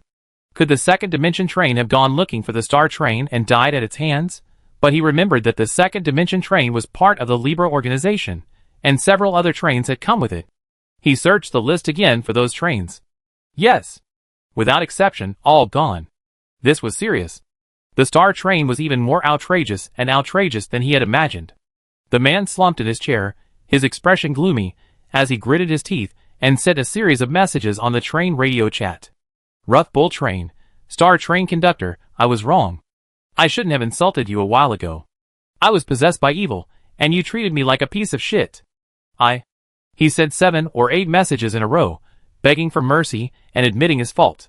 While this was a bit embarrassing, everyone saw it. But there was nothing he could do. His private message to the star train conductor had gone unanswered, leaving him unable to continue privately. Unable to contact him, he could only speak on the train radio. He now only hoped that he would see his message and write off what had happened between them. He was a little afraid. But he wasn't sure if he would see it. He decided to send a few messages from time to time, to ensure that he would definitely see it. Soon, many people were asking what had happened in the train radio chat room, and even the train conductor, with whom he usually had a good relationship, privately messaged him asking what was wrong. He didn't reply in the train radio chat room, but he did reply to everyone who had messaged him privately. Just one sentence. He's very powerful. I can't beat him. Straightforward and concise. He's indeed powerful. Besides giving in, what else could he do? Chin Mang paid no attention to this little incident and simply piloted the star train back to the level 3 iron ore mine to begin the day's mining. It must be said, the residents had been so well trained that when they saw the horde of zombies rushing towards the train in the distance, including a zombie over 10 meters tall, few even stopped their work, and no fear was expressed on their faces. As he worked, he looked up at the zombies in the distance, his eyes filled with curiosity. The stellar train's impressive record had instilled in this group of residents a deep trust in the train. Chin Mang glanced at the residents busy outside the train station, stretched his muscles, and then stood up and walked over to the nearby combat training virtual space to try out the Resident Evil map. While a train conductor didn't need high overall fitness, a bit wouldn't hurt. He also had a dream of mechas, and he wanted to take one for a spin. When the words Resident Evil faded into white dots before him, a familiar scene appeared. Although this was his first time entering this map, he had seen Busey navigate it many times. A slowly ascending elevator. The lights inside the elevator flickered. Bang. The next moment, a heavy object fell from the elevator roof, accompanied by the roar of a monster, and the elevator became stuck between the 7th and 8th floors. Chin Mang glanced down at his palms. The feeling was incredibly real, no different from reality. He kicked the elevator door hard, picked up a nearby steel pipe, inserted it into the gap, and pried it open. With a graceful turn, he landed smoothly on the 7th floor. His recent training in the virtual combat training space had indeed paid off. His movements had become more agile. Bang! Finding a fire axe, he opened the fire escape door, and smashed a zombie's skull with it. Suddenly, Chin Mang smiled, wiped the sticky, smelly blood from his cheek, weighed the axe, and rushed in again. It had been ages since I felt this kind of thrill of slaying a zombie. How should I put it? Compared to using machine guns to slaughter zombies, it feels like there's a much greater sense of experience, and it's even more satisfying.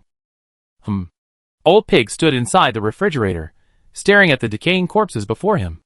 After a moment's hesitation, he looked up at Xiao Ai beside him and asked, Mr. AI, do we still need to call a forensic doctor?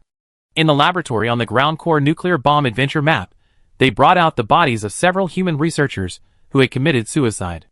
Mang Yi asked them to find any residents who had worked as forensic doctors to estimate the time of death for these bodies. But whether it was the monsters killed by Biozzi and others in the map, or the bodies of these researchers, after being taken out of the map, they began to decay rapidly, until they turned into mummies, the kind that looked at a glance like they had been dead for at least thousands of years. Mr. Mang said no. Xiao Ai shook his head.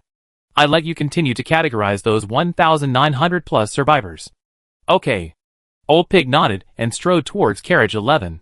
He needed to record the occupations and specialties of each of the 1,900 survivors before the apocalypse. They might not be used immediately, but if they needed someone later, they could be directly transferred from the database. Resident number 1998. In carriage 11, Old Pig sat at a table with several civilian staff members, and several guards stood behind them. He looked at the burly man in front of him and casually said, "What were your occupations before the apocalypse? What were your specialties?" Behind the man was a long line of people.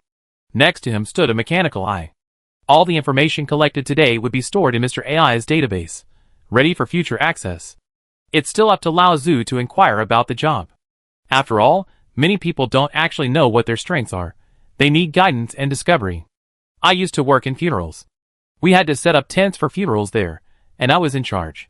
I never lost a match against them. A match against a tent? The burly man nodded cautiously, then took a deep breath and slammed his head against the table. There was a dull thud, and the man raised his head again, blood pouring down his head. We have a tent over there that performs tough acts. Things like popping beer bottles on the head, popping light bulbs on the back, piercing flesh with steel needles, and even using a crane to perform centipedes. I can do it all. I used to be a thug on the train. What's a crane to perform centipedes? It's 8 steel rings pierced through the back, then a steel cable is threaded through the rings, and then suspended in the air by a crane. Old Pig remained silent. The table looked like one made by Mang Yi, a solid steel one. This guy was a bit of a tough guy. After writing down the person's number and specialty in his notebook, he said, "Next. Number 1999. The mechanical I would record it. He would also keep a record of special talents in his notebook." I, a rather handsome man, stepped forward from the crowd and said cautiously, "Captain Pig, before the apocalypse, I was a novelist. I write novels. Except for supernatural novels, I can write basically any genre." "What's your specialty?" "I can write 20,000 words a day." Old Pig silently wrote it down again. "Write the beginning of a new novel for me in the next couple of days. Residents need some entertainment to balance work and rest. If the novels he writes are good, we can have this guy write a novel every day. After he's finished, we can show it to the residents. It would be entertainment too. No need to do anything every day, just write 20,000 words. This guy is quite handsome." Next, number 2000. A girl, about 1.55 meters tall, stepped forward and said nervously, "Before the apocalypse, I was a bar singer. I can sing. Sing a line." The girl took a deep breath, cleared her throat, and finally mustered the courage to begin singing. "Okay." After calling a halt, Old Pig looked at the girl in front of him in surprise. "You sing quite nicely, your voice is so tender, and it's otaku music. What a shame. If you were on the 2D train, you'd be treated like a high-ranking official." He silently wrote down the girl's number in his notebook again. He asked Mangy later if she liked the song. It was already quite good for her to sing a cappella without accompaniment. And she's very cute. I don't know if Mangy would appreciate it, but I just write it down for now. Next one, number 2001. I was a prostitute before the apocalypse. My specialty is playing the flute. Excellent. Old Pig rolled his eyes. That's blunt enough. Your 3-day detention is waived. You can return to your current position. So, Shaoli, take her to the logistics team. Chapter 175. I'm good at scraping putty. Will that help? Next. I used to be a lawyer. What's Article 150 of the Federal Marriage Act? I'm mainly attacking the criminal law. What's Article 236 of the Federal Criminal Code? Even lawyers like us can't remember all the laws. We just look them up as we go along. It's the rape law, idiot. Next. I'm an e-commerce assistant. I'm responsible for shouting 3, 2, 1 to connect. I have a loud voice, and it sounds passionate. Next. I'm a sledgehammer wielder on a construction site. That's the right profession. Next. I used to be a director. I had management responsibilities. Wait. Old Pig was stunned. He looked at the pot-bellied middle-aged man in front of him. He stood up and grinned, holding out his hands. Isn't this Director Zhu? Is it me, Old Pig? Do you remember me? I worked under you for 3 years. Captain Pig. The middle-aged man said with a slightly evasive look, "I'm sorry about what happened in the past." "It's okay." Old Pig waved his hand cheerfully and sat down again. "The past is all in the past. The end has come. We're all just barely surviving. What's the point of talking about the past? You make me seem like someone who holds grudges. You don't even know who I am. Shally, remember this. This person will work in the mines until he dies." Next, the young man who had been following Uncle Lee looked at Old Pig, sitting at the table, his eyes filled with shock. After a long pause, he muttered, "Uncle Lee, what's it about this pig cart that knows everything from astronomy to geography? Isn't this knowledge a bit too broad? He's not a lawyer, so why would he be so familiar with federal criminal law?" Uncle Lee shook his head, with a complicated expression. He had assumed that since he had management experience, he might be able to do a better job as deputy conductor than Old Pig. Now it seemed that he had underestimated Old Pig, and also overestimated himself. He wasn't surprised that Old Pig knew criminal law. After all, he had access to it at least occasionally. But Old Pig actually knew about otaku songs. That was outrageous. He didn't even know it was an otaku song. Logically, given Old Pig's job, he wouldn't have been exposed to otaku songs at all. The scope of his knowledge was a bit too broad. Uncle Lee, with so many more people on the train now, competition for good positions will probably become even more intense. Yeah. Uncle Lee sighed and nodded. If the data showed these people, it would only be a little over 1,900, not a huge number. But their occupations before the apocalypse were almost universal. All sorts of people were involved. They worked all kinds of jobs. Aboard the Star train, everyone was at their assigned posts. Guard Squad 2 was responsible for monitoring the situation outside the train, supervising residents mining, and preventing any violent incidents. Guard Squad 3 was responsible for maintaining law and order inside the train. Guard Squad 1 was fully engaged in the combat training virtual space to continue training. In Carriage 11, there was a refrigerator draped with a red cloth. This was what the residents jokingly called the Red House. Inside the refrigerator were several single beds, each with a curtain that rolled up. When guests were present, the curtains were drawn, providing a relatively private environment. When not, the curtains were drawn again. At this moment, there were about 30 or so girls inside the house, laughing and playing together. There were no guests. The residents were all out mining, and only after work ended in the evening would guests start to arrive. Sister Chiomei. A girl sprawled on the single bed, her bare feet dangling casually in the air. With a hint of helplessness in her eyes, she whispered, "Can you guys keep the noise down when playing cards? It's so loud. You scream all day and night. I feel like I'm going through a mental breakdown." "That's right." Chiomei, sitting on the floor, a hairpin in her hair to hold her waves in place, a cigarette still dangling from her lips, said nonchalantly, "Be content with this opportunity. When you die, your biggest regret will be not saying more. Besides, you're leaving soon, so why are you still bothering us? You're going to move into the big house with your lover soon." The words trailed off. The girls around her burst into laughter. The woman fell silent upon hearing this, simply lying on the bed, a glimmer of longing in her eyes. From the first day she entered the Red House, her first customer was a middle-aged man. Perhaps fate had struck, and the two fell in love at first sight. The man forbade her to continue accepting guests, saying he was working hard to earn stellar coupons, so they could both live in the refrigerator. She believed him. From then on, she stopped accepting guests. Every night, she would draw the curtains, curl up in bed, and sleep, waiting for the middle-aged man to arrive. During the day, she would clean the train to earn food and a few meager stellar coupons. She could actually leave the Red House. After all, she was no longer accepting guests. But if she left the Red House, she wouldn't find such comfortable accommodations anywhere else. She stayed there the rest of her life. She had exploited a management loophole, but the train was developing so rapidly that no one noticed her small role.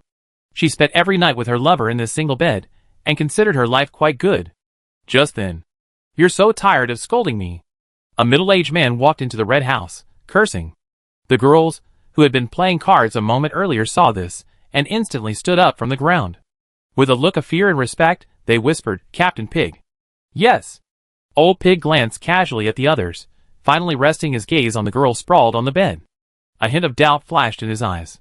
"I don't think I've seen you before. Today's your turn." With that, he strode over to the girl's bed, sat down on it, and began to take off his shoes. "What are you standing there for? Draw the curtains." "Ah?" The girl froze in place, a flicker of panic in her eyes, and she instinctively took a step back.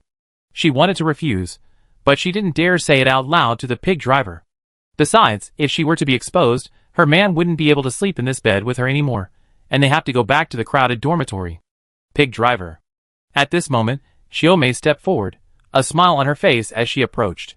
She leaned against old pig, her eyes full of charm. Why you don't like me today?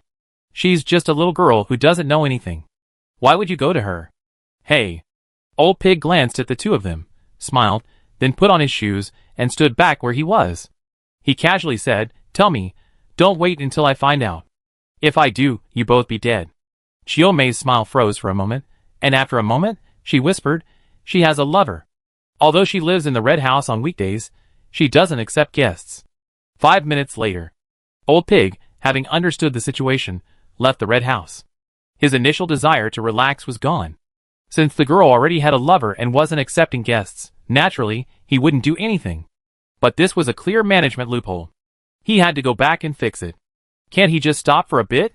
He's so tired, okay? And these damn residents, can they please stop exploiting loopholes? It's so annoying. Inside combat training virtual space. Biozzi lay on the eaves, dagger in hand, breathing steadily and slowly. He seemed to blend into the night, like a seasoned assassin. This was a new map. Dragon Castle. He had tried it several times, and each time ended in death. This was his 9th attempt. Like the Resident Evil maps, completing this map also rewarded overall physical fitness. It was an ancient castle map. The castle contained numerous dragon-like monsters, and in its center lay a dragon egg. He needed to infiltrate the castle, steal the egg, and then safely exit the castle to complete his mission. His only weapon was the dagger in his hand. At first, his plan was to sneak in without alerting any monsters. Later, he realized this was impossible. He had to kill the patrolling monsters along the key routes. But if he killed any monster, its roar would summon all the others. He had to be precise and ruthless, killing the monster with a single blow, leaving it soundless until he could successfully infiltrate. This map has no time limit. The eaves were the starting point. He had been lying there for a full 15 minutes, his entire life flashing through his mind like a kaleidoscope. He was reminiscing. This might be the last time he had to reflect. He felt a little nostalgic. He had once believed that living through the apocalypse had made him less afraid of death. After all, dying in the apocalypse was hard to say whether it was a good thing or a bad thing, and no one would miss this awful post-apocalyptic world. But now, he found he still felt nostalgic. How should I put it? After 8 consecutive failures with intense concentration, he was already a bit dazed. Before entering the map for the 9th time, he dazedly selected extreme difficulty. Well, that was it. He had failed even the normal difficulty 8 times in a row, and yet, on the 9th occasion, he had accidentally selected extreme difficulty. Dying in the map would also result in brain death in the outside world. On extreme difficulty, the monster's attacks would be even more powerful. Based on this premise, Biozzi lay on the eaves, clutching the dagger in his arms, trying to steady his breathing. But as he gazed at the starry sky overhead, a flicker of despair and resentment flashed in his eyes. How could he have made the wrong choice? Can't he just give him an exit option? Isn't he still at the starting point? He didn't make any unnecessary movements. Isn't it possible to exit now? If the outside world directly cuts off the energy supply to the combat training virtual space, will he be considered a complete player, or forced to exit, or declared dead? If he's brain dead, can the medical bay save him? Maybe he was just too sleepy and had a dream. When he opened his eyes again, he was already in guard car number 7. Biozzi squeezed his eyes shut tightly, then suddenly opened them again after a long pause. Good. It looked like it wasn't a dream. He glanced up slightly at the dagger in his arms, then tilted his head to look at the monsters patrolling the castle. He felt like crying, but he couldn't.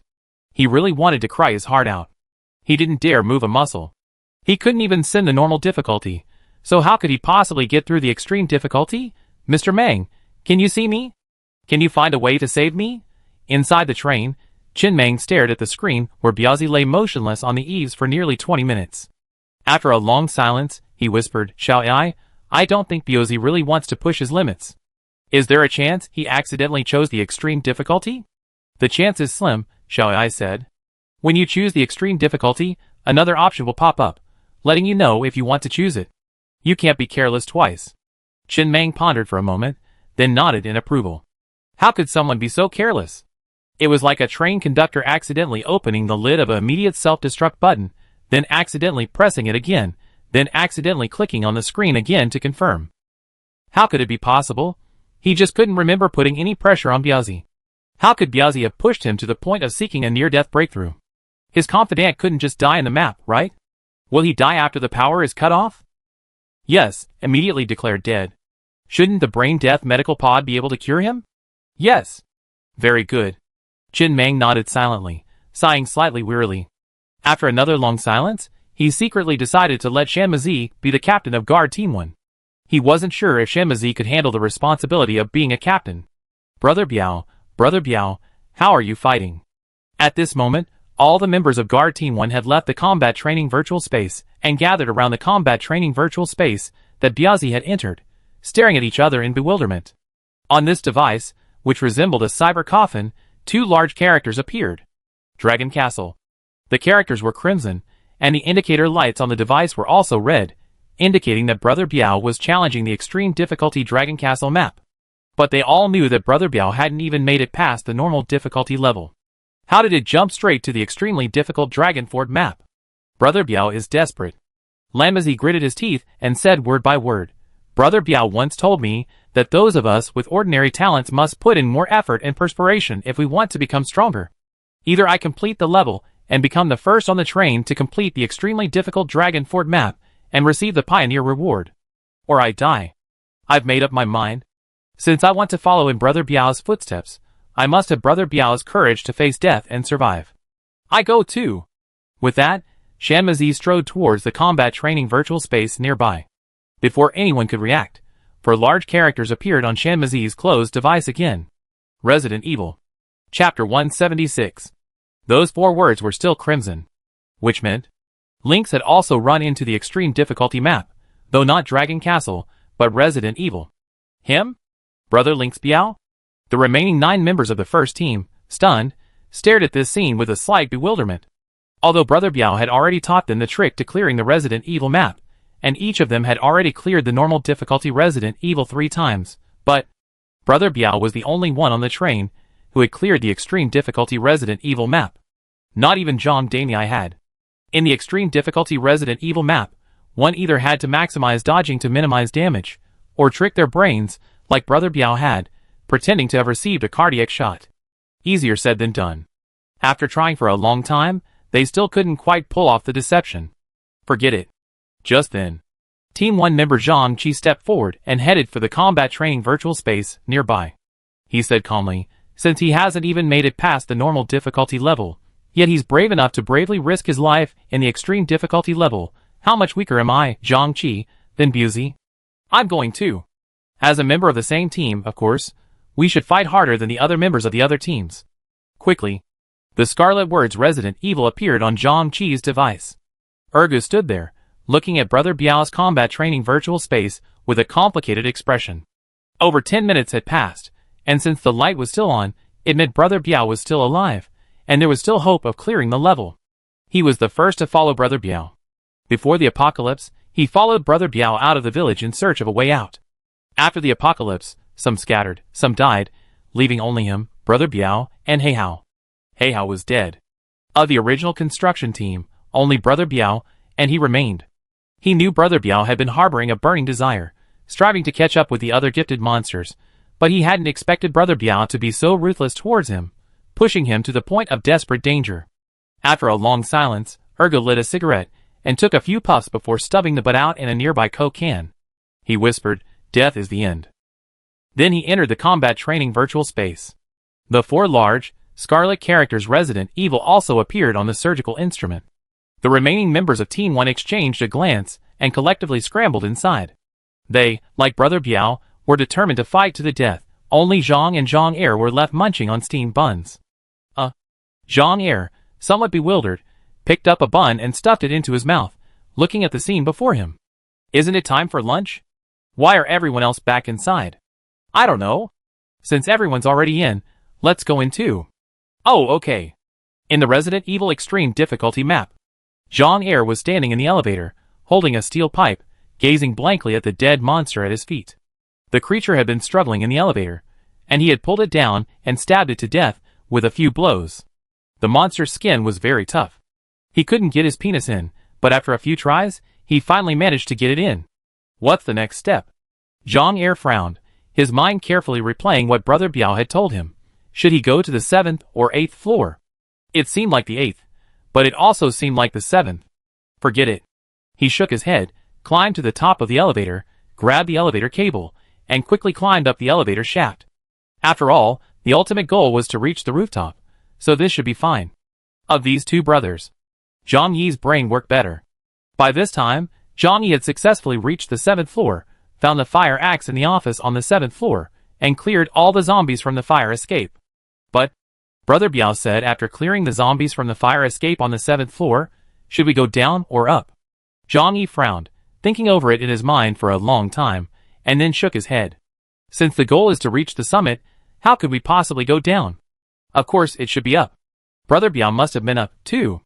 Then, he weighed the fire axe in his hand, roared, and charged down the fire escape toward the 8th floor. Inside the star train, Chen Meng silently stared at the 3 split-screen images. One was Busy, the other 2 were Zhang Yi and Jean-Pierre. He couldn't help but sigh, genius monsters are truly terrifying. Zhang Yi and Jean-Pierre had already successfully reached the summit, successfully completing the extreme difficulty Resident Evil map. When Busy entered this map and faced the monster on the elevator roof, he concluded that he was absolutely unbeatable. It was an opening kill, requiring him to exit the elevator as quickly as possible after the opening, before he could officially enter the map. But this monster. Jean-Pierre pulled him down and stabbed him to death with a few sticks. Like Spider-Man, he climbed the elevator shaft steel cables to the rooftop, not seeing a single zombie the entire time. He easily cleared the very level that had nearly killed Busy. Zhang Yi needed to be more obedient. Since Brother Biao said the monster he killed at the start was invincible, then he definitely was. He obediently made it to the 7th floor. Then he didn't take any of the armor, weapons, or injections from downstairs. Relying solely on his own sturdy physique and a fire axe, he hacked his way all the way from the 7th floor to the rooftop.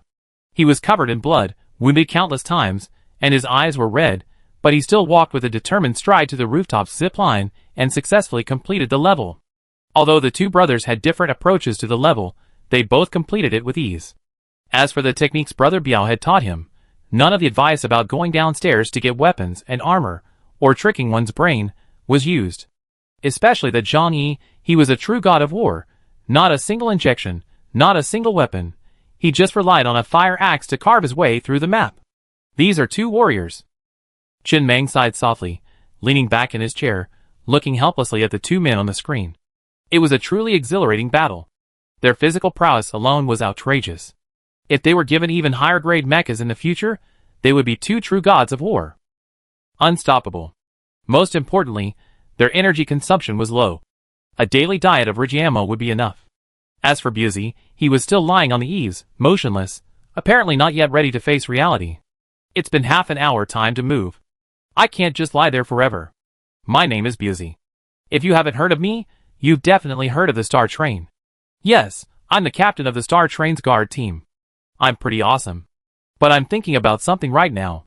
There's nutrient solution replenishing my body's functions. If I lay here for 40 or 50 years, I might be able to barely survive. It's just that the space is a bit small, and life wouldn't be very exciting. Biozi's face was bitter, his mind racing with thoughts. He couldn't even figure out how he managed to accidentally land himself in this fatal map twice in a row. He didn't want to die, he wanted to live. But clearly, lying here forever wasn't a very realistic idea. A minute passed. He slowly stretched himself, rolling up from the eaves, his gaze growing resolute. Extreme difficulty monsters were only slightly stronger than normal difficulty monsters. Failure was just a matter of death, that was all. Busy, having just mustered up his courage, lay back down again, a look of despair on his face. He didn't mind risking his life. But you have to let him clear the normal difficulty level first before trying the extreme difficulty level. He already failed 8 times in a row on the normal level. He took a few deep breaths. He mustered his courage once more, recalling the mind control techniques Li Shurji had taught him. Just pretend this was a normal difficulty map.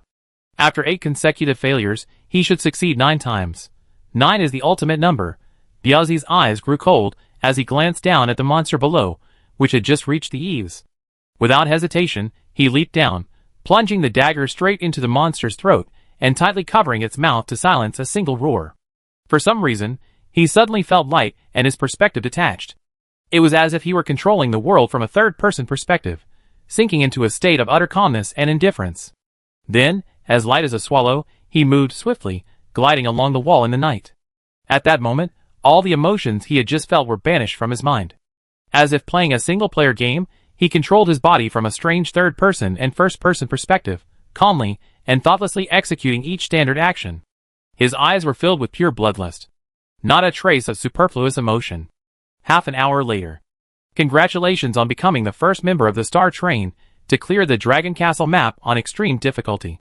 Pioneers are always worthy of recognition. You gain an additional 1.0 physical fitness improvement.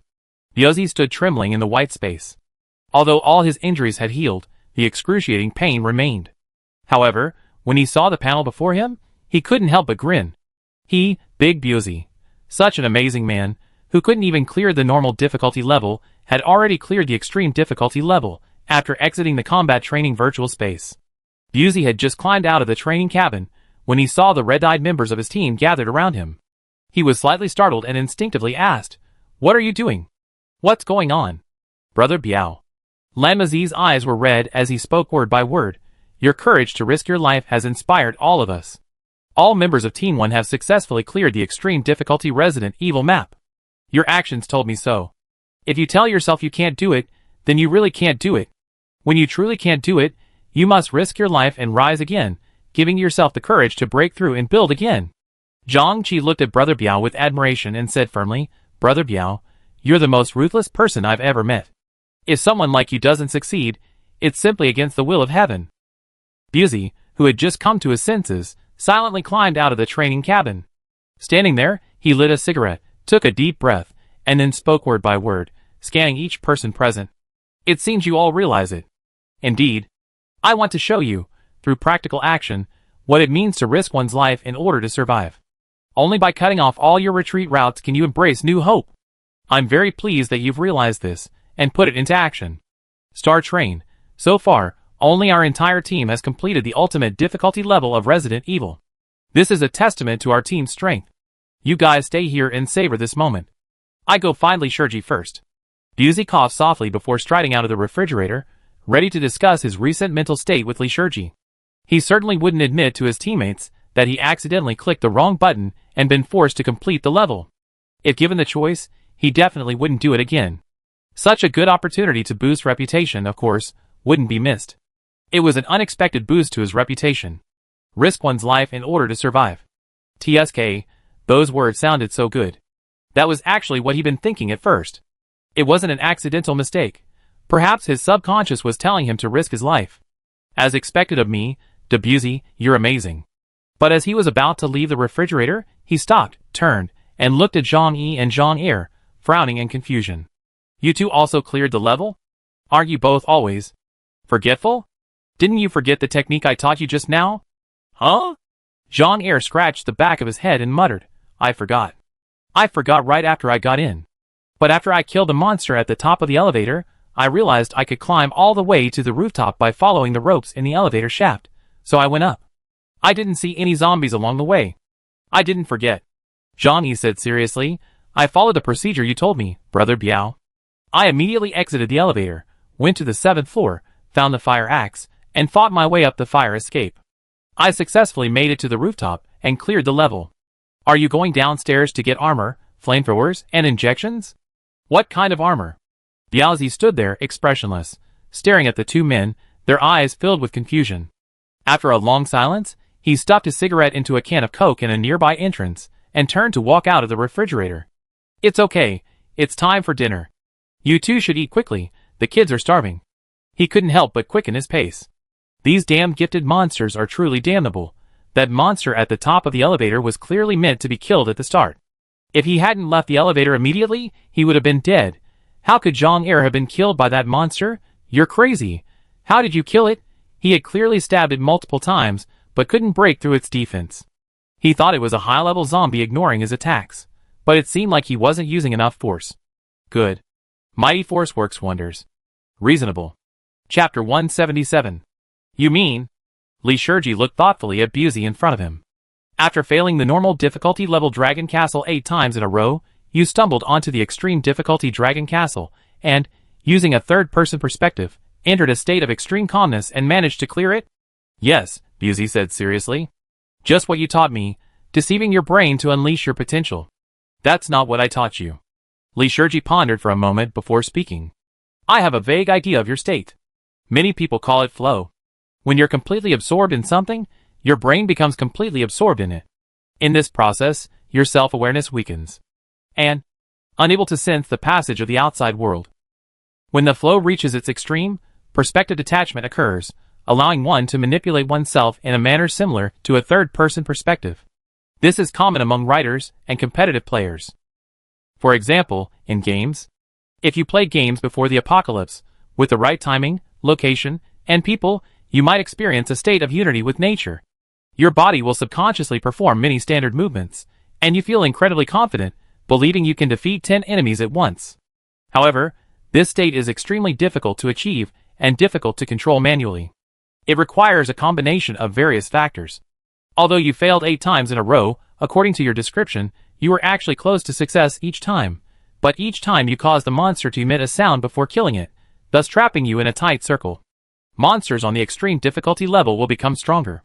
But you can still kill them.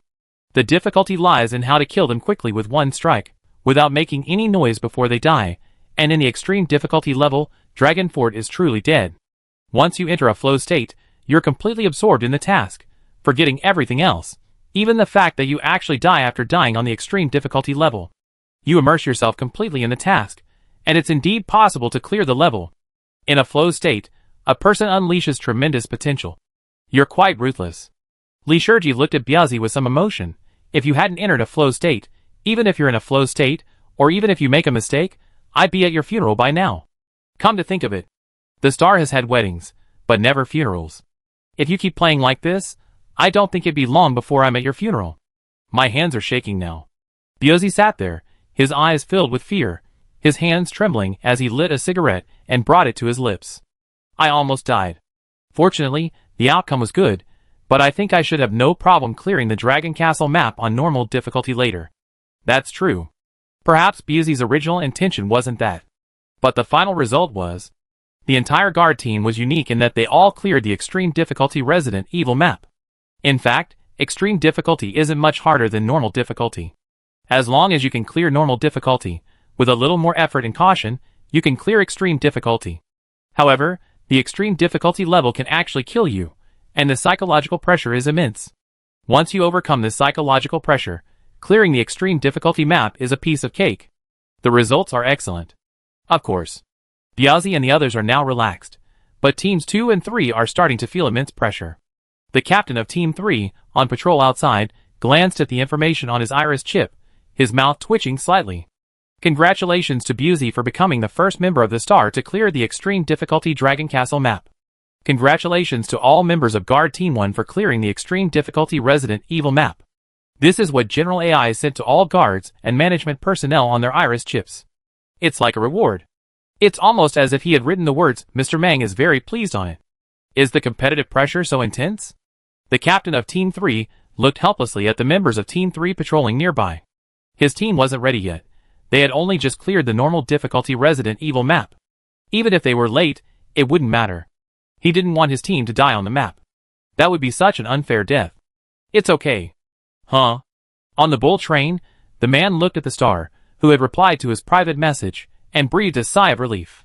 The other party had finally seen the message he sent over the train radio. This feud should be over. I won't sell cigarettes for now. The other party couldn't stay in the yellow zone for too long. He would wait until the Star left the area, then he would sell them. He had no plans to go to the blue zone. He planned to stay there forever. Although going to the blue zone would lead to more advanced mines, more resources, and rarer parts, it was none of his business. He didn't think about becoming too strong. As long as he could survive the apocalypse, it was enough. Staying in the yellow zone and developing peacefully wasn't a problem. Look at that level 9 train. It's been level 9 ever since he entered this area, and even now, it shows no sign of leaving, as if it's settling down in the zombie basin. Although not being able to sell cigarettes is a bit of a loss for him, but it doesn't matter. He still has his cigar production line. The man smiled and typed another line into the train radio. Cigarettes are not for sale for now. Cigars are for sale. Pre-order in advance if you need them. Meet at the next gathering. The next moment, the message pinned to the Star Train appeared again on the train radio.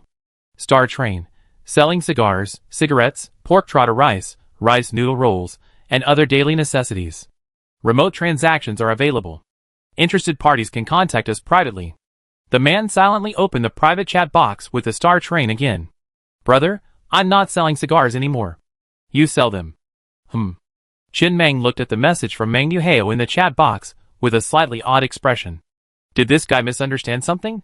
He never said he was the only one allowed to sell, and no one else was allowed to? Didn't you start with a monopoly, and then he intervened, and you came to provoke him? He wasn't planning to monopolize. It's fair competition. Train radio, he was only responsible for occasionally modifying some text messages. Xiao Ai took care of everything else. Xiao Ai would automatically complete transactions and occasionally pin a message. This cigar production line is a yellow-grade accessory. It successfully upgraded to level 10 after consuming 46,000 units of iron ore, and gained 2 corresponding supermodel effects. Cigar production line level 5 supermodel effect. Cigar quality is greatly improved. Cigar production line level 10 supermodel effect. Refreshing. His cigars are of higher quality than others, so it seems they should be priced higher, just like cigarettes. The cigarettes produced by his cigarette production line also have pain-relieving properties, so they sell for a slightly higher price. But not much higher. After all, it's just an accessory, not the main thing. Just like a milk tea bag, no matter how beautiful it is, it's just an extra. No one would buy a cup of milk tea just for the bag. Well, there are some. 2 days later. This level 3 iron mine has been completely mined, and the output is quite good, bringing the train's current iron ore level to 1.1 million units. Inside the train, Chen Meng glanced at the Order of Civilization in his hand. In a dozen days, he would be able to enter the Goblin Tomb again to mine. Mining there is much more enjoyable than mining outside. He looked at the 1.1 million units of iron ore within the train and decided to upgrade some of the basic white and green components. Xiao Ai continued to control the train in the night, searching for other mines. First, he upgraded the resource detection radar to level 20. This increased its detection range to 20,000 meters. The enemy search radar was also upgraded from level 15 to level 20, increasing its detection range to 20,000 meters. Resource detection radar level 20 super mode effect. Cost is halved. Enemy search radar level 20 super mode effect. All firepower weapons can lock onto enemies within radar range through the train's auxiliary AI. The cost of the panacea has been halved, which is a significant cost saving. The level 20 supermod effect of the enemy detection radar is quite useful.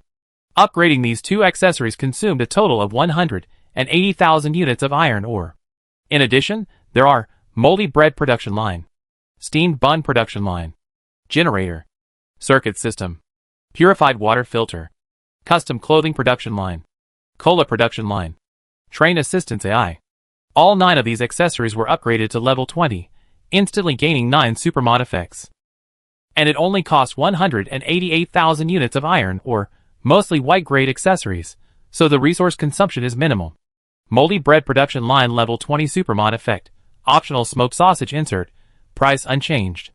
Steamed bun production line level 20 supermod effect. Optional donkey meat insert. Price unchanged. Generator level 20 supermod effect. None. Circuit system level 20 supermod effect. None. Purified water filter level 20 supermod effect. None. Clothing customization line level 20 supermodel effect. Clothes produced will have a small pocket space. Coke production line level 20 supermodel effect. Long-term use can slightly improve physical fitness. Train assistance AI. None. Although this upgrade consumes relatively few resources, it directly enhances most of the train's living components. Each upgrade to the generator increases power generation, which is more than sufficient for the train's numerous components. Each upgrade to the circuit system also allows for greater energy flow. Upgrading the train assistance AI will also increase the AI's computing power. As for that custom clothing production line, Chen Meng walked to carriage 4 and looked at the clothing being produced. No matter how many pockets a garment had, only one pocket had an internal space effect, and the position of this pocket could be chosen arbitrarily. The space wasn't very large. It could probably only hold a briefcase, a pickaxe, and a Gatling gun. It was definitely far less spacious than a refrigerator, but it was perfectly adequate. Whether the mech's briefcase, the Gatling gun and energy stone, or the residents' pickaxes were stored in the pockets, it was extremely practical. After a moment's thought, he spent over 6,000 units of wood to forge 2 sets of clothing for everyone on the train, which he would wear back and forth. The original clothing remained, and if the residents wanted to change clothes, they could do so without any impact. Afterwards, Chen Mang made his way to the rear carriages. It was rare for him to walk from the front to the rear to tour his train. First, he went to the number 5 senior talent women's carriage. As soon as he opened the door, he saw Ji Chu Chu and Yin Yao, wearing suspender nightgowns, sitting by the window, gazing at the scenery and chatting. Upon seeing him push the door open, they both hurriedly stood up and said, "Master Mang." "Yes." Chen Mang looked at them. He swore that his original intention was just to tour his train and admire the masterpiece he had created in the apocalypse, but when Ji Chu Chu, wearing a red suspender dress, inadvertently revealed her pure white beauty, Yin Yao's perfectly fitted, snow-white silk nightgown, revealing her figure, was a perfect sight. She looked incredibly charming in the moonlight. He tilted his head to glance out the window at the moonlight. It was beautiful. Then, he slowly walked over to Yin Yao and the other girl, pulling her into his arms, gently inhaling the shampoo scent emanating from her hair, and sat down on a chair. Perhaps Chen Mang had also entered a state of mind. He had forgotten the passage of time, and only felt the beauty of the moonlight. The exhaustion of the past few days was finally relieved. An hour later, Chen Mang stood up and looked at Ji Chu Chu and Yin Yao, who were kneeling side by side on the bed. He smiled and patted each other. He casually picked up the bottle of mineral water by the window and drank half of it. Then he sat by the window, lit a cigarette, and glared out lazily. Ji Chu Chu climbed out of bed, took a sip from the half-empty bottle of mineral water. 10 minutes later, Chen Mang stubbed out his cigarette in a water bottle and, looking refreshed, continued walking towards the number 6 male high-level personnel carriage. He pushed the door open and entered. Li Shiji and the others, still awake, all scrambled to their feet. "Master Mang." "Yes." Chen Mang waved his hand casually. "Go back to sleep." The moonlight in this carriage was just average. There wasn't much to see. He continued walking to the number 7 guard carriage. Guard Team 2 had already fallen asleep. Guard Team 1 was patrolling the rear carriages to maintain order, and Guard Team 3 was training in the combat training space in the refrigerator. He didn't disturb anyone. He then wandered around the 4 rear residential carriages, before returning the same way. When he returned to carriage 5, Ji Chu Chu and Yin Yao were whispering, their faces slightly flushed. He didn't know if it was the moonlight or the silk nightgowns, but Chen Mang felt that Ji Chu Chu and Yin Yao looked particularly alluring tonight. Extraordinarily beautiful. Chapter 178. Chen Mang looked at the two people's gazes and walked over. He reached out and lifted Ji Chu Chu's face, whispering, "She's quite pretty." "She's quite pretty, indeed." Under the moonlight. Raising a glass to the bright moon, the moon and its shadow make 3. An hour later, Chen Mang returned to the train compartment, leaning back in his chair and letting out a long sigh. He rested his feet on the table, languidly lighting a cigarette and gazing dreamily at the starry sky outside the skylight. As a train conductor, one can't stay inside the train compartment all the time. One must visit the grassroots level from time to time. This inspection of his own train gave him a clearer understanding of it. Although a 3-dimensional image of the train could be seen on the control panel screen, it wasn't as intuitive as seeing it in person. He looked at the requirements for upgrading to a level 7 train. Upgrade requirements. Craft all 3 required vehicle components. Consume 50,000 units of level 2 iron ore. Require all components in the train to be at least level 140, and clear 1 adventure map. These conditions have been fully met. There are still 732,000 units of iron ore in the train, more than enough for the upgrade. These upgrade requirements are immediately met. He didn't wait any longer. He simply chose to upgrade. After consuming 500,000 units of iron ore. The next moment, a panel appeared on the console screen. Your train has been upgraded to level 7. More craftable components will be unlocked. As long as the train meets the upgrade requirements, he generally upgrades immediately without waiting. Others wait because they worry that the train's level is too high and resources are wasted, especially since upgrading a train requires 500,000 units of iron ore. After the upgrade, the train saw virtually no improvement. But spending those 500,000 units of iron ore on any component would result in a substantial improvement, so many trains prioritize upgrading components, only upgrading the train level once all the components are nearly up to par. He didn't have that concern. His foundation was immense, and his iron ore acquisition rate far surpassed others. This was due to many factors, such as his train's speed, his resource detection radar's wide range, his population, and his many iron ore obtaining adventures, such as the Goblin Tomb.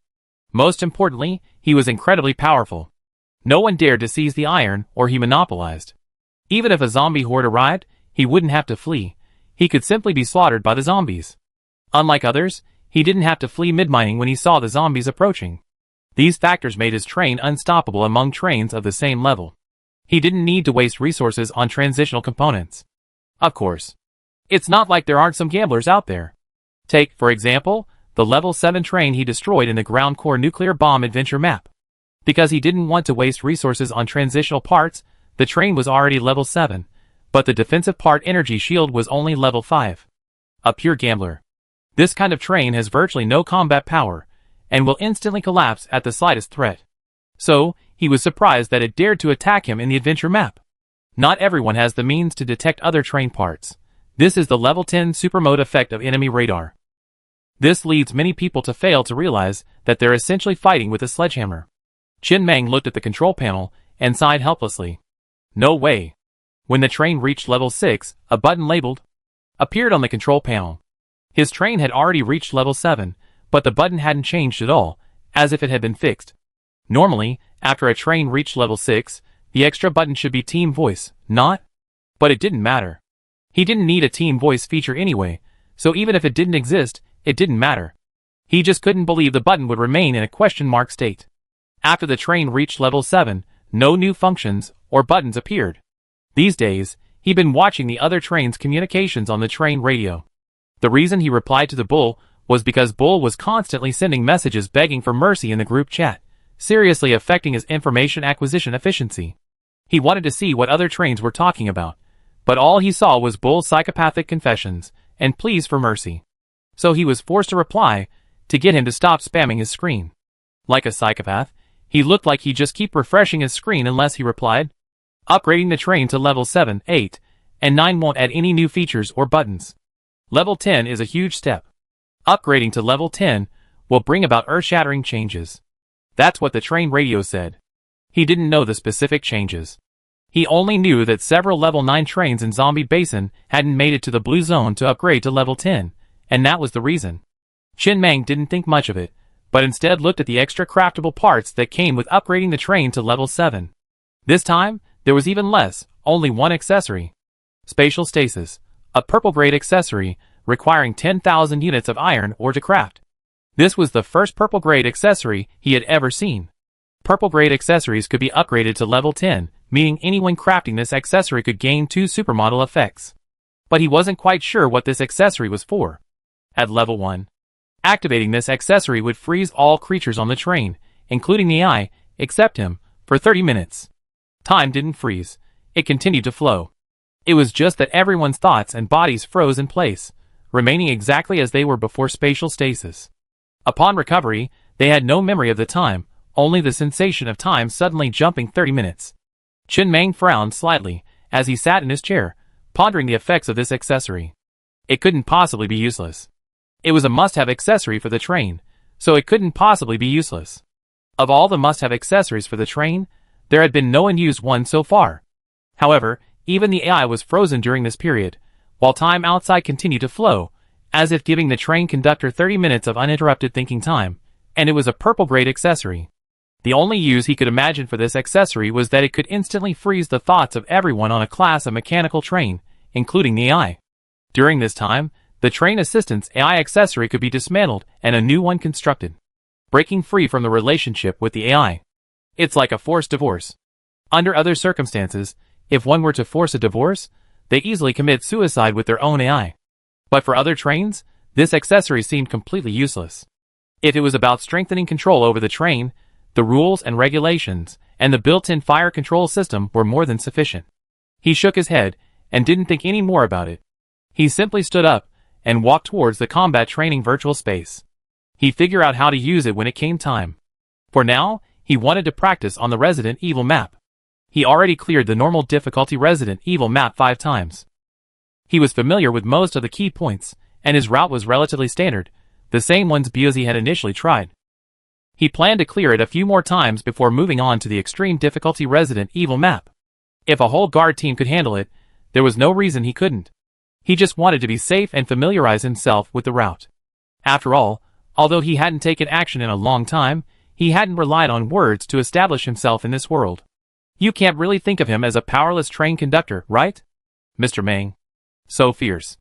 Ji Chu lay wearily on her side on the bed, the quilt tucked between her legs. Looking across at Yin Yao, who was tidying the sheets, she couldn't help but laugh. You're so cliché. I've only ever seen women collecting sheets stained with their own blood in movies and TV. Yin Yao remained silent, biting her lips slightly as she continued to work. You remind me of a friend of mine who was a prostitute.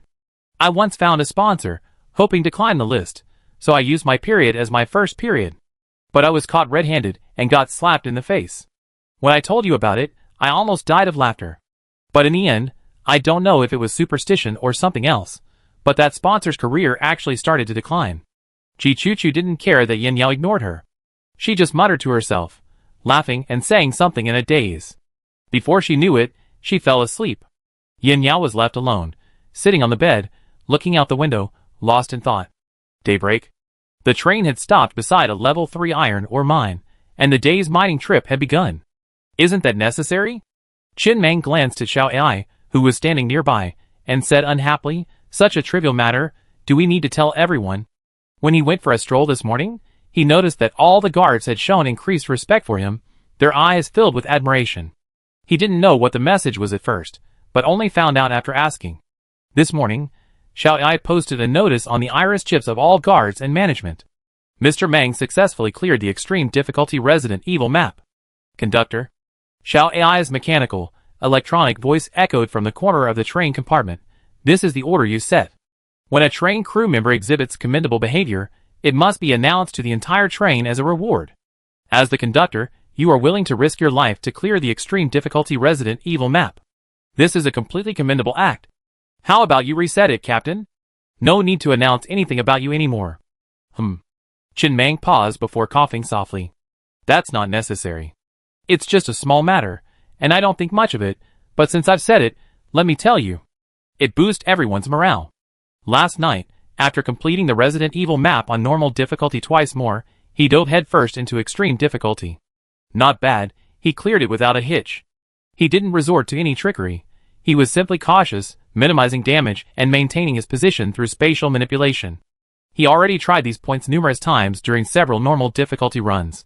Aside from the increased psychological pressure, the other challenges weren't particularly significant. The psychological pressure was much greater than when he first arrived in this world. Back then, he had nothing but the courage to fight and fight, knowing that if he died, he died. But now, he was a level 7 train conductor.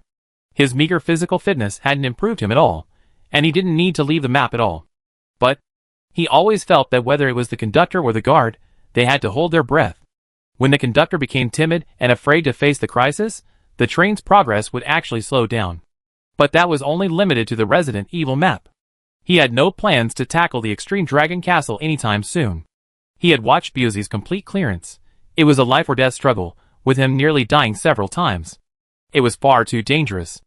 In guard car number 7, Busey sneezed, rubbed his nose, and muttered, "Is he sick, or is someone missing me?" Then he downed the dark liquid in his hand in one gulp. This was his new drink, which he named Man's Drink. He mixed cola and mineral water, then brewed it into tea, and the result was this drink. This was a desperate move. Mineral water, taken regularly, can improve physical fitness. Tea, taken regularly, can improve mental strength. Cola, taken regularly, can improve physical fitness. Everyone's daily water intake is limited, so how could he possibly drink so much water? So, the solution he finally found was to mix several ingredients together and gulp it down. Although the taste was a bit strange, but it worked well. Speaking of which, he really envied Zhang Yi and Zhang Er. Mantu, taken regularly, can also improve physical fitness, but a person's stomach is limited. How many can they eat in a day, even if they die? As for Zhang Yi and Zhang Er, almost every time he saw them, they were eating Mantu. Eating at a steady pace. The overall physical fitness of these two, simply through dietary supplements, far surpassed theirs. He had always hated a saying, "To him who has, more shall be given, and he shall have abundance. From him who has not, even what he has shall be taken away." But the infuriating thing was, This was the way things were in this world. Even Zhang Daniai had such a big appetite. Her two brothers' appetites were far greater than Zhang Daniai's. On the star, inside the train, Chen Meng was leaning back in his chair, wondering what the newly crafted purple accessory was for. Perhaps it was meant for something like a black market merchant, to trick them onto the train and then, once they were stationary, begin looting. Or perhaps it could be used to directly initiate a 30-minute targeted fire attack using the built-in fire control system. And this accessory referred to all living creatures on the train, not necessarily the crew members. So, it was likely intended not for the crew members, but for something that might later enter the train. Chapter 179. Chen Meng raised his eyebrows slightly. He felt like he had already guessed the correct way to use this accessory. He was truly a genius. Just then, Xiao Ai's voice rang out. "Conductor, the residents seem to have unearthed something strange while mining. Would you like to take a look?" "Go." Chen Meng's response was incredibly straightforward. He immediately put his individual exoskeleton armor on his sweater, then walked out of the train compartment and headed towards the iron mine next to the train. By then, the train guards had cordoned off a certain area. The rest of the residents were still working. Only that one area, like Old Pig's former Mediterranean hair, was left empty. "Master Meng." The guards stood straight in their positions, looking at Chen Meng respectfully with deep voices. Chen Meng walked into the crowd and saw a bronze door lying flat on the ground, with an electronic lock attached. The fusion of the electronic lock and the bronze door looked incredibly incongruous. "Master Meng." Zhang Daniai stepped forward and reported, "A resident dug it out while mining.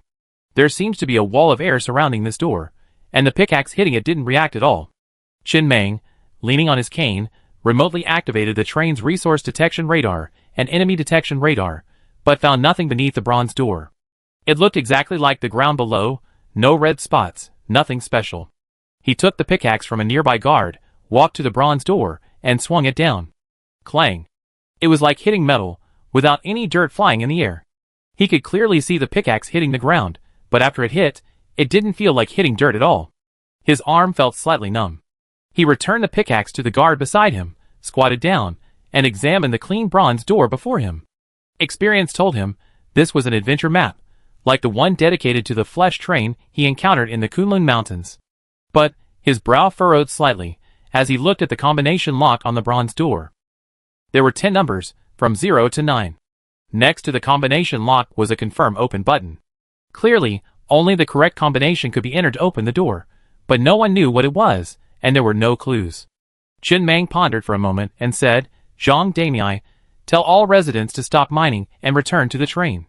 "Yes." Today was the first day of mining for the 1,900 new survivors who had joined the train. They had already thoroughly understood the train's promotion system and were preparing to work hard to earn a promotion and qualify for star tickets. However, they were stopped short of mining. Chen Meng piloted the train underground, heading towards the subterranean space beneath the bronze gate. As expected, after reaching the area beneath the bronze gate, the drill bit seemed to hit a wall of air. The ground ahead was clearly ordinary soil, yet even a level 50 drill bit produced sparks, leaving no trace of damage. After circling it, he discovered that this adventure, enclosed by the air wall, wasn't very large, only about the size of 4 refrigerators. Not the interior. It was the size of 4 refrigerators stacked together, roughly the size of a grave. If this were an adventure map, it would be the smallest he had ever encountered. Not only could the train not enter, but even 2 or 3 people could fit in. Or the kind that goes in sideways. Since the shortcut isn't working, the only option left is to crack the password. Old Pig, find a brave person among the 1,900 survivors to enter the password I give you. Whether you open it or not, you immediately receive level 1 resident treatment. Chen Meng stopped the train about a kilometer away from the bronze door before giving the order. He had a guess. Without any password hints, the coordinates of the bronze door might be the password. After all, there were no other numerical clues, and the bronze door didn't have any patterns on it, so it didn't look like it could be used for decryption. Having more people is indeed beneficial. Among 1,900 people, there's always one who's not afraid of death. Soon, a burly man jumped off the train, a mechanical eye pinned to his chest, and strode towards the bronze door a kilometer away. Chen Meng sat in the train compartment, watching the burly man's first-person view on the screen. The moment the coordinates were entered and the confirm button was pressed, the burly man barely hesitated, turning and running. However, there was no explosion behind him, no movement at all. After receiving the order, he mustered up the courage to continue walking towards the bronze door. A line of words appeared on the bronze door. Wrong password, 2 attempts left. Meeting? Chen Mang frowned and immediately summoned Li Shiji, Lao Zhu, Biuzi, and the others to the train interior to discuss cracking the code. Although he didn't know what lay beneath, this was undoubtedly an opportunity. Since they had seen it, it must be his.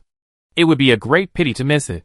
When everyone arrived, Chen Mongsai scanned each face as a detailed image of the bronze door appeared on the screen. This is the bronze door. You have 2 more chances to enter the password. If you have any ideas, just tell me. His gaze lingered on Li Shiji for a second longer. He still had high hopes for Li Shiji. Perhaps he could figure something out. Feeling Mangy's intense gaze, Li Shiji began to break out in a cold sweat. He stared intently at the bronze door on the screen. The more he looked, the more clueless he became. Think fast, think fast. He was just a game designer, with a penchant for mazes, and a much stronger sense of space than others, but that was all. He wasn't God. How could he look at a combination lock with no clues and immediately figure out the password? Most importantly, he didn't even know how many digits the password was. Even if it was 6 digits, there were a million different combinations of 10 digits.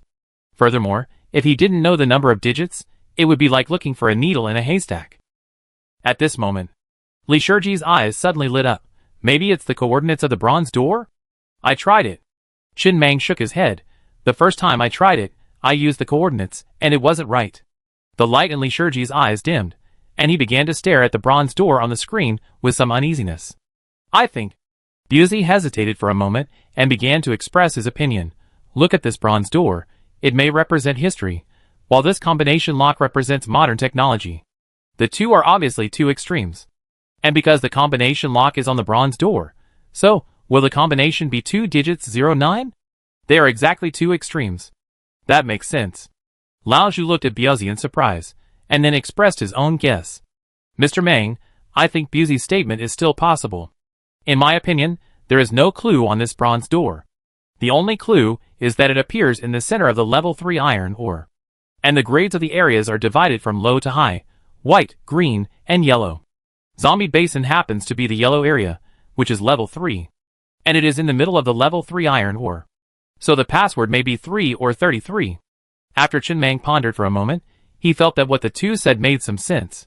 Finally, he cast his eyes on Xiao Ai in the corner. Do you have any ideas? Xiao Ai's voice rang out in the train room. What Lao Zhu and Biuzi say makes sense, but I might offer a different perspective. This level 3 iron mine isn't newly refreshed. It's been refreshed several times.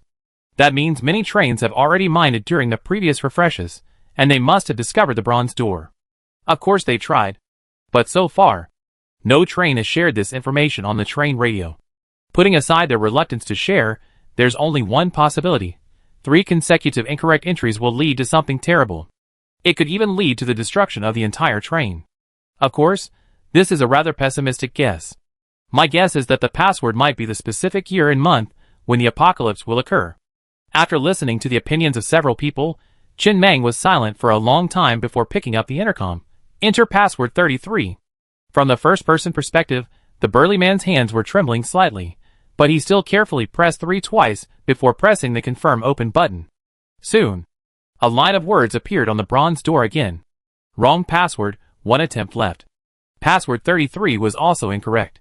Chen Mang said nothing, but stared intently at the image of the bronze door on the screen with a frown. After a long moment, he spoke again. Don't enter any password, just press the confirm open button. Across the screen, the burly man was clearly shaking like a sieve, but he forced himself to remain calm and pressed the confirm open button. The next moment, a flash of white light suddenly appeared on the bronze door, and the indicator light on the combination lock turned green, and the door slowly opened. The password was correct, and it opened. Chen Mang laughed and immediately steered the train toward the bronze door. His bet was right. Without any clues or hints, no one could possibly guess the combination.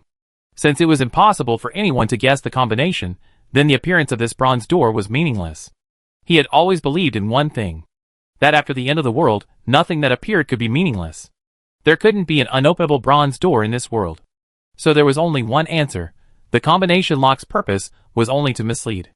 Opening this bronze door was simple. Simply press the confirm open button. Huh? Huh? Huh?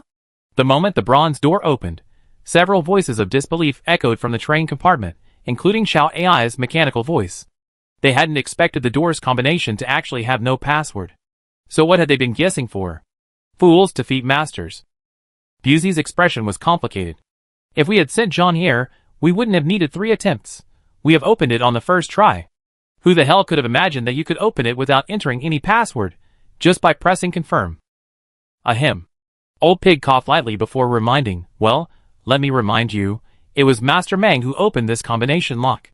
Busey, realizing this moment, frowned and quickly explained, Master Meng, that's not what I meant. I meant.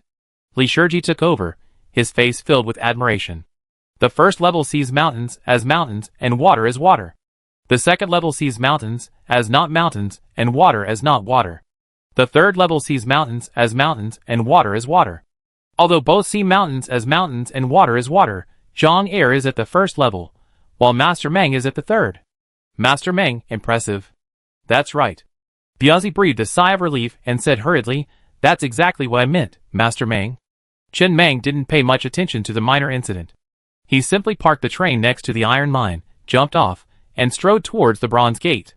As he passed the burly man, he smiled with satisfaction. Very good, old pig. You be responsible for arranging his salary increase. No problem. Old Pig nodded hurriedly, then waved his hand to signal the burly man back to the train. He remembered this man. The resident number seemed to be 1998, one of the 1,900 survivors. He used to be a funeral supervisor and a ruthless person. To demonstrate his ruthlessness, he banged his head on the steel table, leaving himself bleeding. Now it seems, he's quite ruthless indeed. He's been promoted to first-level resident status so quickly, the fastest among the 1,900 survivors. Then Chen Meng looked below the bronze door. The interior wasn't large, roughly the size of a tomb, and it wasn't filled with explosives. This meant that even if he entered the wrong number 3 times in a row, it wouldn't explode. At most, there would be no chance of another attempt, and this train wouldn't be allowed to try again. As for the train radio, no one mentioned it. It was simply because no one would discuss such chance encounters on the train radio. Even if he couldn't get it, he couldn't keep it to himself. What if someone else did? Not getting it was sad, of course. But seeing someone else get it was even sadder. There were 2 things lying flat inside. A blueprint, a voucher. Mr. Meng, I go. Busey, standing nearby, immediately jumped into the pit, stuffed the 2 items into his arms, and with a running start, he scaled the wall in 3 steps, climbing out of the tomb. The whole process was incredibly smooth. And the standard of those 3 steps was also quite smooth. Old Pig curled his lips at the sight. The pit was over 2 meters deep. If he jumped in, it would be difficult for him to get out. Busey had another trick up his sleeve. When he had some free time, he would go to the combat training virtual space to practice. Although he was a civilian, it never hurt to improve his physical fitness. Master Meng here. Busey climbed out of the tomb quite smoothly, and handed the 2 items in his pocket to Master Meng. Chapter 180. Chen Meng looked at the 2 items Busey handed him. The tomb was empty. About 30 seconds after the items were taken away, the bronze door began to slowly close. It hadn't disappeared. He tentatively entered a random string of numbers. A line of text appeared on the screen again. Wrong password, 2 attempts left. After pressing the confirm open button again, the bronze door slowly opened again, indicating that this space would not disappear. He had just conducted an experiment, and found that this space was extremely solid. If one were to be stranded alone in the wilderness, surrounded by a tidal wave of corpses with nowhere to escape, one could hide inside. Lay down and wait for a minute, and the bronze door would automatically close. It was absolutely safe inside, and if nothing unexpected happened, it could withstand a level 8 missile without a problem. Of course, the bronze door couldn't be opened from the inside. Without food and an oxygen concentrator, it would be practically burying oneself alive. But if someone outside could help open the bronze door, one could escape again. It's a little Easter egg, really. The contents are gone, and they won't regenerate. Even if someone opens this bronze door again, it's useless. Then he looked at the 2 items in his hand. They are the Blue-Grade Mecha Blueprint Thunderbolt, and the Level 4 Red Hard Rock Refresh Ticket. Not bad. Chen Meng smiled, as he looked at the 2 items in his hand. This was a great opportunity.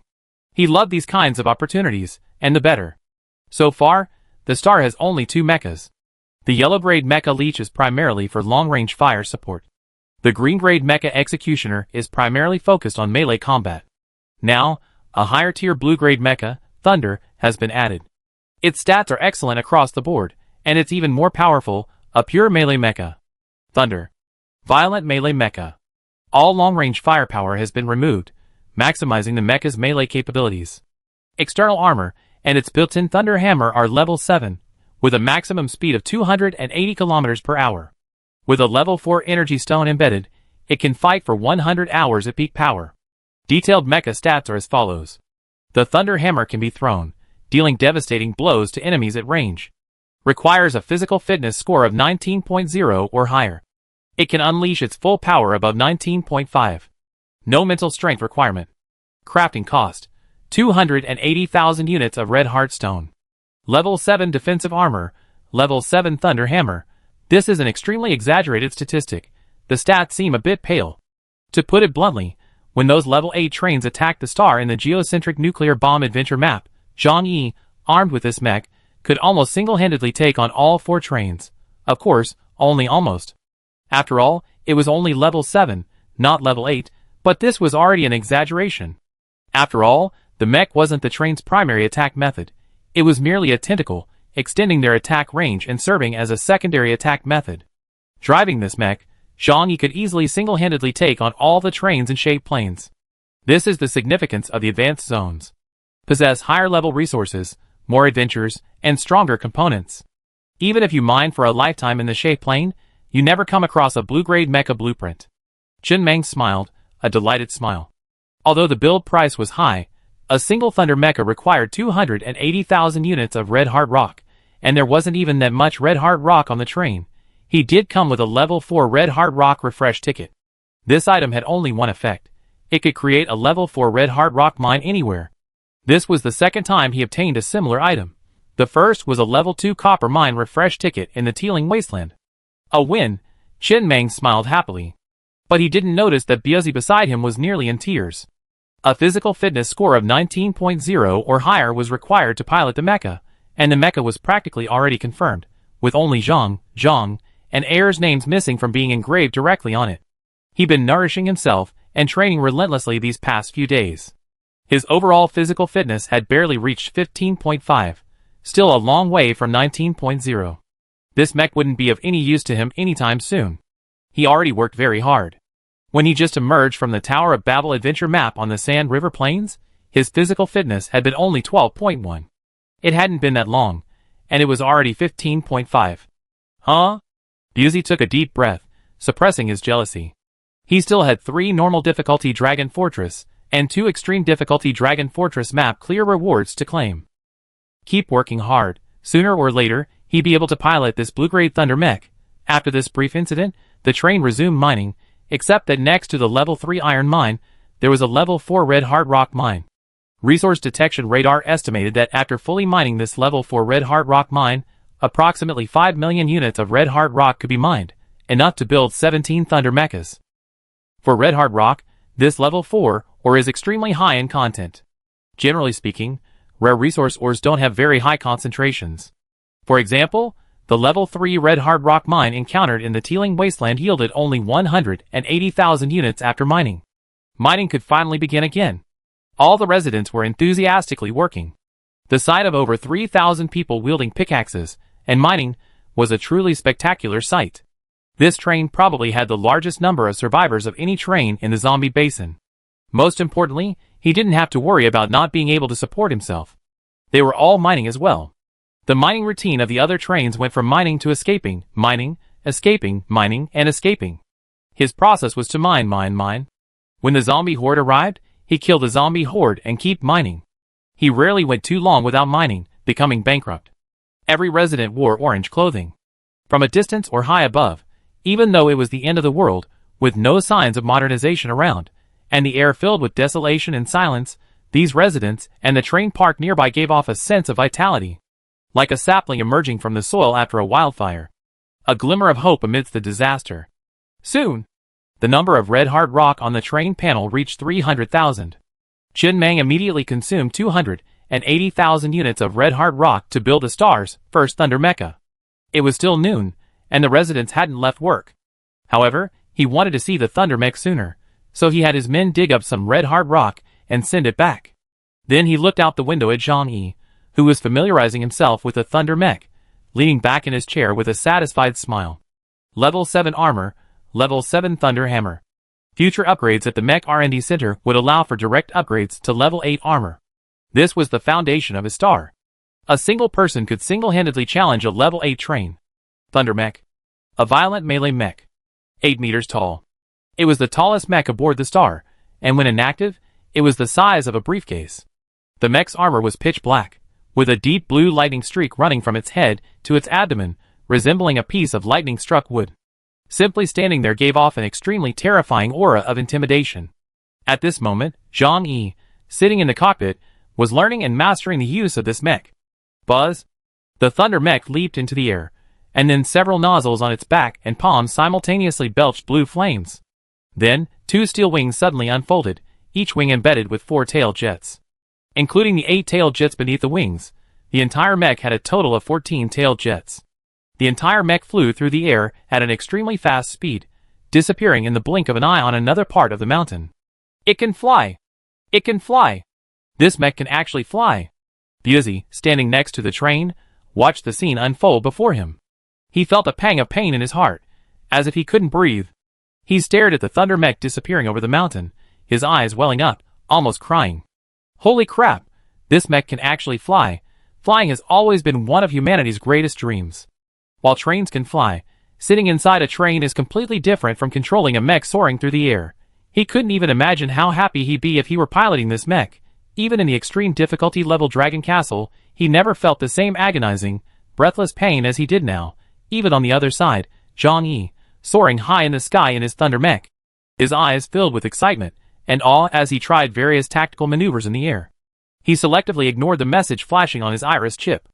Warning, warning, about to leave star's contact range. Warning, warning, please turn around immediately. Warning, warning. Damn it, if you fly again, I won't be able to contact you. What the hell are you doing? Defection? If you don't come back, I bomb you with a level 8 missile. Do you believe it? The next moment, another line of crimson text flashed across the iris chip. You've been locked onto by a level 8 missile from the star. Expect death immediately. Expect death immediately. Zhang-Yi, who had just realized what was happening, heard the familiar voice of Mr. AI from the cockpit speakers. He quickly apologized and turned mid-air, continuing his flight towards the green dot representing the star on the map.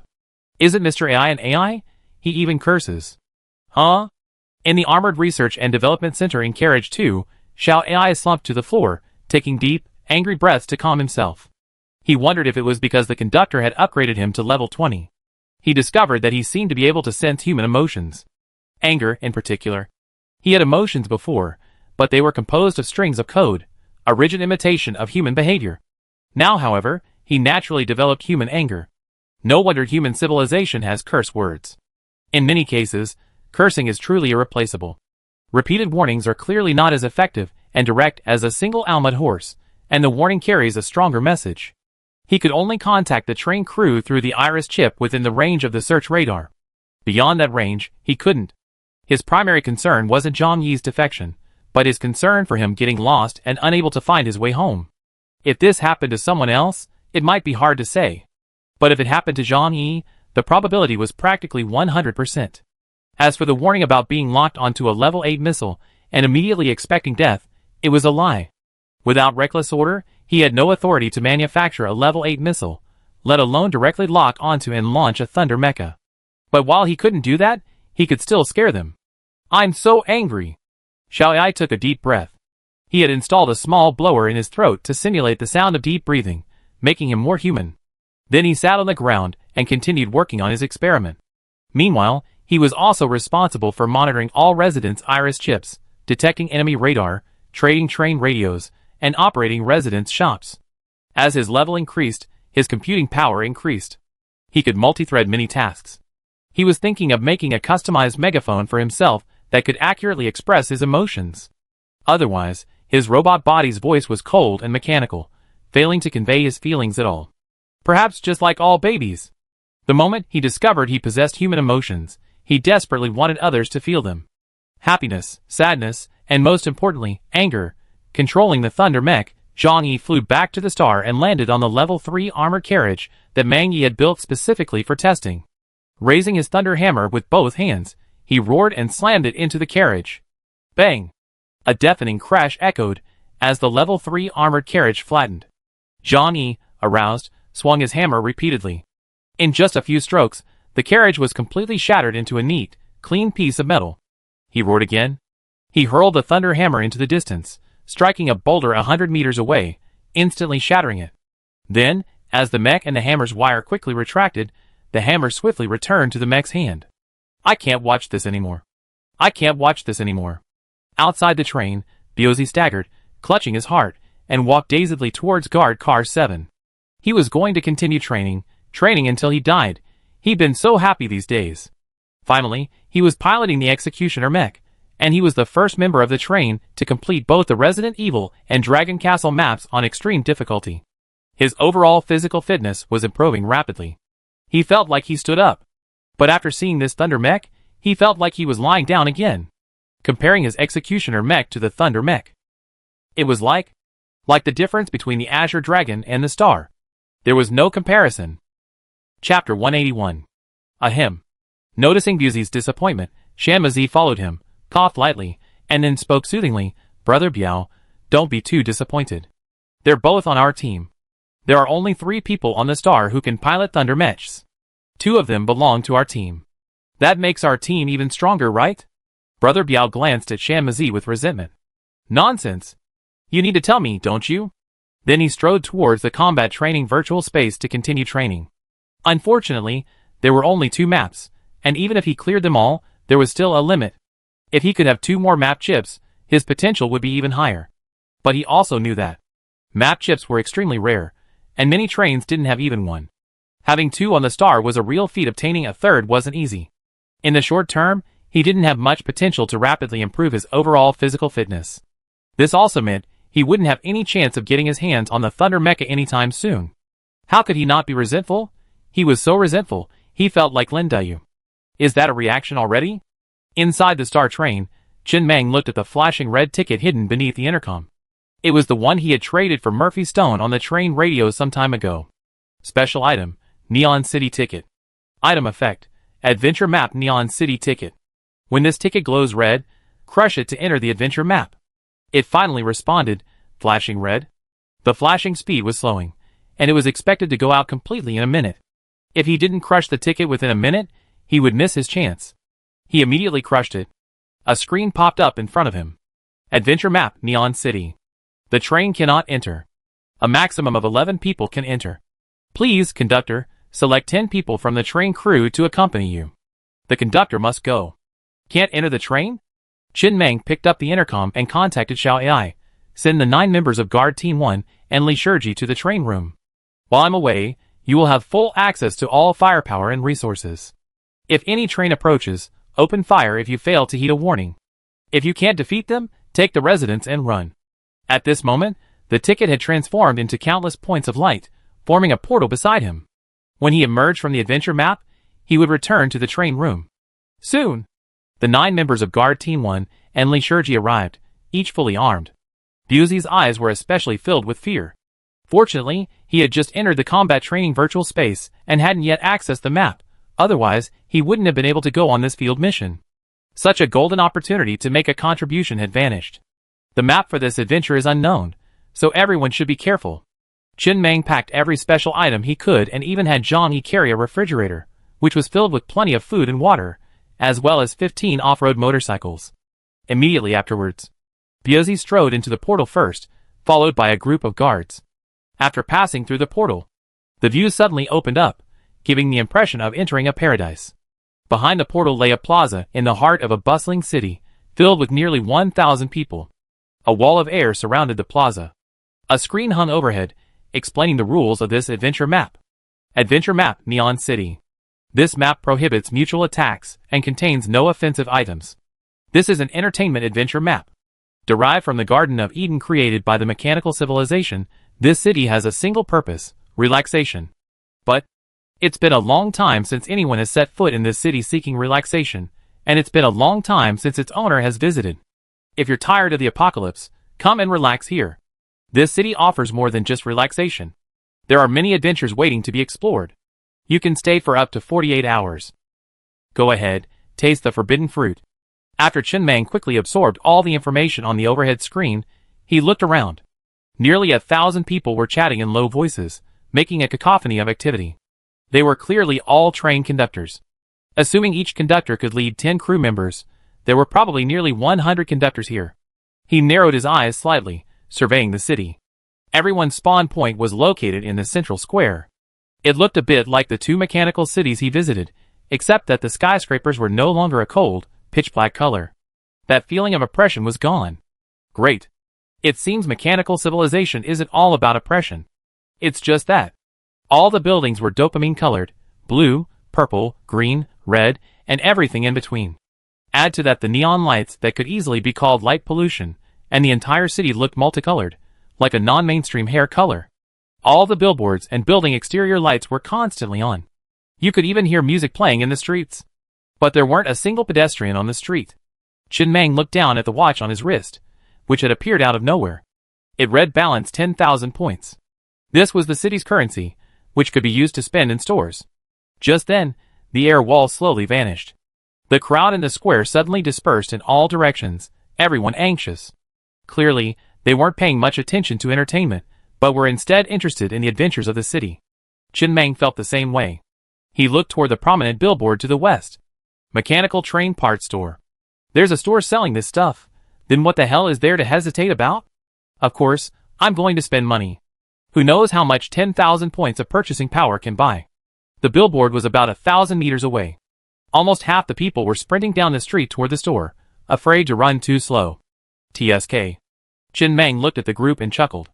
Then he slung his off-road motorcycle across his body, throttled hard, and roared along the wide street toward the store 1,000 meters away. Boom boom! Biozzi and the others, riding off-road motorcycles, also followed behind Mang Yi throttled. No matter how fast your legs run, how can they outrun wheels? In the blink of an eye, Chen-Mang and his group had surpassed the main group, speeding along the deserted wide street toward the mechanical train parts store at the end. The refrigerator slung over Zhang Yi's shoulder was particularly eye-catching. Huh? A train conductor, headfirst into a sprint, suddenly heard the throttle behind him and was startled. Before he could react, he saw a group of people on off-road motorcycles whizzing past him, and he was stunned. He stopped subconsciously. He turned and looked at the square behind him. Were there any shared motorcycles for rent? Why didn't he see them? But he had just stopped in the crowd when he was tackled to the ground by the people behind him, and countless large feet trampled over his head. 3 minutes later, the man struggled to his feet, feeling no pain or injury. This map prohibited attacking each other. The moment he fell, a pale yellow light enveloped him, leaving him unharmed, though slightly disfigured. Most importantly, he had lost contact with his thugs. Looking around, he was alone. With a grim expression, he gazed at the marathon-like scene ahead and shouted, "Electronic King Train, don't fucking run. Come back." But clearly, amidst the chaos, his voice wasn't as penetrating as he hoped. He cursed inwardly, but continued to follow. Why do those guys have motorcycles? Isn't that cheating? And I don't know if it was an illusion, but the man in the lead looked vaguely familiar. I only caught a glimpse as we passed by, so I couldn't quite make out his details. Soon, Chen-Mang parked his off-road motorcycle in front of the mechanical train parts store. The group on the street behind him was still running furiously. He immediately jumped out of his motorcycle and strode towards the store with Biozzi and the others. Zhang Yi, on the other hand, was responsible for carrying the refrigerator, putting all the off-road motorcycles back inside. Otherwise, they would definitely be stolen, or even robbed. The store entrance was huge. The front door alone was a full 10 meters long. As soon as he entered the store, "Welcome," a pleasant voice suddenly rang out beside him. Chen-Mang tilted his head and saw a woman standing in the doorway, smiling at him. She was very pretty, but from her appearance, it was easy to tell she was a robot. This is the mechanical train parts store. You can purchase anything here. You can choose freely on the first floor. The second floor is only accessible to train conductors level 10 and above. Sir, your level is not yet up to standard. Are there any living people in this city? Chen-Mang glanced around the store before asking. The woman remained silent, merely staring at him with a smile. Clearly, his words were a bit over the top. Since they weren't in her database, their intelligence wasn't high, far inferior to Xiao AI's. Chen Mang didn't ask any more questions. He strode into the store with Biaozi and the others. The store was quite large. A single row of shelves lined the wall, 3 layers high. Each shelf had a screen every 10 centimeters, displaying product information, price, and inventory. Drill blueprint, white-grade vehicle accessory, price, 15,000 points, 2 in stock. Lighter production line blueprint, white-grade vehicle accessory, price, 8,000 points, 1 in stock. Custom screen production line blueprint, green-grade vehicle accessory, price, 30,000 points, 4 in stock. Murphy Stone, special item, price, 100,000 points, 18 in stock. Dead Rising, special item, map chip, requires a level 5 combat training virtual space, price, 50,000 points, 1 in stock. There was a dazzling array of goods, nearly 100 in total, but the inventory wasn't very large. Many items had 0 inventory, likely because they hadn't been restocked in a while. This city had been abandoned for a long time. Perhaps the neon lights hadn't been lit for a long time before they entered. Although it was only one level area.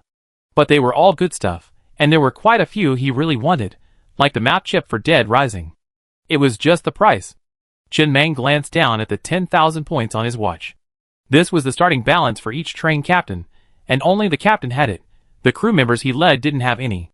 With that price, he could only buy a single blueprint for a white-grade accessory. And that was only for the average ones. A slightly better white-grade accessory would cost over 10,000 points, which he couldn't afford. In other words, this shop was basically just for them to look at, not for them to buy. At this moment, many panting train captains, accompanied by their subordinates, rushed into the shop, their eyes filled with excitement and anxiety. It was as if they were afraid Chen Mang would buy up all the good stuff. But soon, after seeing the prices, these people fell silent, their mood shaky. The items inside were simply beyond their means. A train conductor cursed as he walked out of the store, scoffing as he passed Chen Mang. What's the point of running fast? Chen Mang ignored him, and walked out of the store with Biaozi and the others. Standing on the street, he looked up at the neon-lit skyscrapers around him and laughed. He always believed in one thing: there couldn't be anything useless. Since the store existed, it must be there to serve them. Since their balance wasn't high enough, they could just earn points. How's your gambling technique? He tilted his head and looked at Li Shiji with a smile. If it's about gambling techniques. Li Shiji shook his head firmly. I know nothing about them. Go and give it a try. Chen Mang waved his hand, signaling Zhang Yi to take the motocross bike out of the refrigerator. A city focused on entertainment will definitely have casinos, entertainment centers, and the like. This map must have places where you can earn points. Go and look. Our advantage is that we have transportation, allowing us to reach more parts of the city. How much coke did you bring? You won't sleep for the next 48 hours. Over 200 cans. That's enough. Chen Mang mounted his motocross bike, leaned on one foot, and stared ahead. He stepped on the throttle again, roaring down the street. He planned to first find a small shop or newspaper office to see if he could get a map of the city. A newspaper office probably wasn't in sight. The turn didn't fit the city's architectural style. If nothing unexpected happened. This city had no living people, only programmed robots serving as waiters in every shop. Just then, Biaozi hit the accelerator and caught up, licking his lips eagerly. Mr. Mang, this city doesn't look like it has any firepower. How about we try robbing him? Let's go for the big one. Chapter 182. Biaozi had barely finished speaking when he heard a chorus of exclamations from the crowd behind him. A group of people were suddenly enveloped in a red film of light, then vanished from view in the blink of an eye. Judging from their movements before disappearing, they were clearly preparing to rob someone. Biaozi looked away sheepishly, continuing to follow Mang Yi on his off-road motorcycle. It seemed this plan wasn't going to work. This adventure map absolutely prohibited such violent acts as assault. I just didn't know if those people had been sent back or were dead. They were probably sent back. Almost all members of the guard team knew how to ride a motorcycle. Even if there were some who couldn't, they would learn after a few tries. If you can walk, you can ride a bicycle. If you can ride a bicycle, you can ride an electric bike. If you can ride an electric bike, you can ride a motorcycle. Learning isn't difficult, especially in a place like Doomsday, where there are no traffic rules, where you can ride however you want. Chen Mang rode his off-road motorcycle in the front, rapidly scanning the shops on both sides of the street. Only about half were open, and through the glass doors, he could see the robot waiters waiting inside. There were many shops. The majority were sex shops. The street was wide enough to accommodate 20 trains running side by side. All the mechanical city roads he encountered were fast, as if they had been designed with trains as the primary mode of transportation. Xuanxuan Shop. The neon lights on the billboard flickered continuously. Chen Meng looked at the sign and stopped at the entrance of this shop. It was a retail store located below an office building. He had passed many sex shops without stopping. He wasn't here for excitement. Even for excitement, Ji Chuchu was more fun than these robots. But the shop's name was too blunt, sparking a surge of curiosity in him, wanting to see what was inside. The street behind them was now empty. They were the only ones there. In this adventure map, having transportation was a huge advantage. They could reach any corner of the city, while everyone else had to sprint slowly on foot. That's not good. Buzi coughed softly, his eyes filled with anticipation as he followed Mangi into the Xuanxuan shop. Li Shiji, who had been on edge, breathed a sigh of relief upon seeing this. He admitted that he did seem quite capable, and had indeed performed several meritorious deeds, but he wasn't omnipotent. Mangi even wanted him to participate in gambling, which put a lot of pressure on him. Now it was okay. How nice it would be to have some fun and relax. He really didn't know how to gamble. The shop's interior was incredibly dopamine-inducing, with walls painted in a variety of colors and a riot of color. It was pure light pollution. There's absolutely no aesthetic sense at all. Chen Meng frowned slightly as he surveyed the store's interior. He finally realized that the mechanical civilization had no aesthetic sense at all. In their eyes, bright colors were beautiful, light-hearted, and joyful, and they had absolutely no idea how to combine and match these colors. It looked incredibly cluttered. There were no shelves in the store, only a robot waiter holding a tablet. Seeing everyone approach, he flashed a familiar smile and pointed it at them. Welcome. Select services on the first floor, and receive services on the second floor. Multiple options appeared on the tablet. 1. AI Peak of Joy, a unique code that makes the AI feel like it's flying high. Price, 998 points. 2. AI Small Joy, suitable for AIs with more docile personalities. Price, 668 points. 3. AI It's also a kind of entertainment shop. It's a niche market, but it specializes in serving AIs. After understanding what this shop does, Chen Meng shook his head and left with Biaozi and the others. If he had the chance to visit again, he might consider bringing Xiao AI along to enjoy her. After all, she worked for him, so if there was an opportunity to enjoy herself, he wouldn't leave her behind. But before leaving the shop, a self-service machine at the entrance caught his eye. The machine was filled with various items. Lemon Coke 10 points. Lemon Cake 18 points. Eden City Map Chip version 1000 points. Paper City Map 20 points. After searching for a long time for a convenience store, he found it here. Without hesitation, Chen Meng immediately took out 30 points and bought a map and a bottle of lemon cola. The chip version requires AI or a robot to use, and since he didn't have Xiao AI with him, he could only buy the paper version. After placing the watch on the payment screen, a can of cola and a roll of maps were moved to the shipping port. He opened the bottle of lemon cola and held it to his nose to sniff. It wasn't expired. He took a sip. It was normal, with no unusual odor. Then, he handed the open can of cola to Biaozi, who was standing beside him. Drink it, and see if it restores your health or has any other special effects. He bought this bottle of Coke out of pure curiosity. The mechanical civilization must have long since perished, or was on the brink of extinction. No one had been in this city to restock it for ages, so he was curious if the food had expired. To his surprise, it hadn't. The can of Coke had no trademark or production information on it, just the words Lemon Coke. There were only two possibilities. This vending machine had a permanent freshness effect similar to a level 5 supermodel refrigerator, or this Coke was never expired from the moment it was produced. The term mechanical civilization had always been a conjecture of his own, but the light screen description of this adventure map clearly mentioned it. These details reveal a lot. Their methods, such as trains and accessories, were inherited from the mechanical civilization, and their common enemy was all those various monsters. As the saying goes, a single leaf can reveal a glimpse of the whole season. These unassuming places often reveal a wealth of information. Then Chen Meng left the shop and spread out the paper city map on the ground. The map was enormous, covering an incredible 9 square meters, with each side measuring 3 meters. This city wasn't big. Not even as big as the city they encountered during Earthcore Bomb, perhaps only a quarter of its size. The reason the map was so large was because it was so detailed that every street corner and store was marked, an overly detailed one. Chen Mang leaned over, brow furrowed as he carefully examined the map spread out on the ground. The entire city lacked any residential areas, and instead consisted of a jumble of shops whose names he couldn't even guess what they were for. 3 Wonders Entropy Core Pawn Shop. Daily Love Pain Charging Station. Exquisite Experience Paradox Watch Shop. Mechanical Train Confession Room. Eden Memory Bank. Of these shops, only Eden Memory Bank could he vaguely guess what it was for. It was probably related to memories or something. The rest he had no idea about. The map had 3 areas highlighted by 5 pointed stars. They were all quite large.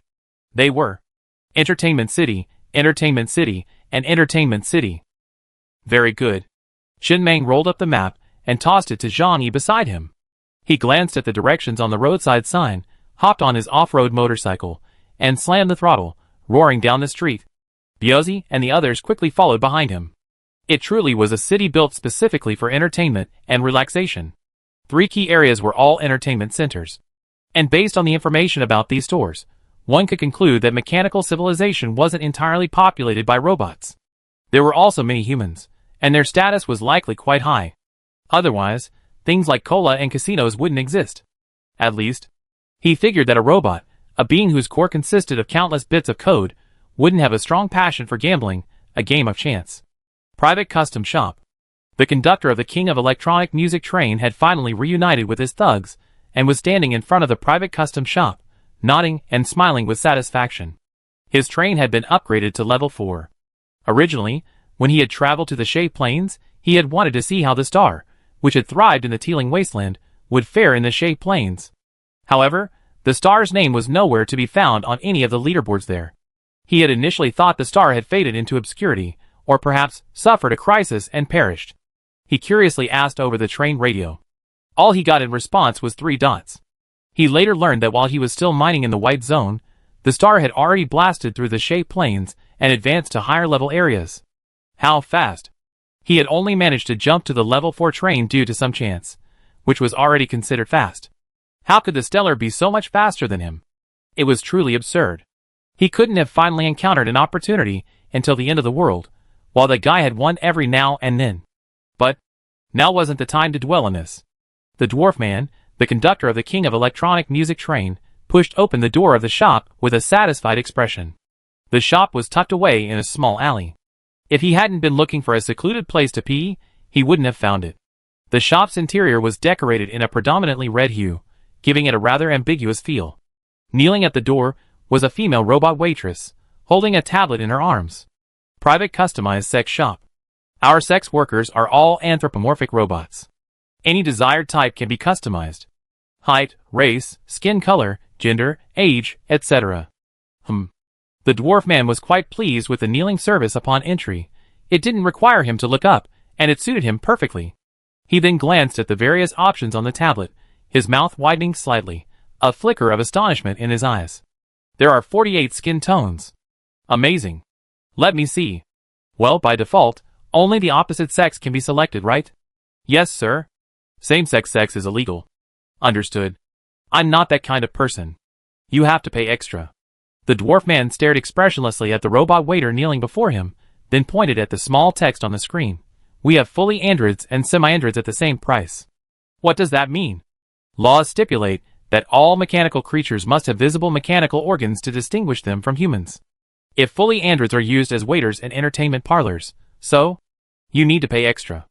No, then it seems the law doesn't really restrict you much, does it? In Eden City, the law can be slightly relaxed. How much?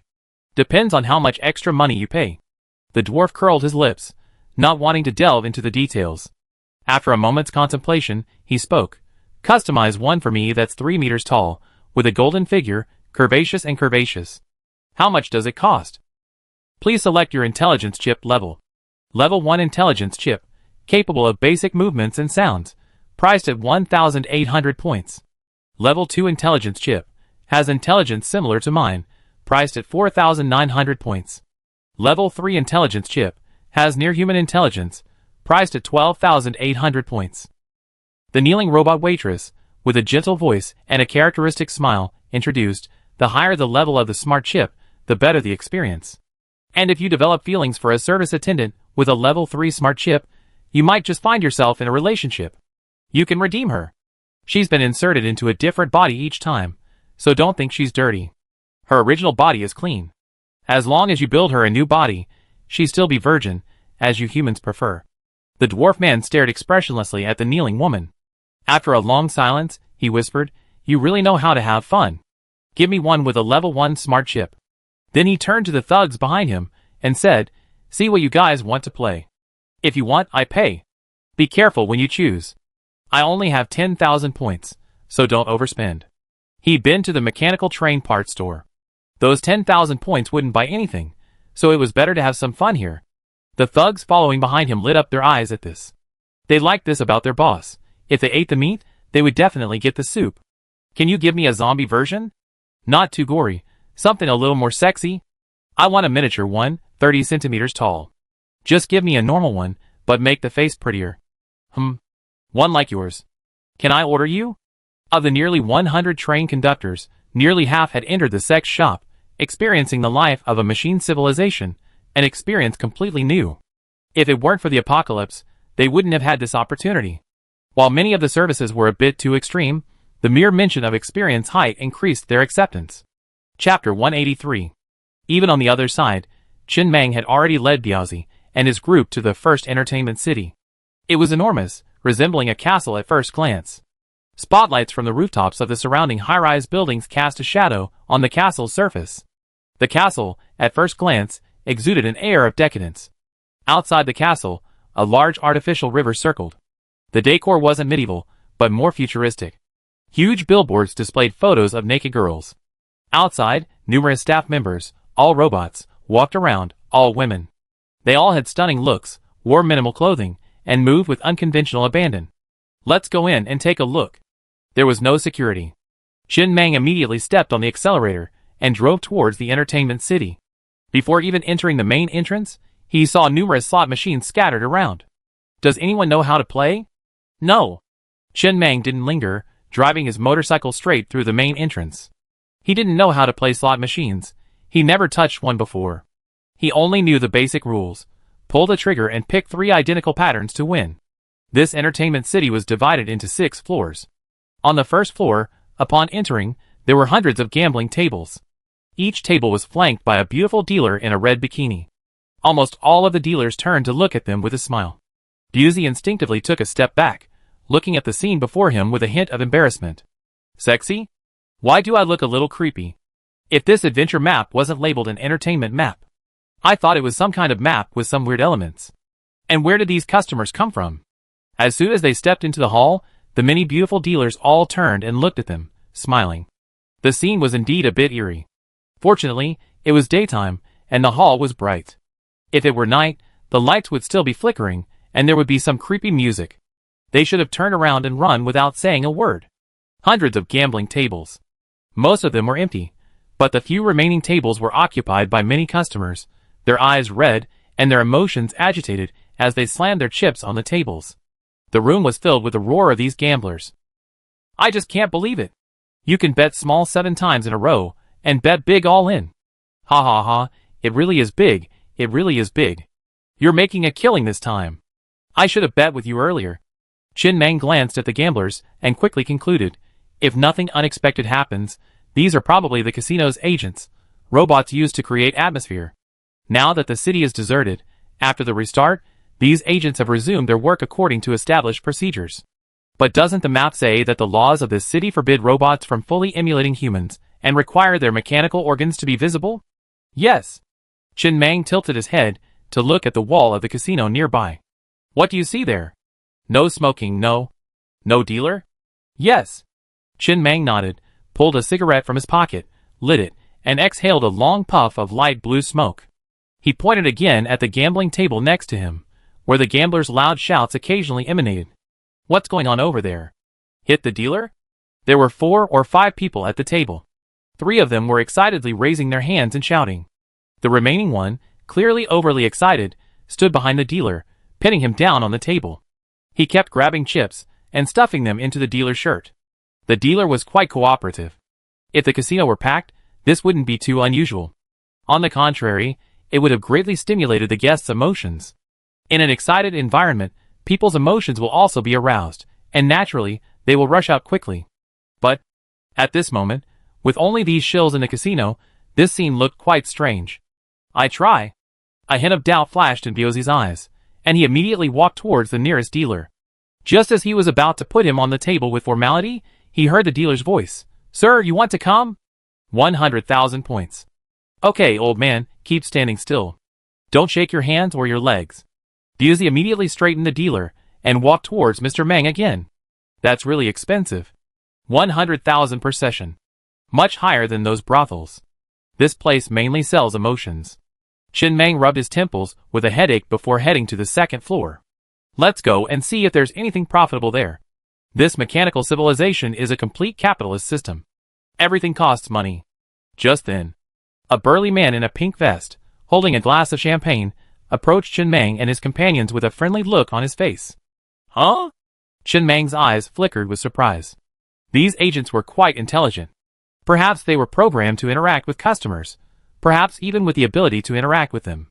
The robots he encountered in this city were far less intelligent than Xiao AI, or even better than the robots he encountered in the Tower of Babel adventure map.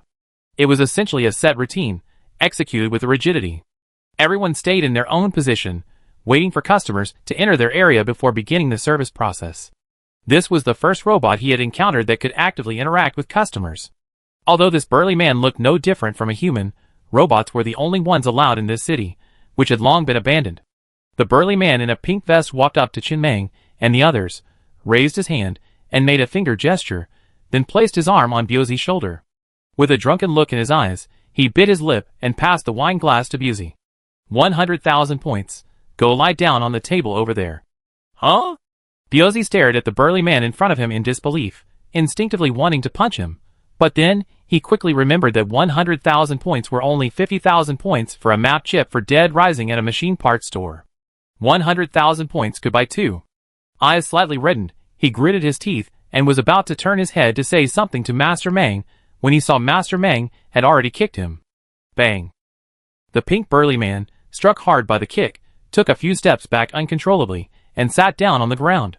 He muttered something before getting up and leaving, wandering the casino again. Master Meng. I've noticed you're a bit mentally ill. Chen Meng sighed wearily and patted Biozzi on the shoulder. Next time you encounter something like this, don't hesitate. It's only 100,000 points. I don't want my confidant to be ruined by a pink burly man. This will make it hard for me to look you in the face from now on. Let's go to the second floor and take a look. At least my guess is correct. There are indeed opportunities to make money in this adventure map. We just need to dig for them. But if I'd known this would happen, I would have picked a better looking and stronger man from among the survivors. And he glanced back at Biozzi with a hint of surprise. You don't look feminine. You're obviously a rough-hewn man. Why did he fall for you? Maybe it's the beard. I shave it when we get back. Biozzi said with a feigned calmness, but inside, he couldn't help but leap with joy. This was the first time Master Meng had called him his confidant. Those two words were much more prestigious than the title of Captain of Guard Squad 1. It seemed Master Meng had taken his performance to heart. Confidant, hee. I go back and test Old Pig's opinion and ask him if Master Meng has ever said those words to him. The name of this entertainment city is Sun City. The second floor is filled with various shops. Half the shops were open, and the shops here were relatively normal, consisting of run-of-the-mill handbag and clothing stores. The only unusual thing was the price. Biozzi stared in astonishment at the seemingly ordinary t-shirt in front of him, then looked at the attendant in disbelief. How much is this t-shirt? 880,000? Are you serious? The t-shirt had no price tag, and he only learned the price after asking. A humane flicker of disdain flashed in the attendant's eyes, and he pointed at the sun-like logo on the shirt. See? The brand is Liang. This is a top-tier luxury brand, understand? Do you know what luxury is? Hey! Biozzi was a little amused, and turned to look at Master Meng. Master Meng, this guy is still mocking me. Let's go! Chen Meng waved his hand casually and said, generally speaking, during luxury store training, when dealing with seemingly poor customers, they should appropriately express a sense of superiority to stimulate purchases. But such blatant disdain is probably a programming error, or perhaps a cultural phenomenon unique to mechanical civilization. Those eyes are quite impressive though. They can actually show disdain. It's a pity that this map prohibits attacking, otherwise I could dig it up and bring it back to Xiao Ai. Shout, I would probably like it. They already seen the second level. There wasn't a single thing they could afford. They were all luxury stores. A simple, ordinary comb, with the words handcrafted and a trademark, was selling for 1.28 million. An outrageous price. Chen Mang speculated that in a mechanical civilization, many products came from the parts production line, and everyone used the same ones. In such situations, handmade goods became a powerful selling point, and using them could effectively demonstrate one's status. That was quite good. Even if an ordinary gambler managed to make some money on the first floor, they would likely spend it on the second floor. Money blown in by the wind will often be swept away by the wind. The second floor still offered few opportunities for profit. Until he reached the third floor, the scene suddenly opened up. There were all sorts of mini-games, similar to the ones he encountered at fairs before, like nesting dolls and hitting balloons, but packaged to look more upscale. Beside each stall stood a beautiful bikini-clad woman, and rhythmic music played in the hall. Since ancient times, there are only three things that can most stir human emotions: sex, violence, and death. And these are often carried through text, audio, and visual experiences. The latter two are the most simple and crude. Clearly, this entertainment city is trying to further stir the emotions of its customers, with bikini-clad beauties everywhere, constantly stirring people to a state of excitement through visuals and music. A faint fragrance lingered in the air. The oxygen machine in his train was always on, so he could clearly feel the abundant oxygen supply in this hall, constantly maintaining a high oxygen level. These factors, combined with the bustling and hot atmosphere, just setting foot here, can completely stir one's emotions. Even a monk who has been vegetarian for 10 years would clasp his hands together and silently recite a mantra. Wine and meat pass through the intestines, but the Buddha remains in the heart. Chen Mang glanced around, then leaned on his cane and walked towards the first game stall. He didn't feel anything about these things. It wasn't because he was a saint, but more because he had been to places like this so many times in his previous life, and he was tired of the excitement, the experience, and the extravagance. With his threshold infinitely raised, he didn't react much to such places again. Especially since they were the only ones there, the atmosphere wasn't very heated. If it were a young person, they would have been blushing by now. For example, Li Shiji. Chen Mang stood at the first stall, and turned to look at Li Shiji. Just as he was about to say something, he saw Li Shiji standing there, his face flushed, his breathing slightly accelerated as he stared at one of the bikini-clad beauties. Sigh. After a light sigh, he looked at Byozi beside him. Call that guy over here. I give you another mission too. After we get back to the train, take him out for some fun.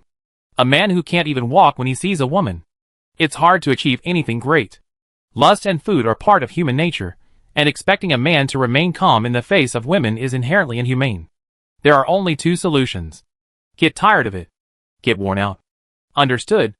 Master Mang. Li Shiji, who had been quickly pulled over, stood awkwardly beside Master Mang. Just as he was about to say something, he was interrupted. Young virgins are all like this. It's normal. Take a look at the rules of this game. Are you sure? Li Shiji was slightly stunned, then carefully examined the rules on the screen in front of the stall in front of him. Sun City Entertainment City Mini Game. Game name: Quick Eyes, Quick Brain. Game rules: bet a minimum of 1,000 chips and a maximum of 10,000 chips. You will then see a three-dimensional cube on the screen in front of you.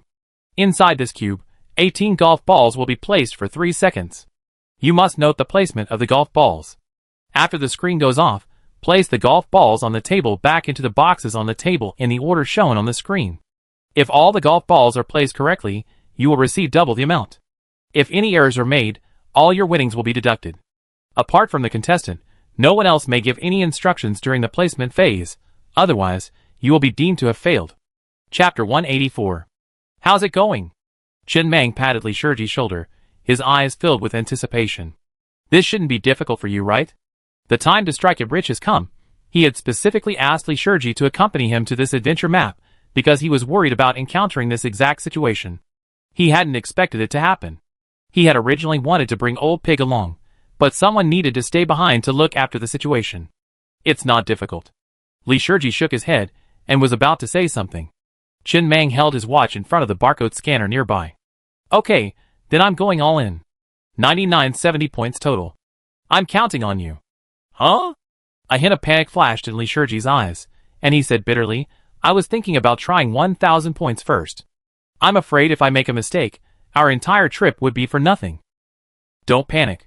Chin Mang shook his head and handed him his lit cigar. He said seriously, I've seen your abilities. Don't put too much pressure on yourself. As long as you maintain if you're at your normal level, you can easily clear the level. It's okay even if you lose everything. Then go back to mining. A cigar to clear your head. Go for it, and get out of here soon.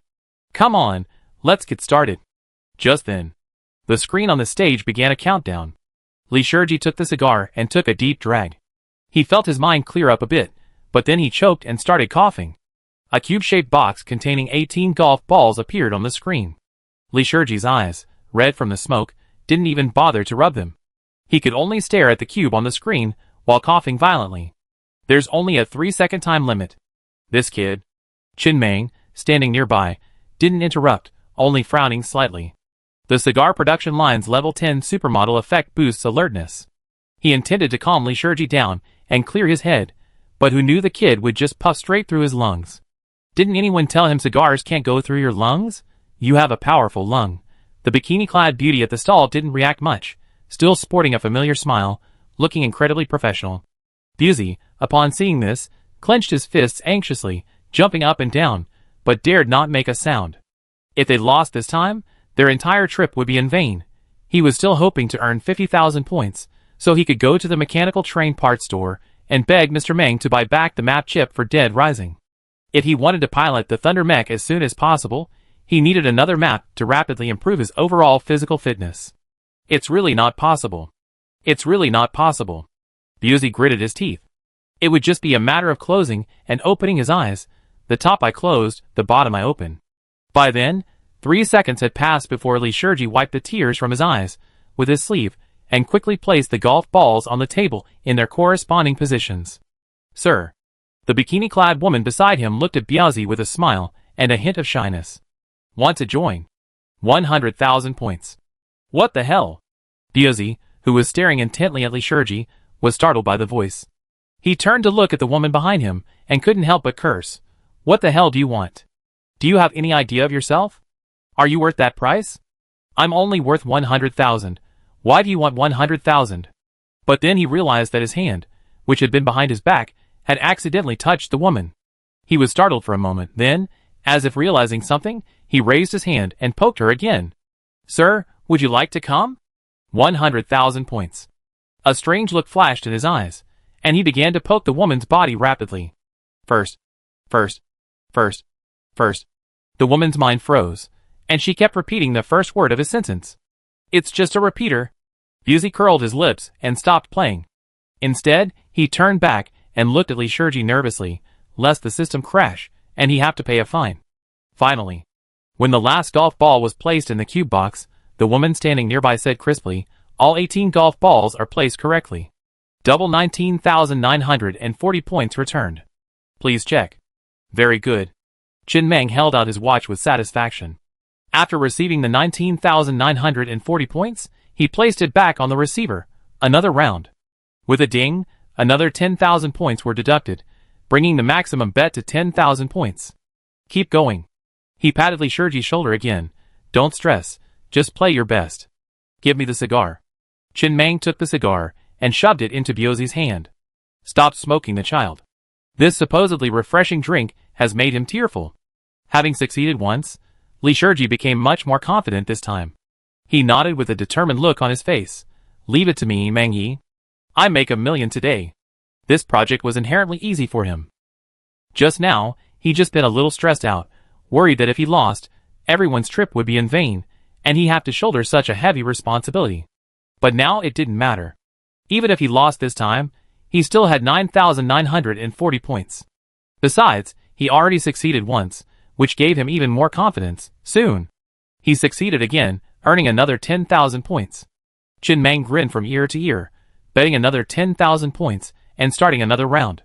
And this time, the screen had only appeared for a second before Li Shiji had already clasped his hands behind his back, his eyes calmly closed. Hey, Biazi said hurriedly, you're being a little too pretentious, aren't you? Don't wait until you lose. 2 seconds later, the screen went dark, and Li Shiji opened his eyes, casually placing all the golf balls on the table precisely on their sides. Level cleared. A woman's crisp voice reached his ears.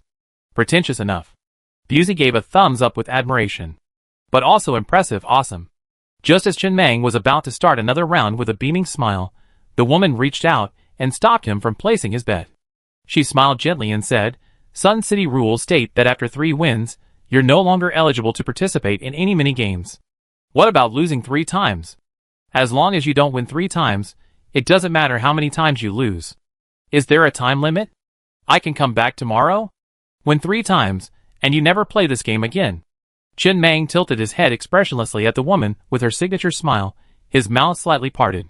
He was about to curse, but when he remembered she was a robot, the nameless anger faded away. He simply sighed and patted the woman on the shoulder.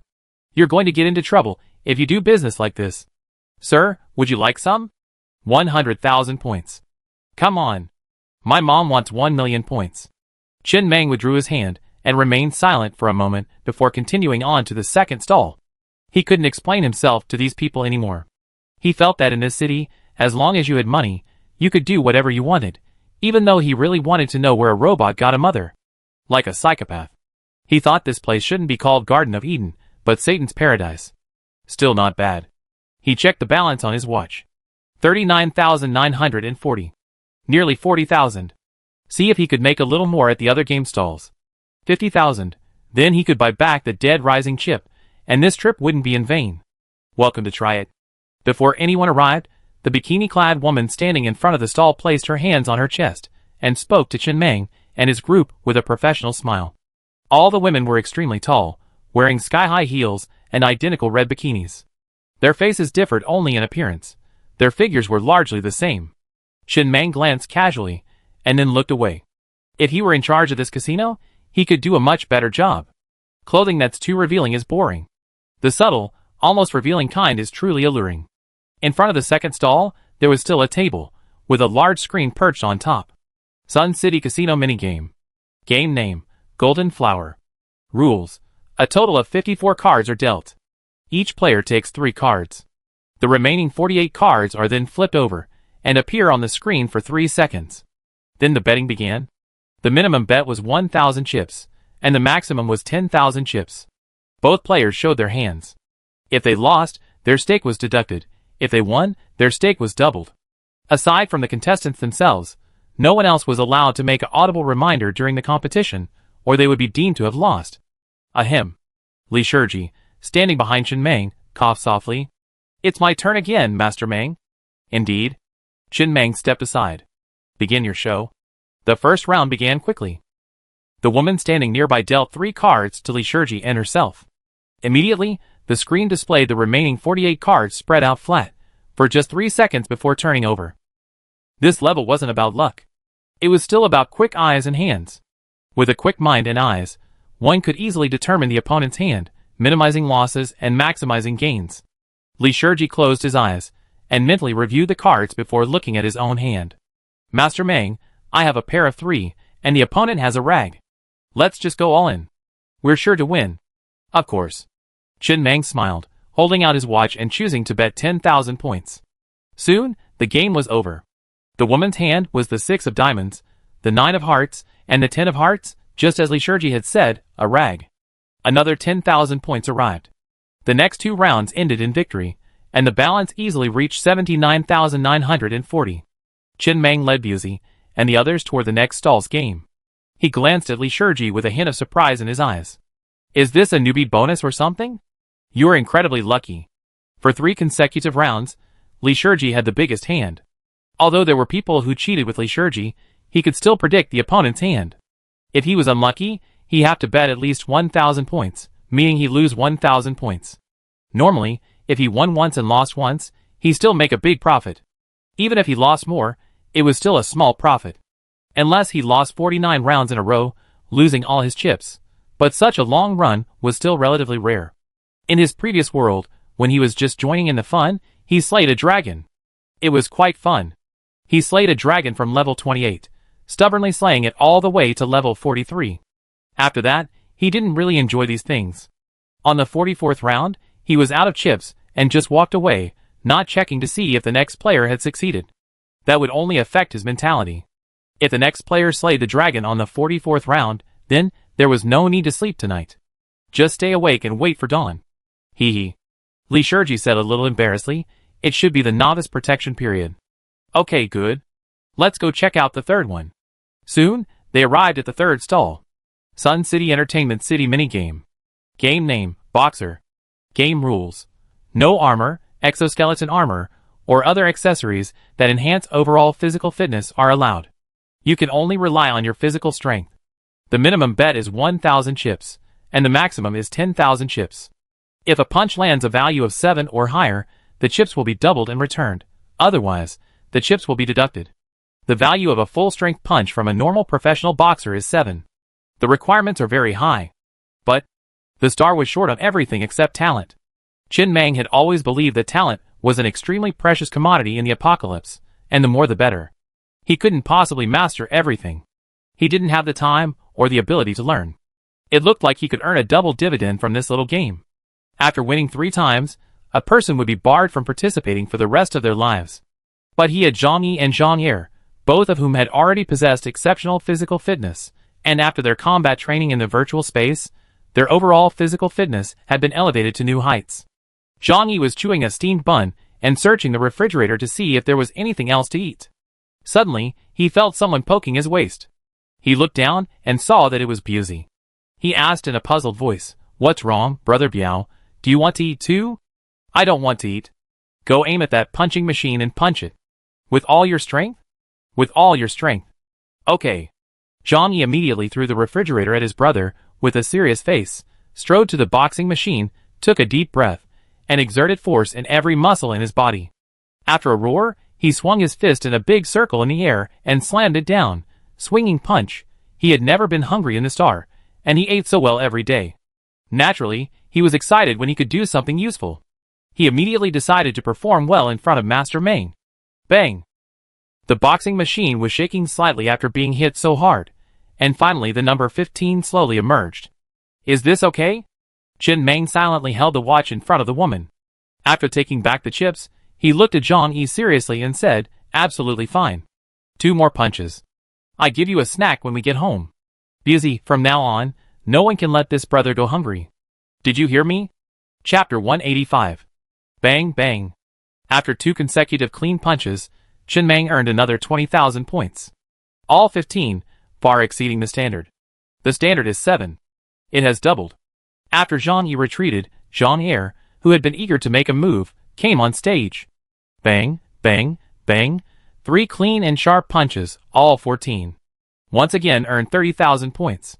Just then, Biuzi hesitated and said, "Master Mang, how about letting me try?" "You?" Qin Mang turned and looked at Biuzi suspiciously. "What is your overall physical fitness now?" 15.5. "Okay, you try." Biuzi took a deep breath, stood in front of the boxing machine, and took a horse stance. The veins on his forehead bulged, and he roared and threw the most powerful punch of his life. The air was faintly sparking under the power of this punch. At this moment, countless images flashed through Biuzi's mind like a kaleidoscope, and he was completely absorbed in his concentration. He didn't think about anything else. At this moment, he just wanted to smash the damn boxing machine in front of him with one punch. A sharp sonic boom suddenly resounded throughout the hall. The next moment, bang! A deafening crash suddenly rang out in the hall, and then the number 8 slowly appeared on the boxing machine. "Okay." Qin Mang looked at Biuzi with some surprise in his eyes. "Come on, there are still 2 chances, 2 more punches." "No, no." Biuzi, whose legs were a little weak, waved his hands hurriedly, shaking his arms with a bitter expression. "Master Mang, I feel like I've exhausted all my energy with one punch. Now my legs are a little weak. Let's practice more after we go down." "Yes." Qin Mang, Biuzi and his group, left the stall contentedly and headed for the next one. This one had earned him a full 70,000 points. Not bad, he was quite satisfied. His balance reached 149,940.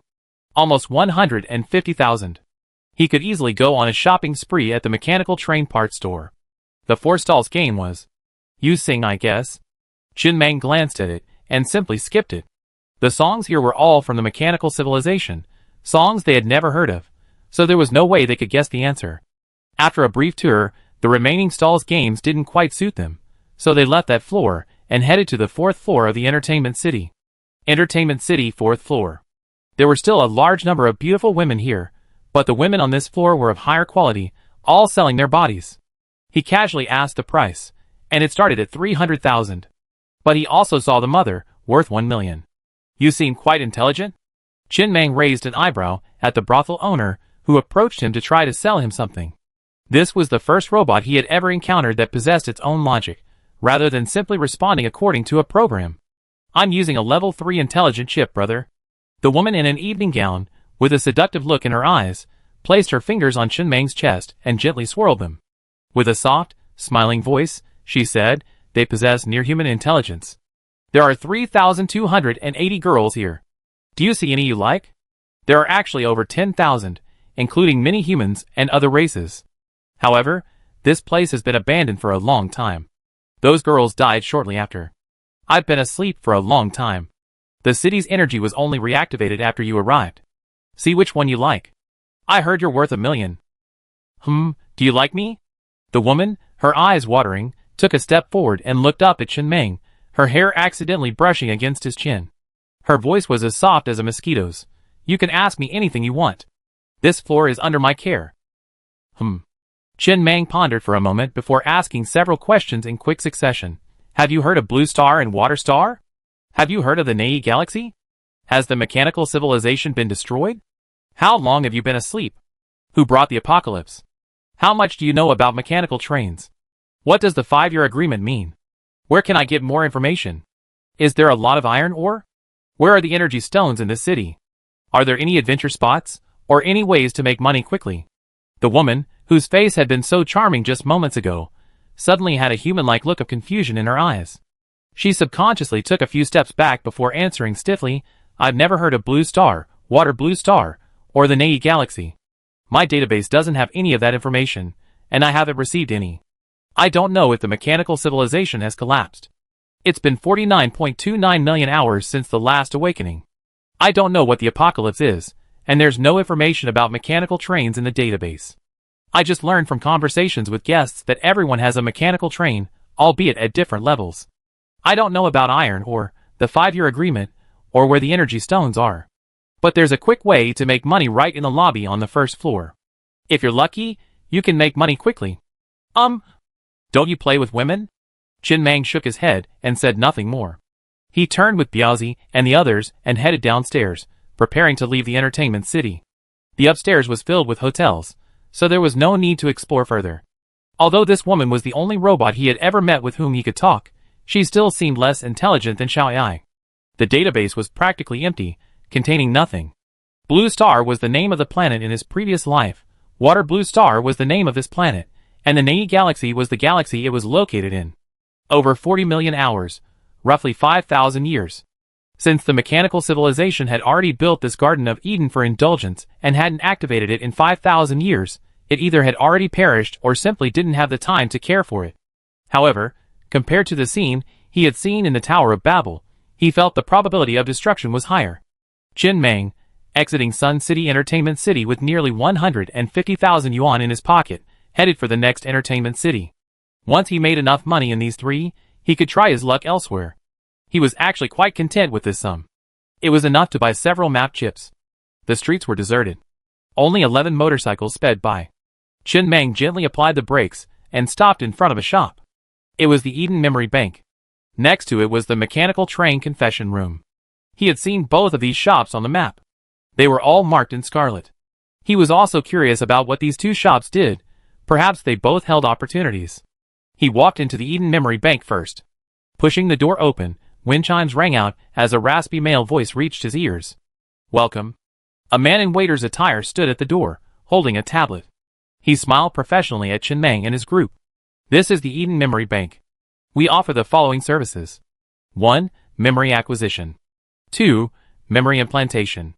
3. Memory erase. 4. Memory printing. 5. Memory bank. What services do you customers need? Memory acquisition? Chin Mang raised an eyebrow, looking the waiter up and down with curiosity. What do these services mean? Please explain. It wasn't easy. This was the first male waiter he had met in this city. Okay. The man smiled and invited Chin Mang and the others to take their seats, then brought over 11 bottles of chilled mineral water. Everyone's most precious treasure is their memories, and many of these memories are unique and rare. For example, let's say you've slept with a truly stunning beauty, and once she dies, no one else can experience her. All you have to do is sell us your memory of sleeping with her. We sell it, and others can experience her again. That's uniqueness. Because the dead cannot be resurrected. Or, for example, if you luckily survived a fall from the 20th floor, this memory is incredibly rare. If we copy and sell it, many others will also share your rare experience. Not everyone is as lucky as you. But not every memory is valuable. The store uses equipment to mark all the important memories in your life and automatically assign them a suitable price. Once you agree to sell and sign the memory authorization agreement, the transaction is complete, and you will receive a substantial reward. The entire process will be painless and discomfort-free. Of course, the only price is that the memory will be completely erased from your mind. However, only a mental power of 16.0 can be used for memory stripping. As he spoke, the man scrolled across the screen a few times. Judging from your attire and demeanor, you don't seem short of money, and you probably aren't here to sell memories.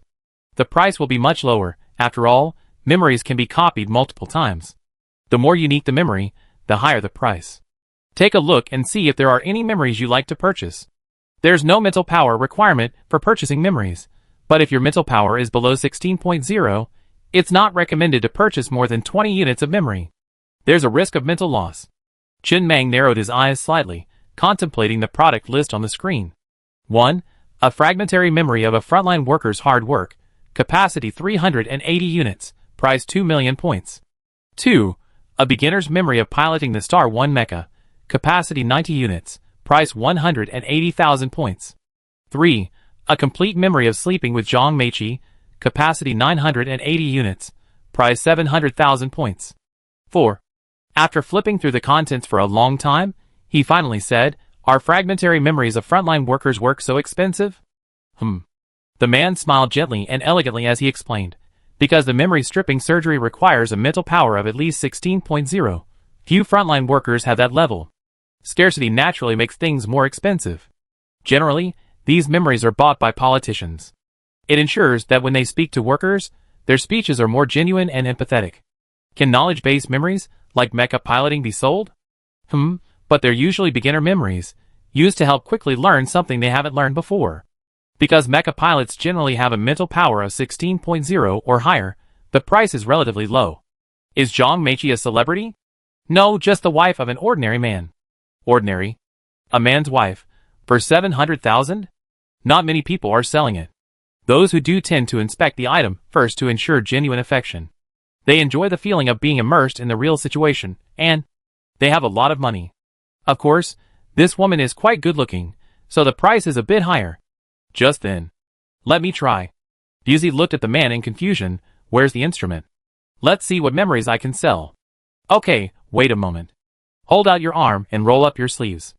The man immediately removed something resembling a blood pressure monitor from under the table, taped one end to Busey's arm, and explained, "This device will quickly search through all the memories deep within your mind and find valuable ones. To protect the customer's privacy, the displayed memory names are all garbled text and corresponding prices. Only when the customer clicks the screen will the name of the memory appear. Let's begin." "Yes, let's begin." A minute later, 10 memory fragments with garbled text appeared on the screen. Only these 10 memories had commercial value. Huh? So my life experiences are so rich? Busey looked at the memory fragment with the highest price, a flicker of surprise in his eyes. He immediately clicked on the garbled text with great interest, wanting to see which part of his life memory. It was worth 380,000 points, equivalent to 6 map chips. When his finger touched the screen, the name of the memory fragment quickly appeared. Memory of sleeping with a goblin. Busey's smile faded, his expression quickly darkening, looking as if it were dripping with water. Then, with a raspy, almost painful tone, he said, "If my mental power isn't 16.0, what will happen if I force a memory stripping operation?" "You die." The next moment, the instrument on the table suddenly began to disintegrate automatically, and the man skillfully swept the fragments into the nearby trash can. All instruments used to test memory prices are disposable. They automatically disintegrate after the test, ensuring absolutely no leaks of customers' memories. Guests, rest assured, we haven't had a single leak since we opened. Is this free? The test is free, and the shop will cover any wear and tear on the equipment. Let me try. Li Shiji took a deep breath, stretched out his arm, and said seriously, I have enough mental power. Let's see what valuable memories I have to sell. His mental power was 26.9.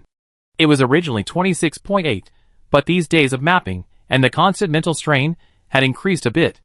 It looked like he was going to make a big splash this time.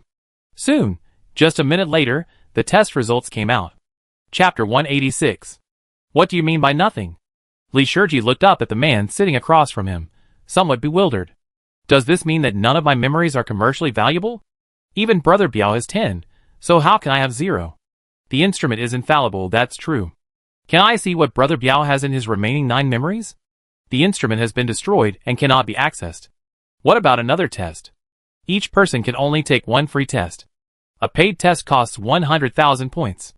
Huh? Hearing Li Shiji's words, Biuzi became curious about his remaining 9 memories. He took a quick look, and the highest price among them was only 10,000 points, so he didn't bother to check. He figured everyone should have won. To his surprise, Li Shiji didn't have a single valuable memory. Chen Meng leaned back in his chair, silently observing everything before him. In reality, both Biuzi and Li Shiji probably had a most valuable memory in their minds, surviving the apocalypse. But since Li Shiji has 0 commercially valuable memories, this proves that these memories are worthless. In other words, this has happened countless times, rendering memories of surviving the apocalypse worthless. Although the woman on the 4th floor of the entertainment city claimed that her database didn't contain the word Doomsday, the information here easily led to the conclusion that it wasn't just their planet that was suffering the apocalypse. Countless planets were suffering the apocalypse. Try mine. After a long pause, he extended his arm and said calmly, see if I have any memories to sell. Okay. The man deftly tossed the discarded device on the table back into the trash can, then took out a new one and connected one end to Chen Meng's arm. A minute later, 37 garbled memory fragments appeared on the screen. The most expensive one was priced at 7,390,000,000. This far exceeds the store's balance, so the purchase cannot be completed. The people sitting at the table were all stunned. Biuzi stared at the string of numbers in disbelief and began to count them one by one. Tens, hundreds, millions, tens of thousands, hundreds of thousands, millions, and millions. No need to count. It's 73.9 billion. Li Shiji looked up at Chen Meng with astonishment in his eyes, his voice trembling with disbelief. Master Meng, have you seen the King of Hell? This number was truly outrageous, so exaggerated that everyone present was stunned. The man sitting across from him, however, seemed unperturbed. He simply smiled and said, since you lack the mental strength to undergo the memory-splitting surgery, would you like to purchase some memories? This man was just a robot. Though seemingly more intelligent, he simply followed his programming and didn't exhibit much emotion. Unless, during the program, keywords were programmed to trigger certain emotions. 73.9 billion divided by 380,000. Biuzi was dazedly crunching numbers, trying to calculate how many goblins Mangya's memory had slept with. However, the number was too large, and he simply couldn't come up with the answer. Chen Meng didn't react much, simply staring quietly at the self-destructing device. Although he didn't click on the garbled text, he knew what the fragment of memory was. It must be the memory of his 2 lives as a human after crossing over to this world. This was a bit bad. The rarer the memory, the more expensive it was. Such a high price meant that the probability of such an event occurring in the entire vast universe was extremely small. In other words, there was probably no hope for him to return to his previous world in this lifetime. Fortunately, he had no obsession with returning to that world, otherwise he would probably have been a little disappointed. But after seeing the looks from Biuzi and the others, he decided to explain. After a moment's silence, he smiled. Just a few small things. How should I put it? Let me think about it. I saw a dragon before the apocalypse. I believe it. Biuzi nodded with a resolute expression. And it must be the Dragon King of the universe, otherwise it wouldn't be worth the price. Just seeing it isn't enough. Li Shiji shook his head. At least we have to do that thing, then maybe it's worth the price. At this time, the man continued to explain with a smile. The remaining memory deletion procedure mainly helps patients erase painful memories, allowing them to live a more positive and cheerful life. The surgery is also a memory stripping procedure, just like memory acquisition. The only difference is that the patient has to pay for this procedure, and we won't keep the stripped memories. They will be permanently destroyed. Memory printing involves printing out certain memories and putting them into a capsule pill. When the pill is taken, the memory will reappear clearly in the mind, without erasing the original memory. It's usually used to print important memories. For example, elderly people with Alzheimer's often forget their families.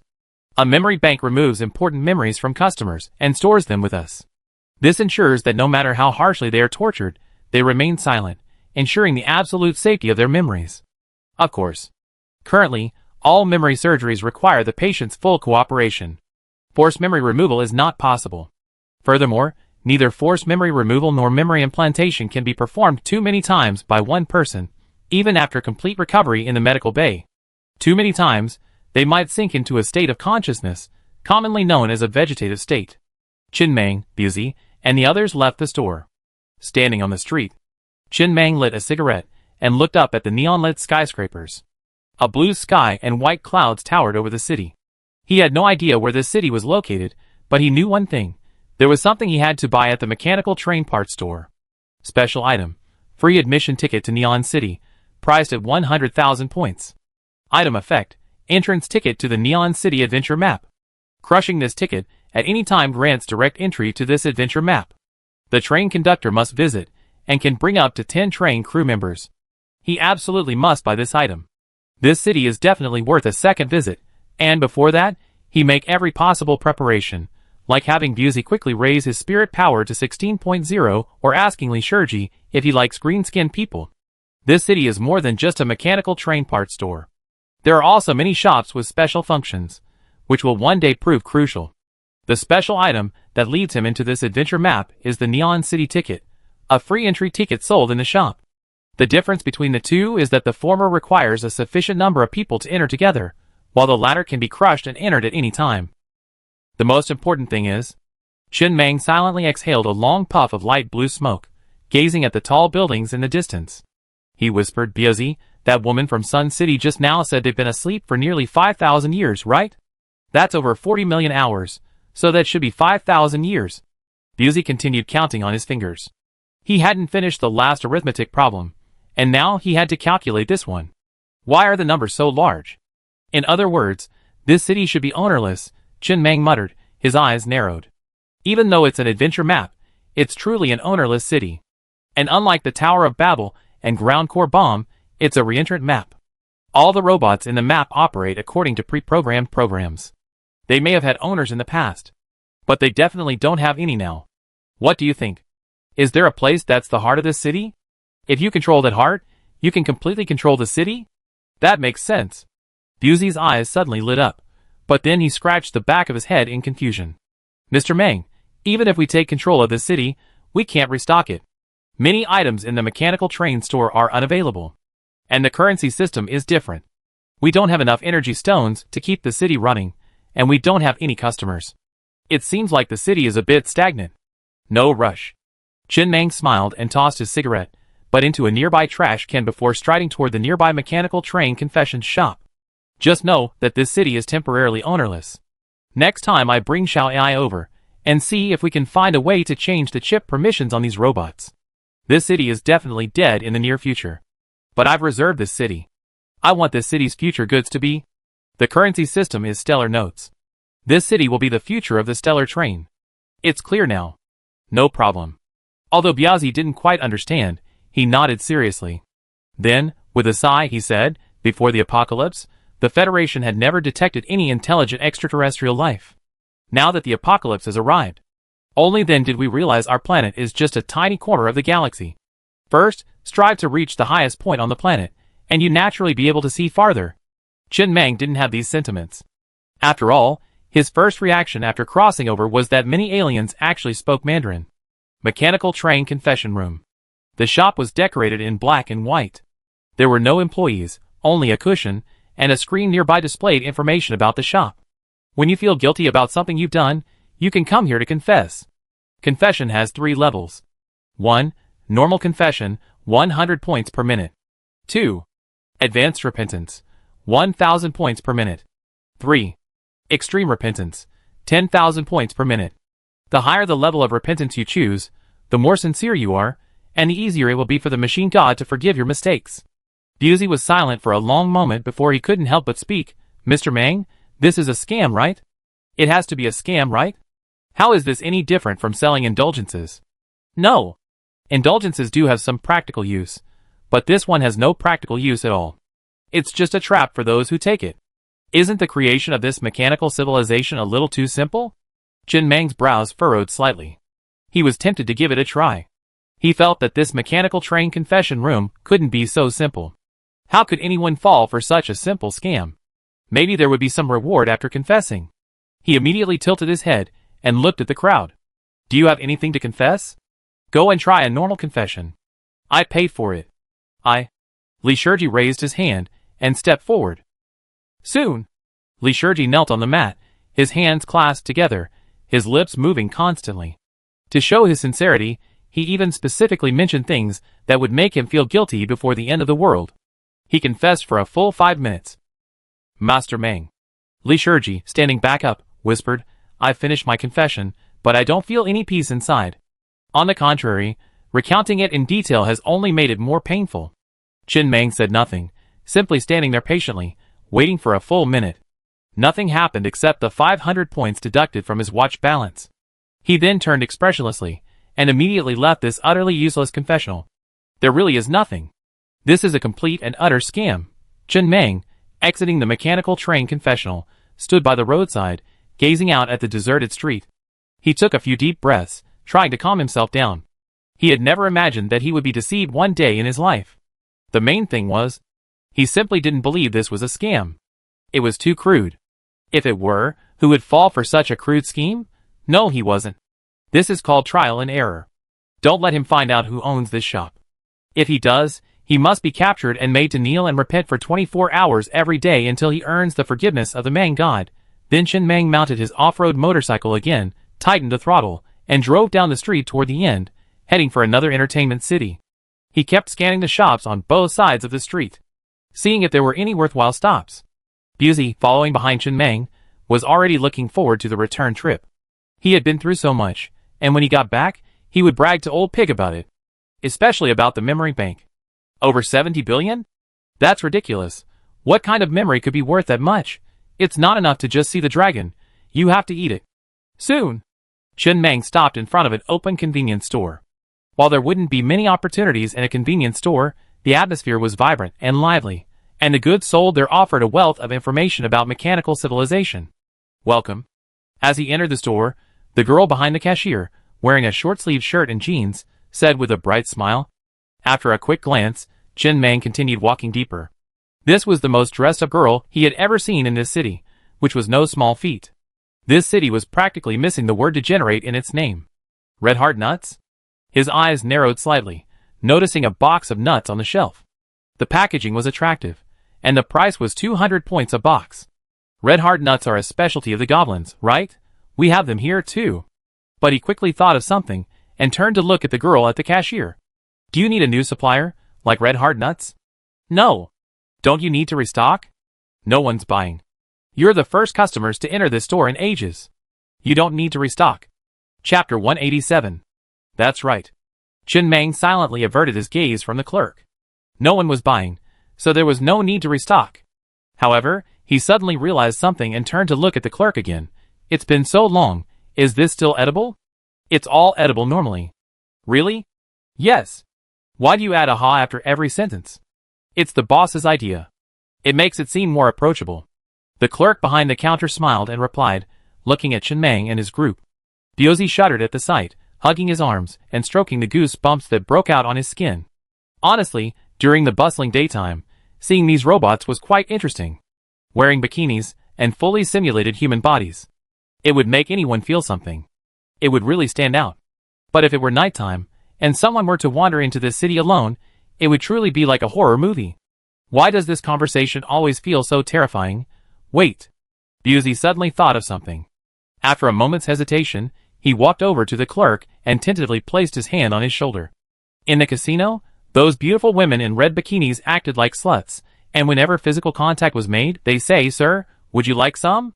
100,000 points. While this didn't seem unreasonable in the casino environment, the clerk, dressed in a short-sleeved shirt and jeans, looked perfectly normal, like a girl next door. She couldn't be one of those sluts in the casino, could she? The next moment, the clerk, feeling the physical contact, looked at Busey with a smile. Sir, you coming? 30,000 points. Damn, I knew it. Busey cursed angrily, his arm quickly withdrawing. He finally realized that this wasn't the casino environment, but the environment of this city. In this city, anyone could do whatever they wanted as long as they paid. But it was only 30,000 points, 2/3 cheaper than in the casino, still quite good value. Although he still felt it would be better to go directly to a brothel. Aren't brothels cheaper? No, he'd been led astray. What kind of brothel was it? They were just a bunch of robots. What fun was there? Why play with robots when there are real people? Just then, the sound of wind chimes suddenly rang outside the shop, and a burly man strode into the shop, cursing loudly. Where are you? He then ignored Chen Meng and the others and placed his watch in front of the counter. As the sound of 30,000 points arriving echoed, the burly man walked to the cashier, stood behind the clerk, and pinned her down on the table. No.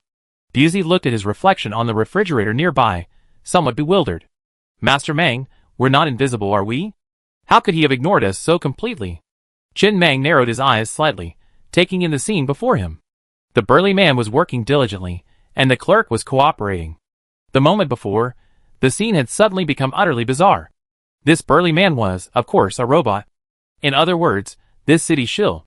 Besides their group, there was no one else near the convenience store, and no one else could enter the area for the time being. This shill couldn't have appeared here for no reason, pinning the clerk down. It was more like a program set by the original owner of this city, deliberately creating this absurd sense of decadence, to lure customers into a state of depravity. Let's get out. Chen Meng put down his red hard nuts, and walked straight out of the convenience store with Busey and the others. After pausing at the entrance for 30 seconds, he suddenly strode back inside. Hey, are you still doing it? No, sorry to bother you, just keep going. He had originally thought the two robots were just putting on a show for them. Now that they were gone, they naturally wouldn't do it anymore. But they were still doing it. It seemed like the program was set up to stop once it started. But Chen Meng suddenly laughed. He had an idea for how to earn points faster. These robots all had a lot of money in their pockets, and they were so generous with their money. Perhaps he could try asking each one individually to see if he could trigger any money-making tasks. For example, the one at the casino. He strode back into the convenience store, looked at the burly man busy behind the clerk, and said seriously, "Hello, brother. How can I help you?" Of course. The burly man cursed as he strained his muscles. I'm furious. The shipment of goods that arrived this morning was completely robbed by those damn Viper gang from across the street. If you can help me get them back, I reward you handsomely. Huh?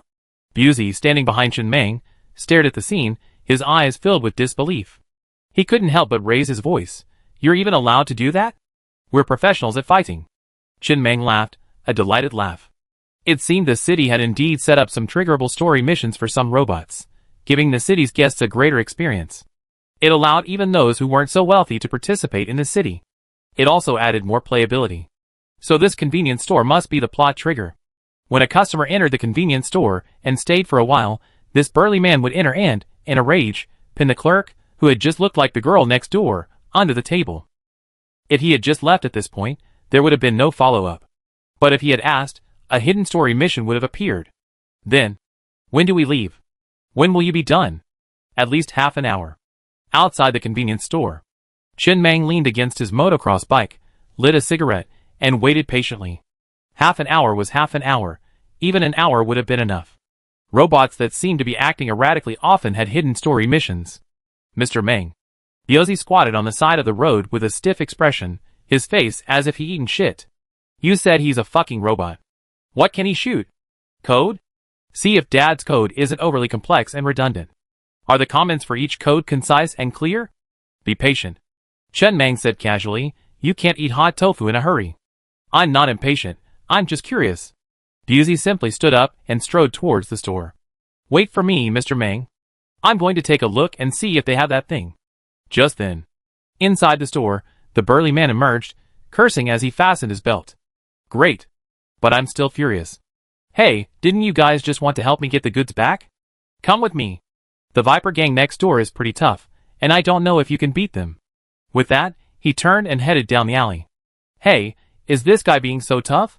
Busey chuckled in anger, then turned and leaned into the store, looking at the clerk standing behind the cashier, holding up a pair of jeans. Welcome. Thank you for your hard work. Biazi rolled his eyes, then hurriedly trotted after Mangi, heading down the alley. The clerk's crisp voice echoed from behind. Come back next time. I definitely come when I have the money. Soon. Led by the burly man, the group twisted and turned through the alleys and arrived at the parking lot beneath an office building. Chen Meng surveyed the underground parking lot. There wasn't a single load-bearing column in sight. The view was incredibly clear, and each parking space was incredibly large, making it look like a train station, almost like a train station. But there wasn't a train in sight. Only about 20 or 30 men, dressed in floral shirts and looking slovenly, covered in tattoos, cigarettes dangling from their lips, bottles of wine in their hands, gathered together, laughing and chatting loudly. Great. This job means we won't have to work for months. Ha ha ha, after all, we're the Viper Gang. Busey looked at the scene before him, his face expressionless as he murmured, what a stereotypical and flat villain character. It seems the two civilizations share some similarities, at least in terms of stereotypes about gangsters. The next moment, bang. The burly man who had led them here angrily pulled a bottle from his chest and slammed it to the ground. The sound of the bottle shattering echoed throughout the basement, and he pointed at the group with a sinister grin. Dare you steal my goods? I've got help. Let's see if you can defeat them. Go! Where did you get that bottle from, old man? Huh? The burly man standing in front glanced back at Biazi, somewhat puzzled. I just bought it at the convenience store. Any questions? No, please continue. Have you finished your lines? Yes, didn't you say you go ahead? Then go ahead, Master Meng. Chen Meng tilted his head to look at Zhang Yi. Be gentle. Don't kill them. Just injure them severely. Ordinarily, that was the way to go. Aggression is prohibited in this city. Initially, a train conductor attempted to rob the mechanical train parts store, and was immediately kicked off the adventure map.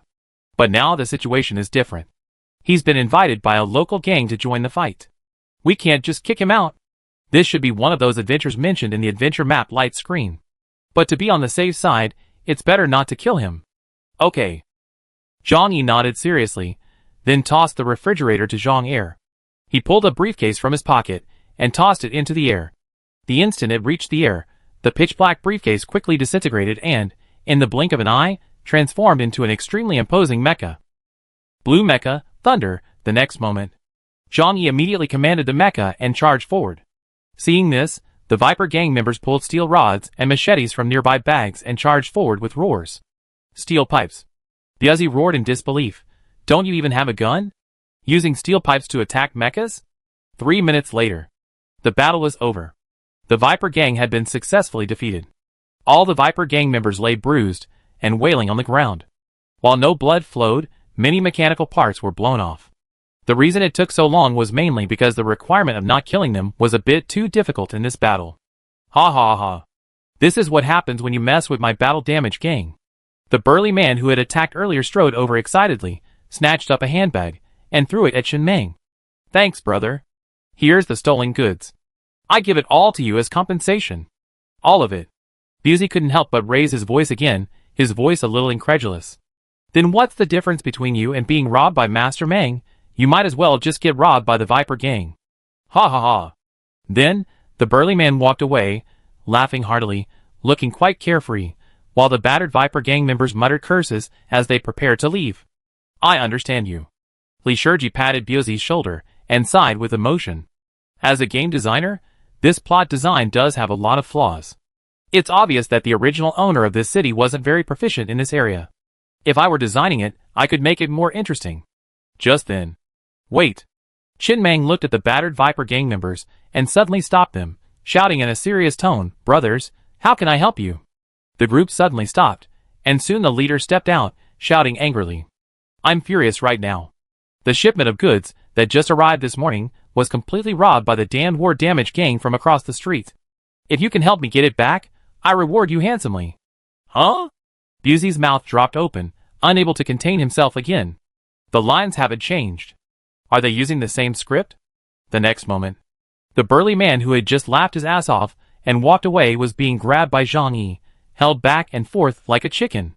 We've accepted the Viper gang's commission. Hand over the goods you stole from them. Chen Meng looked seriously at the man being carried in the air. Didn't I give you all that cargo? What about returning it to you? Chin Mang tentatively handed the bag to the burly man. Then I just hand it over. The burly man, somewhat bewildered, handed the bag back to Chin Mang, who then handed the cargo back to the Viper Gang leader. The Viper Gang leader, upon seeing this, laughed heartily and threw the bag of goods in front of Chin Mang again. Thanks, brother. This is the stolen cargo. I give it to you as payment. Chin Mang tilted his head to look at the burly man Zhang Yi was holding. Don't you have anything to say? Do you have any new commissions?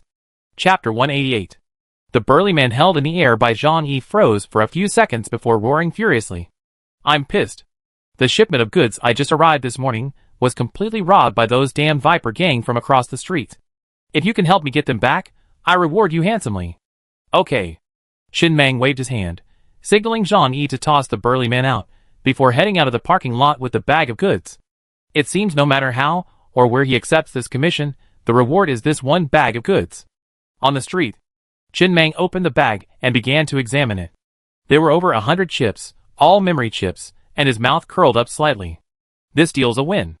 Who could have imagined that his initial goal, simply to gain a deeper understanding of this mechanical civilization by learning about the goods sold in this convenience store, would lead to such a surprising outcome? Just as the adventure map screen describes. This city offers more than just relaxation, it also offers many adventures. Let me see what chips are available. Busey squatted down with some interest, picked up a chip, and looked at the small print on the chip's surgical packaging. Take a good shit memory fragment, capacity 0.2 units.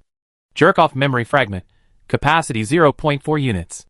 Argue with a passerby and curse them so hard they can't fight back memory fragment, capacity 1.4 units. Take a hearty bite memory fragment, capacity 1.2 units. Busey's smile faded. Mr. Mang, are these things worth anything? This is what the gangs in this city deal in. No wonder they're carrying steel pipes. How can they afford guns? Go to the memory bank and check. Chin Mang said nothing more, simply tossing the bag of goods to Zhang Yi beside him. He then hopped on his motocross bike and headed back the way he come, ready to visit the memory bank again, to see how much this batch of goods was worth. Soon, he arrived at the memory bank, and after counting the items, the waiter smiled and made an offer. Total 240,000 if I sell them all. Confirm the sale? Confirm. Chin Mang smiled and held out his watch, accepting the transfer from the waiter. The balance on his watch immediately read 389,440. Nearly 400,000. This was a huge profit, more than he ever made at the casino.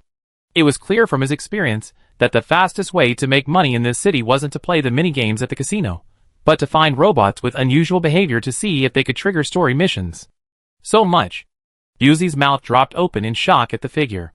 They put so much effort into Sun City and only earned less than 150,000, yet just now, with such an easy win, they made 240,000. Now, his dead rising map chip was definitely secure, and besides, he could buy a lot of other things with it. The train had gotten stronger again. It all came down to Master Mang.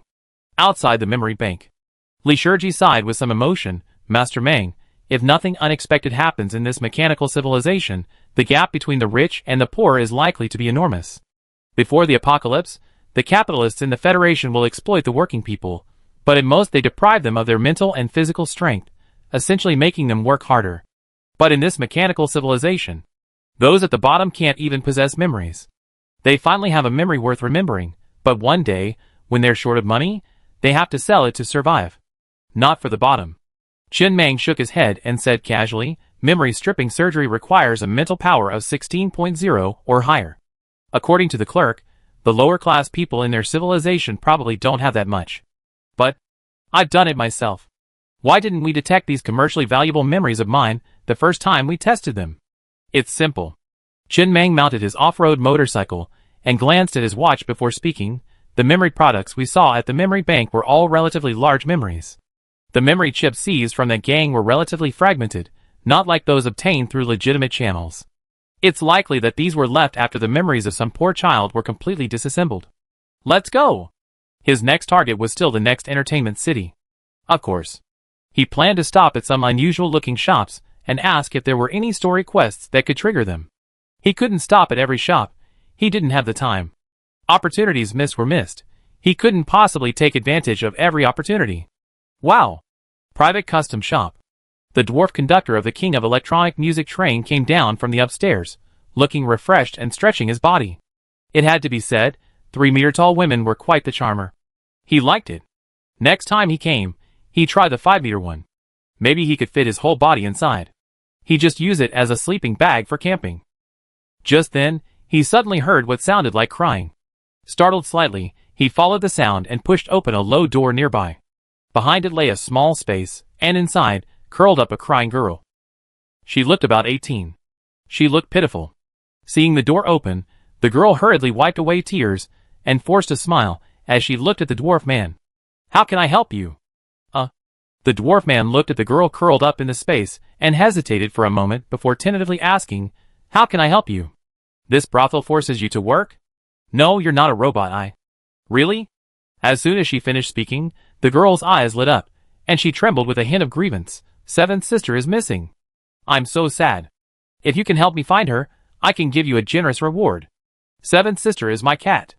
The dwarf man closed the door again, with a somewhat expressionless face, and rolled his eyes in annoyance. He almost felt guilty for crying so hard in the brothel.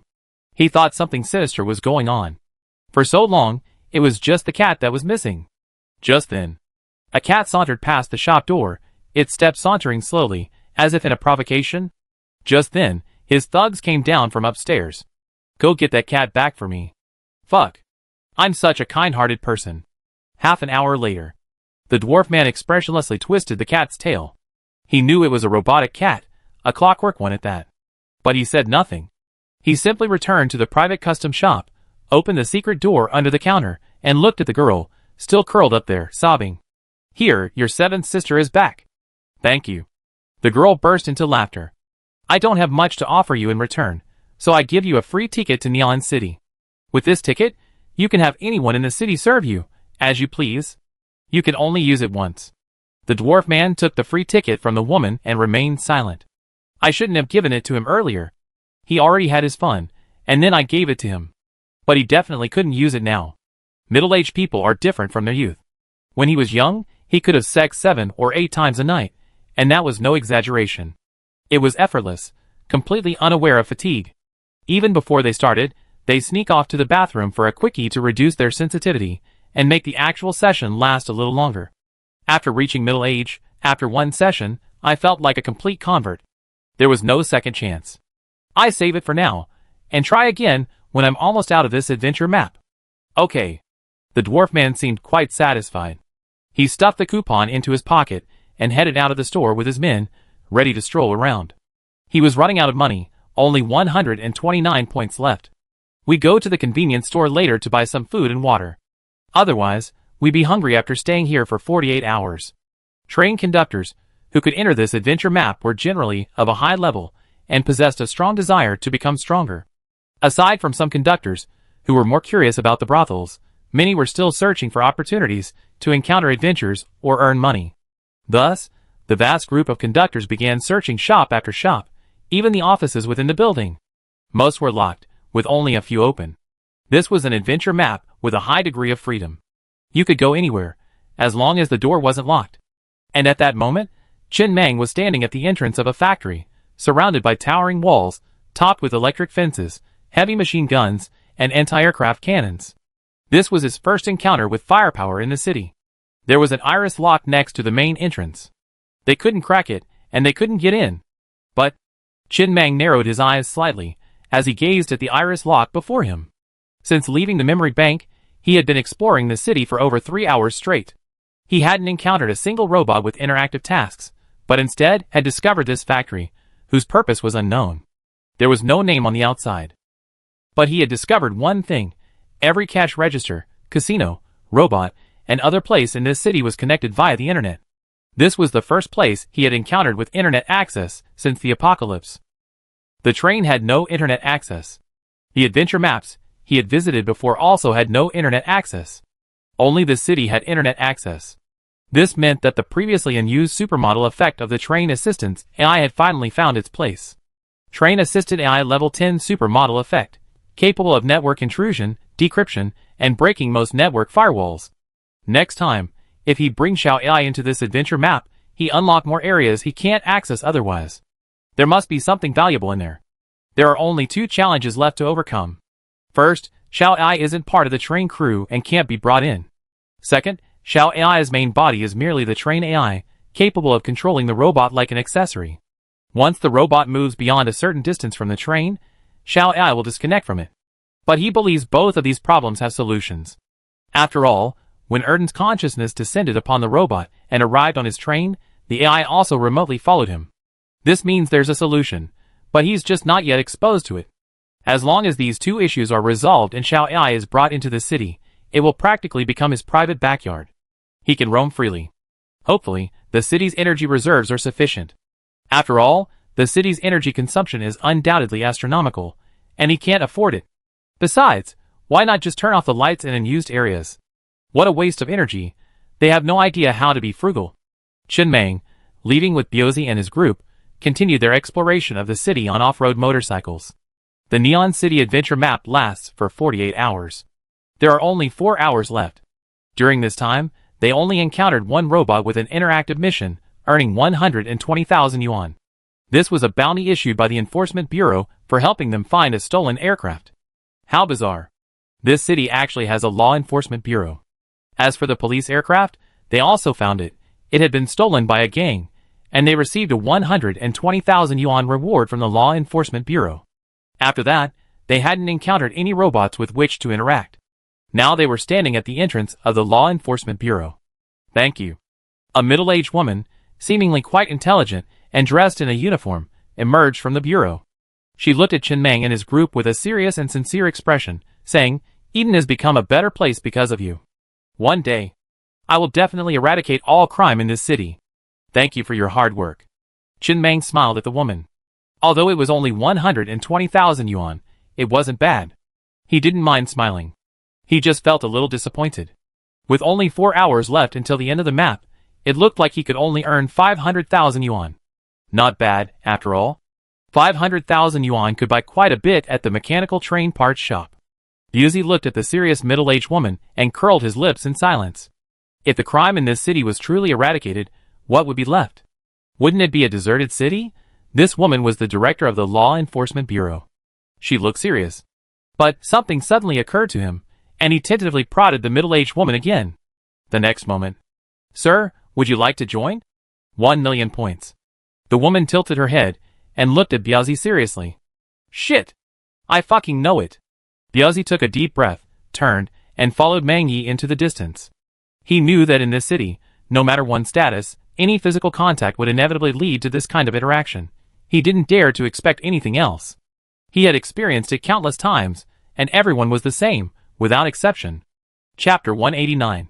At the entrance of the Law Enforcement Bureau, Chenmeng mounted his off-road motorcycle, opened the map, locked his direction, and prepared to return to his spawn point to start shopping at the mechanical train parts store. It was time to shop. Hadn't he worked so hard to earn so much money just for this moment? But just then. "Wait!" A panting voice rang out from behind them.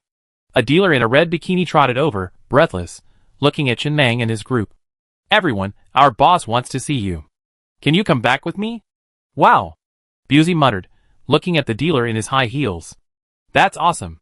You chased us all the way here in those high heels? Don't you have any other way to contact us?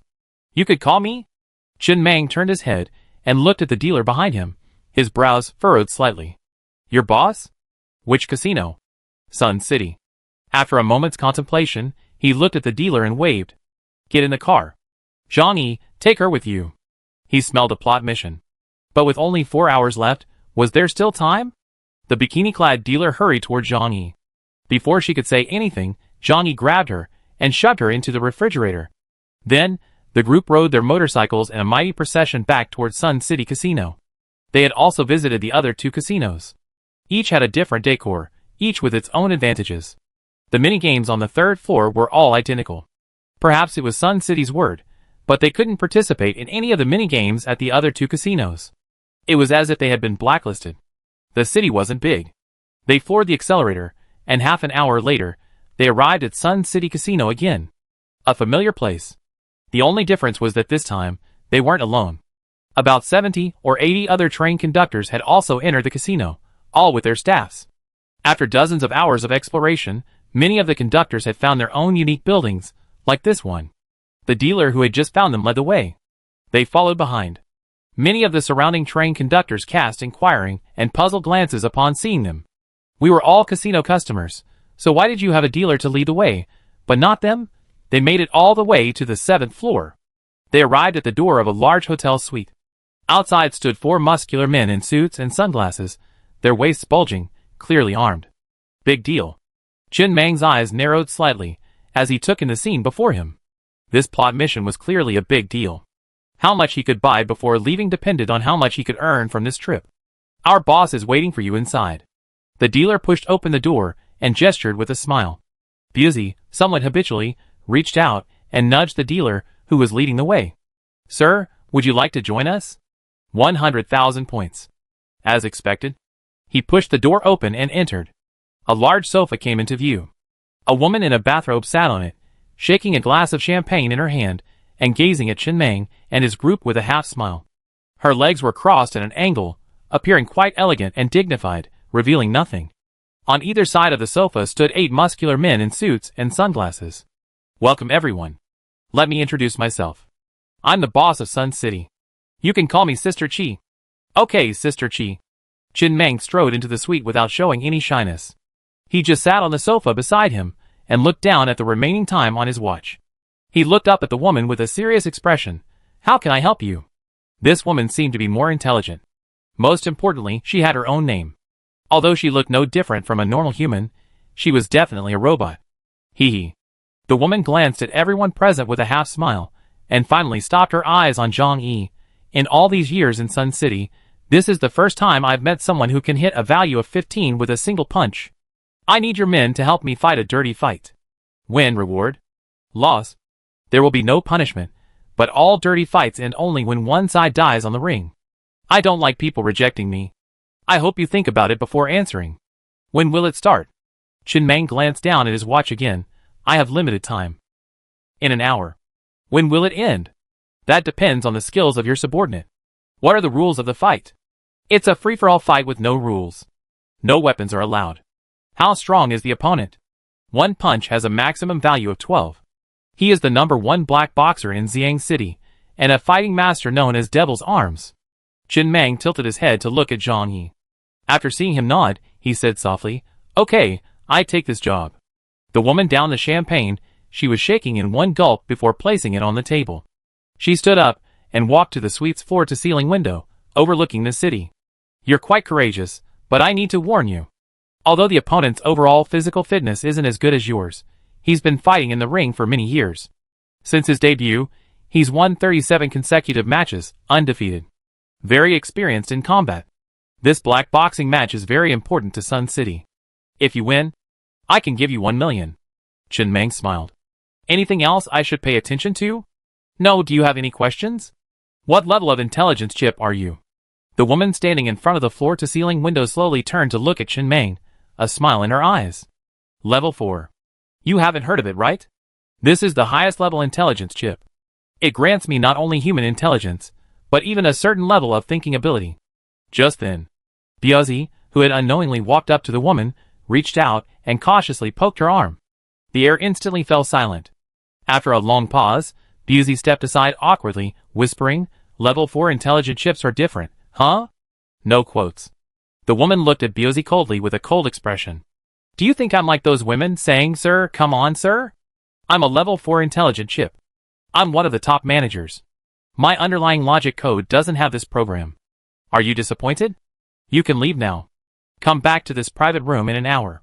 The black boxing will officially begin then.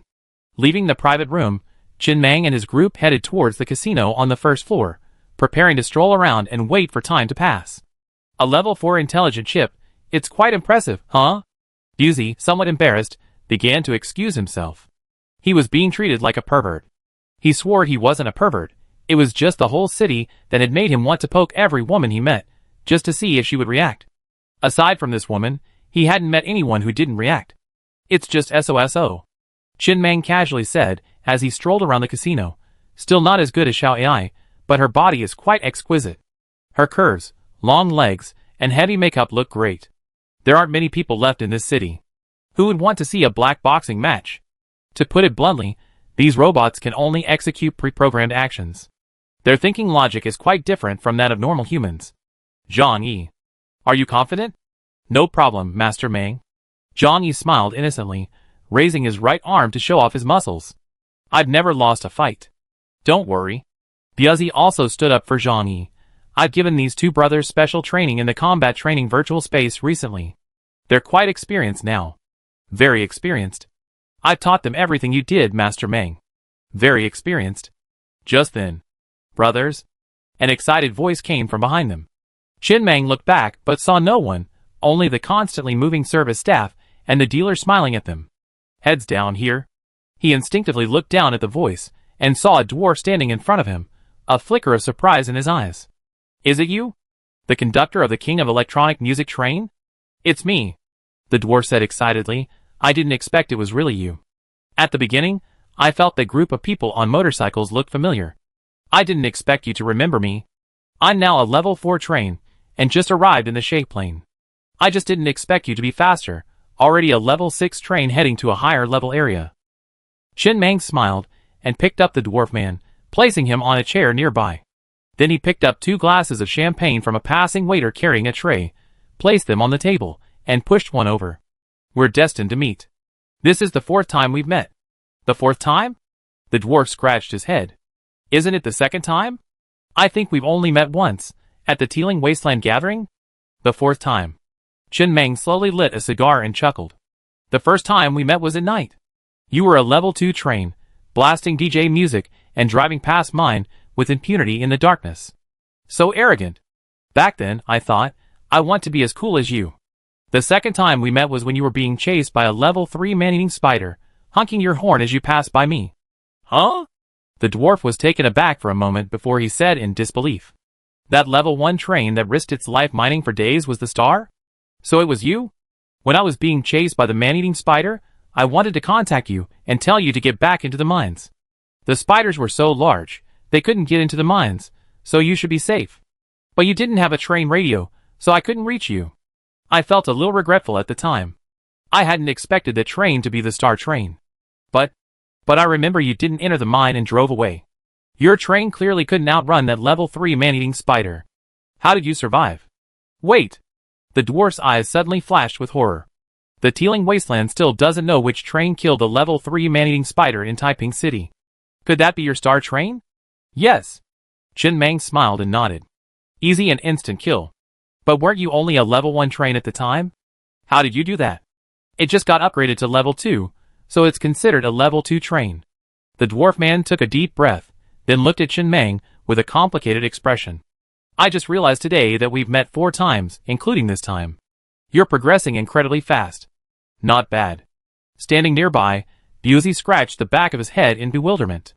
He could tell that Meng was enjoying the conversation with the dwarf. They praised Meng a lot, but why hadn't they seen him so happy? Huh? After calming himself down, the dwarf man couldn't help but feel a little disappointed. He had once been ahead of the star train, and in the star train's eyes, he was once a leader. He hadn't expected to be overtaken so quickly. You're now on a level 6 train, while I'm only on a level 4. The gap is widening. It's level 7. Qin Meng silently added, it's already been upgraded to a level 7 train. Already level 7? Then you can upgrade to a level 8 train right away. I'm sure when you reach level 8, no one on the same level will be able to match you. I've already destroyed 3 Class 8 trains that came to provoke me. Huh? When this happened, I was still a Class 6 train. Huh? The dwarf man stood there in a daze for a long time before muttering, Brother, you're being so blunt and direct. How about you be more subtle? Qin Meng couldn't help but burst out laughing, patting the dwarf man on the shoulder and saying with a smile, I'm always straightforward. The map is almost over. How was your time? Not bad. The dwarf sighed grimly at this point. I did have fun at first. I went to a private custom shop and had sex with a 3-meter-tall chick. I also helped a little chick find a cat, and she gave me a free voucher. It works, so you can have anyone in Neon City serve you. But I tried it, and it only works on robots. It doesn't work on other train conductors or their thugs. I was thinking of using it before I left, but I've been feeling weak, so I can't use it. The map is almost over, so here you go. He pulled a free voucher out of his pocket, placed it on the table, and pushed it over. Weak. Well, it's just that as you get older, your body gets weaker. Last time, I sneezed halfway through, and I came back feeling weak. You know what I mean, right? I don't understand. I'm still young. Shin Mang shook his head, motioning Zhang Yi over. He pulled a large bag of red nuts from the refrigerator and handed it to him. Take them home and eat them slowly. They're very nourishing. You hardly see them when you're away. They're only available here. He then picked up the free coupon on the table and placed it in his arms, smiling. I accept this gift. I'm really using it. Chapter 190. Really? The dwarf man excitedly took the large bag of red heart nuts and handed it to his thug beside him. Then he looked at Shin Mang and grinned. Then I won't hold back. This free coupon can be used even by the dealers in this casino. I've tried it, and it's a good deal. They normally charge 100,000 points. That's ridiculously expensive. If I weren't so exhausted, I'd definitely try to find a dealer. Okay. Shin Mang stood up, looked at the dwarf man and smiled. Then, brothers, play here for a while. I'm going upstairs to do something. Busey, you guys can stay here and play too. He exchanged 10,000 chips from the dealer and tossed them into Biazi and the other's arms. Take them and play as you please. Try to lose them all. Then he walked towards the stairs alone, ready to go upstairs. Biazi, sitting at the bar, silently picked up a red hard nut and popped it into his mouth. A strange expression crossed his face. Can this free voucher be used like this? If there's a price, the owner of this casino must have spent at least 5 million, right? 5 million. What a luxury. What do you think, Shamazi? I don't know. Shamazi shook his head firmly. It's a bit too chaotic here. I'm a pure love, and it's a bit torturous for me. TSK. Busey weighed the chips in his hand before walking to the nearby gambling table. 1,000 chips each. Come play and see who wins. Sun City Casino. The door to the luxurious private room on the top floor opened. A woman in a bathrobe standing in front of the floor-to-ceiling window turned to look at Shin Mang, who stood at the door. Her eyebrows furrowed slightly, and she said coldly, "Didn't I tell you to come back in an hour?" Shin Mang said nothing, simply walking over to the woman and waving the free coupon in front of her. "I found something great. I wonder if you have access to it in your underlying data code." The next moment, the coupon suddenly glowed red.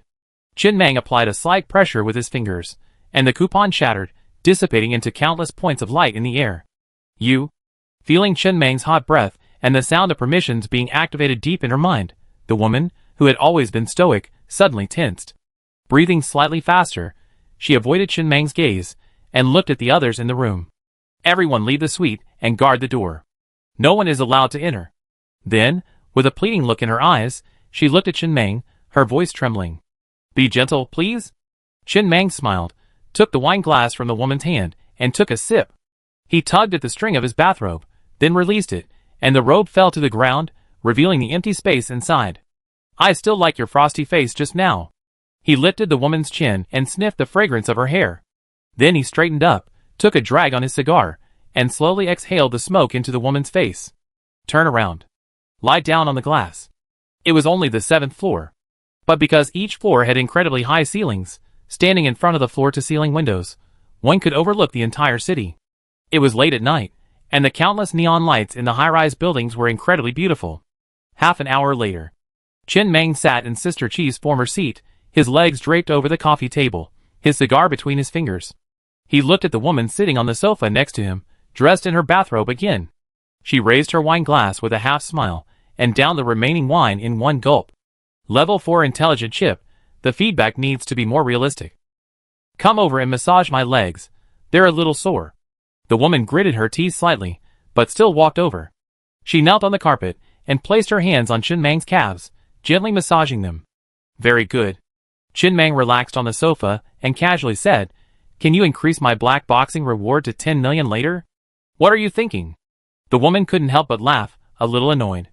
The amount I'm going to give you is already determined. I can control that. Why don't you ask me if I can just give you Sun City? Aren't you the boss? The boss is just a high-level employee. Then what benefits can you offer me? Why should I offer you benefits? Shin Mang opened his eyes, looked at the woman, and said seriously, Since you have a level 4 intelligent chip, you should know the current situation of this city. This city will be mine from now on. Give me some benefits. Well, when I take control of this city, I make you the boss of the 3 entertainment centers. Huh. The woman sneered. The owner of this city is someone you can't afford to offend. And you still want to take over his city? But he hasn't appeared in a long time, has he? What if he does? That would kill me. What does it have to do with you? All you need to do now is give me a small favor. When I officially take control of this city, I guarantee you have a higher position than you have now. And, as the owner of Sun City, you surely want more guests, right? Under my control, this city will have more guests, at least more than it does now. The woman remained silent, kneeling quietly on the blanket, massaging Chen Mang's calves. After a moment, she whispered, I don't have much authority, so I can't offer you much. My authority only extends to the Sun City area. Everyone in the casino listens to me. You can play with the dealers as you please. You mean, Chen Mang's eyes gleamed, that the dealers can manipulate the table and help me cheat and win? You're overthinking it. The woman shook her head. That's impossible. The casino's cards are dealt automatically by the system, and there's no human intervention. It's just the literal meaning. You don't need to pay the 100,000 points to play. Anything else? Nothing else. Then your authority, as the owner of Sun City, is too limited. Drunk? You don't have to pay for the food, and you can take everything from the luxury stores. The owners are dead, and there's no one to restock or check the accounts. I no longer have the remaining authority. Chen Mang narrowed his eyes slightly and whispered, Did you know we were leaving? Of course. The woman, kneeling on the blanket, looked up at Chen Mang and said speechlessly, Isn't it written on the wall? It's open for 48 hours. I don't know where you came from, but it doesn't matter. After all, you're guests. That's fine. Chen Mang stood up, smiled, and patted the woman's head. I come back in a few days. Trust me, I'm very strong. Sooner or later, I control the city. It just takes some time. Your status will be even higher by then. With that, he headed for the door. Hello. A woman's voice suddenly came from behind him. The black boxing match has been postponed for 2 hours. What's going on? I'm feeling a little weak. I need to rest for a while. I can't host the black boxing match for the time being. Can the scheduled time be postponed? I'm the boss after all. I do have some authority. Okay. And, can you finish your sentence in one go? Chen Mang, who had already reached the door, turned his head and glared at the woman unhappily. I'm saying that while it would be better if your status could be raised, if you can, please take control of this city as soon as possible. I don't want to fall into slumber again. This is more important to me. Got it. Chen Mang waved his hand, closed the door, and glanced at the muscular men standing outside before heading down the corridor toward the elevator. Mr. Mang, you're back. Biazi and the others gathered around the gambling table. Upon seeing Mr. Mang, they excitedly rushed over. We won a lot. We now have over 40,000 chips. Li Shiji's newbie protection period is amazing. All right. Chen Mang glanced down at his watch and smiled. Time is tight. Today is the first team building event for some of the members of the Star Train. I pay for everything you're here for today. Take whatever you want to eat and drink, and the dealers can play whatever they want. Oh, right. Go find the guy I was chatting with later. I'm covering all their expenses today, too. Play as much as you want. The black boxing starts in 2.5 hours. You still have 2.5 hours to play. Hurry, everyone. Huh? Biazi said anxiously, looking a bit anxious. Master Mang, how much does this cost? That dealer is 100,000 points, and we? Free. Except for the gambling tables, everything's free. Chen Mang patted Biazi's shoulder and said with a smile, Sister Chi is very generous. As long as it's in Sun City, everything's free. Play as much as you want. Those people on the Star Train will probably envy you when they get back. Opportunities like this don't come around often. You guys play first. I go upstairs to pick out some clothes. I need to see what that 880,000 t-shirt feels like. Biazi and his group stared at Chen Mang's departing back before reacting. They exchanged glances and roared in unison. Sun City. Everything's free. That means there's some fun to be had. Biazi immediately ran over to a nearby bikini-clad dealer and poked him. Sir, you want to join? 100,000 points. Fuck your mother. My mother's 1 million points. Yes, that's the madam in the evening gown. Call her down. She's got plenty of money. She's got 3,280 girls with her, right? Bring them all down. Party on the first floor. Sun City first floor. Hundreds of gambling tables were pushed aside. Thousands of scantily clad girls swayed to the rhythm of the deafening DJ, a dazzling light show captivating everyone's nerves. Chen Mang, dressed in luxury clothes worth millions, stood on a podium, a bottle of champagne in hand, gazing at the endless stream of girls on the dance floor and shouting, "Tonight! Carnival night!" The next moment, the champagne swayed, spraying foam, and Chen Meng, laughing, leaped into the crowd, caught by a dozen girls. "I want one! I want one!" Busey, now somewhat excited, ran onto the stage, bellowing, "Mr. Meng is awesome!" He also jumped down. Thousands of girls, not one ugly, all stunningly beautiful. This might be the largest party since the apocalypse. The absurdity of this moment was in stark contrast to the despair of the apocalypse. And yet, it seemed remarkably harmonious.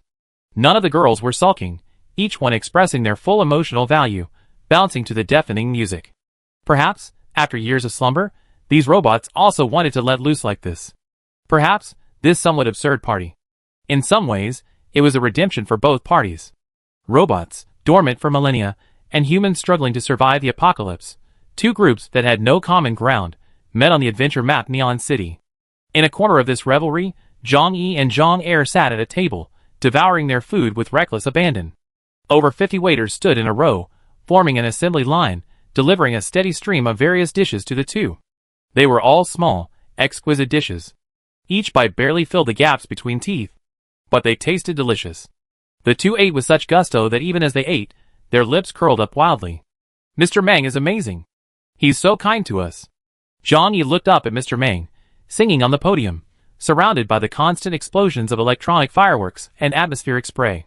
He nodded earnestly, saying, "Mr. Meng even sings beautifully."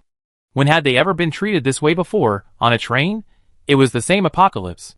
Why was the treatment so different between trains? He. Zhang Er nodded in agreement, then grinned. "Xiao San is still the best. If Xiao San hadn't always been with Master Meng, we wouldn't have had a chance to hang out with him." "Don't call me Xiao San, call me San Mei. Xiao San has said it so many times, and she hates it when we call her Xiao San." "Yeah, remember, big brother, it's San Mei."